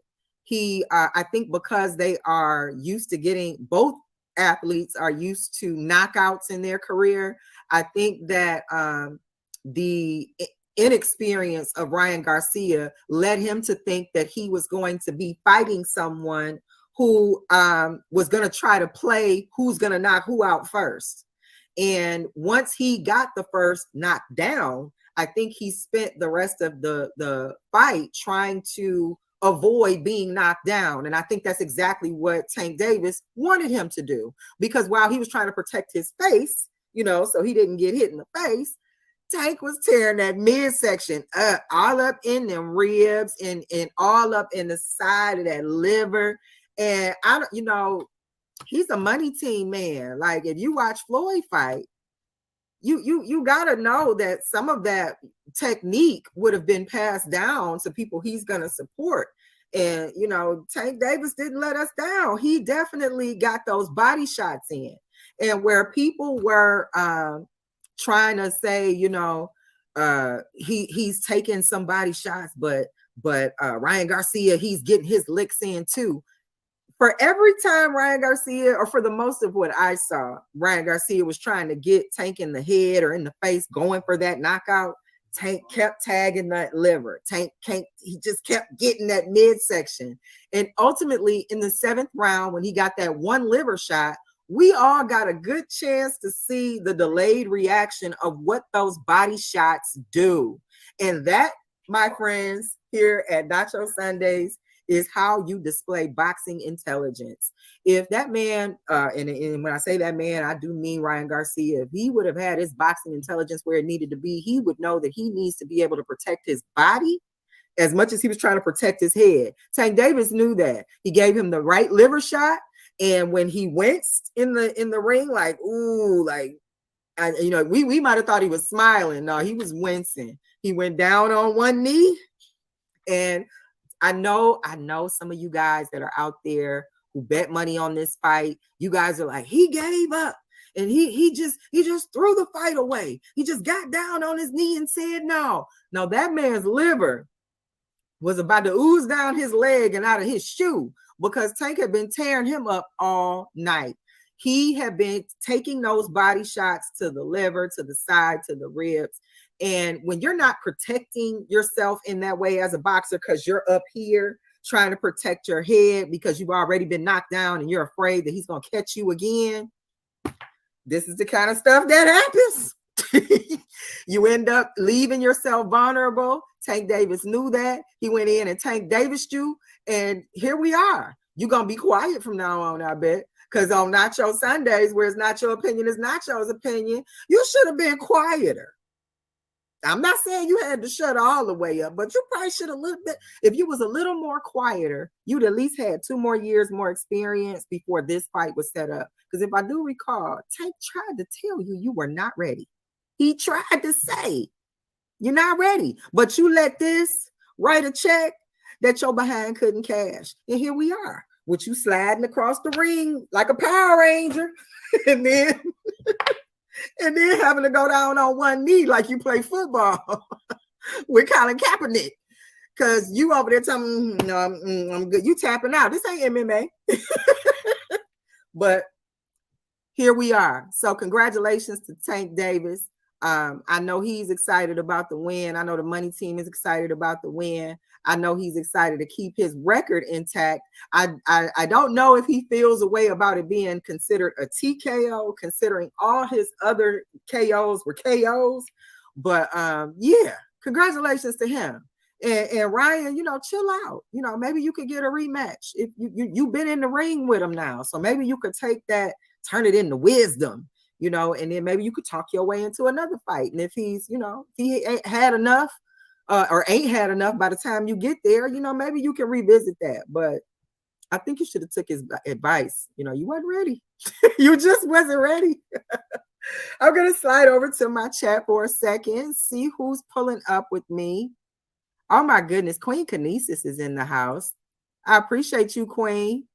She's got a battle coming up. Like I said, she is definitely going to be on that May 5th Cam Up card. So make sure you pull up for that. And I cannot let it go without saying Queen Kinesis is a Detroit native. So shout out to my Detroit sis, Detroit in the house, 313. Is We Poddin'? Make sure you show up for the Is We Poddin' hosted podcast called The Fourth Round. They are doing interviews with some of your favorite top tier battle rappers. And if you have not checked out some of their interviews, listen, I think there should be like an award you can get. Like they ain't got, interview Grammys or something. What they call those? Because these brothers need that. They're doing an excellent job. They are getting insight from a lot of our top tier battlers that I haven't heard in other interviews or conversations. So these questions are thought about, they're layered. And they're definitely getting to the insight in our battle rappers that we're looking for. Jay Normus. Okay, Jay Normus is going to be on that May 5th card too. I appreciate all the battle rappers pulling up. Okay, thank you. Celebrate with me on the 9th episode of Nacho Sundays. And just so y'all know, every time I come on Nacho Sundays and tell you it's a celebration, it's because every Nacho Sundays is a celebration. It's no holiday in particular. It's just Nacho Sundays. That's all. All right. MacTown pulled out with me. And he's commenting on the fight. He said, Tank set that left up from the beginning. Bingo. He walked them into it. My hubby said the same thing. So, I'm going to have to go with that. It definitely looked like he threw him the bait to me, because once he had him convinced that he could hit him in the face, that it seemed like to me that that's all Ryan Garcia did the rest of the fight was try to protect his head from getting hit in the face. So he left his body vulnerable, and here we are on our knees. That's the Ryan Garcia song. Oh my goodness, Oflo. First of all, Oflo Freestyles being in my chat.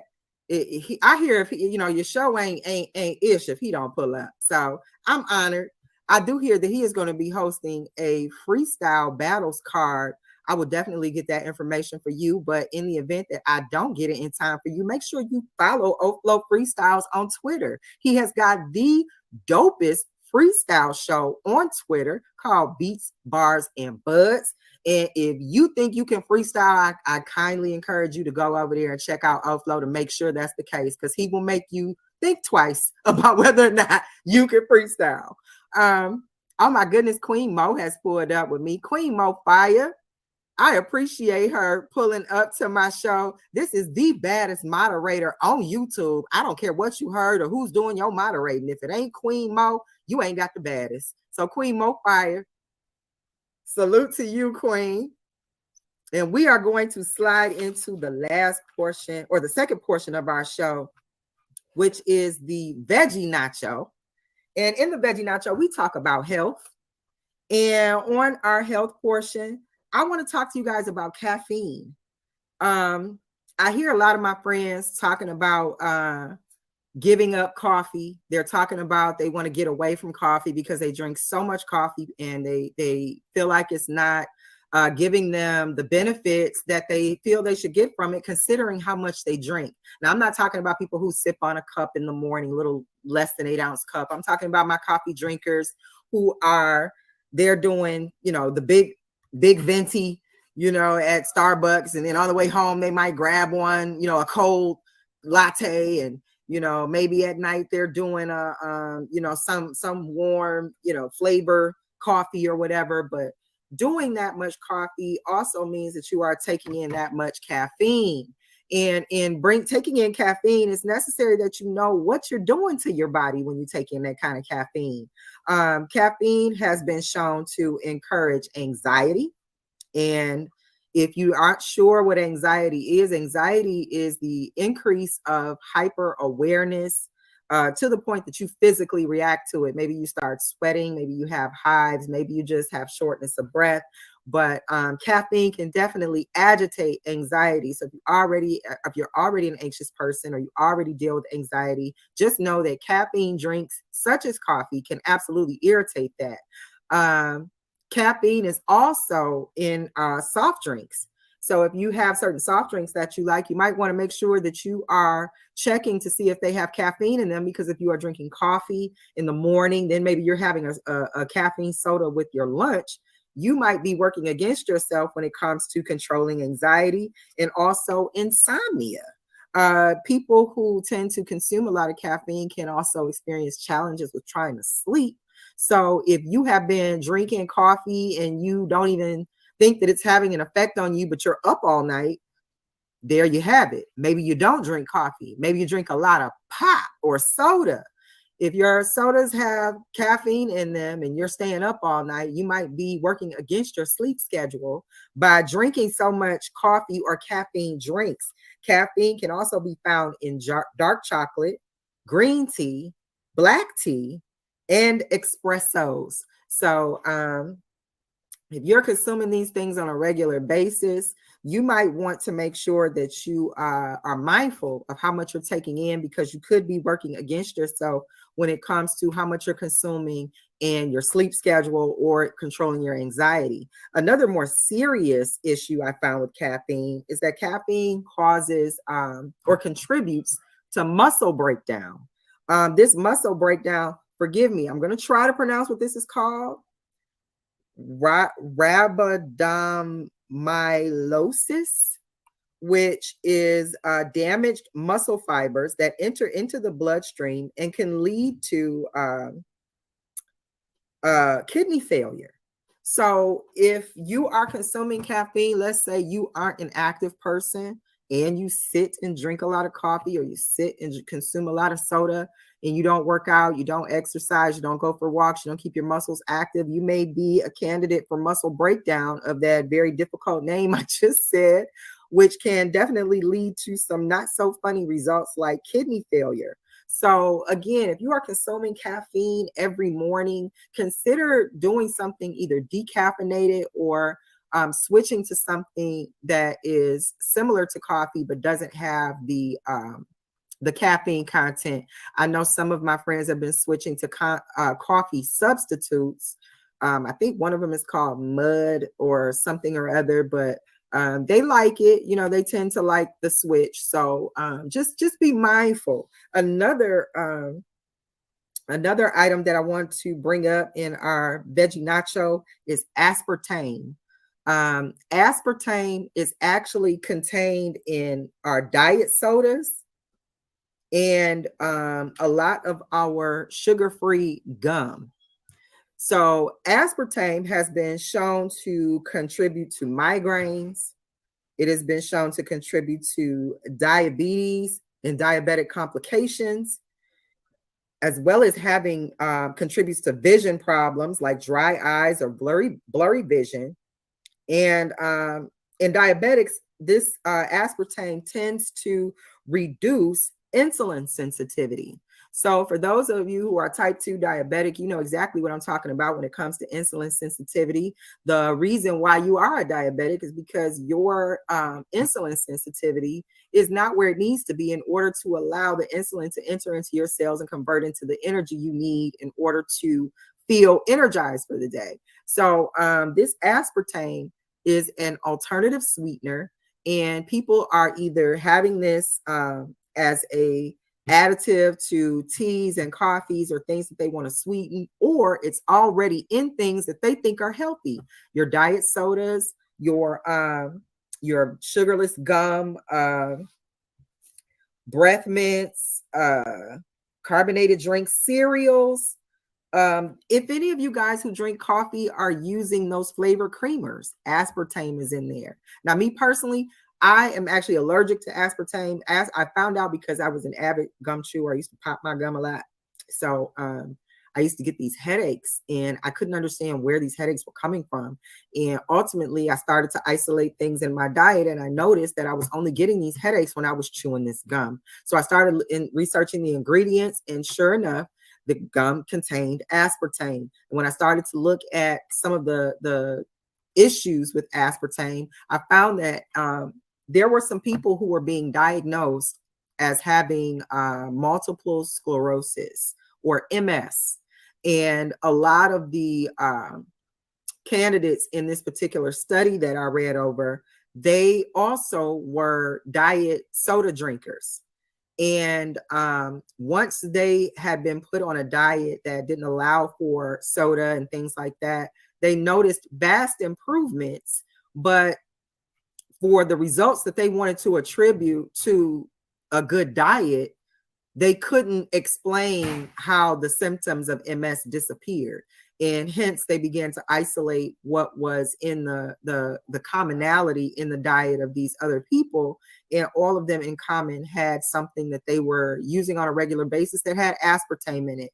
So if you have someone who's suffering from MS and maybe they're drinking a diet soda as a healthy alternative, please, please, please look into aspartame. Aspartame works against people who have MS. It will actually aggravate those symptoms. So if you or a loved one is drinking carbonated drinks that have this in it, if you're chewing sugarless gum, it could be in your cereal, low calorie, anything that says low calorie or low sugar or zero sugar. A lot of times they are substituting aspartame for a sweetener. So make sure you're checking out those ingredients, because that one, my friends, that's a doozy. When you have something that you can consume over time that can mimic the symptoms of having MS, that's pretty serious. So I'm just gonna, I learned it. So I'm gonna encourage you guys to go out there and learn it, have your own experience with the information. You don't have to take what I say, check it out, and you'll see for yourself. And moving over to the last portion of our show, which is the Nacho Supreme. We are ready to devour the last part of our nacho. In the Nacho Supreme, we talk about our knowledge nuggets, things that help us get through life, things that we've learned along the way that just help us make life a little easier, things we wish we knew when we were younger, that we learned when we got older. I like to share those nuggets here. And in this portion of the Nacho Supreme of the knowledge nugget, it's going to be about being kind. And I know you like, okay, Nachi, here we go. But I'm going to say that you have to be responsible for how you imprint this world. You're going to leave a mark, and the mark you leave may not be the one you intend. Somebody might be watching you from afar, and they might admire something about you. And when you don't take the road of kindness, you can definitely deter someone from maybe learning something valuable from you because you chose to not be kind in how you dealt with other people. You never know what somebody is going through. You never know what a person can be dealing with, and a kindness in general can just make a person's day. I personally have gone into grocery stores. I might have been coming home from work, maybe stopping to get a couple of groceries before I got home so I could make some dinner. And I've paid for old ladies' groceries. People running out of change. I just, I either gave them the change or covered the rest of what their purchase was. And, just the look on their faces, because people don't expect kindness. People should see God in other people.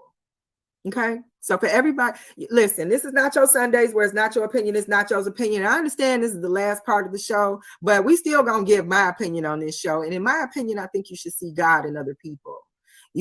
People walk around and talk about how, you can't touch God, you can't touch Jesus, you can't touch. But that's because we are all a part of that fabric.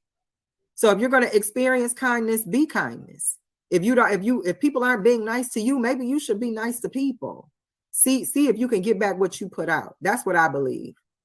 So if you don't take anything else away from this show today, I know we talked about a lot of things, but try to be kind to people. Pain isn't always visible. People don't always walk around looking like what they've been through. And sometimes a simple act of kindness can put such a hope in people's hearts that they might get inspired to do and be something that they've needed to do and be for a very long time, and just haven't really had motivation or inspiration from anybody to do that. I've seen people break down from acts of kindness, from just seeing how far the kindness karma reaches. You might have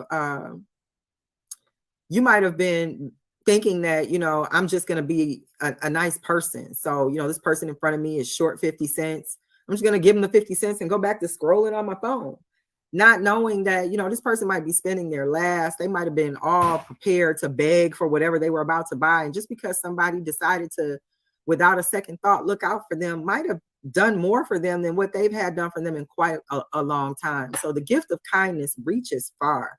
So also understand that just because I'm saying to be kind, it doesn't mean I'm saying take any crap. Okay. So while you can be nice, it doesn't mean you have to be gullible. Being kind doesn't mean you have to be a pushover. You can definitely show a good heart without allowing people to run over you. So, it definitely is a balance, but I just want to implore people to be kind. There's a lot of people out here. It seems like you got more people out here eager to be on demon time than trying to be nice to people. And a good friend of mine, Jules, out here in the YouTube world, he likes to say that you don't earn my respect, you earn my disrespect. And I agree with him 1,000%. I believe that you should just start out trying to be to people who you would want people to be to you. Sometimes you have to be the light. A lot of times you're out here looking for the light, and it's you. So sometimes you got to be the light. Sometimes you have to initiate the kindness to start the ripple in the wave. So that's going to be the close of our Nacho Sunday show. I want to thank you guys for pulling up with me. I appreciate each and every one of you. Thank you so much. And I will see you guys next Sunday. Before I get out of here, I'm going to run it down again. Make sure you pull up Monday through Saturday to Wave and Blaze with EBL Dave. That's starting at 7 a.m. That is the dopest morning show on YouTube. Also, make sure you are pulling up to Nacho Sundays at 6 p.m. on every Sunday. We also have the pop-up podcast, King's Court with EBL King. We've also got battles going down tonight. Make sure you pull up to the EBL network tonight. We have battles going down. These are the 24 or less prep battles. That means that these battlers have gotten less than 24 hours to prepare a round for their opponent. This will be the third installment. The first two were lit. I don't know where these battlers came from, but they pulled up with bars and it went down. It's going down again tonight. Make sure you pull up to the EBL network to catch that. And make sure you stay tuned to the EBL network on May 5th. They will be having the Cam Up battles. This will be where you will be able to see some of the voices you've heard on EBL. That's going to be Queen Kinesis. That's going to be Miss Vicious. That's Jay Normus. I don't know how many other people are going to pull up on this card, but this card is lit so far. I even heard Villa, the Discord champion of EVL, is going to be on this card, and you will get a chance to see him on this Cam Up battle. So make sure you pull up May 5th for that one. I'm out of here. Y'all have a great Sunday. Thank you again for pulling up with me, and I'm going to see you next Sunday.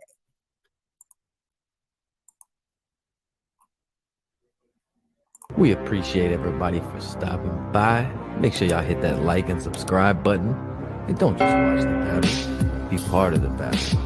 All you got to do, look in the description, click the link to the Discord, be part of the audience live.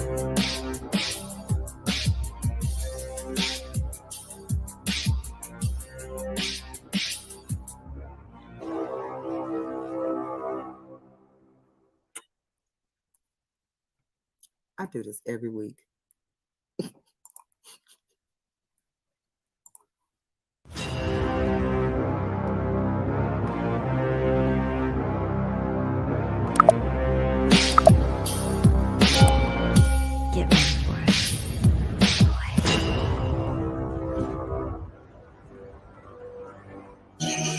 You're rocking with King Troll.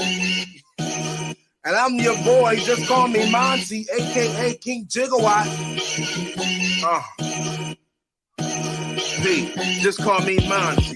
Back with an intro to make your head turn. Wave gang, making it happen. When will they ever learn that we stay strapped with the heat? Some all mass burn, and I'm just here to assist. Like Steve Nash, turn back? Nah, never. I'm a goat with the intros. King Troll, EBL shooting, so get low. Squad so exclusive. If you ain't, then it don't matter. Right there's your home run when we pitch like a nice batter. It's battle rap, and when it comes to that, we go talk. Exclusive battle league, man. They think it's a cakewalk until they come to battle and get smoked by a killer. Stop sleeping on the league. Bet not come with mad filler. We out here. See, I move different. Just say the word. Call me David with that slingshot throwing them angry birds. Yes, King Jigger. I'm just talking, so pay attention. This is just the intro, but me snapping with my decisions. Wave gang all day. Yeah, you heard what I said. Anybody sleeping on us, we gon' put them to bed. It's wave gang all day. Yeah, you heard what I said. Don't get it twisted, dread like you got something to dread. It's wave gang all day. Yeah, you heard what I said. Anybody sleeping on us, we gon' put them to bed. It's wave gang all day. Yeah, you heard what I said. Don't get it twisted, dread like you got something to dread.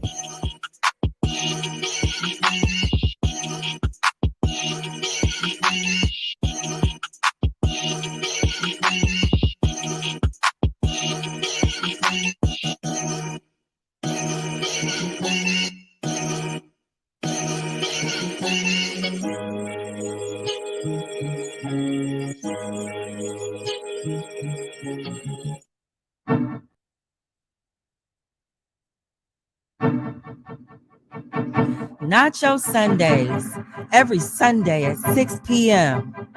Live on YouTube on the EBL exclusive Battle League Network. Hosted by Fibonacci Brown. Nacho Sundays, Nacho Sundays, Nacho Sundays. Nacho Sundays, Nacho Sundays, Nacho Sundays. Nacho cheese, beefy, nacho veggie, nacho supreme, nacho Sunday. Nacho Sundays. Nacho Where it's not your Sunday. opinion, it's Nacho's opinion. Nacho Hosted by Sunday. Fibonacci Brown. Nacho Sunday. Nacho cheese, beefy, nacho veggie, nacho supreme, Nacho Sunday. Where it's not your opinion, it's Nacho's opinion. Hosted by Fibonacci Brown. Nacho Sunday. nacho cheese, beefy, nacho veggie, nacho supreme, nacho Sundays, nacho Sundays, nacho Sundays, nacho Sundays. Hosted by Fibonacci Brown. Don't forget to go to FibonacciBrown.com to get your copy of Growing Down. Nacho Sundays, Nacho Sundays. Brought to you by the exclusive Battle League Network. EBL.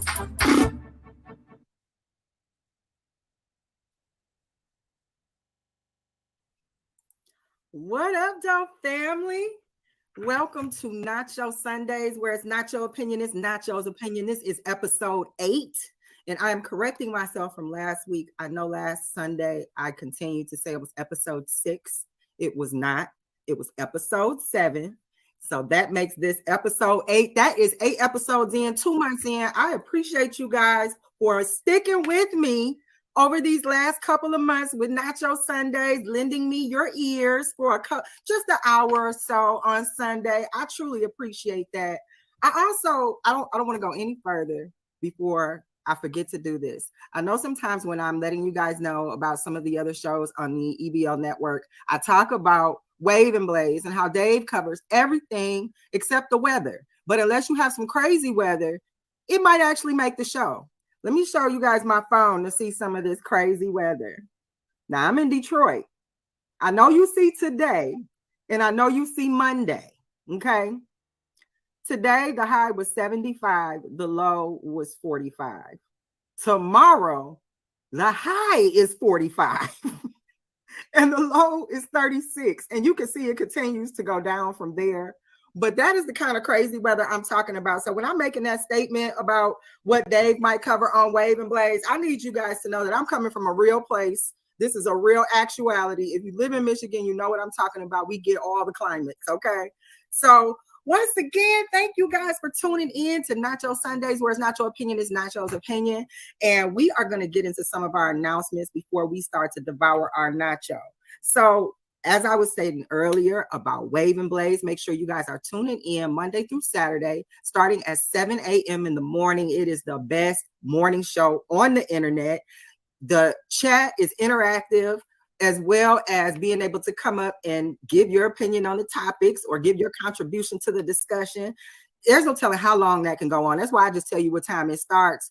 It might not end until after 12. So you guys got to pull up over there to check that out. That's Wave and Blaze with EBL Dave, Monday through Friday, 7 a.m. in the morning. Also, make sure you're checking out our podcast on EBL called The Fourth Round, hosted by our Is We Poddin' family. They are racking up quite the interview resume, if I may say so myself. They have interviews with C3, Danny Myers, Swave Seva, and Swamp. And just to put the icing on the cake, I need you guys to head over to Is We Pod or to EBL and check out our Is We Poddin' family interviewing none other than Passwords on The Fourth Round. All of these interviews are amazing. I do believe I'm missing one other interview. So there is another legend out there on that resume. Just make sure you pull up over there and check it out. These interviews are amazing. The questions are amazing. It's layered. It's really thoughtful to be able to pull out those special nuggets that you want to know about your top tier battlers, your favorite battlers. I know I've been learning a lot. So I think you guys should check it out. And that way you can feel like I feel about it. That is The Fourth Round on the EBL network, hosted by our friends over at Is We Poddin'. And then don't forget to make sure you pull up over here on Sundays for Nacho Sundays at 6 p.m. every Sunday. This is the 8th episode. I'm excited. I appreciate y'all for pulling up to check me out on Sunday. I see some folks in my chat. I appreciate you guys for pulling up. Thank you so much. My fave 2-1 is in the chat. I see you. I also see Miss Vicious. Yeah, she's telling me about her crazy weather. I believe she's in the South, and she said it's 90 degrees today, and it's going to be 70 on Saturday. So these 20-degree drops in our weather, it's crazy weather everywhere, it seems like. So yes. So also make sure you guys head over to FibonacciBrown.com. I am a published author. And I am selling a book called Growing Down. It is the observation of the masculinization of the Black American woman. It is still at the introductory price of $19.99 plus shipping. And I'm also autographing these copies. Now, I will tell you, I think it's only fair to let you know that copies are running low. So the introductory price will not last after this first round of books is gone. So make sure you get over to FibonacciBrown.com. That's FIBONACCI.BROWN.com and get your copy. I'm going to sign it for you. I'm going to put your name in there and everything. I got you. So make sure you head over to FibonacciBrown.com for that. Also, EBL has a card coming up on May 10th or May 5th. Yes, May 5th. EBL has a card coming up, and I think you guys need to pull up over to EBL and check out what they're doing. I know you guys know them for being an audio league, but they are moving into visual battles. Now, what that means is that you get to cam up. So if you're not going to pull up, cam up and spit your round. Let's see what you got. EBL is doing that. They are definitely trying to lead the charge to get some battles cooked up. And one of the first battles in that arena is going to be, like I said, on May 5th. So make sure you are following EBL on all of their platforms so that you can keep up and make sure that you don't miss out on that battle on May 5th. Also, I've been hearing some chatter in the battle rap world, and I'm just gonna put this out there. I want to check your temperature on it. I'm really thinking about including it in my beefy nacho next week, but I'm just gonna throw it out there. There were some battles that went down this weekend. I believe it was John the Don's event with Jazz the Rapper, Lou Castro, a couple of folks, you know, of course, some faces we want to see. Anywho, this was going to be a pay-per-view event from what I understand. I believe the pay-per-view was like $40. And there were people who were streaming the pay-per-view, but charging people to watch it with them. And although they would have paid $40 to stream it, they were charging somewhere around $10 or so per person that wanted to see the stream. So I wanted to check you guys' temperature about that because, you know, I believe it's a creative way to make some money, but I also think that all money ain't good money. So I heard a lot of people complaining, you know, about, you know, the nerve of it all. I also heard that there were quite the egos involved, and it made for some side-eye situations. So, you know, again, this is Nacho Sundays, where it's Nacho opinion, it's Nacho's opinion. I'm gonna just throw it out there that, you know, sometimes when it comes to making money, you might have to give it the sleaze test. Okay, that's where I'm like, you gotta smell it and see, can you deal with the consequences of making it? So if you don't mind, you know, blowing people off and being a little bit in your ego over $10, all right, go for it. But if, you know, if you think that you don't want to be looked at later on, like, you know, maybe that $10 wasn't worth it, considering the relationships you might have jeopardized by doing so because you want to get your coin, you know, you might want to weigh that out. So, you know, I think that you got to give it the sleaze test. And, you know, to an extent, that might not have smelled too fresh to me, but, you know, you make your money. So anywho, I'm going to slide over to my chat. I see I've got Scription Volume 1 in my chat. This is a treat. I am honored.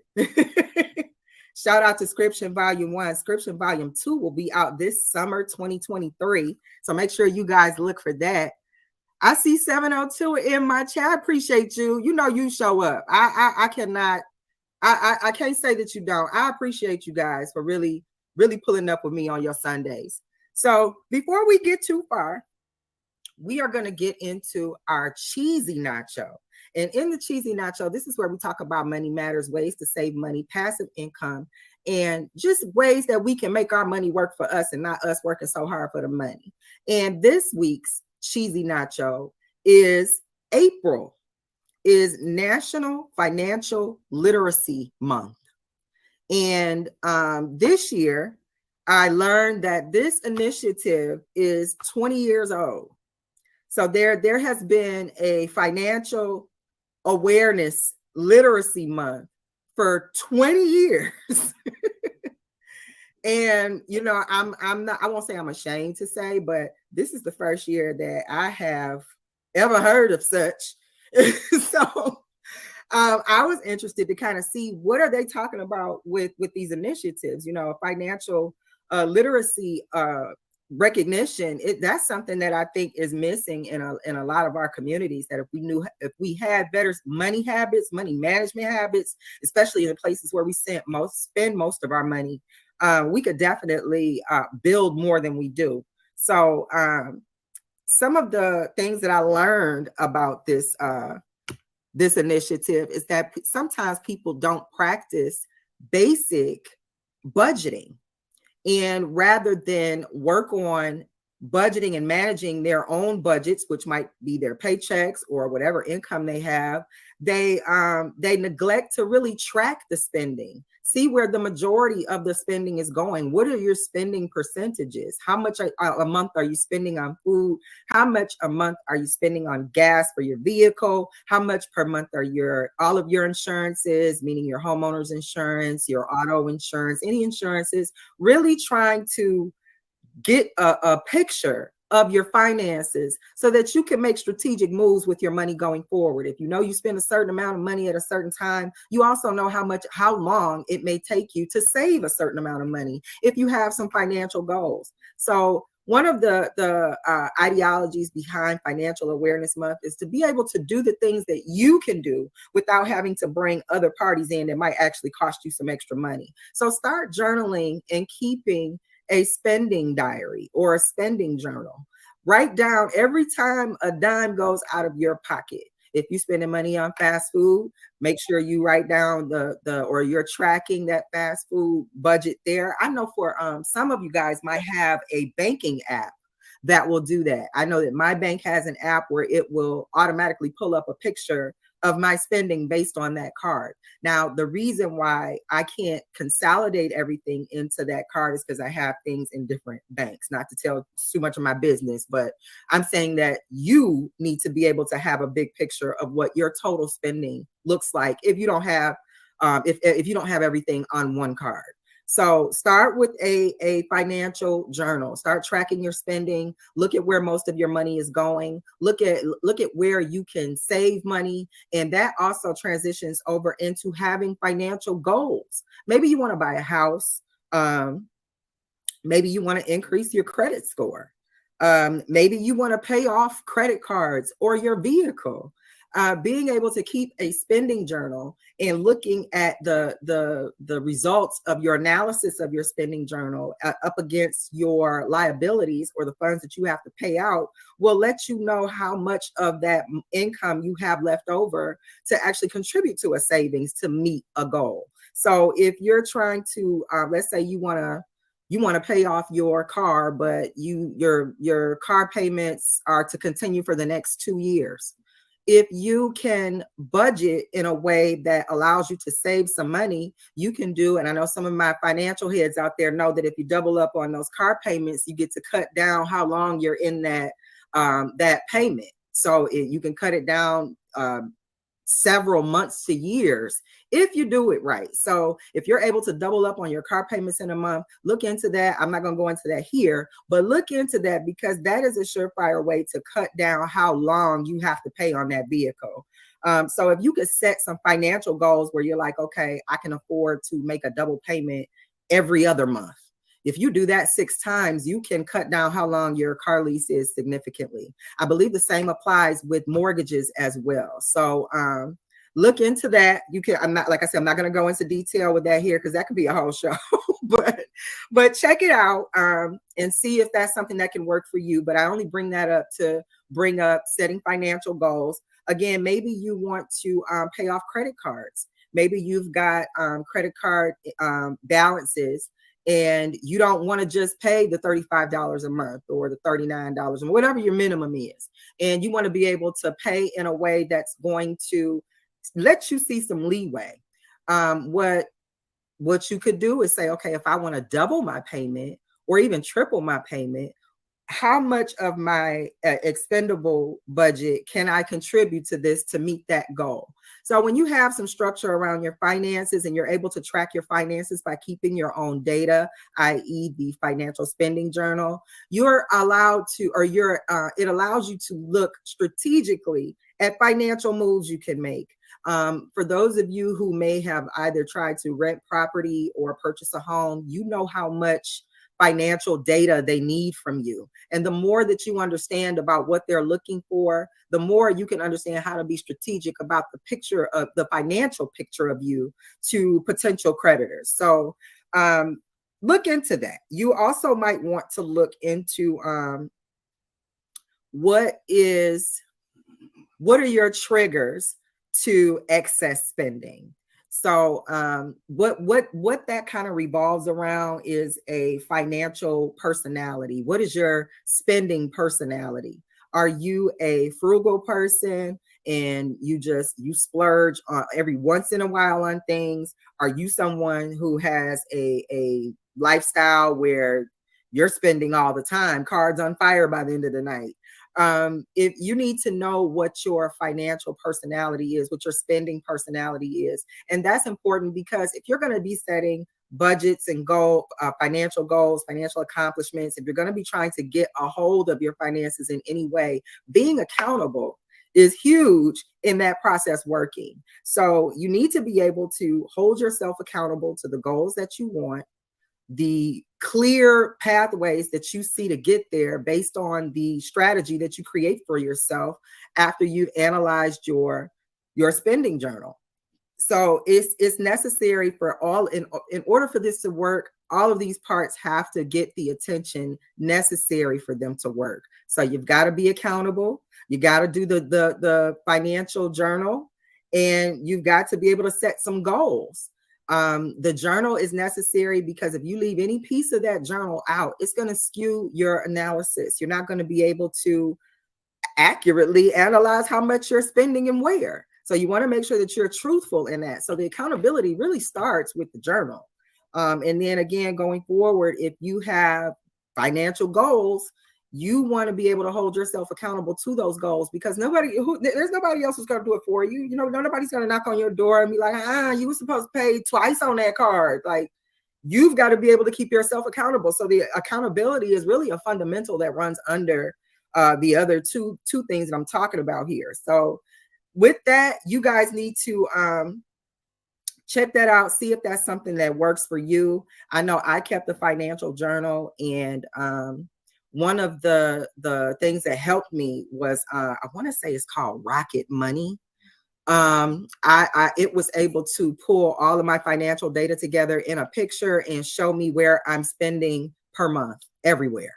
So, but it only works for what you connect to it. So I believe that Rocket Money is the app. Forgive me if I'm saying it wrong. I'll definitely make sure that I'm saying it correctly and correct myself on next week's show. But yes, Rocket Money. Rocket Money will help give you that financial picture to help you strategize about your own money. We can't be so quick to run off and give people, our money to help us organize our money. Because by doing that, we clearly admit we don't understand our own income, our own monies, and we're trusting somebody else to do it. So if I like to know what's going on with my stuff, especially my money.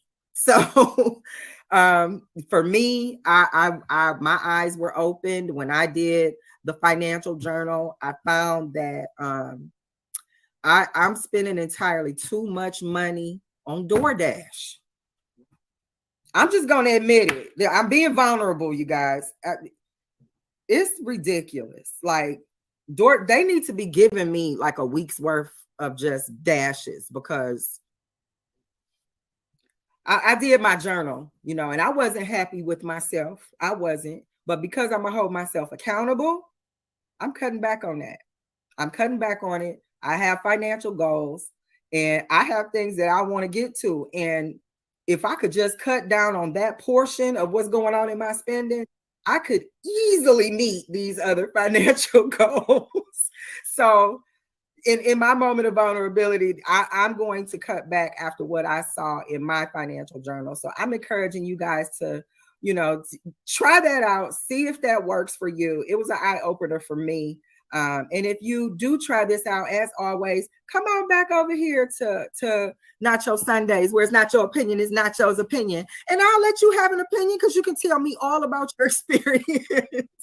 So as I was vulnerable with you, I'm going to allow you guys to be vulnerable with me and come back here with your experiences. I know that the financial journal can be revealing for some of us when it comes to where we're really spending a lot of our money. But yeah, I would love to hear your stories. So moving on to our next portion of our nacho, we get to devour the beefy nacho. And in the beefy nacho, this is where we talk about conflict wherever it may exist in the world. And this week's conflict is Caitlin Clark and Angel Reese. I'm gonna say that I know it's probably been overused, but stop messing with Black girl magic. Stop. Just stop. Now you wanted to go out here, Miss Caitlin. You was wilding. I'm not taking nothing from you. I from what I've seen and what I've been educated on from some of my sports fan friends, they said you was doing your thing. Like everybody had reason to give you all the kudos you got, so that when you were, trying to be edgy, it looked, like she's got spunk and spice. But when you had to eat it because somebody got in on you, you could dish it, but you couldn't take it. So I think that for the backlash that Angel got, she had things said about her that I think just Caitlin, you as an athlete should have been offended by how that young lady was treated, just as an athlete. Now, y'all might be on opposing teams, understood, but at the same time, two things can be true at the same time. And you both are in this women's sports, and that is still your fellow sportswoman. And for that, I want to say his name is Olbermann, something or other. He called Angel Reese a effing idiot. So if she was an effing idiot for this, what was Caitlin? What was she? Was she an effing idiot times however many times she did it? When were you going to announce that to the world as you did in your social media about Angel? Why was it appropriate? Has that ever been used by you against any other female athlete or any athlete for doing this? The "you can't see me." Now, she didn't wave the bird, it wasn't a middle finger. It wasn't the two FU fingers. It was the "you can't see me" in response to somebody thinking that she couldn't be seen and they got sound or whatever. So, in my opinion, and again, thank you for pulling up to Nacho Sundays, where it's not your opinion, it's Nacho's opinion. In my opinion, Caitlin, you did not show up as a sports woman. You showed up selfish because you didn't speak up for her when she was attacked in the social media environment for doing exactly what you did. Exactly what you did. And she only did it once. How many times have you done that? How many times were you living on the edge doing that because you liked the way people thought you were giving game spirit or whatever they call it? Shame on you, Caitlin. You should have said, this woman is no more an idiot than I would have been for doing it to her. We are exchanging sports banter, and she didn't deserve the attack she got by overzealous, emotional men in the media who can't control themselves. So they look to go to women's sports and get their harshities out. Not today, sir. That's what you should have said, Caitlin. But no, you let them cook your fellow sportswoman because you was mad. You was mad about the ring. Shame on you. Shame on you. If you didn't stand up for her, who will? You know, back in the day, you know, you guys, I know some of you who know me from some earlier shows where I don't hide that I am a current rapper, but I have also been rapping for nearly 40 years. I look good, don't I? Nearly 40 years. And back in the day, they used to expect female battle rappers to always be at odds. They always expected them to have a beef. You couldn't be two women existing at the same time in the rap world. So what those women used to do behind the scenes is they knew people expected them to beef. So they would put that facade on in front of people. But behind the curtains, they were sisters. They were in this thing together. They knew that regardless of what happened between them, everyone else was going to put them in the same box. It only made sense to work together. So what I'm disappointed at, Miss Caitlin, is that you didn't get the memo. You think it's just, not only do you think it's just about your team, you think it's just about you, that you couldn't step for all of the visibility you got, girlfriend, for all of those talents you have, to know that they are not backed by integrity for your fellow sportswoman. Shame on you. I'm not mad at Miss Angel Reese. I'm not mad at all. I hear that she has been enduring quite the verbal abuse from some really low vibrating people. And it is my hope that she can, for every time someone is mean or ugly to her, that has a platform to be seen to where their ugliness can be blasted out. I hope she gets to shine in their face. And I hope when she's shining in their face, she make it so they can't see her face. So, like I said, this is Nacho Sundays, where it's not your opinion, it's Nacho's opinion. And that's my opinion. Shout out Angel Reese. Shame on you, Caitlin Clark. Shame, child. Now, right now, I'm going to slide over to my chat for a second. Oh, my goodness. I see Calibers pulled up. I appreciate you pulling up with me this Sunday. And my fave 2-1, he is, no, I did not say pumpkin spice. I see, wait a minute, we got OG in the house. OG Scoundrel, you know I appreciate you pulling up. I need to tap in with you anyway. I haven't gotten no new pictures. You and I know what we're talking about. I checks on the babies, so get cracking. And right now we are going to go into our halftime because we got some sponsors that we need to tell you about. So we are going to take a break and I will be right back.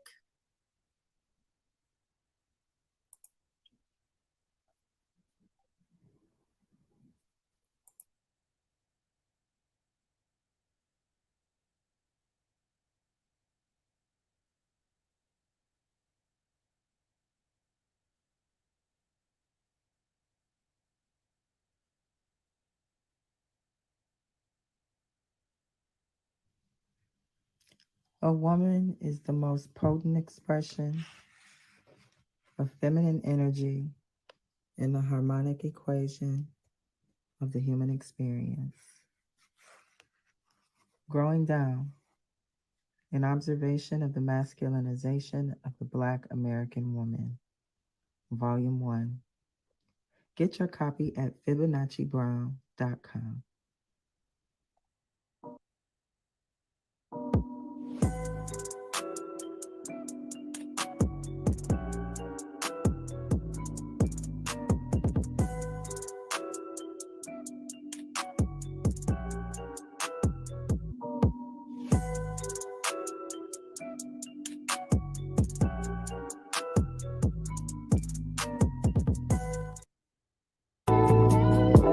You are now listening to the Nacho Podcast, brought to you by the EBL Network. If it ain't exclusive, it don't matter. It's not your time to talk, it's time to listen. So pull up to the table with your plate and pay attention. It's not your time to talk, not your Sunday. It's something different. This is not your opinion, and you don't want to miss it. It's not your time to talk. Time for the show.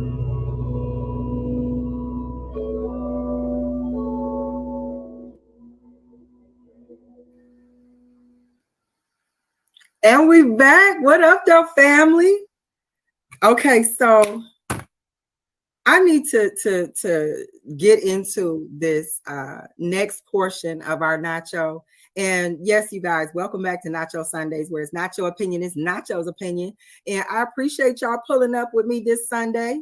To get into our veggie nacho. In the veggie nacho, we talk about health, and I'm more of a naturalist, so anything I can do to avoid taking a prescription or pills, I'm all for that, because, you know, what did we do before a doctor needed some ridiculous salary to take care of us? We took care of ourselves. So right now we're going to get into our veggie nacho health portion. And in our veggie nacho, we are going to look at World Health Day. Did you guys know there was a World Health Day? So April 7th is World Health Day. And this is a day designated by who? No, that's not a question. I'm telling you, it's designated by who? That's the World Health Organization. This is something that has been established for the last 75 years, that April 7th would be World Health Day. So needless to say, I was this week years old when I learned that there was a World Health Day. I heard of Earth Day, and I'm not gonna lie, I thought that was the same thing for a while, but it's you know, it's different. So I wanted to look into, you know, what goes on World Health Day. What are the initiatives? What are they trying to, you know, encourage or raise awareness about? And I went, of course, to the .com. And right away, what I noticed is that it was very COVID-19 donation friendly. There isn't really much to do on there, but click something that says join the celebration or make a donation for COVID or C-19 in some way or another. So I thought join the celebration was a weird way to kind of guide people to enter the website to find additional information. And the rest of the page, the landing page, just looked really COVID donation friendly. So I thought that was a little bit weird, you know, just a tinge. But I went ahead and clicked on join the celebration.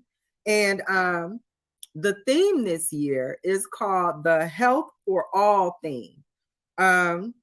Some of the ideologies behind Health for All is belief cures more than drugs.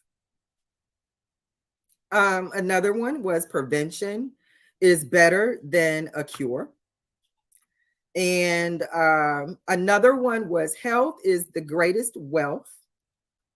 And lastly, you stay healthy or staying healthy is a physical, emotional, and social effort. So these were some of the things that kind of stood out to me about World Health Day. And I just thought it was really interesting that the first thing was belief cures more than drugs. Now, nothing says tell on the pharmaceutical industry like belief cures more than drugs.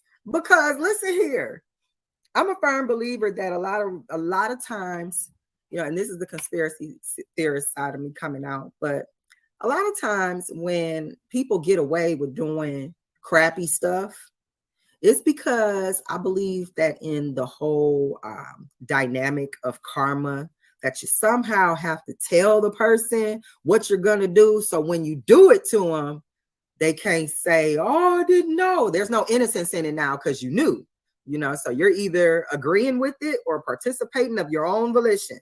So I think that, you know, the some of these organizations have to admit to you what's going on in order to be able to screw you over. So telling people that belief cures more than drugs but then still not doing things to curtail the effects of how much of our health revolves around drugs. I think it's a little irresponsible.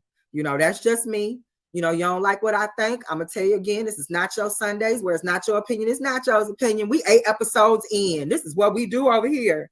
And yes, you know, if you're gonna say that this is your initiative, I think you need to probably make sure that initiative reaches the drug providers. This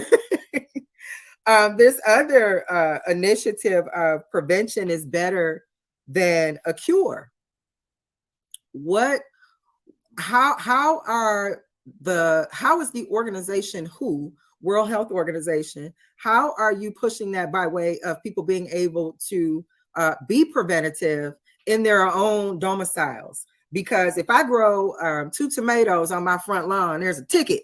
You know, they're sanctioning people for wanting to eat, and they want to push you to spend your money to eat in their stores, the stores that they provide to you, that where they control what you eat. So what is WHO doing by way of those initiatives? I need to see things more than symbology. You know, I think the name of the game, at least politically, for the last several decades, has been these symbolic victories. And I'm not cool with just having a cute little saying to say until the next diet comes out. You know, so I need something more than just you saying that. What prevention are you encouraging? Growing my own herbs, recipes where I can take care of myself and stay off of your pharmaceuticals? What does that look like past, you know, World Health Day? You guys been doing this for 75 years. So if I sound like I'm a little unconvinced, I believe that for an organization that has been around that long, there should be more control over our diets than there is the sanctions that we have currently. So, you know, I'm not impressed. Yeah, I'm not moved. You know, when I can be a free person living on the land, you know, maybe I'll feel a little more encouraged about World Health Day. You know, but right now I'm just trying to stay away from GMOs and citations for, you know, having 3 tomatoes on my front lawn. So one of the other ones was health is the greatest wealth. And I think that is absolutely true, because if you can stay out of their hospitals, they never get a chance to reel you in for ridiculous amounts of money. So simple things you can do. I know somebody was telling me about not too long ago, they were telling me that one of their grandparents was dealing with high cholesterol. And I forget how I remember. Okay, so the conversation was surrounding being able to get the medication from a pharmacist that was closed the following day. And I don't know if it was a holiday or like a Sunday or something, but the pharmacist was going to be closed. And we were kind of chatting about, you know, how we're going to get this cholesterol medicine. And I had to, I was kind of asking some questions about, you know, are you guys planning on getting out in this weather, you know, in the sunshine? And, you know, it was kind of like, you know, oh, I want to, but, you know, I got this, that, and the other to do. And I mentioned that sunlight, vitamin D against the bare skin absolutely controls cholesterol. It helps to metabolize cholesterol in the body. So if you have cholesterol issues, if you are dealing with cholesterol challenges, by all means, you should be in the sun. You need to be outside. You need to be as bare as you can, so that if you have a tank top you want to put on, you got some short shorts you want to wear, or if you sunbathing in your backyard in your swim trunks, if you can get some of that sunlight, that's going to absolutely help to metabolize cholesterol in your body so that it's used properly. Now, I know some of you are like, you know, I know people who are on all types of medication to help control cholesterol. And I'm telling you right now, especially if you are a Black or brown person, you have deeper pigments of melanin in your skin. Your skin is utilizing the sunlight as energy. And that process is called photovoltaicism.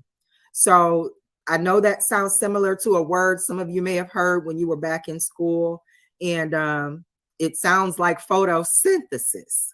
And the only difference between the two is that one is for a plant and one takes place in your human body. So in both of those living things, the plant and you experience a photovoltaic, photosynthetic process where you transfer or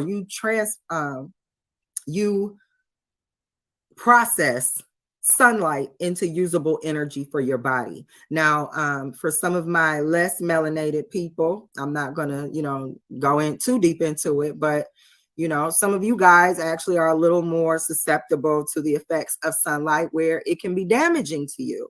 And it can be damaging to your skin. It can cause problems to your skin, but again, that you don't process sunlight in that way. But for some of my deeper melanated people, you absolutely process sunlight into energy through a process called photovoltaism. So if you have high cholesterol, you haven't got cholesterol challenges, help yourself by sunbathing. Nothing says take a vacation like high cholesterol. Get somewhere hot where you can put on a bikini or some swim trunks. And you know what? Enjoy the sun. That's a natural way to help metabolize cholesterol in your body and see if you get your numbers in control and get off of these pharmaceuticals. That's not helping you at all.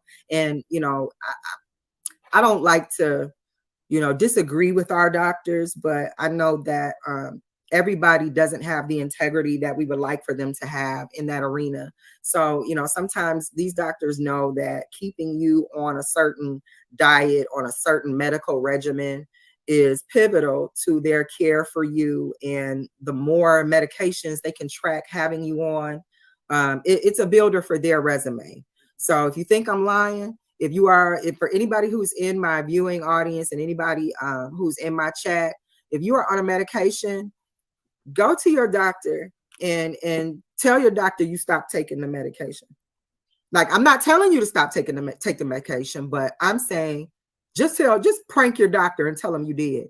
They are going to lose their stuff.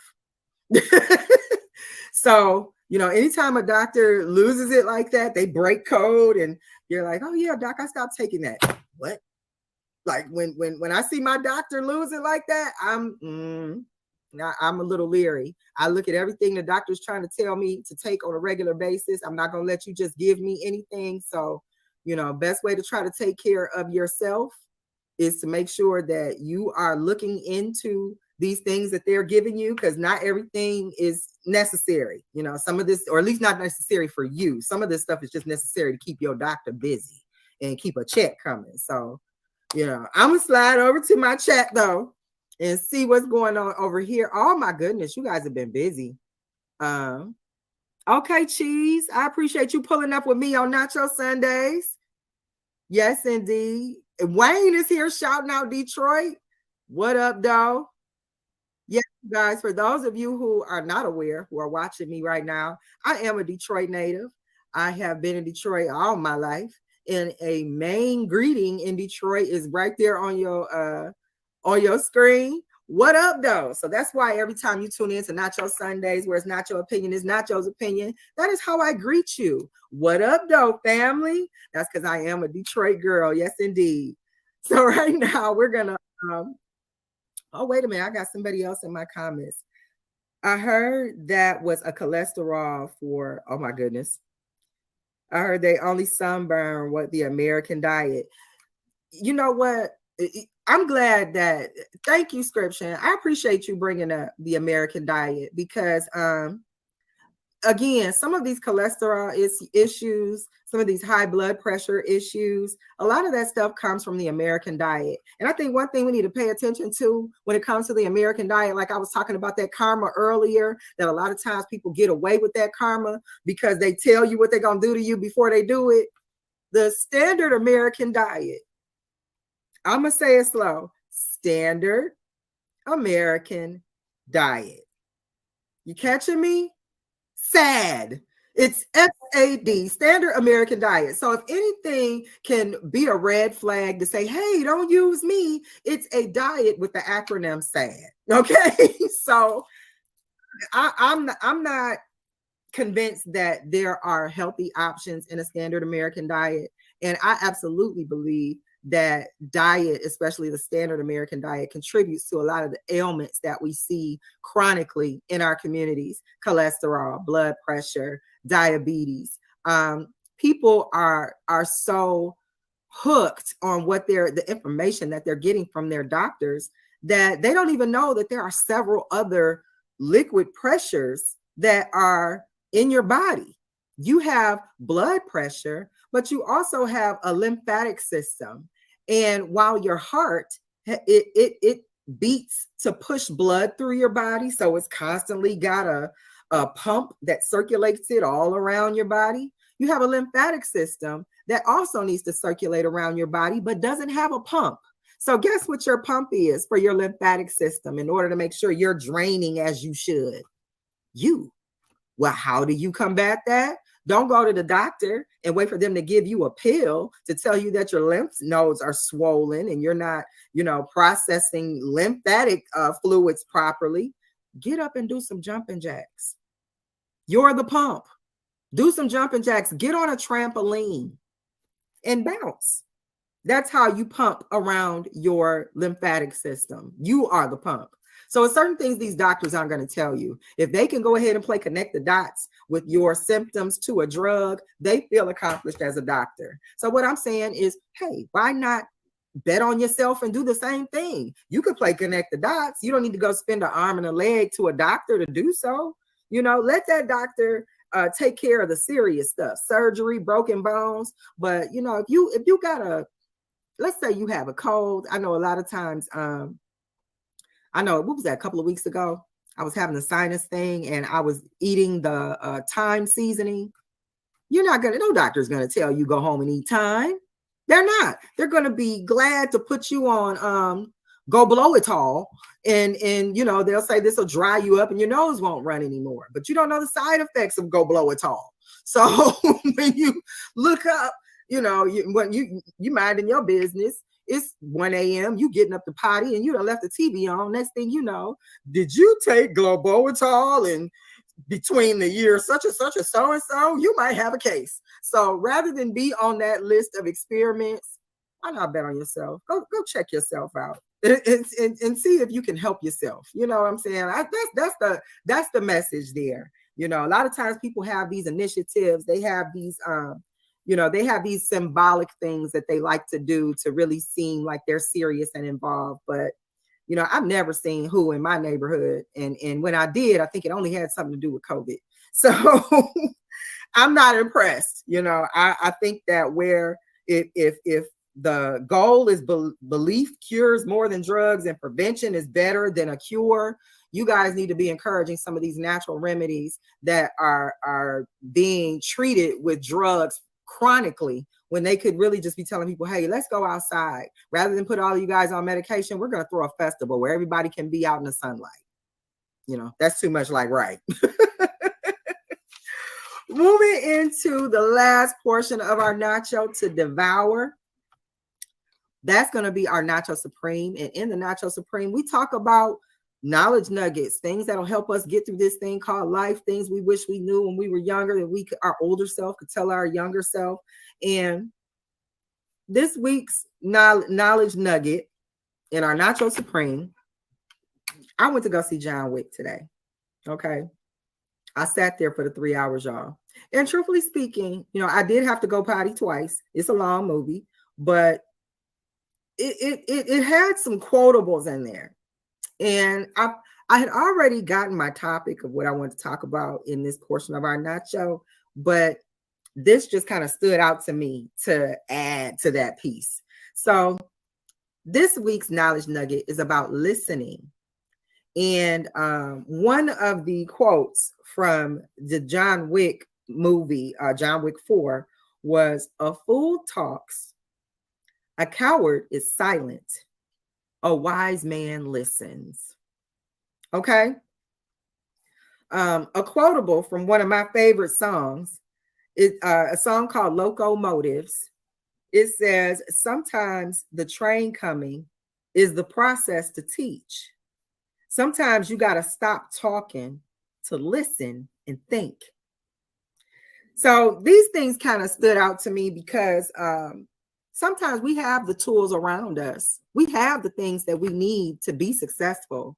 But because we're so bent on maybe being drunk on the glory we can get for doing it ourselves, we don't reach out to those resources, or we overgo in areas where, you know, maybe some of our loved ones has been telling us to kind of pull back or accept some help. You know, it's necessary to listen to the people who love you.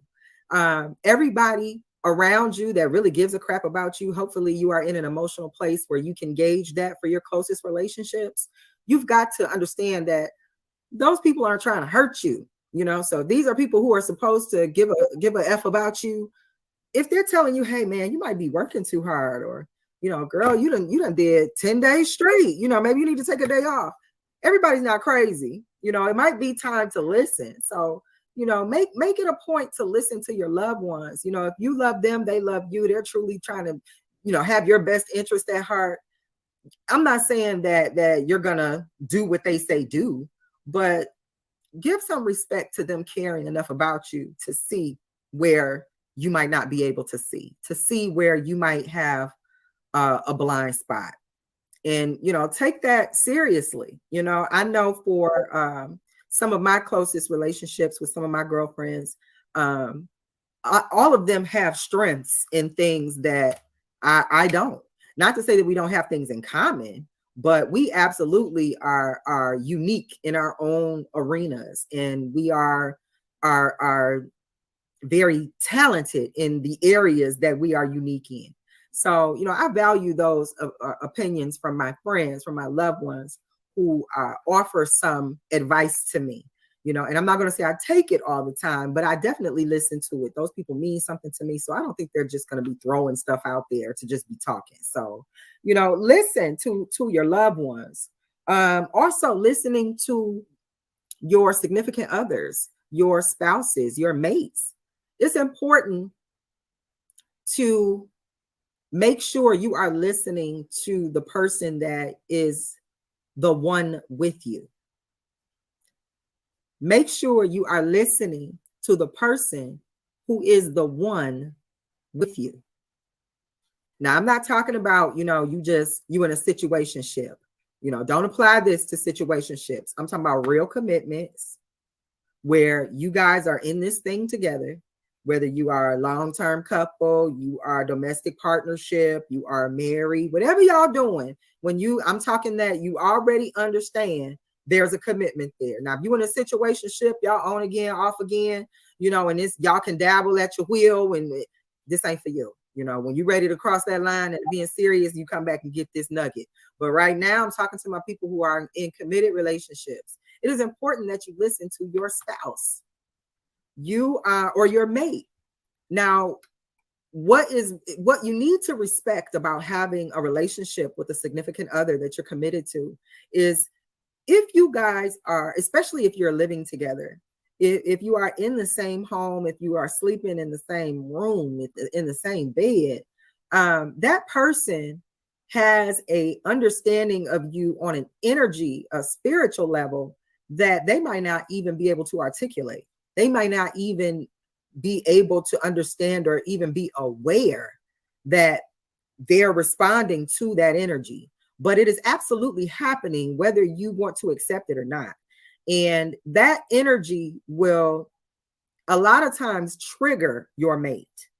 For those of you, some of my guys, you know, they're like, you know, my girl is emotional. You know, she's always crying. She's always, you know, sensitive about stuff. Man, it gets on my nerves.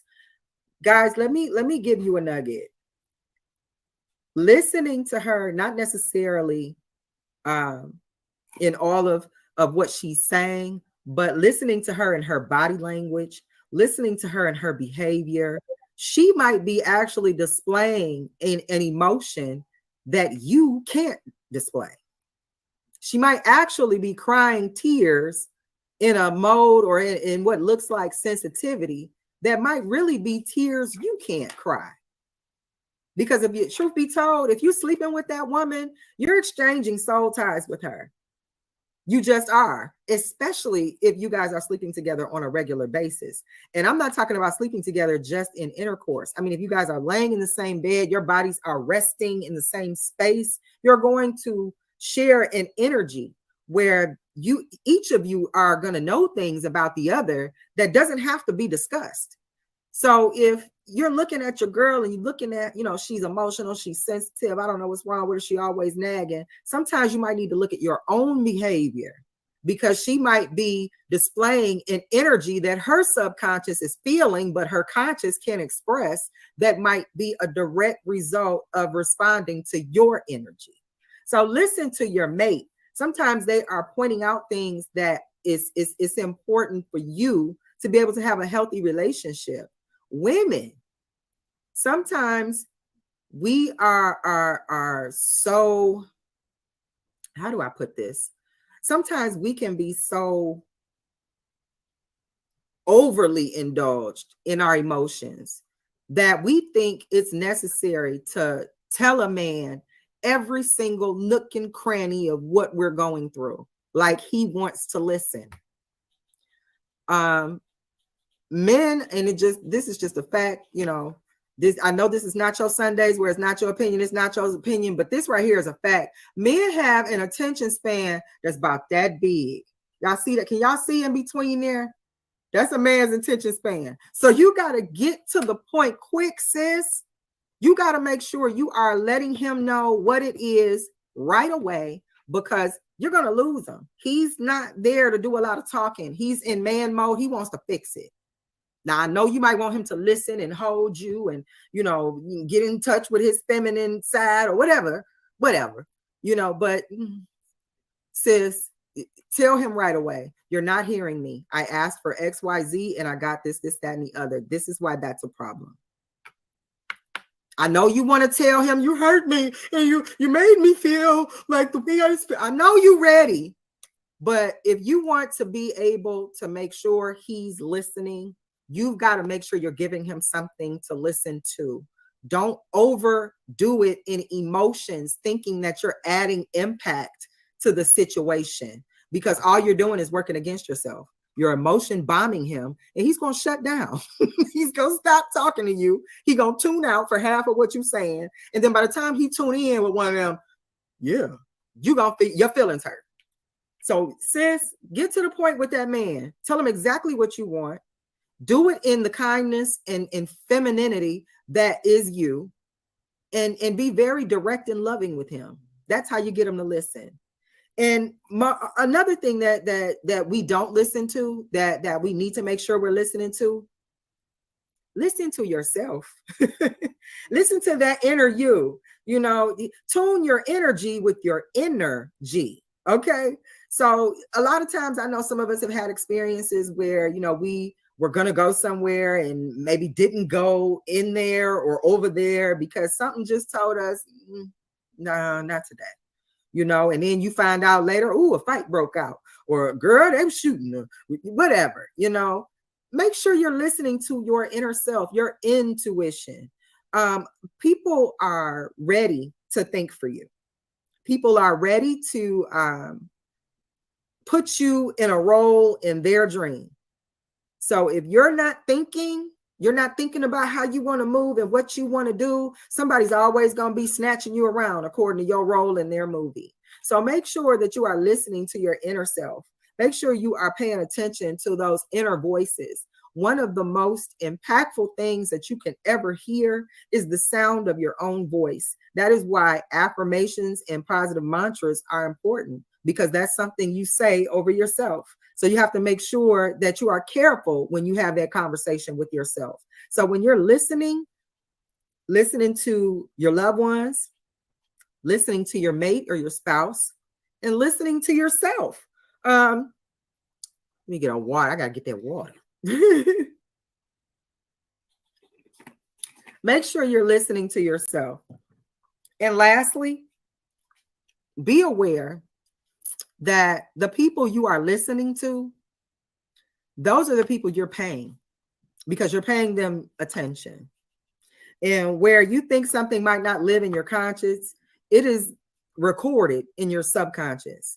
and the things that you spend time entertaining are going to manifest and result ultimately in your life.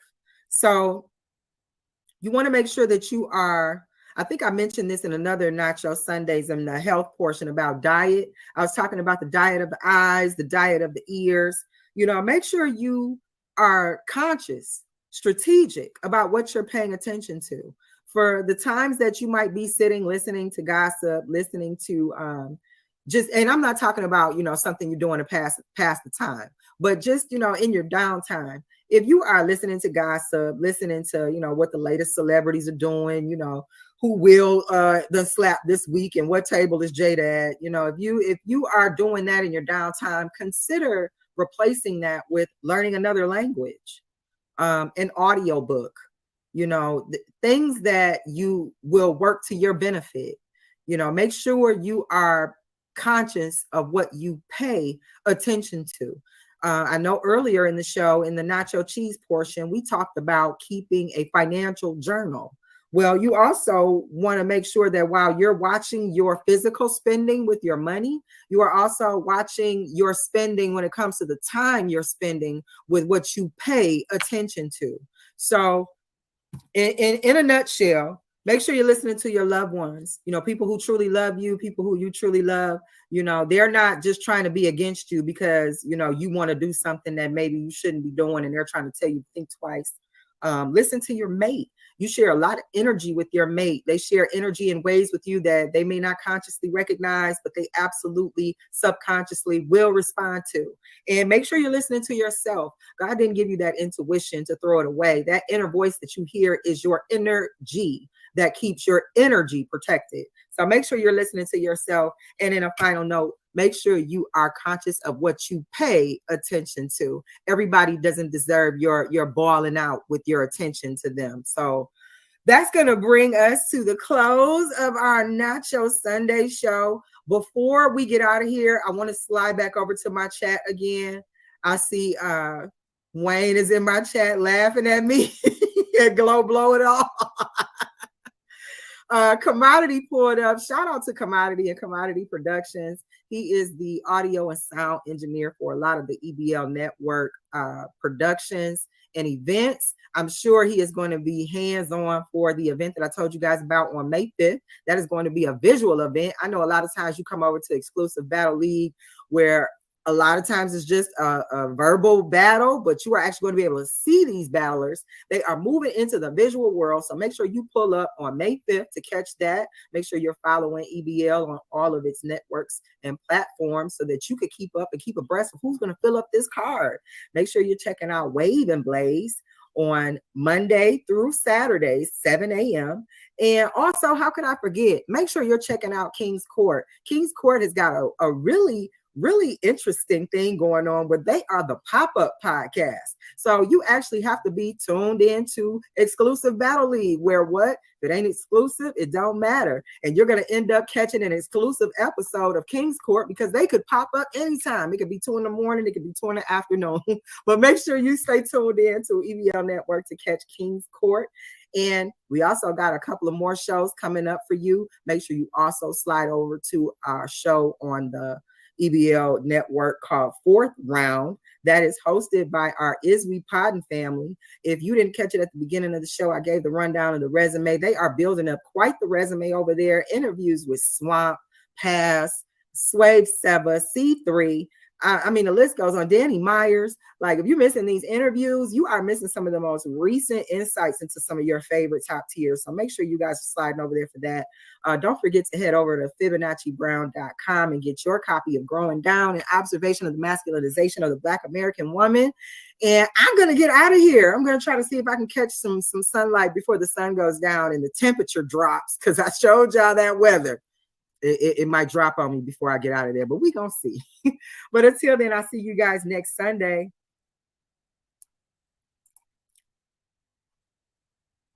We appreciate everybody for stopping by. Make sure y'all hit that like and subscribe button. And don't just watch the battle. Be part of the battle. All you got to do, look in the description, click the link to the Discord, be part of the audience live.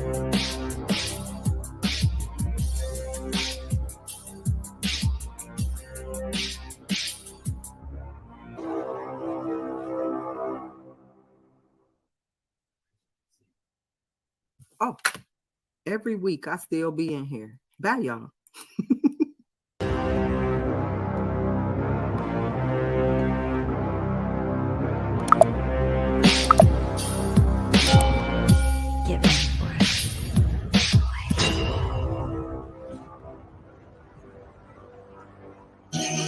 You're rocking with King Troll.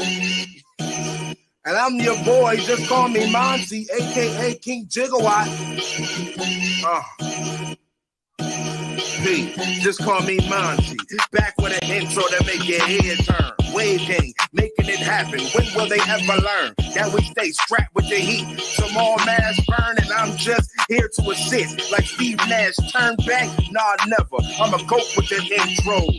King Troll, EBL shooting, so get low. Squad so exclusive, if you ain't, then it don't matter. Right there's your home run when we pitch like a nice batter. This battle rap, and when it comes to that, we don't talk. Exclusive battle league, man, they think it's a cakewalk. Until they come to battle and get smoked by a killer. Stop sleeping on the league, bet not come with Mad Villa. We out here, see, I move different, just say the word. Call me David with that slingshot throwing of angry birds. Yes, King Jigger, I'm just talking, so pay attention. This is just the intro, but me snapping with my decision. Wave gang all day, yeah, you heard what I said. Anybody sleeping on us, we gon' put them to bed. It's wave gang all day, yeah, you heard what I said. Don't get it twisted, dread like you got something to dread. It's wave gang all day, yeah, you heard what I said. Anybody sleeping on us, we gon' put them to bed. It's wave gang all day, yeah, you heard what I said. Don't get it twisted, dread like you got something to dread.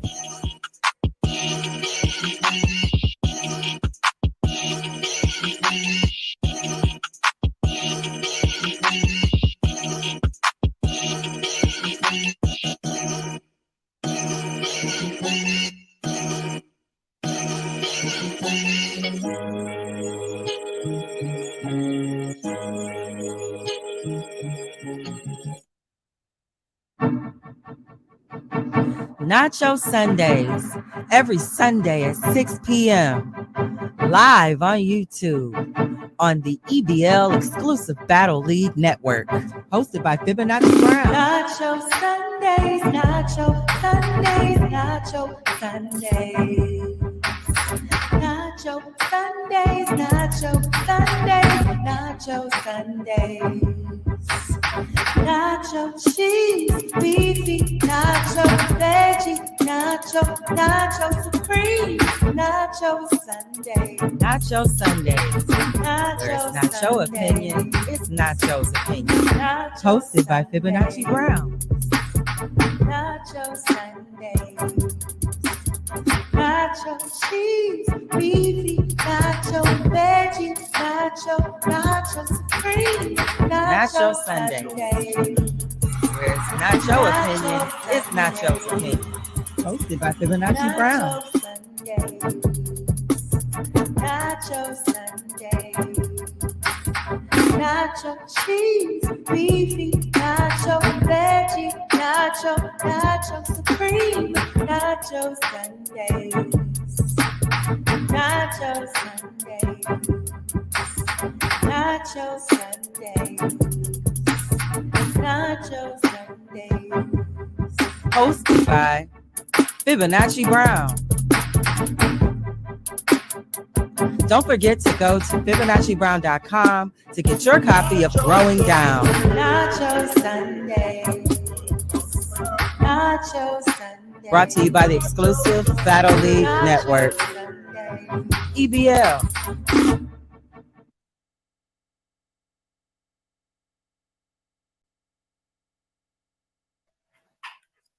What up, though, family? You guys have to make sure my sound is right. Do I sound good? Is my lighting good? Can you guys hear me okay? Feel free to let me know in the chat. Okay, so we're going to go ahead and get started. I'm assuming I sound good. Thank you for pulling up to Nacho Sundays, episode 10, where it's not your opinion, it's Nacho's opinion. And I appreciate you guys pulling up and seeing what I'm doing on this Sunday. You could be doing anything else, but you decided to come and hang out with me for an hour or so. And I need you guys to know that I appreciate that. That really warms my heart that you come over here to hear my opinion on things. I do try to move into righteousness, so I don't want to tell you nothing wrong. So I appreciate this. That means a lot to me that you come over here to hear Nacho's opinion. So I hope everybody is doing well on this Sunday. I hope that everybody is having a great week or ready to have a great week. We're going to get some announcements out the way. We're going to check up on our chat, and then we're going to move into devour our nacho. So first things first, thank you for pulling up to Nacho Sundays. Again, Nacho Sundays is every Sunday at 6 p.m. right here on the Wave and Blade, or not the Wave and Blades. That's coming up next. But right here on the EBL network, where we have Wave and Blaze every Monday through Friday. It's going to be at 7 a.m. in the morning. And I believe Saturday is turning to Game and Blaze or Wave and Game. Don't quote me, but there is going to be something special dedicated to gaming on Saturdays, hosted by EBL Dave of Wave and Blaze. So you've got Wave and Blaze Monday through Friday starting at 7 a.m. That is going to be the best morning show on the internet. And then on Saturday, starting at 7 a.m., you're going to have Game and Blaze or Wave and Game, also hosted by Dave, where he's going to be going over whatever is on his mind while he's gaming and talking to you about his game expertise, which I hear, considering the way his hairline doesn't completely cover all of his head, is because of all of his gaming knowledge. So I suggest you guys pull up to that on Saturdays and check him out. Also, we have got a pop-up podcast.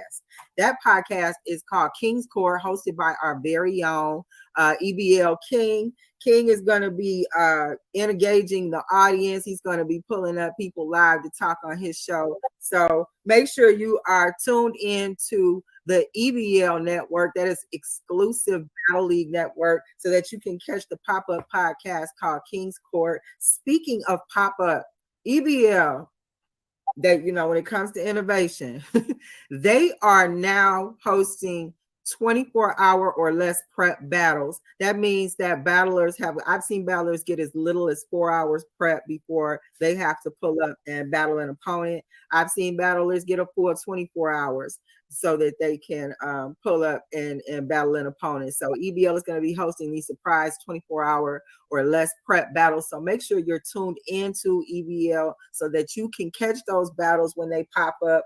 And they are hosted by our very own EBL King, who has his own pop-up podcast called King's Court. So if you're not tuned into EBL, you're not going to catch those battles. You have to catch it on the replay. So make sure you're tuned in. Make sure you're subscribed, so that way you can catch all of the great things going down on the EBL network. Also, make sure that you are tuned in for our Fourth Round podcast on the EBL network. Our Fourth Round podcast is hosted by our Is We Poddin' family, and they have been cleaning up when it comes to the interviews that they have been hosting over there. We have Danny Myers, we have Swamp, we've got Swave Seva. You guys just need to check it out. Make sure you're pulling up to the EBL network to see the Is We Poddin' family hosting the Fourth Round podcast. They are asking the questions that are getting to the insight of some of your favorite battlers, questions you're not going to hear on any other interview platform. So from what I understand, everybody who's gotten an interview over there they can't wait to come back. So when you come over to the EBL network, make sure you're checking out all the shows and catching those interviews. If you're not pulling up to get some of those top tier interviews, I don't know what you're doing. I'm finding out things about some of my favorite battle rappers, and it's worth the visit. So make sure you're catching that. Make sure you're also checking out some of the .coms of our favorite treasures over at EBL. We do have commodityproductions.com. He is one of our audio engineers for our battles that are hosted over at EBL. We also have viciouslyinfamous.beatstars.com. Self-explanatory. He's got beats for you. He's doing mixing and mastering. So make sure you pull up to his website for that. And You can't forget me. FibonacciBrown.com. Make sure you pull up to my website. I have definitely made some changes over there to add a little more content so that you can get a little more Fibonacci Brown. I have my books over there. I have my video content. I'm also going to be introducing merchandise and music. So make sure you are checking me out often. As I said, I do have merchandise over there. One of the things I'm selling is my book.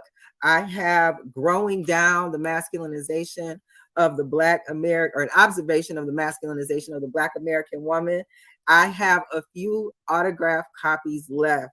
So we are winding down, people. If you have been paying attention to Nacho Sundays, you know that I've been letting you guys know that once this first introductory round of books has sold, I will definitely be putting the price back at regular price, and it will definitely cost more for an autographed copy. So I have a few copies left. Make sure you get over to FibonacciBrown.com to get your copy. That's FibonacciBrown.com. Make sure you head over there to get your copy before supplies run out.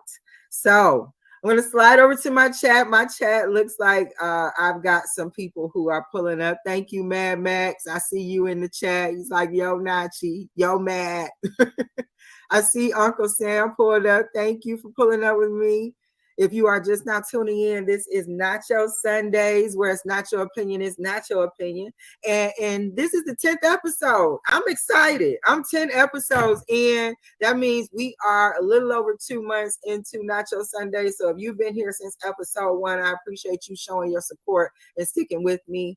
I hear that in order to be considered in the upper echelon of podcasters, that I need to exceed 20 episodes. So 20 episodes consistently will definitely put me in the upper echelon of podcasters. So it looks like I'm halfway there. So if you guys stick with me, I stick with you, and we'll get to being in the upper echelon of podcasts. That has a nice ring to it when it comes to Nacho Sundays. Don't you think so?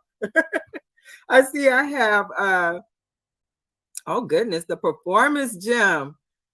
Now, see, this brings back some great memories. The Performance Gym has pulled up to Nacho Sundays. I truly appreciate it. And my favorite 2-1 is in the building. I appreciate you guys for pulling up to Nacho Sundays. And now that we have gotten some of our announcements out of the way, we are going to get into our nacho. So first, the portion of our nacho is the nacho cheese. And in the nacho cheese portion of our nacho, we talk about our money. We talk about ways we can save money, make money passively, or have our money work for us where we're not working so hard for our money. And this week, we are going to be talking about understanding our credit. Some very basic understandings of credit. Now, I'm going to get a little swig of water before we talk about this, because I know sometimes when I mention credit, I could just feel the anxiety of people who are just like, oh my God, just don't even bring it up. Like, I just don't even want to think about it. And that's not a good approach when it comes to credit. So let me get a swig of water, and we're going to talk a little bit about it that hopefully soften you up to maybe approaching this in a way that gives you some strategy. So what we're going to talk about is how sometimes when you think about your credit score, a lot of times the only thing people know about their credit is that it's terrible. They just know they have a low score. They know that they have been prevented from getting certain things because of the condition of their credit. And they kind of get overwhelmed with how to approach it, to even fix it, make it different, or do anything about it. So some very basic things that you can do that don't require you spend a bunch of money or go seeking some professional or trying to just throw money at this credit problem. These are things that you can do that basically help yourself. First thing you can do is understand how your credit score is made up. So a lot of times people are like, my credit score is a 400 something. My credit score is under 600. I can't do anything with my credit. A lot of times we don't understand what goes into making up our credit score. So the largest part of your credit score makeup is your your payment history. And that's going to be how consistent are you with paying certain things that are in your name on time. So that could be your mortgage payment, that could be your rent, that could be your phone bill, that could be a utility. If you're paying something consistently, this can be recorded as credit on your credit report, and it can work to your benefit or your detriment. So if you're paying this on time, you know, every month you've got your phone bill on auto pay, there may be an option to have that reported to your credit report every month. So the biggest portion of your credit score makeup is your payment history. So if you know you're going to pay that on time and you know that's something you can keep up with consistently, that might be something you want to look into. That's going to be 35% of your credit score makeup. The second largest part of your credit score makeup is going to be the amount you have owed versus the amount of credit you have left over. So we're talking about, this is going to be your credit cards. If you have a credit card, let's say you have $1,000 limit on your credit card, 30% of that use on that card is considered a good credit to debt balance on that card. Anything over that is going to start to count against you. So if you got $1,000 limit and you spent $300, spending over that is going to start to count against you in your ratio of credit to debt mix of what you have open versus your balance. So that's going to be 30% of your credit score makeup. So below that, you've got 15% of that credit score makeup is going to be the length of credit. How long have you had these accounts?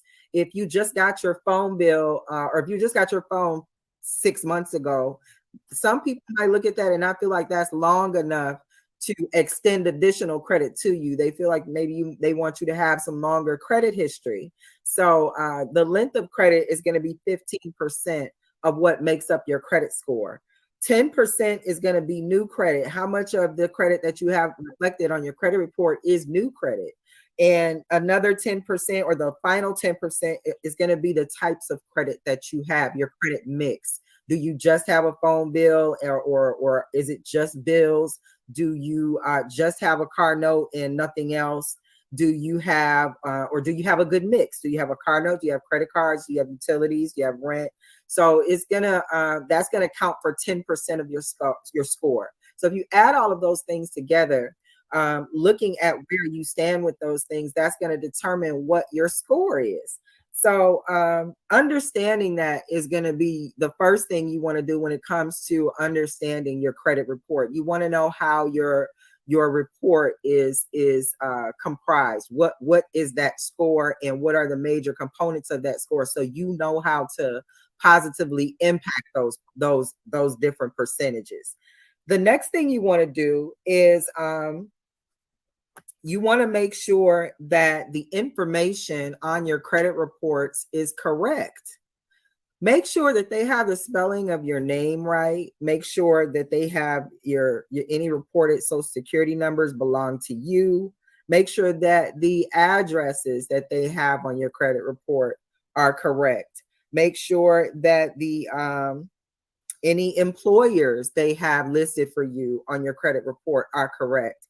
Any of these things being incorrect could also be tied to things that are reflected on your credit that might not belong to you because they have your information wrong. And if you do find something wrong, the first thing you need to do is dispute that information. Many times, if you don't dispute this information, you could really be carrying around information on your credit report that could necessarily either belong to someone else or could be fraud. So you need to make sure that everything on your credit report is correct. Make sure they have your correct name, your correct addresses. Make sure they have your correct social numbers tied to debt that's associated with your name. Make sure your name is spelled correctly. Make sure they are listing employers of places that you work, that not somewhere else. And if you do find these mistakes, make sure you are disputing these things. Many times these things, once they are disputed, can be deleted from your credit report. So I'm not trying to guarantee anything, but this is, again, I'm just trying to give you some tools to strategize a way to approach looking at your credit report if it's something that overwhelms you. Many times when we do have to apply for credit in places, we end up putting out a lot of money because of where we stand on a credit picture. And a lot of times we don't have to be such a risk or be seen as such a risk if we understand how our credit is supposed to work for us. So if we know how to look at our credit in a way that allows us to strategize and be able to manage it, we could definitely position ourselves to pay way less than we would if we just ignored our credit and just let it tank and, take it like a crapshoot when we're trying to go and get something and we're just like, let me see what it says. You don't want to go in there afraid or even appearing uneducated about your own credit. So hopefully what I'm telling you gives you some tools to be able to approach looking at your credit and your credit report and your credit score in a way that allows you to strategize so it can start to work for you.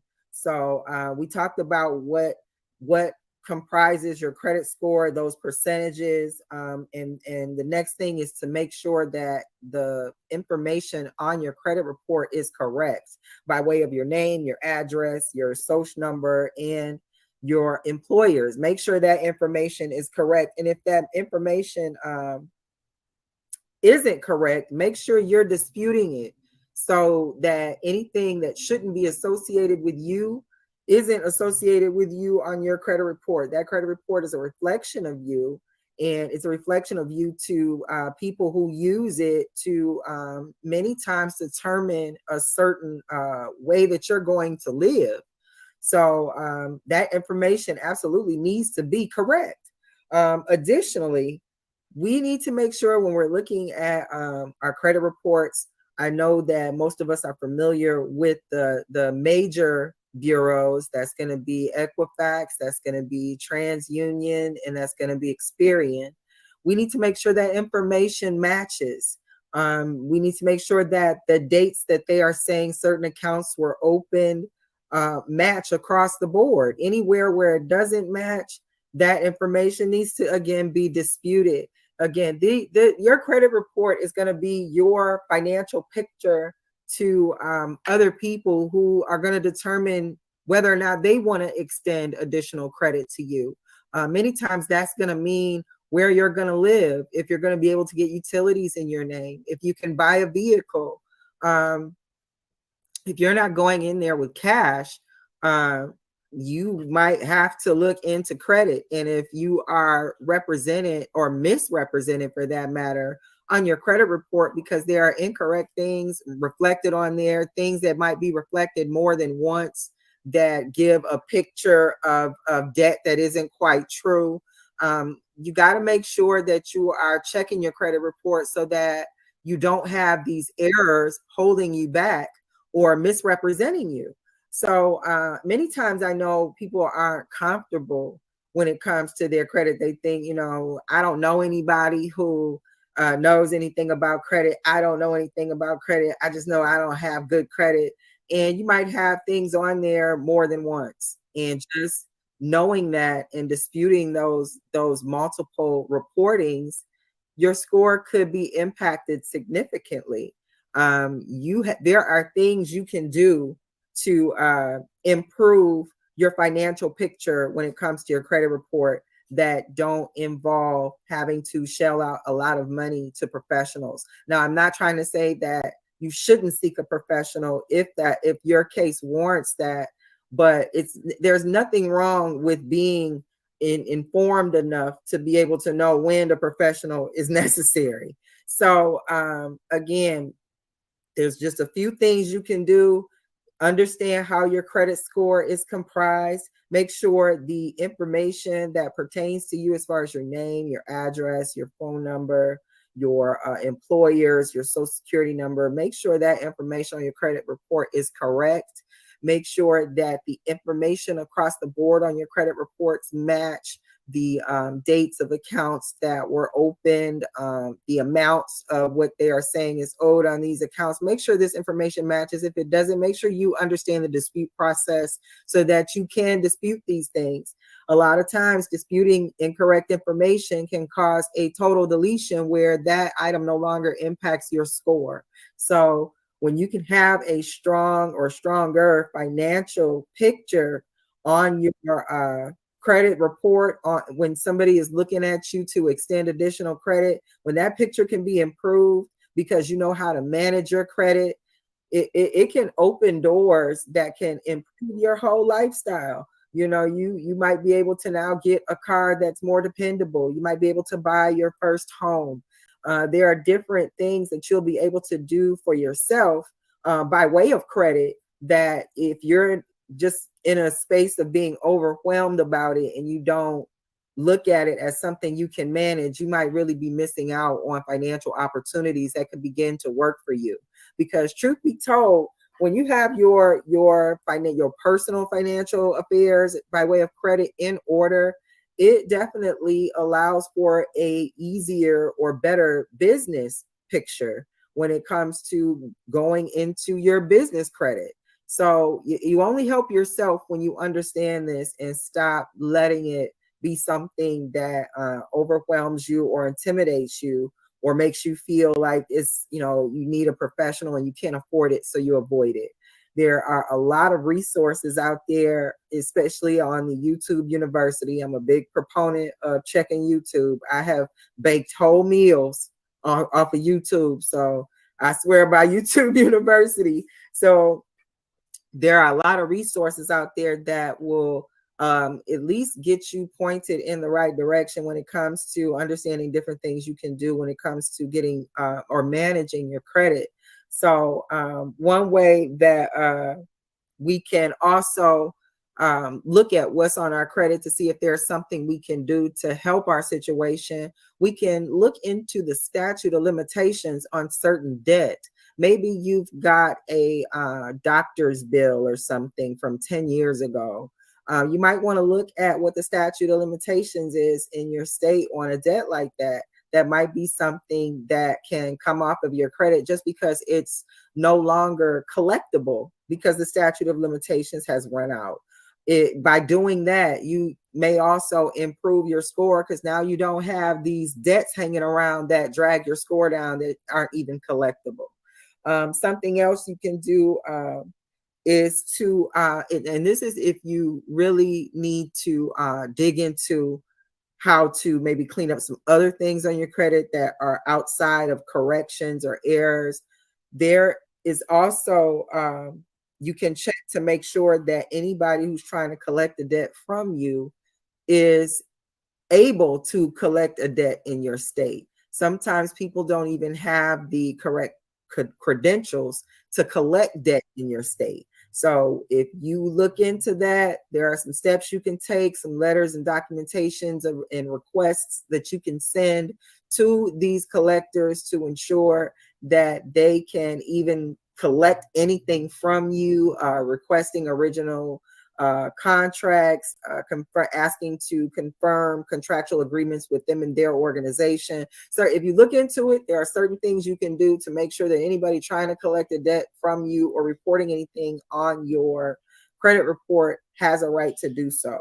So make sure that you're looking into that to make sure that you're following the correct steps. But again, these are all things that you can do yourself. If you feel more comfortable paying a professional, I don't want to discourage you from doing that. However, I also want to encourage you to help yourself where helping yourself is possible. And or everything I've named here, you can absolutely look into, learn about, and do on your own. You can send your documentation, your requests to creditors if that's something that you need to do on your own. You don't need a professional to do that.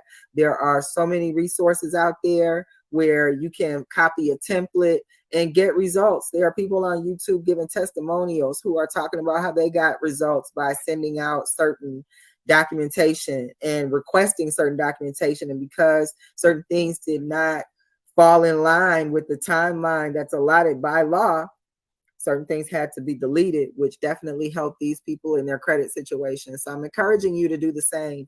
You might be missing out on opportunities by not managing your credit. Don't let it overwhelm you. Don't let it be something that you just turn your back on and just feel like, oh, well, it's trash. You know, I had a cell phone 10 years ago and, you know, I never paid it. So I know my credit is crap. You never know. That might even not even be a debt that can be collected on anymore. So you might need to look into your credit situation in a way that you have confidence about it and don't let it overwhelm you. And you might be able to strengthen your financial situation. I would hate to find that, you know, maybe you aren't taking advantage of financial opportunities when it comes to your credit situation because you're afraid to even look at your credit report or even try to understand it, let alone put all three of them together to make sure they're all reporting the correct information. If once you go down this rabbit hole, I'm telling you, you're going to find people who not only did they clean up their credit, but they found ways to get paid for cleaning up their own credit. And then they taught other people to do it and made a business out of it. So, you know, you go as far as you want to, but these are some steps that you can take that can help you just start to manage it from your own perspective before you have to go and spend a lot of money on somebody's program that's going to tell you how to do it. There's things you can do on your own. I wish you the best of luck in doing so. And if you try anything that I've named here and it gets you some results, come on back over here to Nacho Sundays and tell me how it worked for you. I would love to tell your testimonial. I would love to hear how it worked for you. And again, I want to thank everybody for pulling up to Nacho Sundays. For everybody that's watching, this is Nacho Sundays, where it's not your opinion, it's Nacho's opinion. And this is episode 10. Well, Nacho Sunday. Hey, that's right. Nacho Sundays, episode 10. I'm going to slide over to my chat for a second. I know we are approaching break time, but I don't want to forget to say hello and salute to my chat, who is a huge part of my show. Uncle Slim.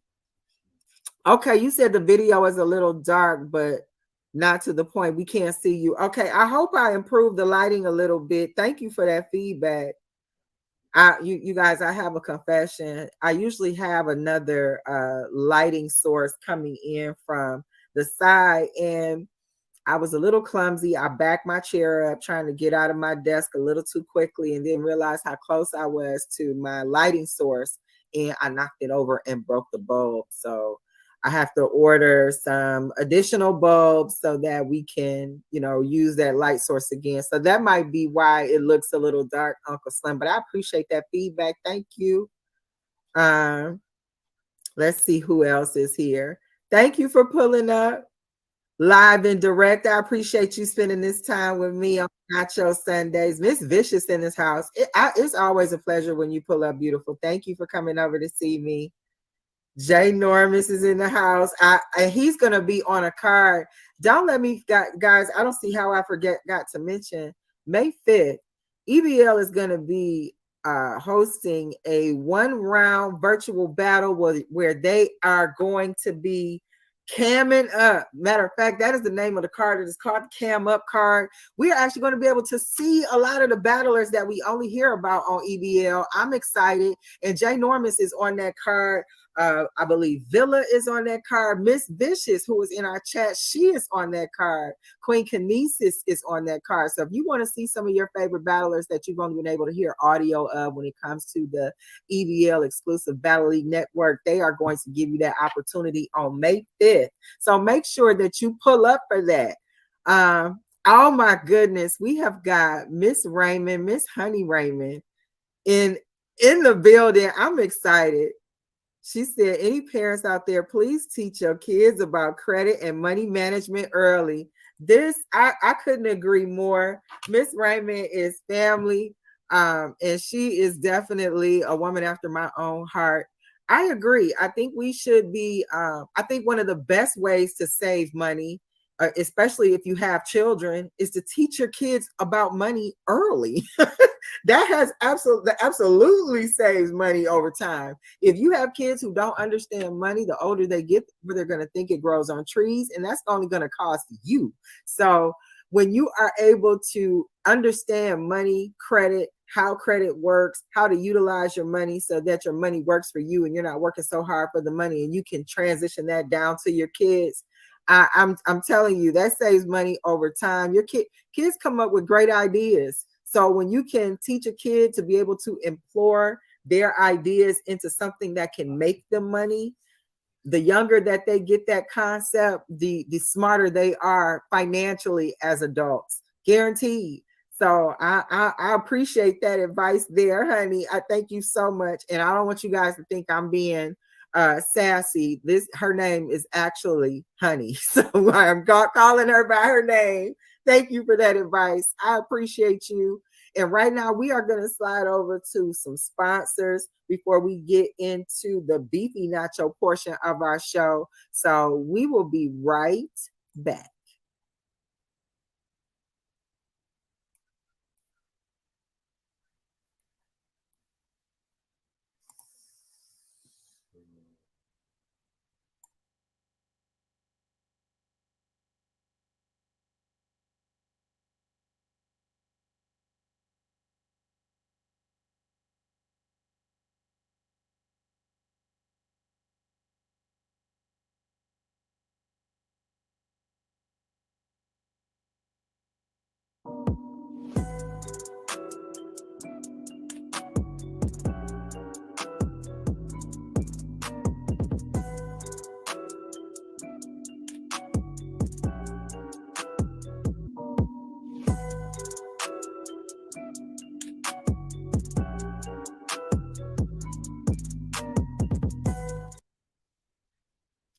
A woman is the most potent expression of feminine energy in the harmonic equation of the human experience.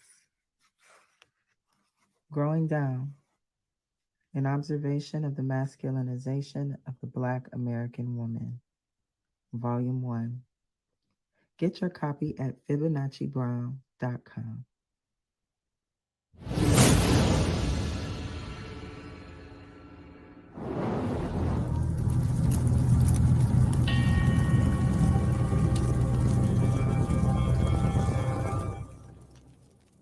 Yo, it's Mickey Fax, founder of Pendulum Inc.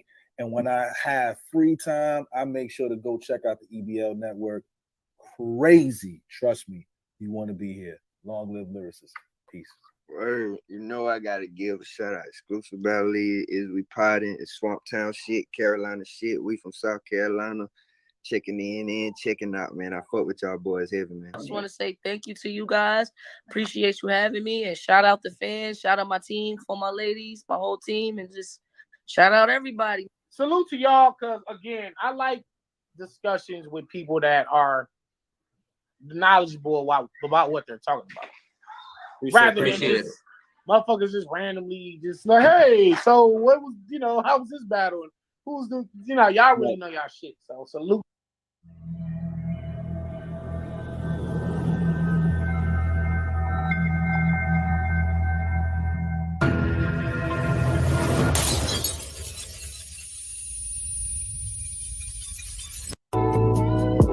You are now listening to the Nacho Podcast, brought to you by the EBL Network. If it ain't exclusive, it don't matter. It's not your time to talk, it's time to listen. So pull up to the table with your plate and pay attention. It's not your time to talk, Nacho Sunday. It's something different. This is not your opinion, and you don't want to miss it. It's not your time to talk. Time for the show.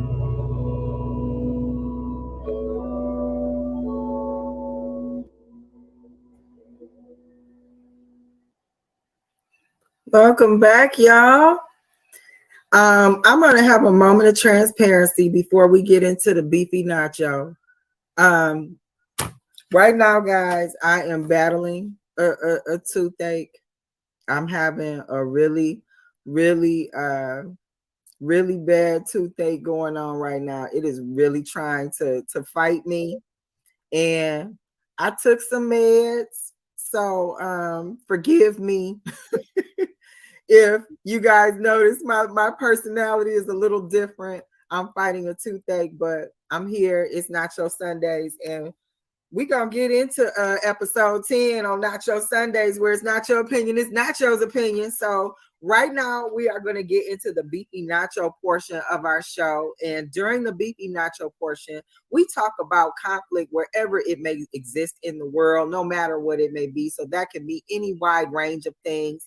And in this portion of the beefy nacho, we are going to talk about the beef with Leah Thomas and trans women athletes versus real women athletes in sports.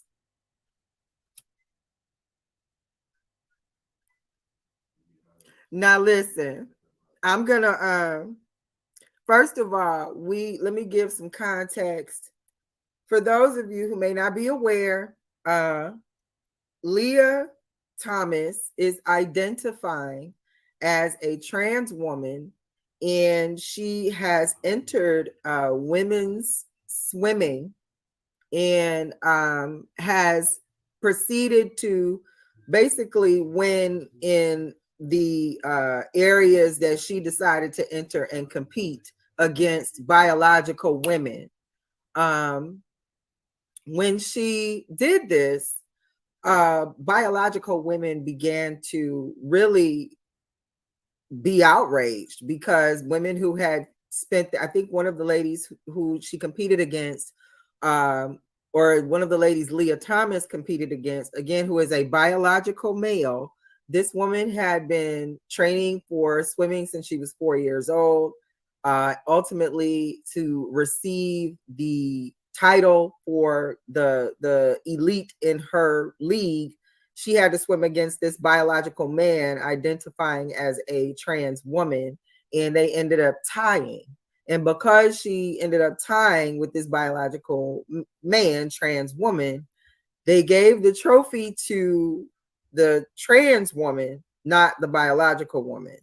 So I know for some people who hear that much of the story, that is enough for them to say, well, she should be able to compete. That's how she identifies and so forth. Some additional context is that Leah Thomas, a few years prior to competing in the women's swimming, was competing as a man. And where in women's, she ranked first. In men's, she ranked, I believe it was 400th. So where she wasn't able to be in a ranking to compete for a title or a championship because of her low ranking, she was able to just say that, you know, hey, he was just able to say, I identify as a woman and I want to compete in this sport, and I should be able to because I should be able to compete where I identify. And as a result, biological women are being outraged, and they are concerned that they are going to lose opportunities to men who are coming over to their sport and able to basically outperform them in their sport. So this concerns me because I don't see where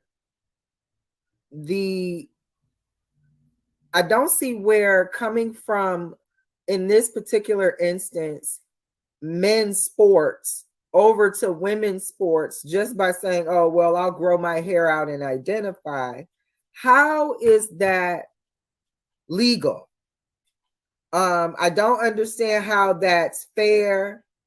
I don't understand how that makes sense. I don't understand how that is competition. I also am trying to understand where in women's sports are there trans men trying to go over to male sports and dominate because they failed in women's sports. It doesn't make sense to me. I don't understand why, and again, I understand this is a touchy subject. I understand that there are people who are like, you know what, Nacho, you doing too much. You don't know nothing about this. You should listen. This is Nacho Sundays, where it's not your opinion, it's Nacho's opinion. And if I'm saying some things that are touchy and you don't like what I have to say, you know how you got here. You know how you cannot got here. Okay. Anyway, I'm going to go as far as to say that for the trans community to have such an insistence on being in women's sports like this, I need to know why there isn't a push to have trans sports. Because when men were doing what they wanted to do with football and basketball and the sports that they wanted to have, when women felt like they wanted to participate, they went and had women's sports. They didn't go and insist through laws and try to legalize feelings by pushing their way into a sport that wasn't structured to accommodate their unfair advantage of body structure. So women competed with women and men competed with men. Now, if you identify as something different, you need to be where other people who identify as something different can compete with you. It doesn't mean you come and say something out of your mouth based solely on a feeling and then threaten opportunities for biological women who did not train to even compete with you. And because of scientific things like muscle density, or I'm sorry, bone density, muscle structure, because of those types of things, they can't really train to compete with you. It's not fair that they get robbed of opportunities because of how you feel. Because truth be told, 5 years ago, you didn't feel like a woman. So now you do. And now you get to be a champion because you failed in men's sports. Is that the message we want to send, that men who fail in their respective sports can go find the corresponding female sport and basically go over there and dominate? And even the most jacked, juiced woman on whatever steroids are available would not be able to outcompete a man.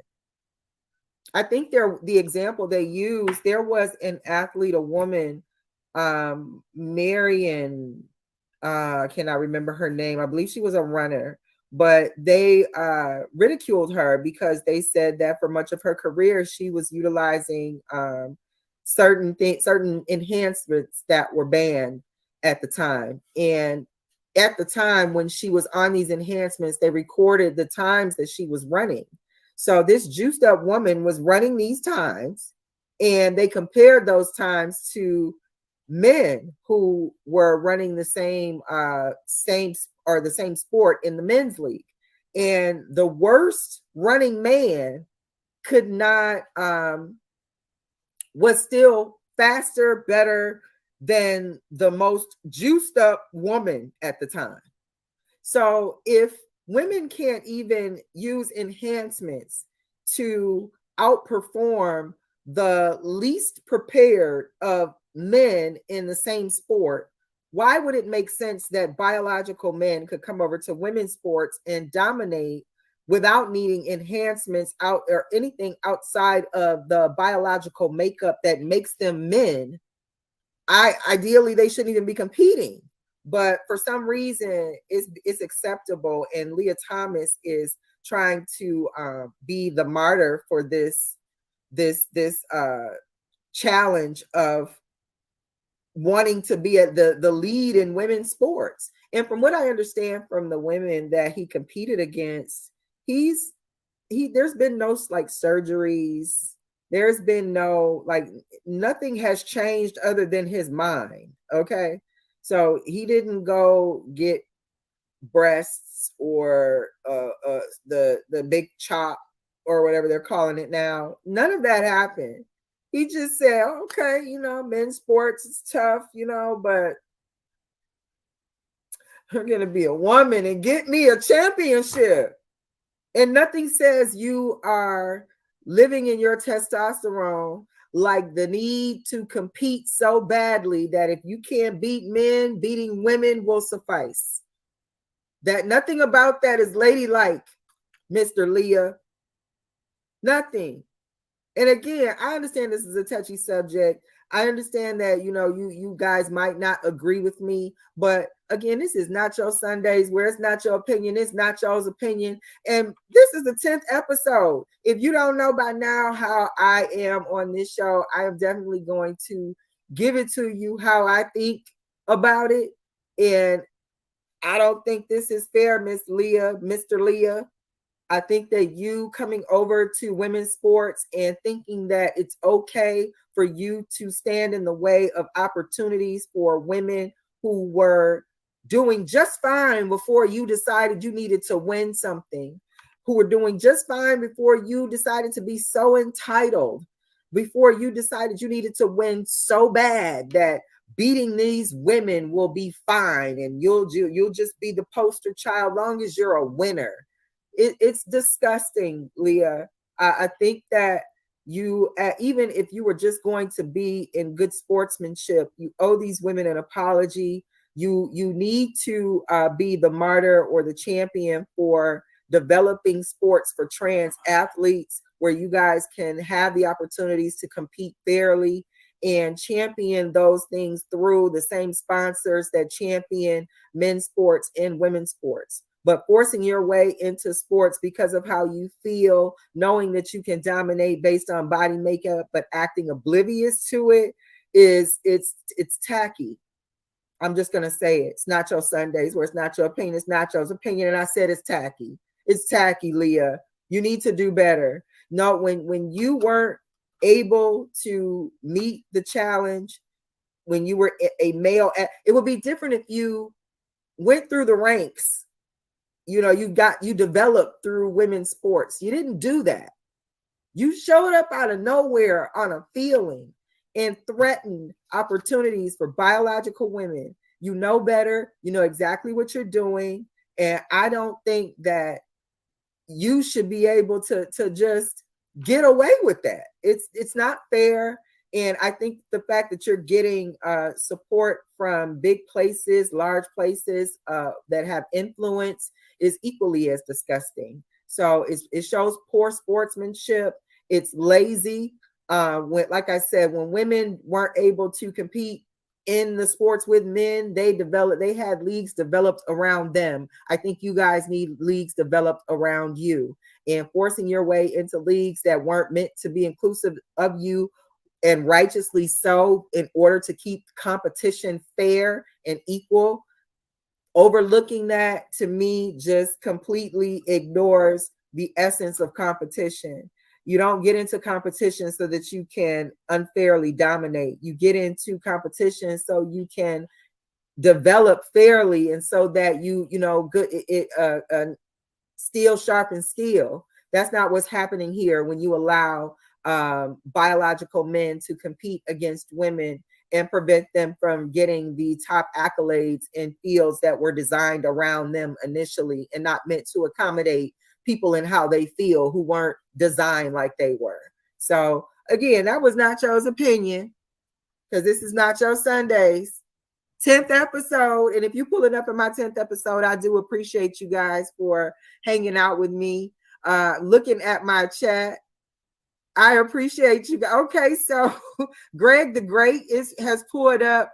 And if you guys weren't here earlier when I mentioned, EBL is going to be having a 1-round battle called the Cam Up Battle. This is where you're going to be able to see some of your favorite battlers virtually battle. Many of you for the first time. I know you've heard them, but you'll actually be able to see them. And Greg the Great is going to be one of those battlers. So make sure you're pulling up on May 5th. So that you can catch that. Make sure you're tuned in to EBL Network so that you don't miss any of the great things happening on the network. Jay Normus is in the chat. He said, that's not fair. That's crazy. We built different, bigger lungs, bigger muscles. Exactly. And for some reason, Mr. Leah Thomas thinks that we need to ignore that because of how he feels. And he thinks as long as he feels like a woman, he should be able to compete against women. And one of the examples I heard was somebody said, what if Mike Tyson decided he wanted to get back in the ring? And, he knows that maybe him getting in the ring with a man who's in his weight class might not be the best outcome for him. But if he got in the ring with a woman in his weight class, he knows he might win that. So would that be fair? So I understand what you're saying there, Jay Normus. The person who had to answer that question, they had to think twice about, how they wanted to answer, because, I don't think anybody in their right mind is going to get in the ring with Mike Tyson, man or woman. I think a few animals would cower and turn to go the other way, seeing Mike Tyson in the ring. So, I think we need to think about what we're doing when we make things like this acceptable and we don't think them all the way through to see what ramifications can happen down the line. And, as far as I'm concerned, it's a bit ridiculous at this point. Men need to stop trying to compete so badly that they will take opportunities from women in order to be winners. That's disgusting and tacky. I'm saying what it is. It's Nacho's opinion on Nacho Sundays. So anywho, Luke Kane, I appreciate you pulling up to Nacho Sundays this Sunday.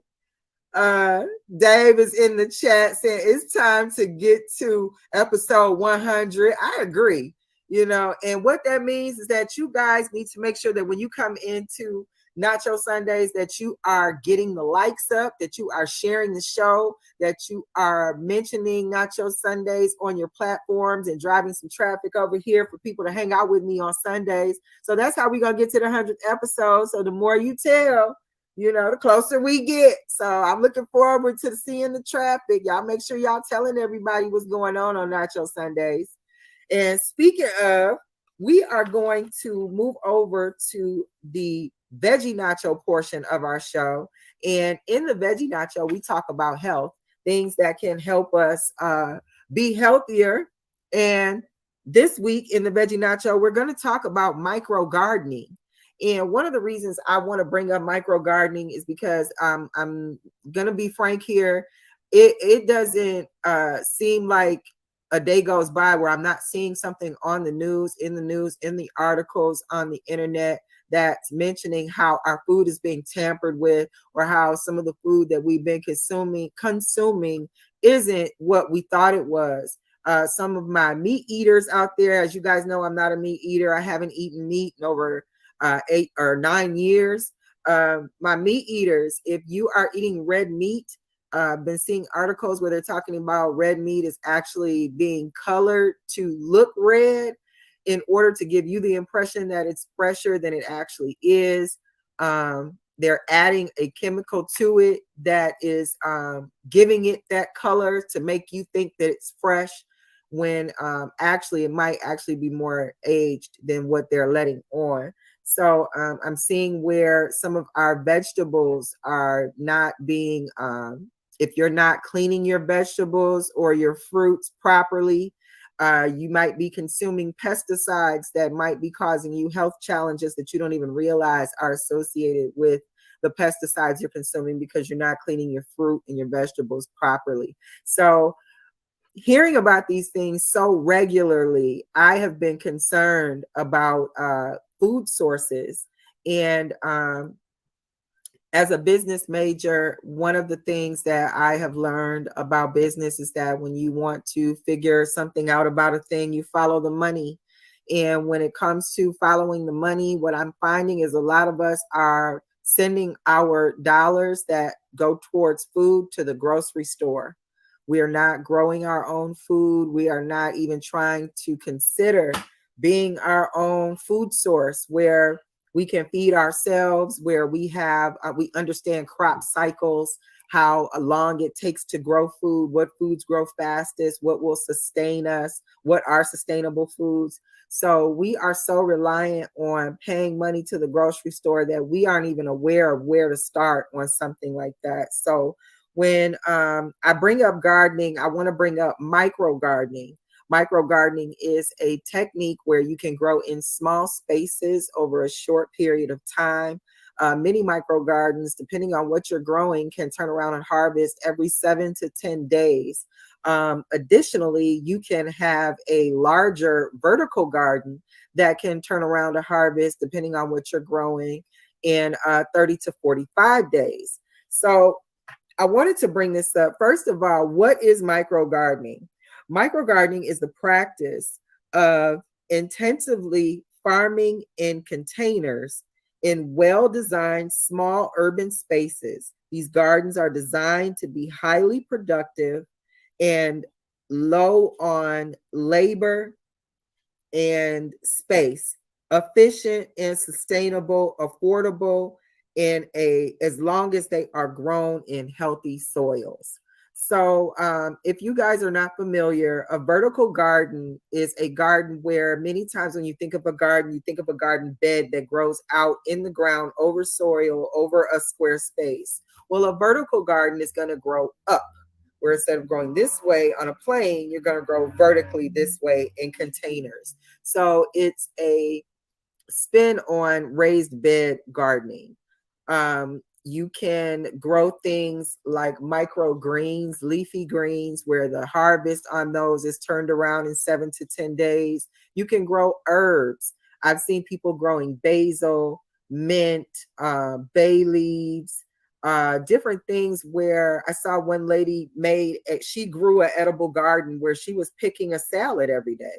She had cherry tomatoes, she had rosemary, she had a bunch of different herbs that she used daily that she was growing on a deck. One of the concerns that she had when she had to relocate for a job, and the job that she had, the apartments in the area were closer than her having a house rather. So when she moved into this apartment to be closer to work, she was concerned that she wasn't going to have the access that she was used to having in a home where she could go out into a backyard. She wasn't going to have the access to the fresh food with the limited space of an apartment. So she showed how she utilized this deck space where she could go out onto a deck, and she had vertical gardens. She had I think 3 vertical gardens that were growing in separate corners of her deck.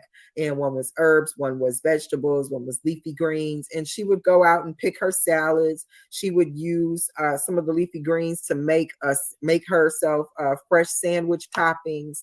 She would use rosemary and different herbs in some of her more elaborate dishes, where she was making, let's say, baked chicken or something like that. Some of the herbs for those dishes she was getting straight from her garden. She also showed how she was making different base salts, base sugars, or basil sugars, like different ways she utilized her garden to maximize having so much, and it just being her who was utilizing these things. So she started to make her own dried herbs, fresh herbs. It was a really an interesting video. So I implore you, if you are thinking that maybe you don't have the space to garden and get access to fresh foods, look into micro gardening. Look into gardening where it's built and designed. It's a system designed to have low labor, so you're not doing a lot of bending over, not a lot of tilling of soil. This is something that you can do standing upright. As long as you have the proper soil mix, proper lighting, this may be something you can do, especially if you are in a small space where you don't have access to a backyard, or the sunlight in a spread out way where you can grow a horizontal garden. Maybe a vertical garden is something you can look into. So I want to implore you to check out videos on YouTube about that and look at some of the experiences that people have had. I know when you hear micro gardening, people are thinking about, I want to grow watermelons and, squash, and some things can't be a part of the micro garden. So make sure you look into what foods are actually able to be turned around in a 7 to 10 day harvest in a micro garden. You want to make sure you're growing foods that are nutrient rich, that are going to provide for a diet that's going to work for you. If you want to grow something more labor intensive, know the difference, know where your boundaries are to make sure if micro gardening is for you. So I'm definitely going to be trying micro gardening. I'm a vegetarian, so this is ideal for me. I like the idea of fresh food. I like the idea of not having to worry about pesticides and different things being sprayed on my food before they get to me, or even worrying about getting them off once they get to me. If I'm growing it myself, I know what's on it. It's a way that allows me to take back my power when it comes to feeding myself. If you guys been watching Nacho Sundays in the past, you know I talk about this, where I'm telling you the one way you can control the people is you control how they eat. If somebody can control how you feed yourself, you're vulnerable. You're completely vulnerable. So micro gardening, while it might not sound like, you know, a sexy way to be a rebel, you'll be able to feed yourself. So it might be worth looking into. And moving into the last portion of our nacho, we are going to get into the Nacho Supreme. And in the Nacho Supreme, we talk about the knowledge nuggets, things that can help us get through this thing called life, things we wish we would have known when we were younger, things we wish somebody would have told us to help us get through. And this week, I'm going to talk about thoughts. Okay. So in the knowledge nugget, in the Nacho Supreme, we're going to talk about thoughts. And to begin that discussion, I want to read you guys something from my book. At the beginning of the show, I told you that I wrote a book called Growing Down. It's an observation of the masculinization of the Black American woman. And I'm going to read you a passage from chapter 3 on page 38 about thoughts. It says, I believe thoughts are things. I believe those things need somewhere to go once created in our mind. I believe the mind is one of the most powerful organic creations in existence. If we are not aware of our thought creation's existence, we will ignore the energy responsibility that comes with it. Once the energy responsibility is ignored by us, that energy will be picked up by someone or something else that is aware of the guidance needed for this thought energy. This is not to say that the energy you would have provided if you were guiding is the same intention of the guider who is aware of what you ignored. When someone or something else is more powerful over your expression than your own thoughts, you participate in the thought creation of someone else, forsaking your own. So I wanted to bring that up. You know, I know you might be saying, okay, Nachi, that was a lot to digest. What do you mean by all that? What I mean is that we need to understand that as a man thinketh, so is he. And I know some of you guys have heard that before. I know it sounds cliche, but when you really think about what that means, you are the culmination of your thoughts. You are the result of everything you've ever thought about.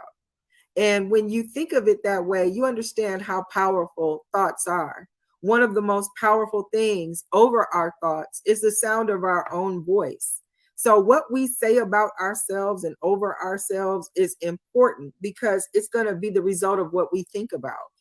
And when we are not aware of how strong and how powerful our thoughts are, there are people out there who are aware of how strong our thoughts are and how powerful our thoughts are. And they will definitely put things in place to be able to control your thought energy. And if they can get you to participate in what they want you to think about and stop you from thinking about what you want to think about, that's a dream killer. That's a dream killer. It's how people's dreams get killed when they're working 9 to 5s and they get so caught up in the job that they forget they ever had dreams before they started working a job. So when you're not aware of your thought energy, you can leave yourself vulnerable to other people who will manipulate your thoughts, who will plant seeds to get you to think a certain way that will benefit them and not you. So it's very important that you understand, as a man thinketh, so is he. That's not just a cliche or a thing you've heard or something out of the Bible. It is the absolute truth that you will, when we think of ourselves as manifestors, the first time that we begin to manifest is when we begin to live out the things we think about. So if you don't have the right things on your mind, you can't achieve a fantasized a success for yourself. You can't say you want success and then think about everything but success. You can't say you have a dream and you don't have a plan. A dream is a fantasy that comes in blurbs. A plan is how you make the fantasy a reality. So you got to be mindful of what you think about, what's on your mind. Teach and train yourself to control negativity and negative thoughts, because the longer that you stay submerged in something, it's going to change you. And if you spend too much time in negative thoughts, you actually can rewire your brain to anticipate negative thoughts, and it will make it easier to spot negativity everywhere. And when you spot negativity everywhere, that's not a path to success. So keep in mind that thoughts are things. Thoughts are the way that any and everything gets created. Everything around you, everything you can lay your eyes on, that you can see for as far as your eye can see, was the thought of something or someone else. So if you can understand the power behind that and what it takes to be able to control your thoughts in a way to work for you, so that you think about the right things that bring to you the vibration of what you want to see in your life, it can begin to change how your perspective is. When you have an outlook on certain things, you can actually change your own mind from thinking negatively to thinking positively and seeing the results. So it's important that you know how to spot negative thinking, how to be good to yourself when you're speaking over yourself, because you're saying out loud what you think, and being aware of how to utilize your thought process to work for you, so that you can make sure you're attracting the vibration and the energy to you that you want to see in your life. So I implore you to be mindful of your thoughts, manage what's on your mind. Don't allow negativity to consume you. It truly can rewire your brain to anticipate negativity, which isn't good for anybody. As a man thinketh, so is he. I'm going to look over at my chat for a second before I get out of here. I see Iswe Podden pulled up. I see Jules pulled up. I appreciate you guys. Thank you so much for hanging out with me on Nacho Sundays. Make sure you guys are pulling up to Wave and Blaze with EBL Dave Monday through Friday at 7 a.m., the best internet show in the morning. And you can pull up with Dave on Saturdays for Wave and Game, where Dave is going to be gaming and chatting with you guys. Also, make sure you are subscribed to the EBL Network channel so that you can catch the pop-up podcast, King's Court, where our very own EBL King will be hosting a podcast. He engages the audience live, and he brings up different people from the chat to have conversation and engage conversation. You never know what's going to happen over there. Speaking of a pop-up podcast, EBL is also doing the 24-hour or less prepared battles. If you have not been tuned into EBL, you have already missed a couple of those events where I've seen battlers who had less than 4 hours to actually write for an opponent and be prepared to spit. So these battles, these 24-hour or less prep battles, EBL is going to be doing those on a pop-up basis. So I guess they couldn't be 24-hour less prep if they told everybody when they were going to be. So you're just going to have to be tuned in to the EBL network so you can catch those. And don't forget to explore the EBL network so you can come across one of our gems, which is the fourth round. That is a interview segment of the EBL network hosted by the Iswe Podden family. They have done some amazing interviews thus far. Danny Meyer, C3, Swave Seva, Swamp, just to name a few. So make sure you are checking out the EBL Network channel so that you can check out all of those interviews. And don't forget to come over here to Nacho Sundays every Sunday at 6 p.m. where it's not your opinion, it's Nacho's opinion. And we're going to get out of here. I appreciate you guys for pulling up with me. Thank you so much. And I will see y'all next Sunday.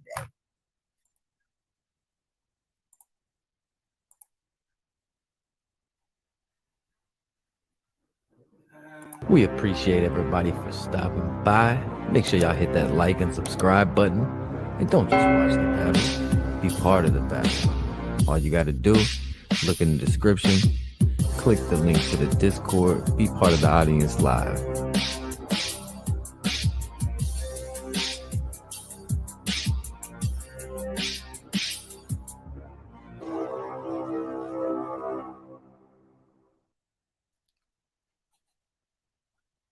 Oh, yeah, my bad. Okay, bye for real this time.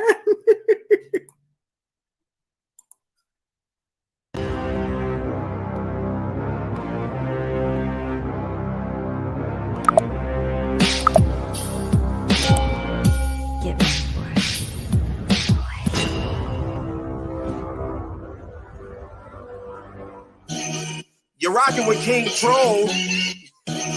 And I'm your boy, just call me Monty, aka King Gigawatt. P, just call me Monty. Back with an intro that make your head turn. Wave gang, making it happen. When will they ever learn that we stay strapped with the heat? Some more mass burn, and I'm just here to assist. Like Steve Nash, turn back? Nah, never. I'm a goat with the intros. King Troll, EBL shooting, so get low. Squad so exclusive. If you ain't, then it don't matter. Right there's your home run when we pitch like a nice batter. It's battle rap, and when it comes to that, we go talk. Exclusive battle league, man. They think it's a cakewalk until they come to battle and get smoked by a killer. Stop sleeping on the league. Bet not come with mad filler. We out here. See, I move different. Just say the word. Call me David with that slingshot throwing them angry birds. Yes, King Jigger. I'm just talking, so pay attention. This is just the intro, but me snapping with my decision. Wave gang all day. Yeah, you heard what I said. Anybody sleeping on us, we gon' put them to bed. It's wave gang all day. Yeah, you heard what I said. Don't get it twisted, dread like you got something to dread. It's wave gang all day. Yeah, you heard what I said. Anybody sleeping on us, we gon' put them to bed. It's wave gang all day. Yeah, you heard what I said. Don't get it twisted, dread like you got something to dread.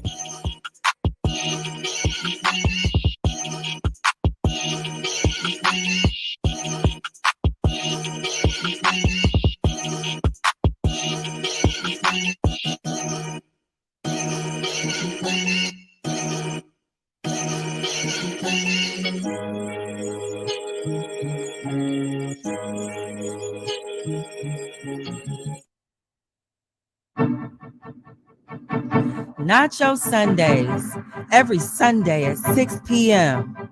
Live on YouTube on the EBL exclusive Battle League Network. Hosted by Fibonacci Brown. Nacho Sundays, Nacho Sundays, Nacho Sundays. Nacho Sundays, Nacho Sundays, Nacho Sundays. Nacho cheese, beefy, nacho veggie, nacho supreme, nacho Sunday. Nacho Sundays. Where it's not your Sunday. opinion, it's Nacho's opinion. Nacho Hosted by Sunday. Fibonacci Brown. Nacho Sunday. Nacho cheese, beefy, nacho veggie, nacho supreme, Nacho Sunday. Where it's not your opinion, it's Nacho's opinion. Hosted by Fibonacci Brown. Nacho Sunday. Nacho cheese, beefy, nacho veggie, nacho supreme, nacho Sundays. Nacho Sundays. Nacho Sundays. Nacho Sundays. Hosted by Fibonacci Brown. Don't forget to go to FibonacciBrown.com to get your copy of Growing Down. Nacho Sunday. Nacho Sunday. Brought to you by the exclusive Battle League Network. EBL.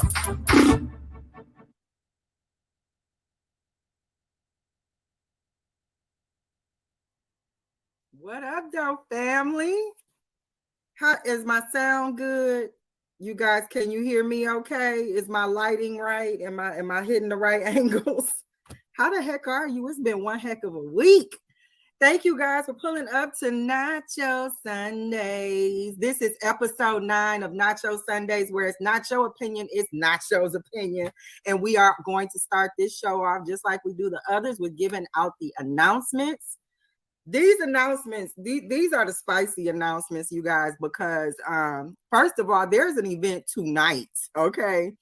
My network, EBL, where I am home, is having a battle tonight. They have been doing these 24-hour prep battles. And when I tell you, people have been pulling up with fire and they have gotten 24 hours or matter of fact, let me back up. The first battle that they had like this, they only had 4 hours prep and it was fire. So I need you guys to make sure you're pulling up to EBL Network tonight. They are going to be doing another 24-hour or less prep battle. The third version is going down tonight. Make sure you pull up for that. As always, check out Wave and Blaze Monday through Saturday, starting at 7 a.m. Best AM morning show on the internet. They are going to talk about a range of things. And if you are not interested in what they're talking about, you could just pull up for Dave's hairline. That's always got a story to tell without anybody saying anything. So make sure you pull up to Wave and Blaze Monday through Saturday, starting at 7 a.m. And you can always catch our pop-up podcast called King's Court. That is where our very own EBL King has a pop-up podcast, and there is no telling what they're going to be talking about on King's Court. So make sure you are staying locked into EBL Network so that you can catch the pop-up podcast. You can catch Wave and Blaze Monday through Saturday, and you can catch Nacho Sundays every Sunday at 6 p.m. And you cannot forget to pull up to the Fourth Round. Fourth Round is a podcast where our EBL family has collaborated with our Is We Poddin' family, and they are interviewing some of your favorite top tier battlers. I'm losing count. Danny Myers, Password, C3, Swave Seva, like all kinds of people are pulling up to get on these interviews. These questions are amazing. You are getting insight into some of your favorite top tier battlers that you might not have gotten in other interviews or discussions with them. So make sure you're pulling up to the Fourth Round on the EBL Network, hosted by our Is We Poddin' family. And make sure you pull up tonight to EBL to catch those 24-hour or less battles. Third installment is going down tonight. These battlers, they are not playing. I understand they don't have that much time to prepare, but some of these battlers are definitely, they're performing under pressure. So I suggest you pull up or even get in contact with EBL to let them know that you want to be a battler on one of the 24-hour pull-ups. You find out who your opponent is that day with however many hours you have left, and then the battles go down at 10 o'clock. I don't know if they changed the time for tonight, but as far as I know, 10 o'clock tonight is going down with the 24 hours or less prep battles. Also, make sure you guys head over to FibonacciBrown.com. I am an author. I have written a book called Growing Down, The Observation of the Masculinization of the Black American Woman. And you can get that at FibonacciBrown.com. That's FibonacciBrown.com. Make sure you head over there. I'm looking forward to seeing you guys there. Also, EBL has an event coming up on May 5th. Now, this May 5th card is called the Cam Up card. Now, I know a lot of you guys are familiar with EBL because they do the audio battles, but now they are doing virtual battles where you can cam up, see your opponent, they can see you. You could put all your gestures and emphasis into your punches and your bars so that they come off the way that you want them to, all on camera. So if you're interested in doing the cam up battles, make sure you let EBL know and make sure you pull up to the Cam Up battle on May 5th. Some of the people that are going to be on this Cam Up battle are some of the people I've been waiting to see because I've only heard them, but Villa, okay, Villa is going to be in that Cam Up on May 5th battle. So is Greg the Great. Detroit's own Eden Good and Kinesis are going to be in that battle. And there's also going to be Coat the Goat and Miss Vicious. So that's just to name a few. I hope you guys don't forget to pull up May 5th to the Cam Up battle. You are going to actually be able to see some of your favorite battlers and maybe some new faces where you've only heard the voice and you haven't seen the face. This is a great opportunity to see what that looks like on an EBL platform. And we got you come May 5th.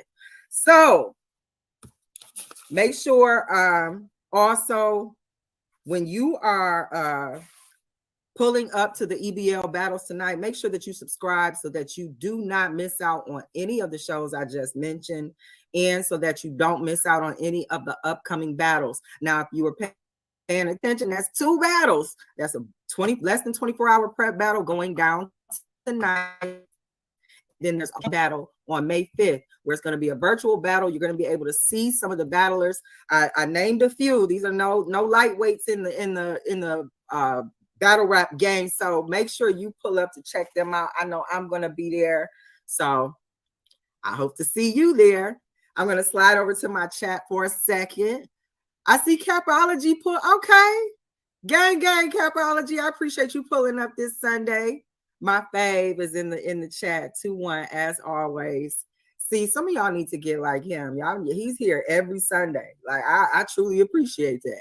Make sure that when you do pull up, you are hitting the like button and you are also sharing the show. Those shares and those likes definitely help me get to and reach a wider audience. And I can't wait till we got the whole planet on some Nacho Sundays. Hey.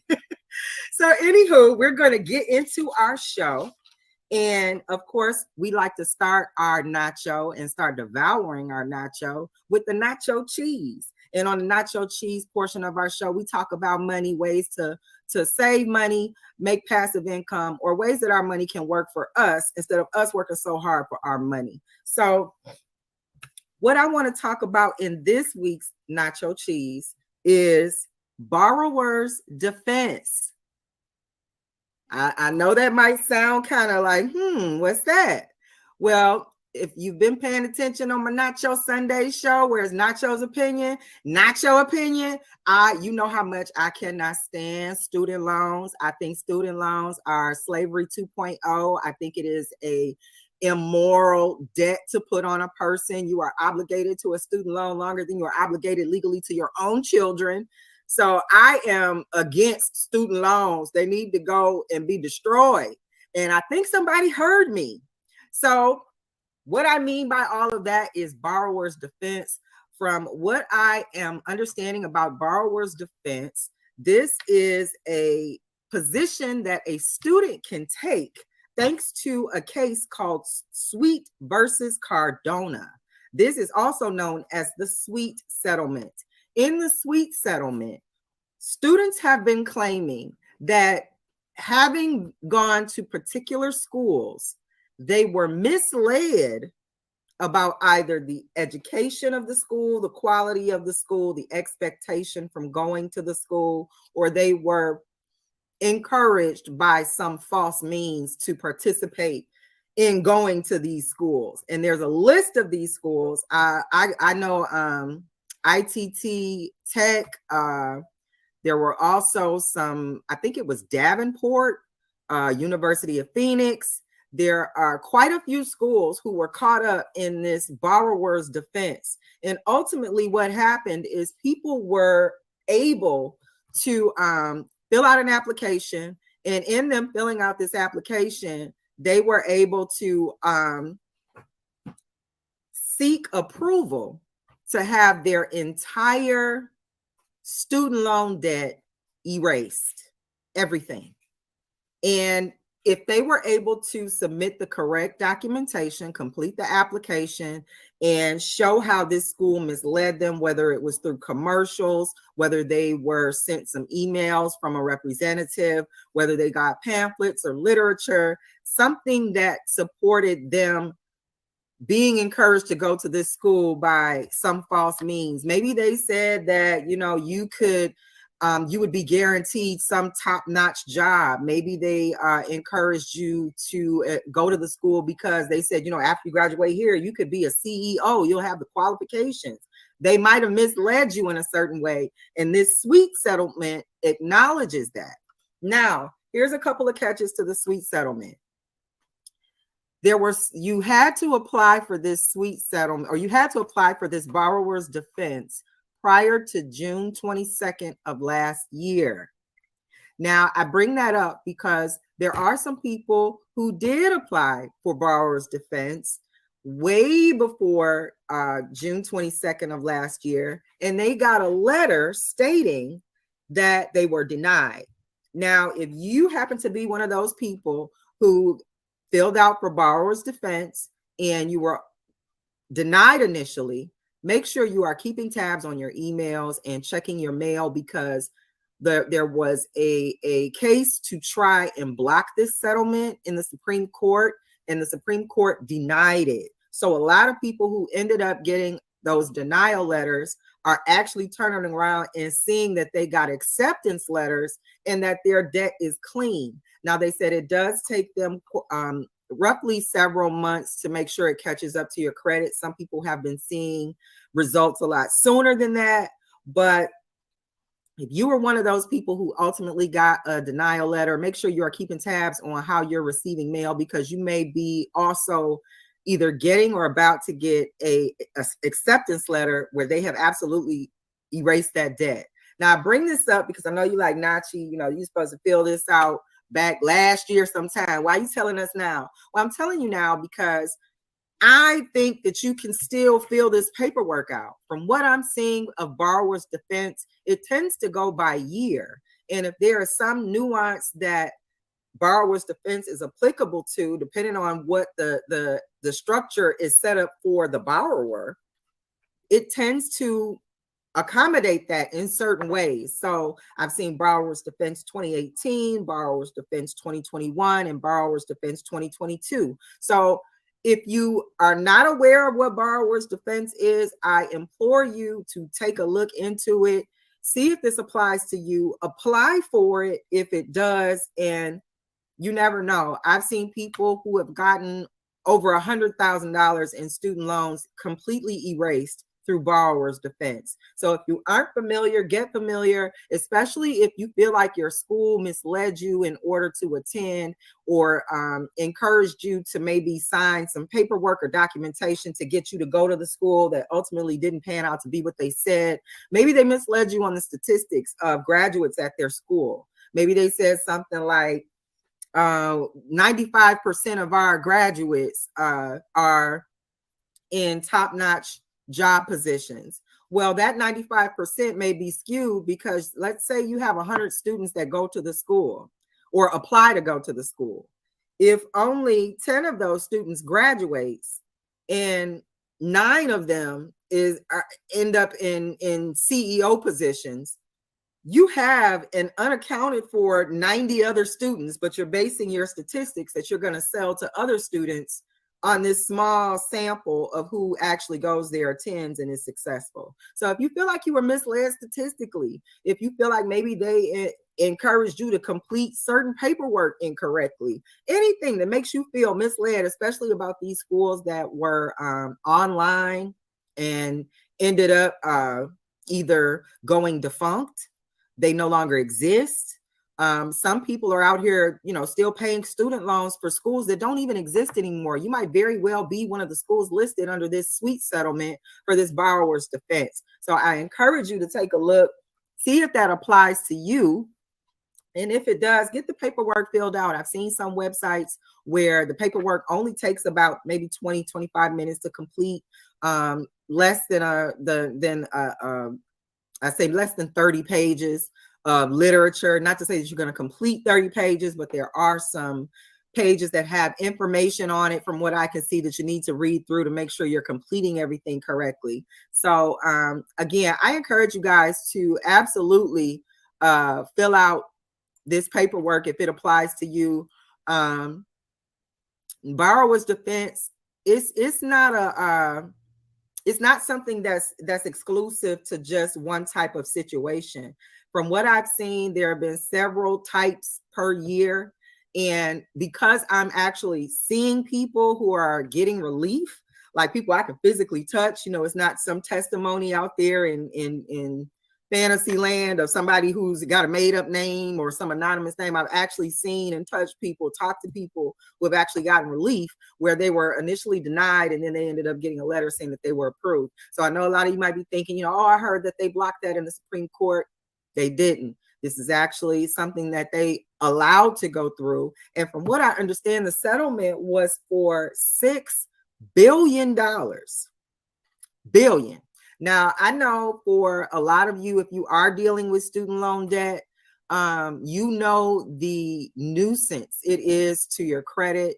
You know that for everything that you could be doing well on your credit, that student loans can make it look like you aren't doing anything at all. So I know some of you may be very eager to try to see what you can do about getting this out of your hair. I know a few people who are going to go ahead and fill out the borrower's defense paperwork, even though they are past the deadline. So like I said, the deadline from what I can tell was June 22nd of 2022, but people are still filling out the paperwork. From what I can tell, the link is still active. So if you go to the link and complete the paperwork, worst that can happen is that you can submit it and they'll tell you that it was past the deadline. But like I said, this goes year to year. So if you already previously completed the paperwork and then there's some change in 2023, who knows? It looks like that's been happening or something along those lines. So if you look into this and you feel like, you know what, this might be something I can do, I suggest you do it, because student loan, like y'all already know how I feel. And again, you are watching Nacho Sundays, where it's not your opinion, it's Nacho's opinion. This is the 9th episode. 9 is my favorite number. And in my opinion, student loans is the devil. Okay. They are a step. Matter of fact, they are right there with slavery, because there's no way all other countries, do you know how free this type of education is in other countries? Countries don't prey on their students in order to have money or assets. Only the United States. The United States, from what I can see, is unique in their approach to student loans and student loan debt. And from as far as I'm concerned, the term student loan is an oxymoron, complete oxymoron.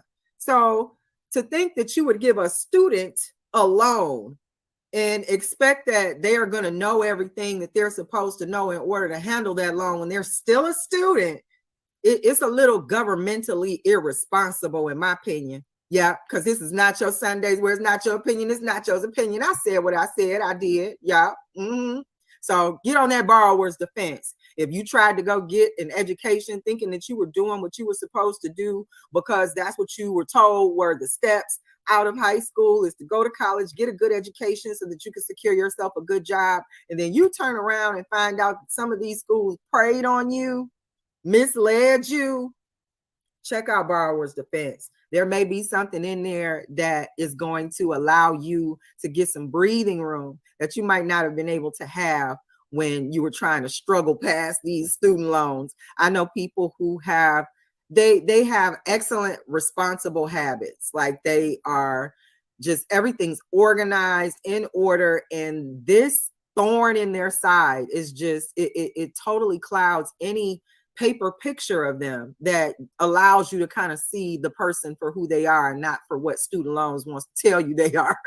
So if you do go and fill out the paperwork for borrower's defense and you find that it does work for you and you get some results, make sure you come back here to Nacho Sundays and tell us. I would love to hear your feedback stories on any of the tips or the things that we discuss in our nacho cheese, because if they work for you, you need to share with us so we can go over there and make sure we doing it too. I know I give a lot of information on these shows sometimes, so maybe you don't get a chance to try all of it, but to know that there are people out there who are trying some things and getting success stories, that warms my heart. So I'll be really wanting to see how that works out for you guys. So I'm going to slide over to my chat for a second and see who's pulling up with me. Okay, Uncle Slim. Salutations to all of y'all today. Thank you. We appreciate you. And I see Scripture Volume 1 pulled up. We in this thing, Nacho. I appreciate you guys. Thank you so much. Oh, wait a minute. The Mark McCluss is in my comments. I'm honored. Thank you, sir. Appreciate you. And I see Dave, EBL Dave, the host of Wave and Blaze, is in my chat. He said my favorite numbers are 6 and 9. Yes, this is the 9th episode of Nacho Sundays, where it's Nacho opinion is Nacho's opinion. And Dave is on his Tesla thing today.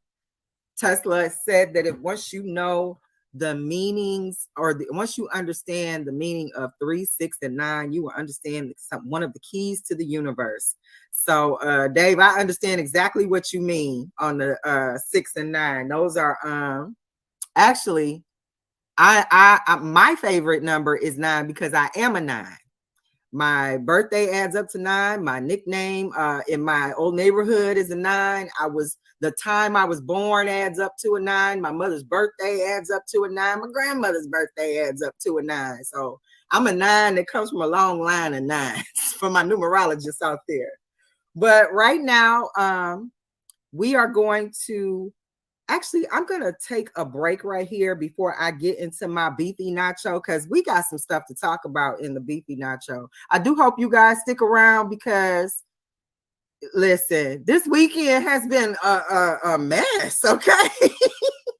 It's been a lot of beef to talk about. Why don't you stick around with me so that we can do that on the beefy nacho portion of Nacho Sundays. I'll see you guys in a minute.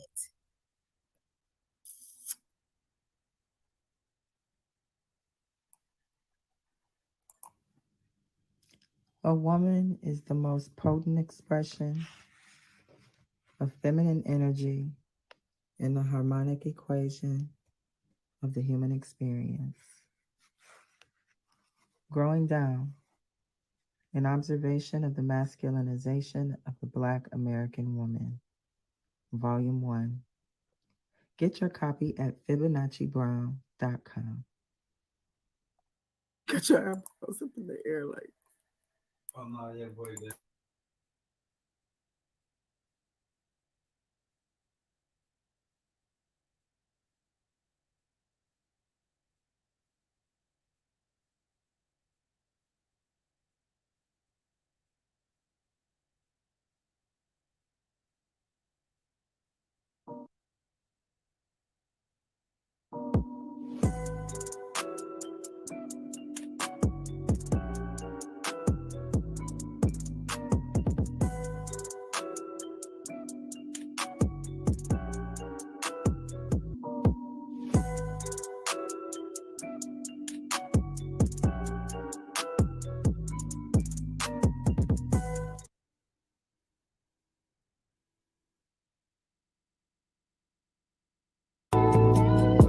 You are now listening to the Nacho Podcast, brought to you by the EBL Network. If it ain't exclusive, it don't matter. It's not your time to talk, it's time to listen. So pull up to the table with your plate and pay attention. It's not your time to talk, Nacho Sunday. It's something different. This is not your opinion, and you don't want to miss it. It's not your time to talk. It's time for the show.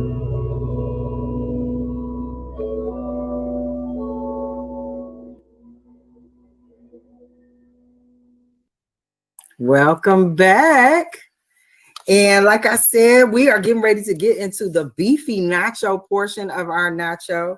And in the beefy nacho, we talk about conflict wherever it may exist in the world. I just want to make sure that you guys can hear me coming back from break. My sound is good. Put a 1 in the chat. Let me know what's going on. Okay. Okay, cool. So in the beefy nacho portion of our show, we talk about conflict wherever it may exist in the world. And as you guys know, here on a battle rap platform, we got met with some battle rap conflict. What is going on with Black Compass? Yes, I said it. There was an event that went down with our beloved John the Don. And some people wanted to stream and watch with their friends, which from what I understand is not, there's nothing wrong with that.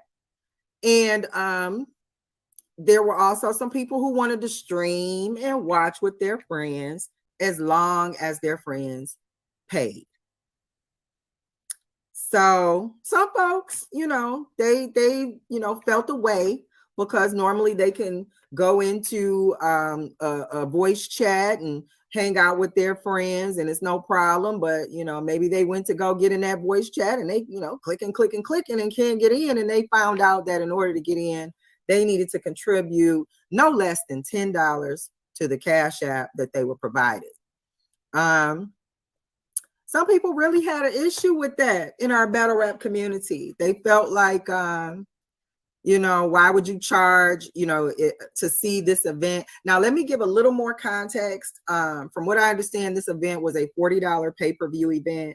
And there were people who were streaming the event who had paid for the event, but they were charging other people to watch the event with them. And they were charging them no less than $10. So not only, if 5 people pulled up, they made their money back, but 10, 15, 20, 100 or so people were, trying to watch this event with you, and all of them paid you $10. Some people kind of, felt the way. They counting pockets and they like, nah, man, you made 4 bands over there. You made $1,500 over there. How you gonna, and some folks was like, hey, if people willing to pay it, hey, more power to them. That's a businessman. Other people were like, our money ain't good money.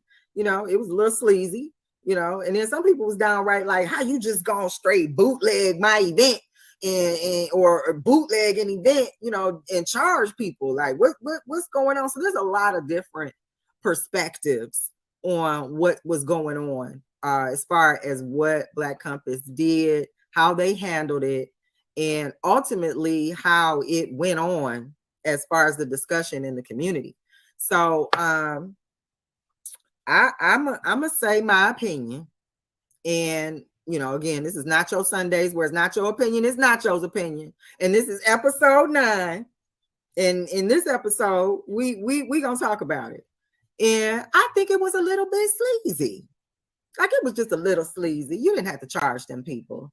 If for as much as people may support your platforms, as far as going on Twitter, maybe sharing your post or sharing your events, all this free promo people may do for you when they are, fans of the platform, to then turn around and put them in an intimate setting like the Discord, and then charge them to enter.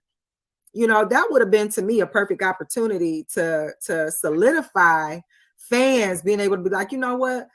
I enjoy being a fan of Black Compass. They pay for the events and they stream them so we can all see and share, and I appreciate that. Now, you do have to be a part of their Discord to be involved, but it's still nice that they will be able to do something like that. That's just how I'm thinking about it. But again, I don't even profess to know the ins and outs of the politics of how they move over there. So I'm not trying to tell them how they should be doing anything. I'm just saying, I wouldn't have charged people at all. I wouldn't have locked the room, and I wouldn't have charged them $10 to get in there. If they've been supporting, that would have been a good time to let them keep supporting, and you could have maybe had a bonding moment with your fans. But I think this ultimately not only left a bad taste in everybody's mouth, or in some people's mouth. I won't say everybody. Not only did this leave a bad taste in some people's mouths, but from what I can tell, and this is Nacho Sundays, where it's not your opinion, it's Nacho's opinion, this pulled the rug up for a lot of other people who may have done the same thing. So it seems where people were trying to have an issue or have an opinion on something, they ended up making people pull back the rug on their own things, and it ended up shining a light on their stuff. So I don't know how this all worked out for everybody to be so up in arms, but I do think it raised a good point. Are we going to single Black Compass out, or are we going to hold everybody to the same standard? Because from what I understand, there were other platforms who did the exact same thing and they didn't receive this kind of backlash.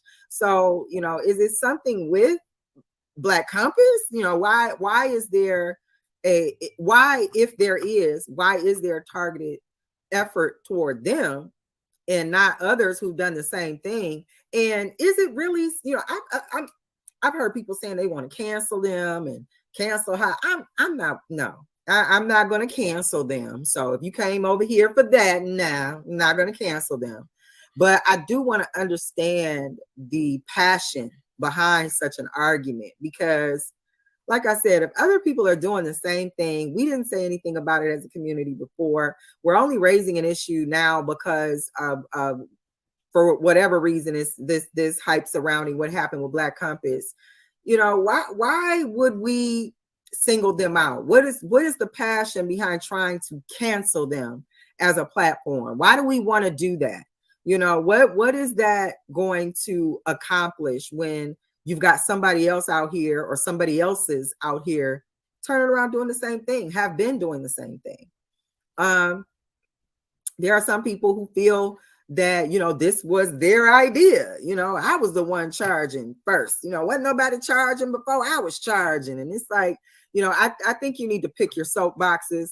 I don't think that's the one. I understand, you know, maybe some of my business majors out there understand the importance of having a business system because that's where your money is. But, you know, if that's your position, that ain't it for this. This is not the business system that you want to try to stake your claim on. So I did hear some of that discussion, but, you know, I just think the canceling of this platform is going a little bit too far, especially when it's been accepted when it comes to other platforms. So we're not going to cancel them, but we might need to examine why is there so much passion for that platform. You know, if you do want to speak your piece, you know, I'm definitely not saying if you feel a way about it, don't say that. But I just think we need to be careful with this whole cancel culture. We need to look at where this cancel culture comes from. We need to look at who's pushing that as a community, who introduced that and wanted to keep pushing that to cancel people. I want us to look at the kind of empathy that goes in, or lack thereof, that goes into wanting to cancel someone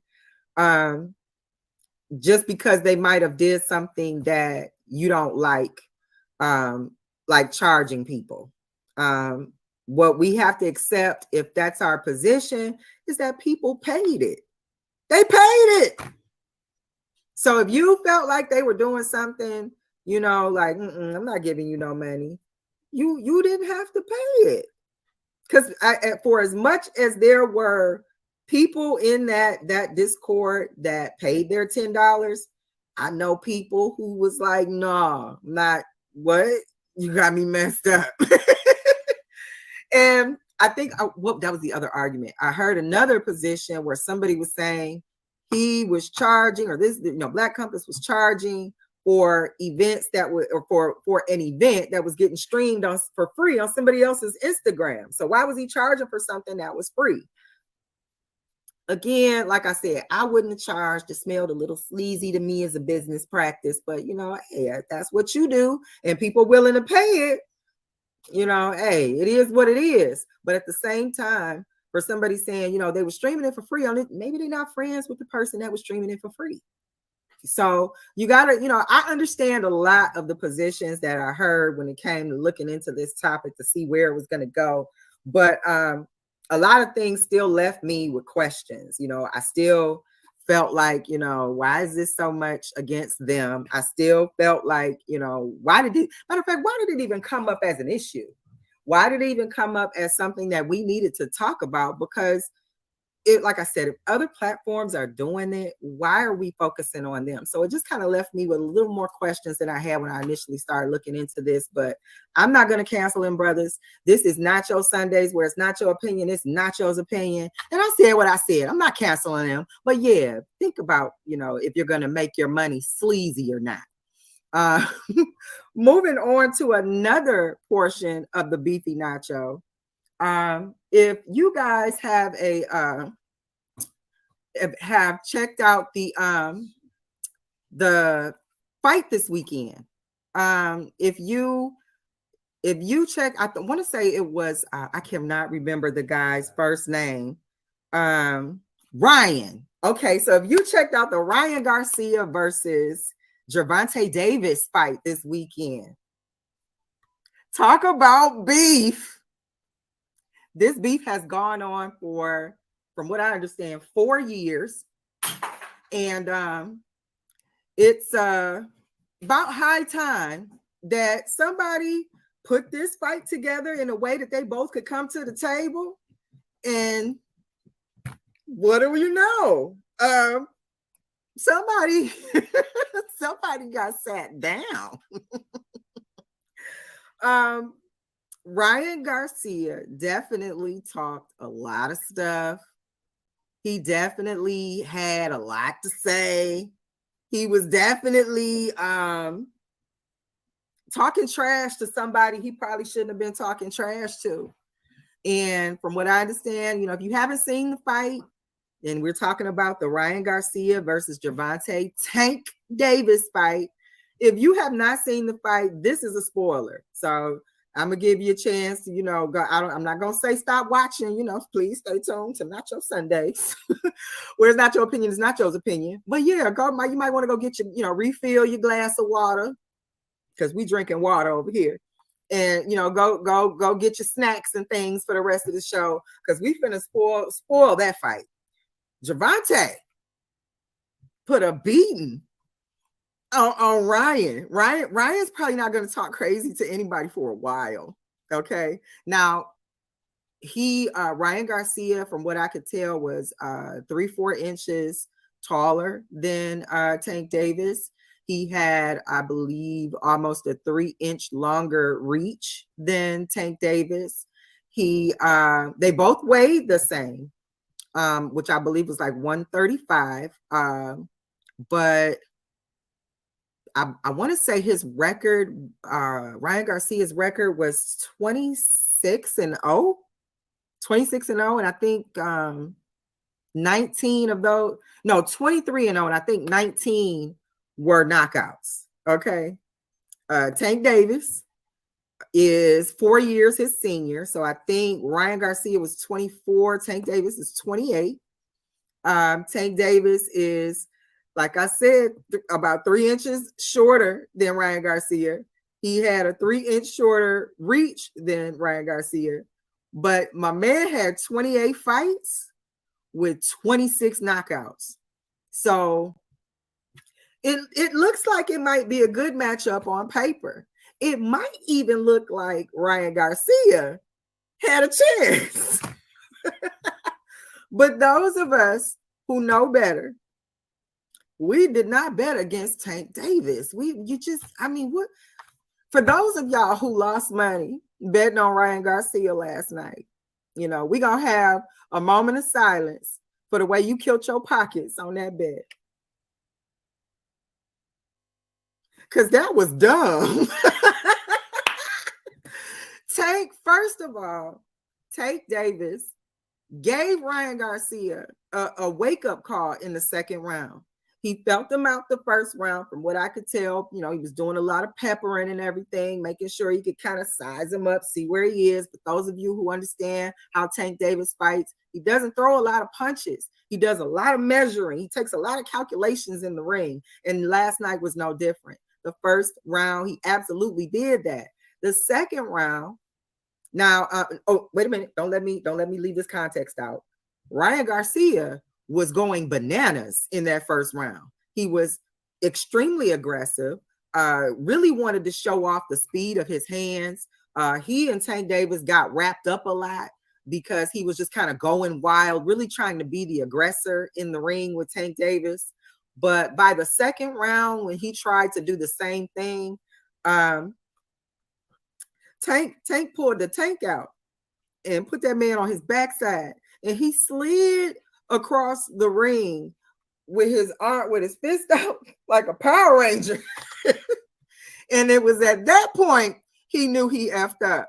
And He got himself together. He calmed completely down. The energy from the first round to the second round in Ryan Garcia was absolutely different. Absolutely different. I think he realized, you know what, I better stop trying to go so quickly, trying to show aggression through speed, because if I've been paying attention, this man is calculating me, and he calculated me so well that he hit me square in the face and put me on my behind and slid me across the ring with my arm sticking straight out. So I think he realized he needed to reassess what he was doing. But again, this is Nacho Sundays, whereas Nacho opinion is Nacho's opinion. And in my opinion, I think that was Tank Davis throwing the bait out there for Ryan Garcia, and he took it. I think because they are used to getting, both athletes are used to knockouts in their career. I think that the inexperience of Ryan Garcia led him to think that he was going to be fighting someone who was going to try to play who's going to knock who out first. And once he got the first knocked down, I think he spent the rest of the fight trying to avoid being knocked down. And I think that's exactly what Tank Davis wanted him to do, because while he was trying to protect his face, you know, so he didn't get hit in the face, Tank was tearing that midsection up, all up in them ribs and all up in the side of that liver. And I don't, you know, he's a money team man. Like, if you watch Floyd fight, you gotta know that some of that technique would have been passed down to people he's gonna support. And you know, Tank Davis didn't let us down. He definitely got those body shots in. And where people were trying to say, you know, he's taking some body shots, but Ryan Garcia, he's getting his licks in too. For every time Ryan Garcia, or for the most of what I saw, Ryan Garcia was trying to get Tank in the head or in the face, going for that knockout, Tank kept tagging that liver. He just kept getting that midsection. And ultimately, in the 7th round, when he got that one liver shot, we all got a good chance to see the delayed reaction of what those body shots do. And that, my friends, here at Nacho Sundays, is how you display boxing intelligence. If that man, and when I say that man, I do mean Ryan Garcia, if he would have had his boxing intelligence where it needed to be, he would know that he needs to be able to protect his body as much as he was trying to protect his head. Tank Davis knew that. He gave him the right liver shot, and when he winced in the ring, like, ooh, like, you know, we might have thought he was smiling. No, he was wincing. He went down on one knee, and I know some of you guys that are out there who bet money on this fight, you guys are like, he gave up and he just threw the fight away. He just got down on his knee and said no. No, that man's liver was about to ooze down his leg and out of his shoe, because Tank had been tearing him up all night. He had been taking those body shots to the liver, to the side, to the ribs. And when you're not protecting yourself in that way as a boxer, because you're up here trying to protect your head because you've already been knocked down and you're afraid that he's going to catch you again, this is the kind of stuff that happens.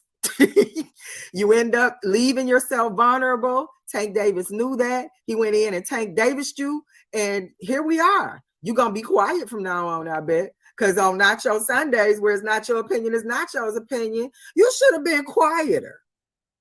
I'm not saying you had to shut all the way up, but you probably should a little bit. If you was a little more quieter, you'd at least had 2 more years more experience before this fight was set up. Because if I do recall, Tank tried to tell you were not ready.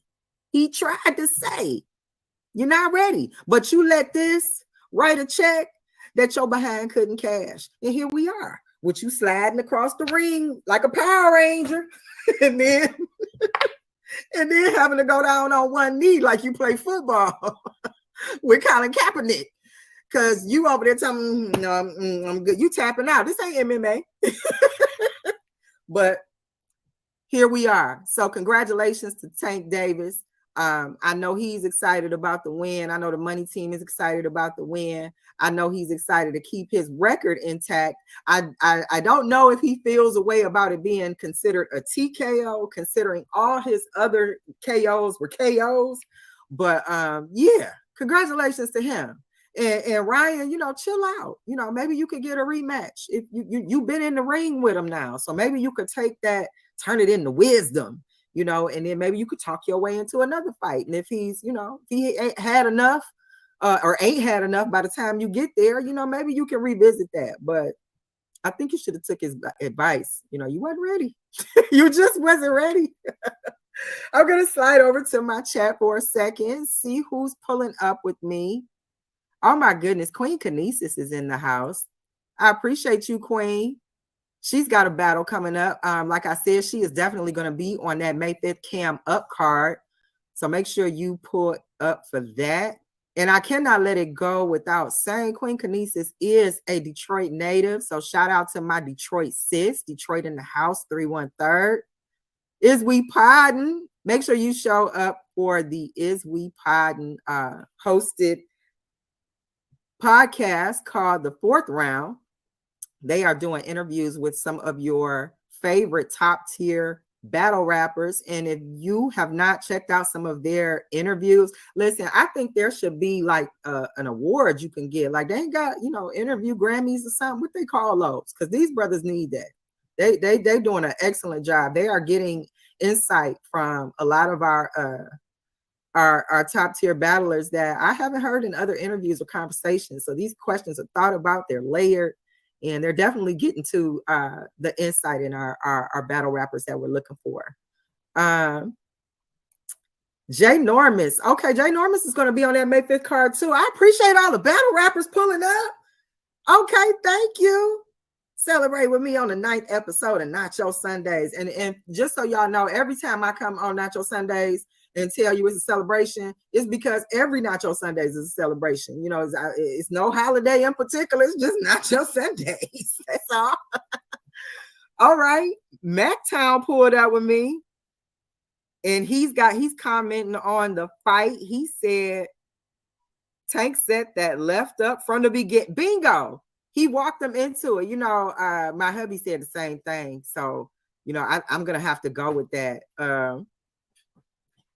It definitely looked like he threw him the bait to me.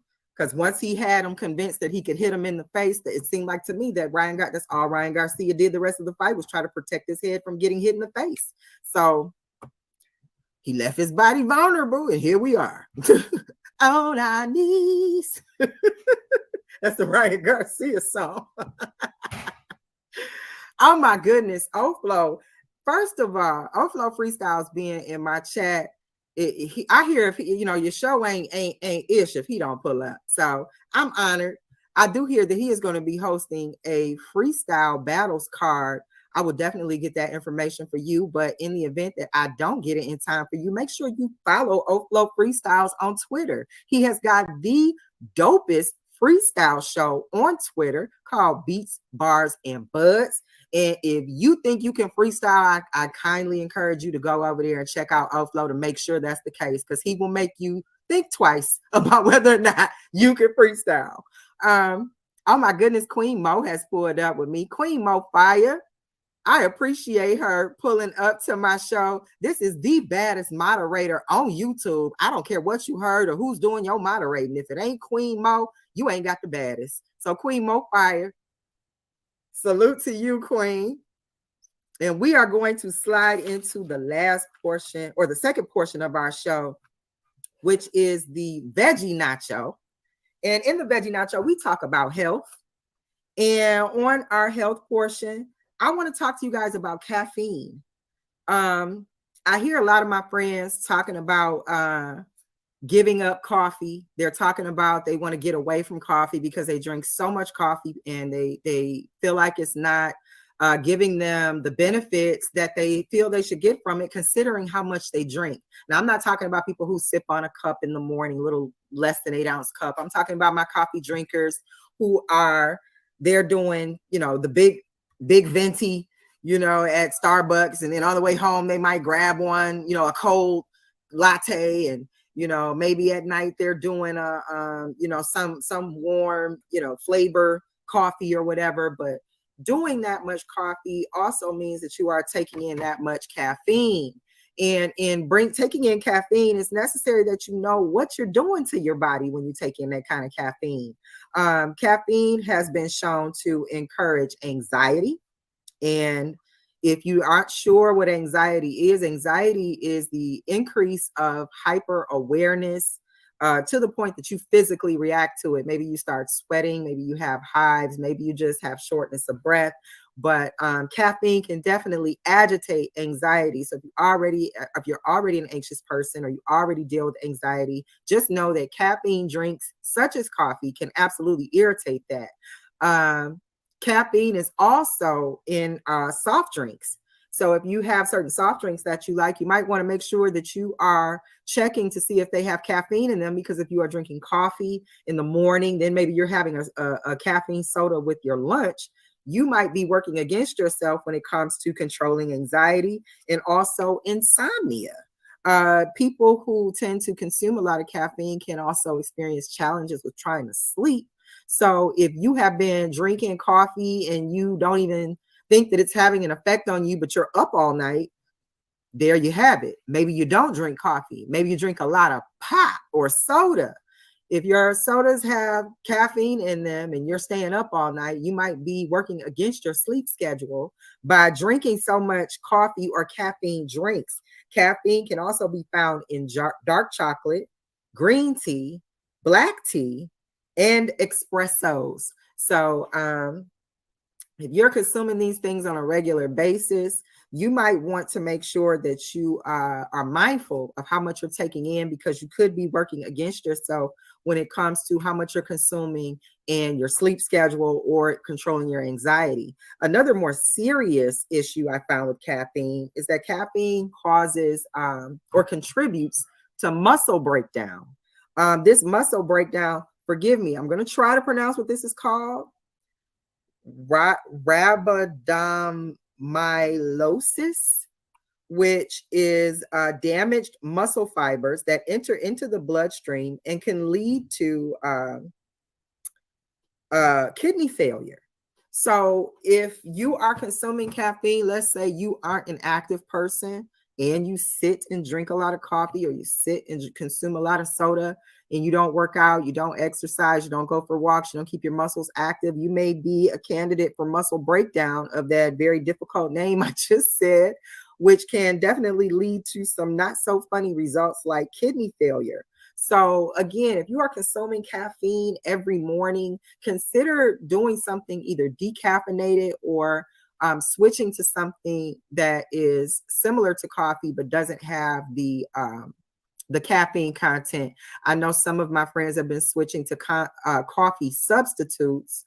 I think one of them is called Mud or something or other, but they like it. You know, they tend to like the switch. So just be mindful. Another item that I want to bring up in our veggie nacho is aspartame. Aspartame is actually contained in our diet sodas and a lot of our sugar-free gum. So aspartame has been shown to contribute to migraines. It has been shown to contribute to diabetes and diabetic complications, as well as having contributes to vision problems like dry eyes or blurry vision. And in diabetics, this aspartame tends to reduce insulin sensitivity.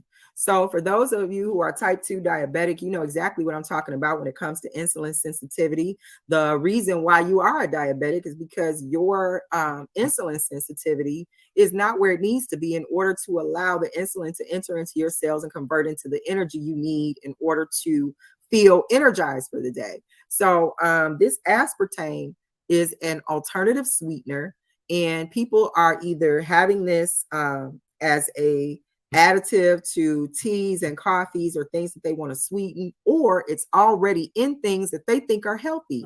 Your diet sodas, your sugarless gum, breath mints, carbonated drinks, cereals. If any of you guys who drink coffee are using those flavor creamers, aspartame is in there. Now, me personally, I am actually allergic to aspartame. As I found out because I was an avid gum chewer. I used to pop my gum a lot. So I used to get these headaches and I couldn't understand where these headaches were coming from. And ultimately I started to isolate things in my diet and I noticed that I was only getting these headaches when I was chewing this gum. So I started researching the ingredients, and sure enough, the gum contained aspartame. And when I started to look at some of the issues with aspartame, I found that there were some people who were being diagnosed as having multiple sclerosis or MS. And a lot of the candidates in this particular study that I read over, they also were diet soda drinkers. And once they had been put on a diet that didn't allow for soda and things like that, they noticed vast improvements. But for the results that they wanted to attribute to a good diet, they couldn't explain how the symptoms of MS disappeared. And hence they began to isolate what was in the commonality in the diet of these other people, and all of them in common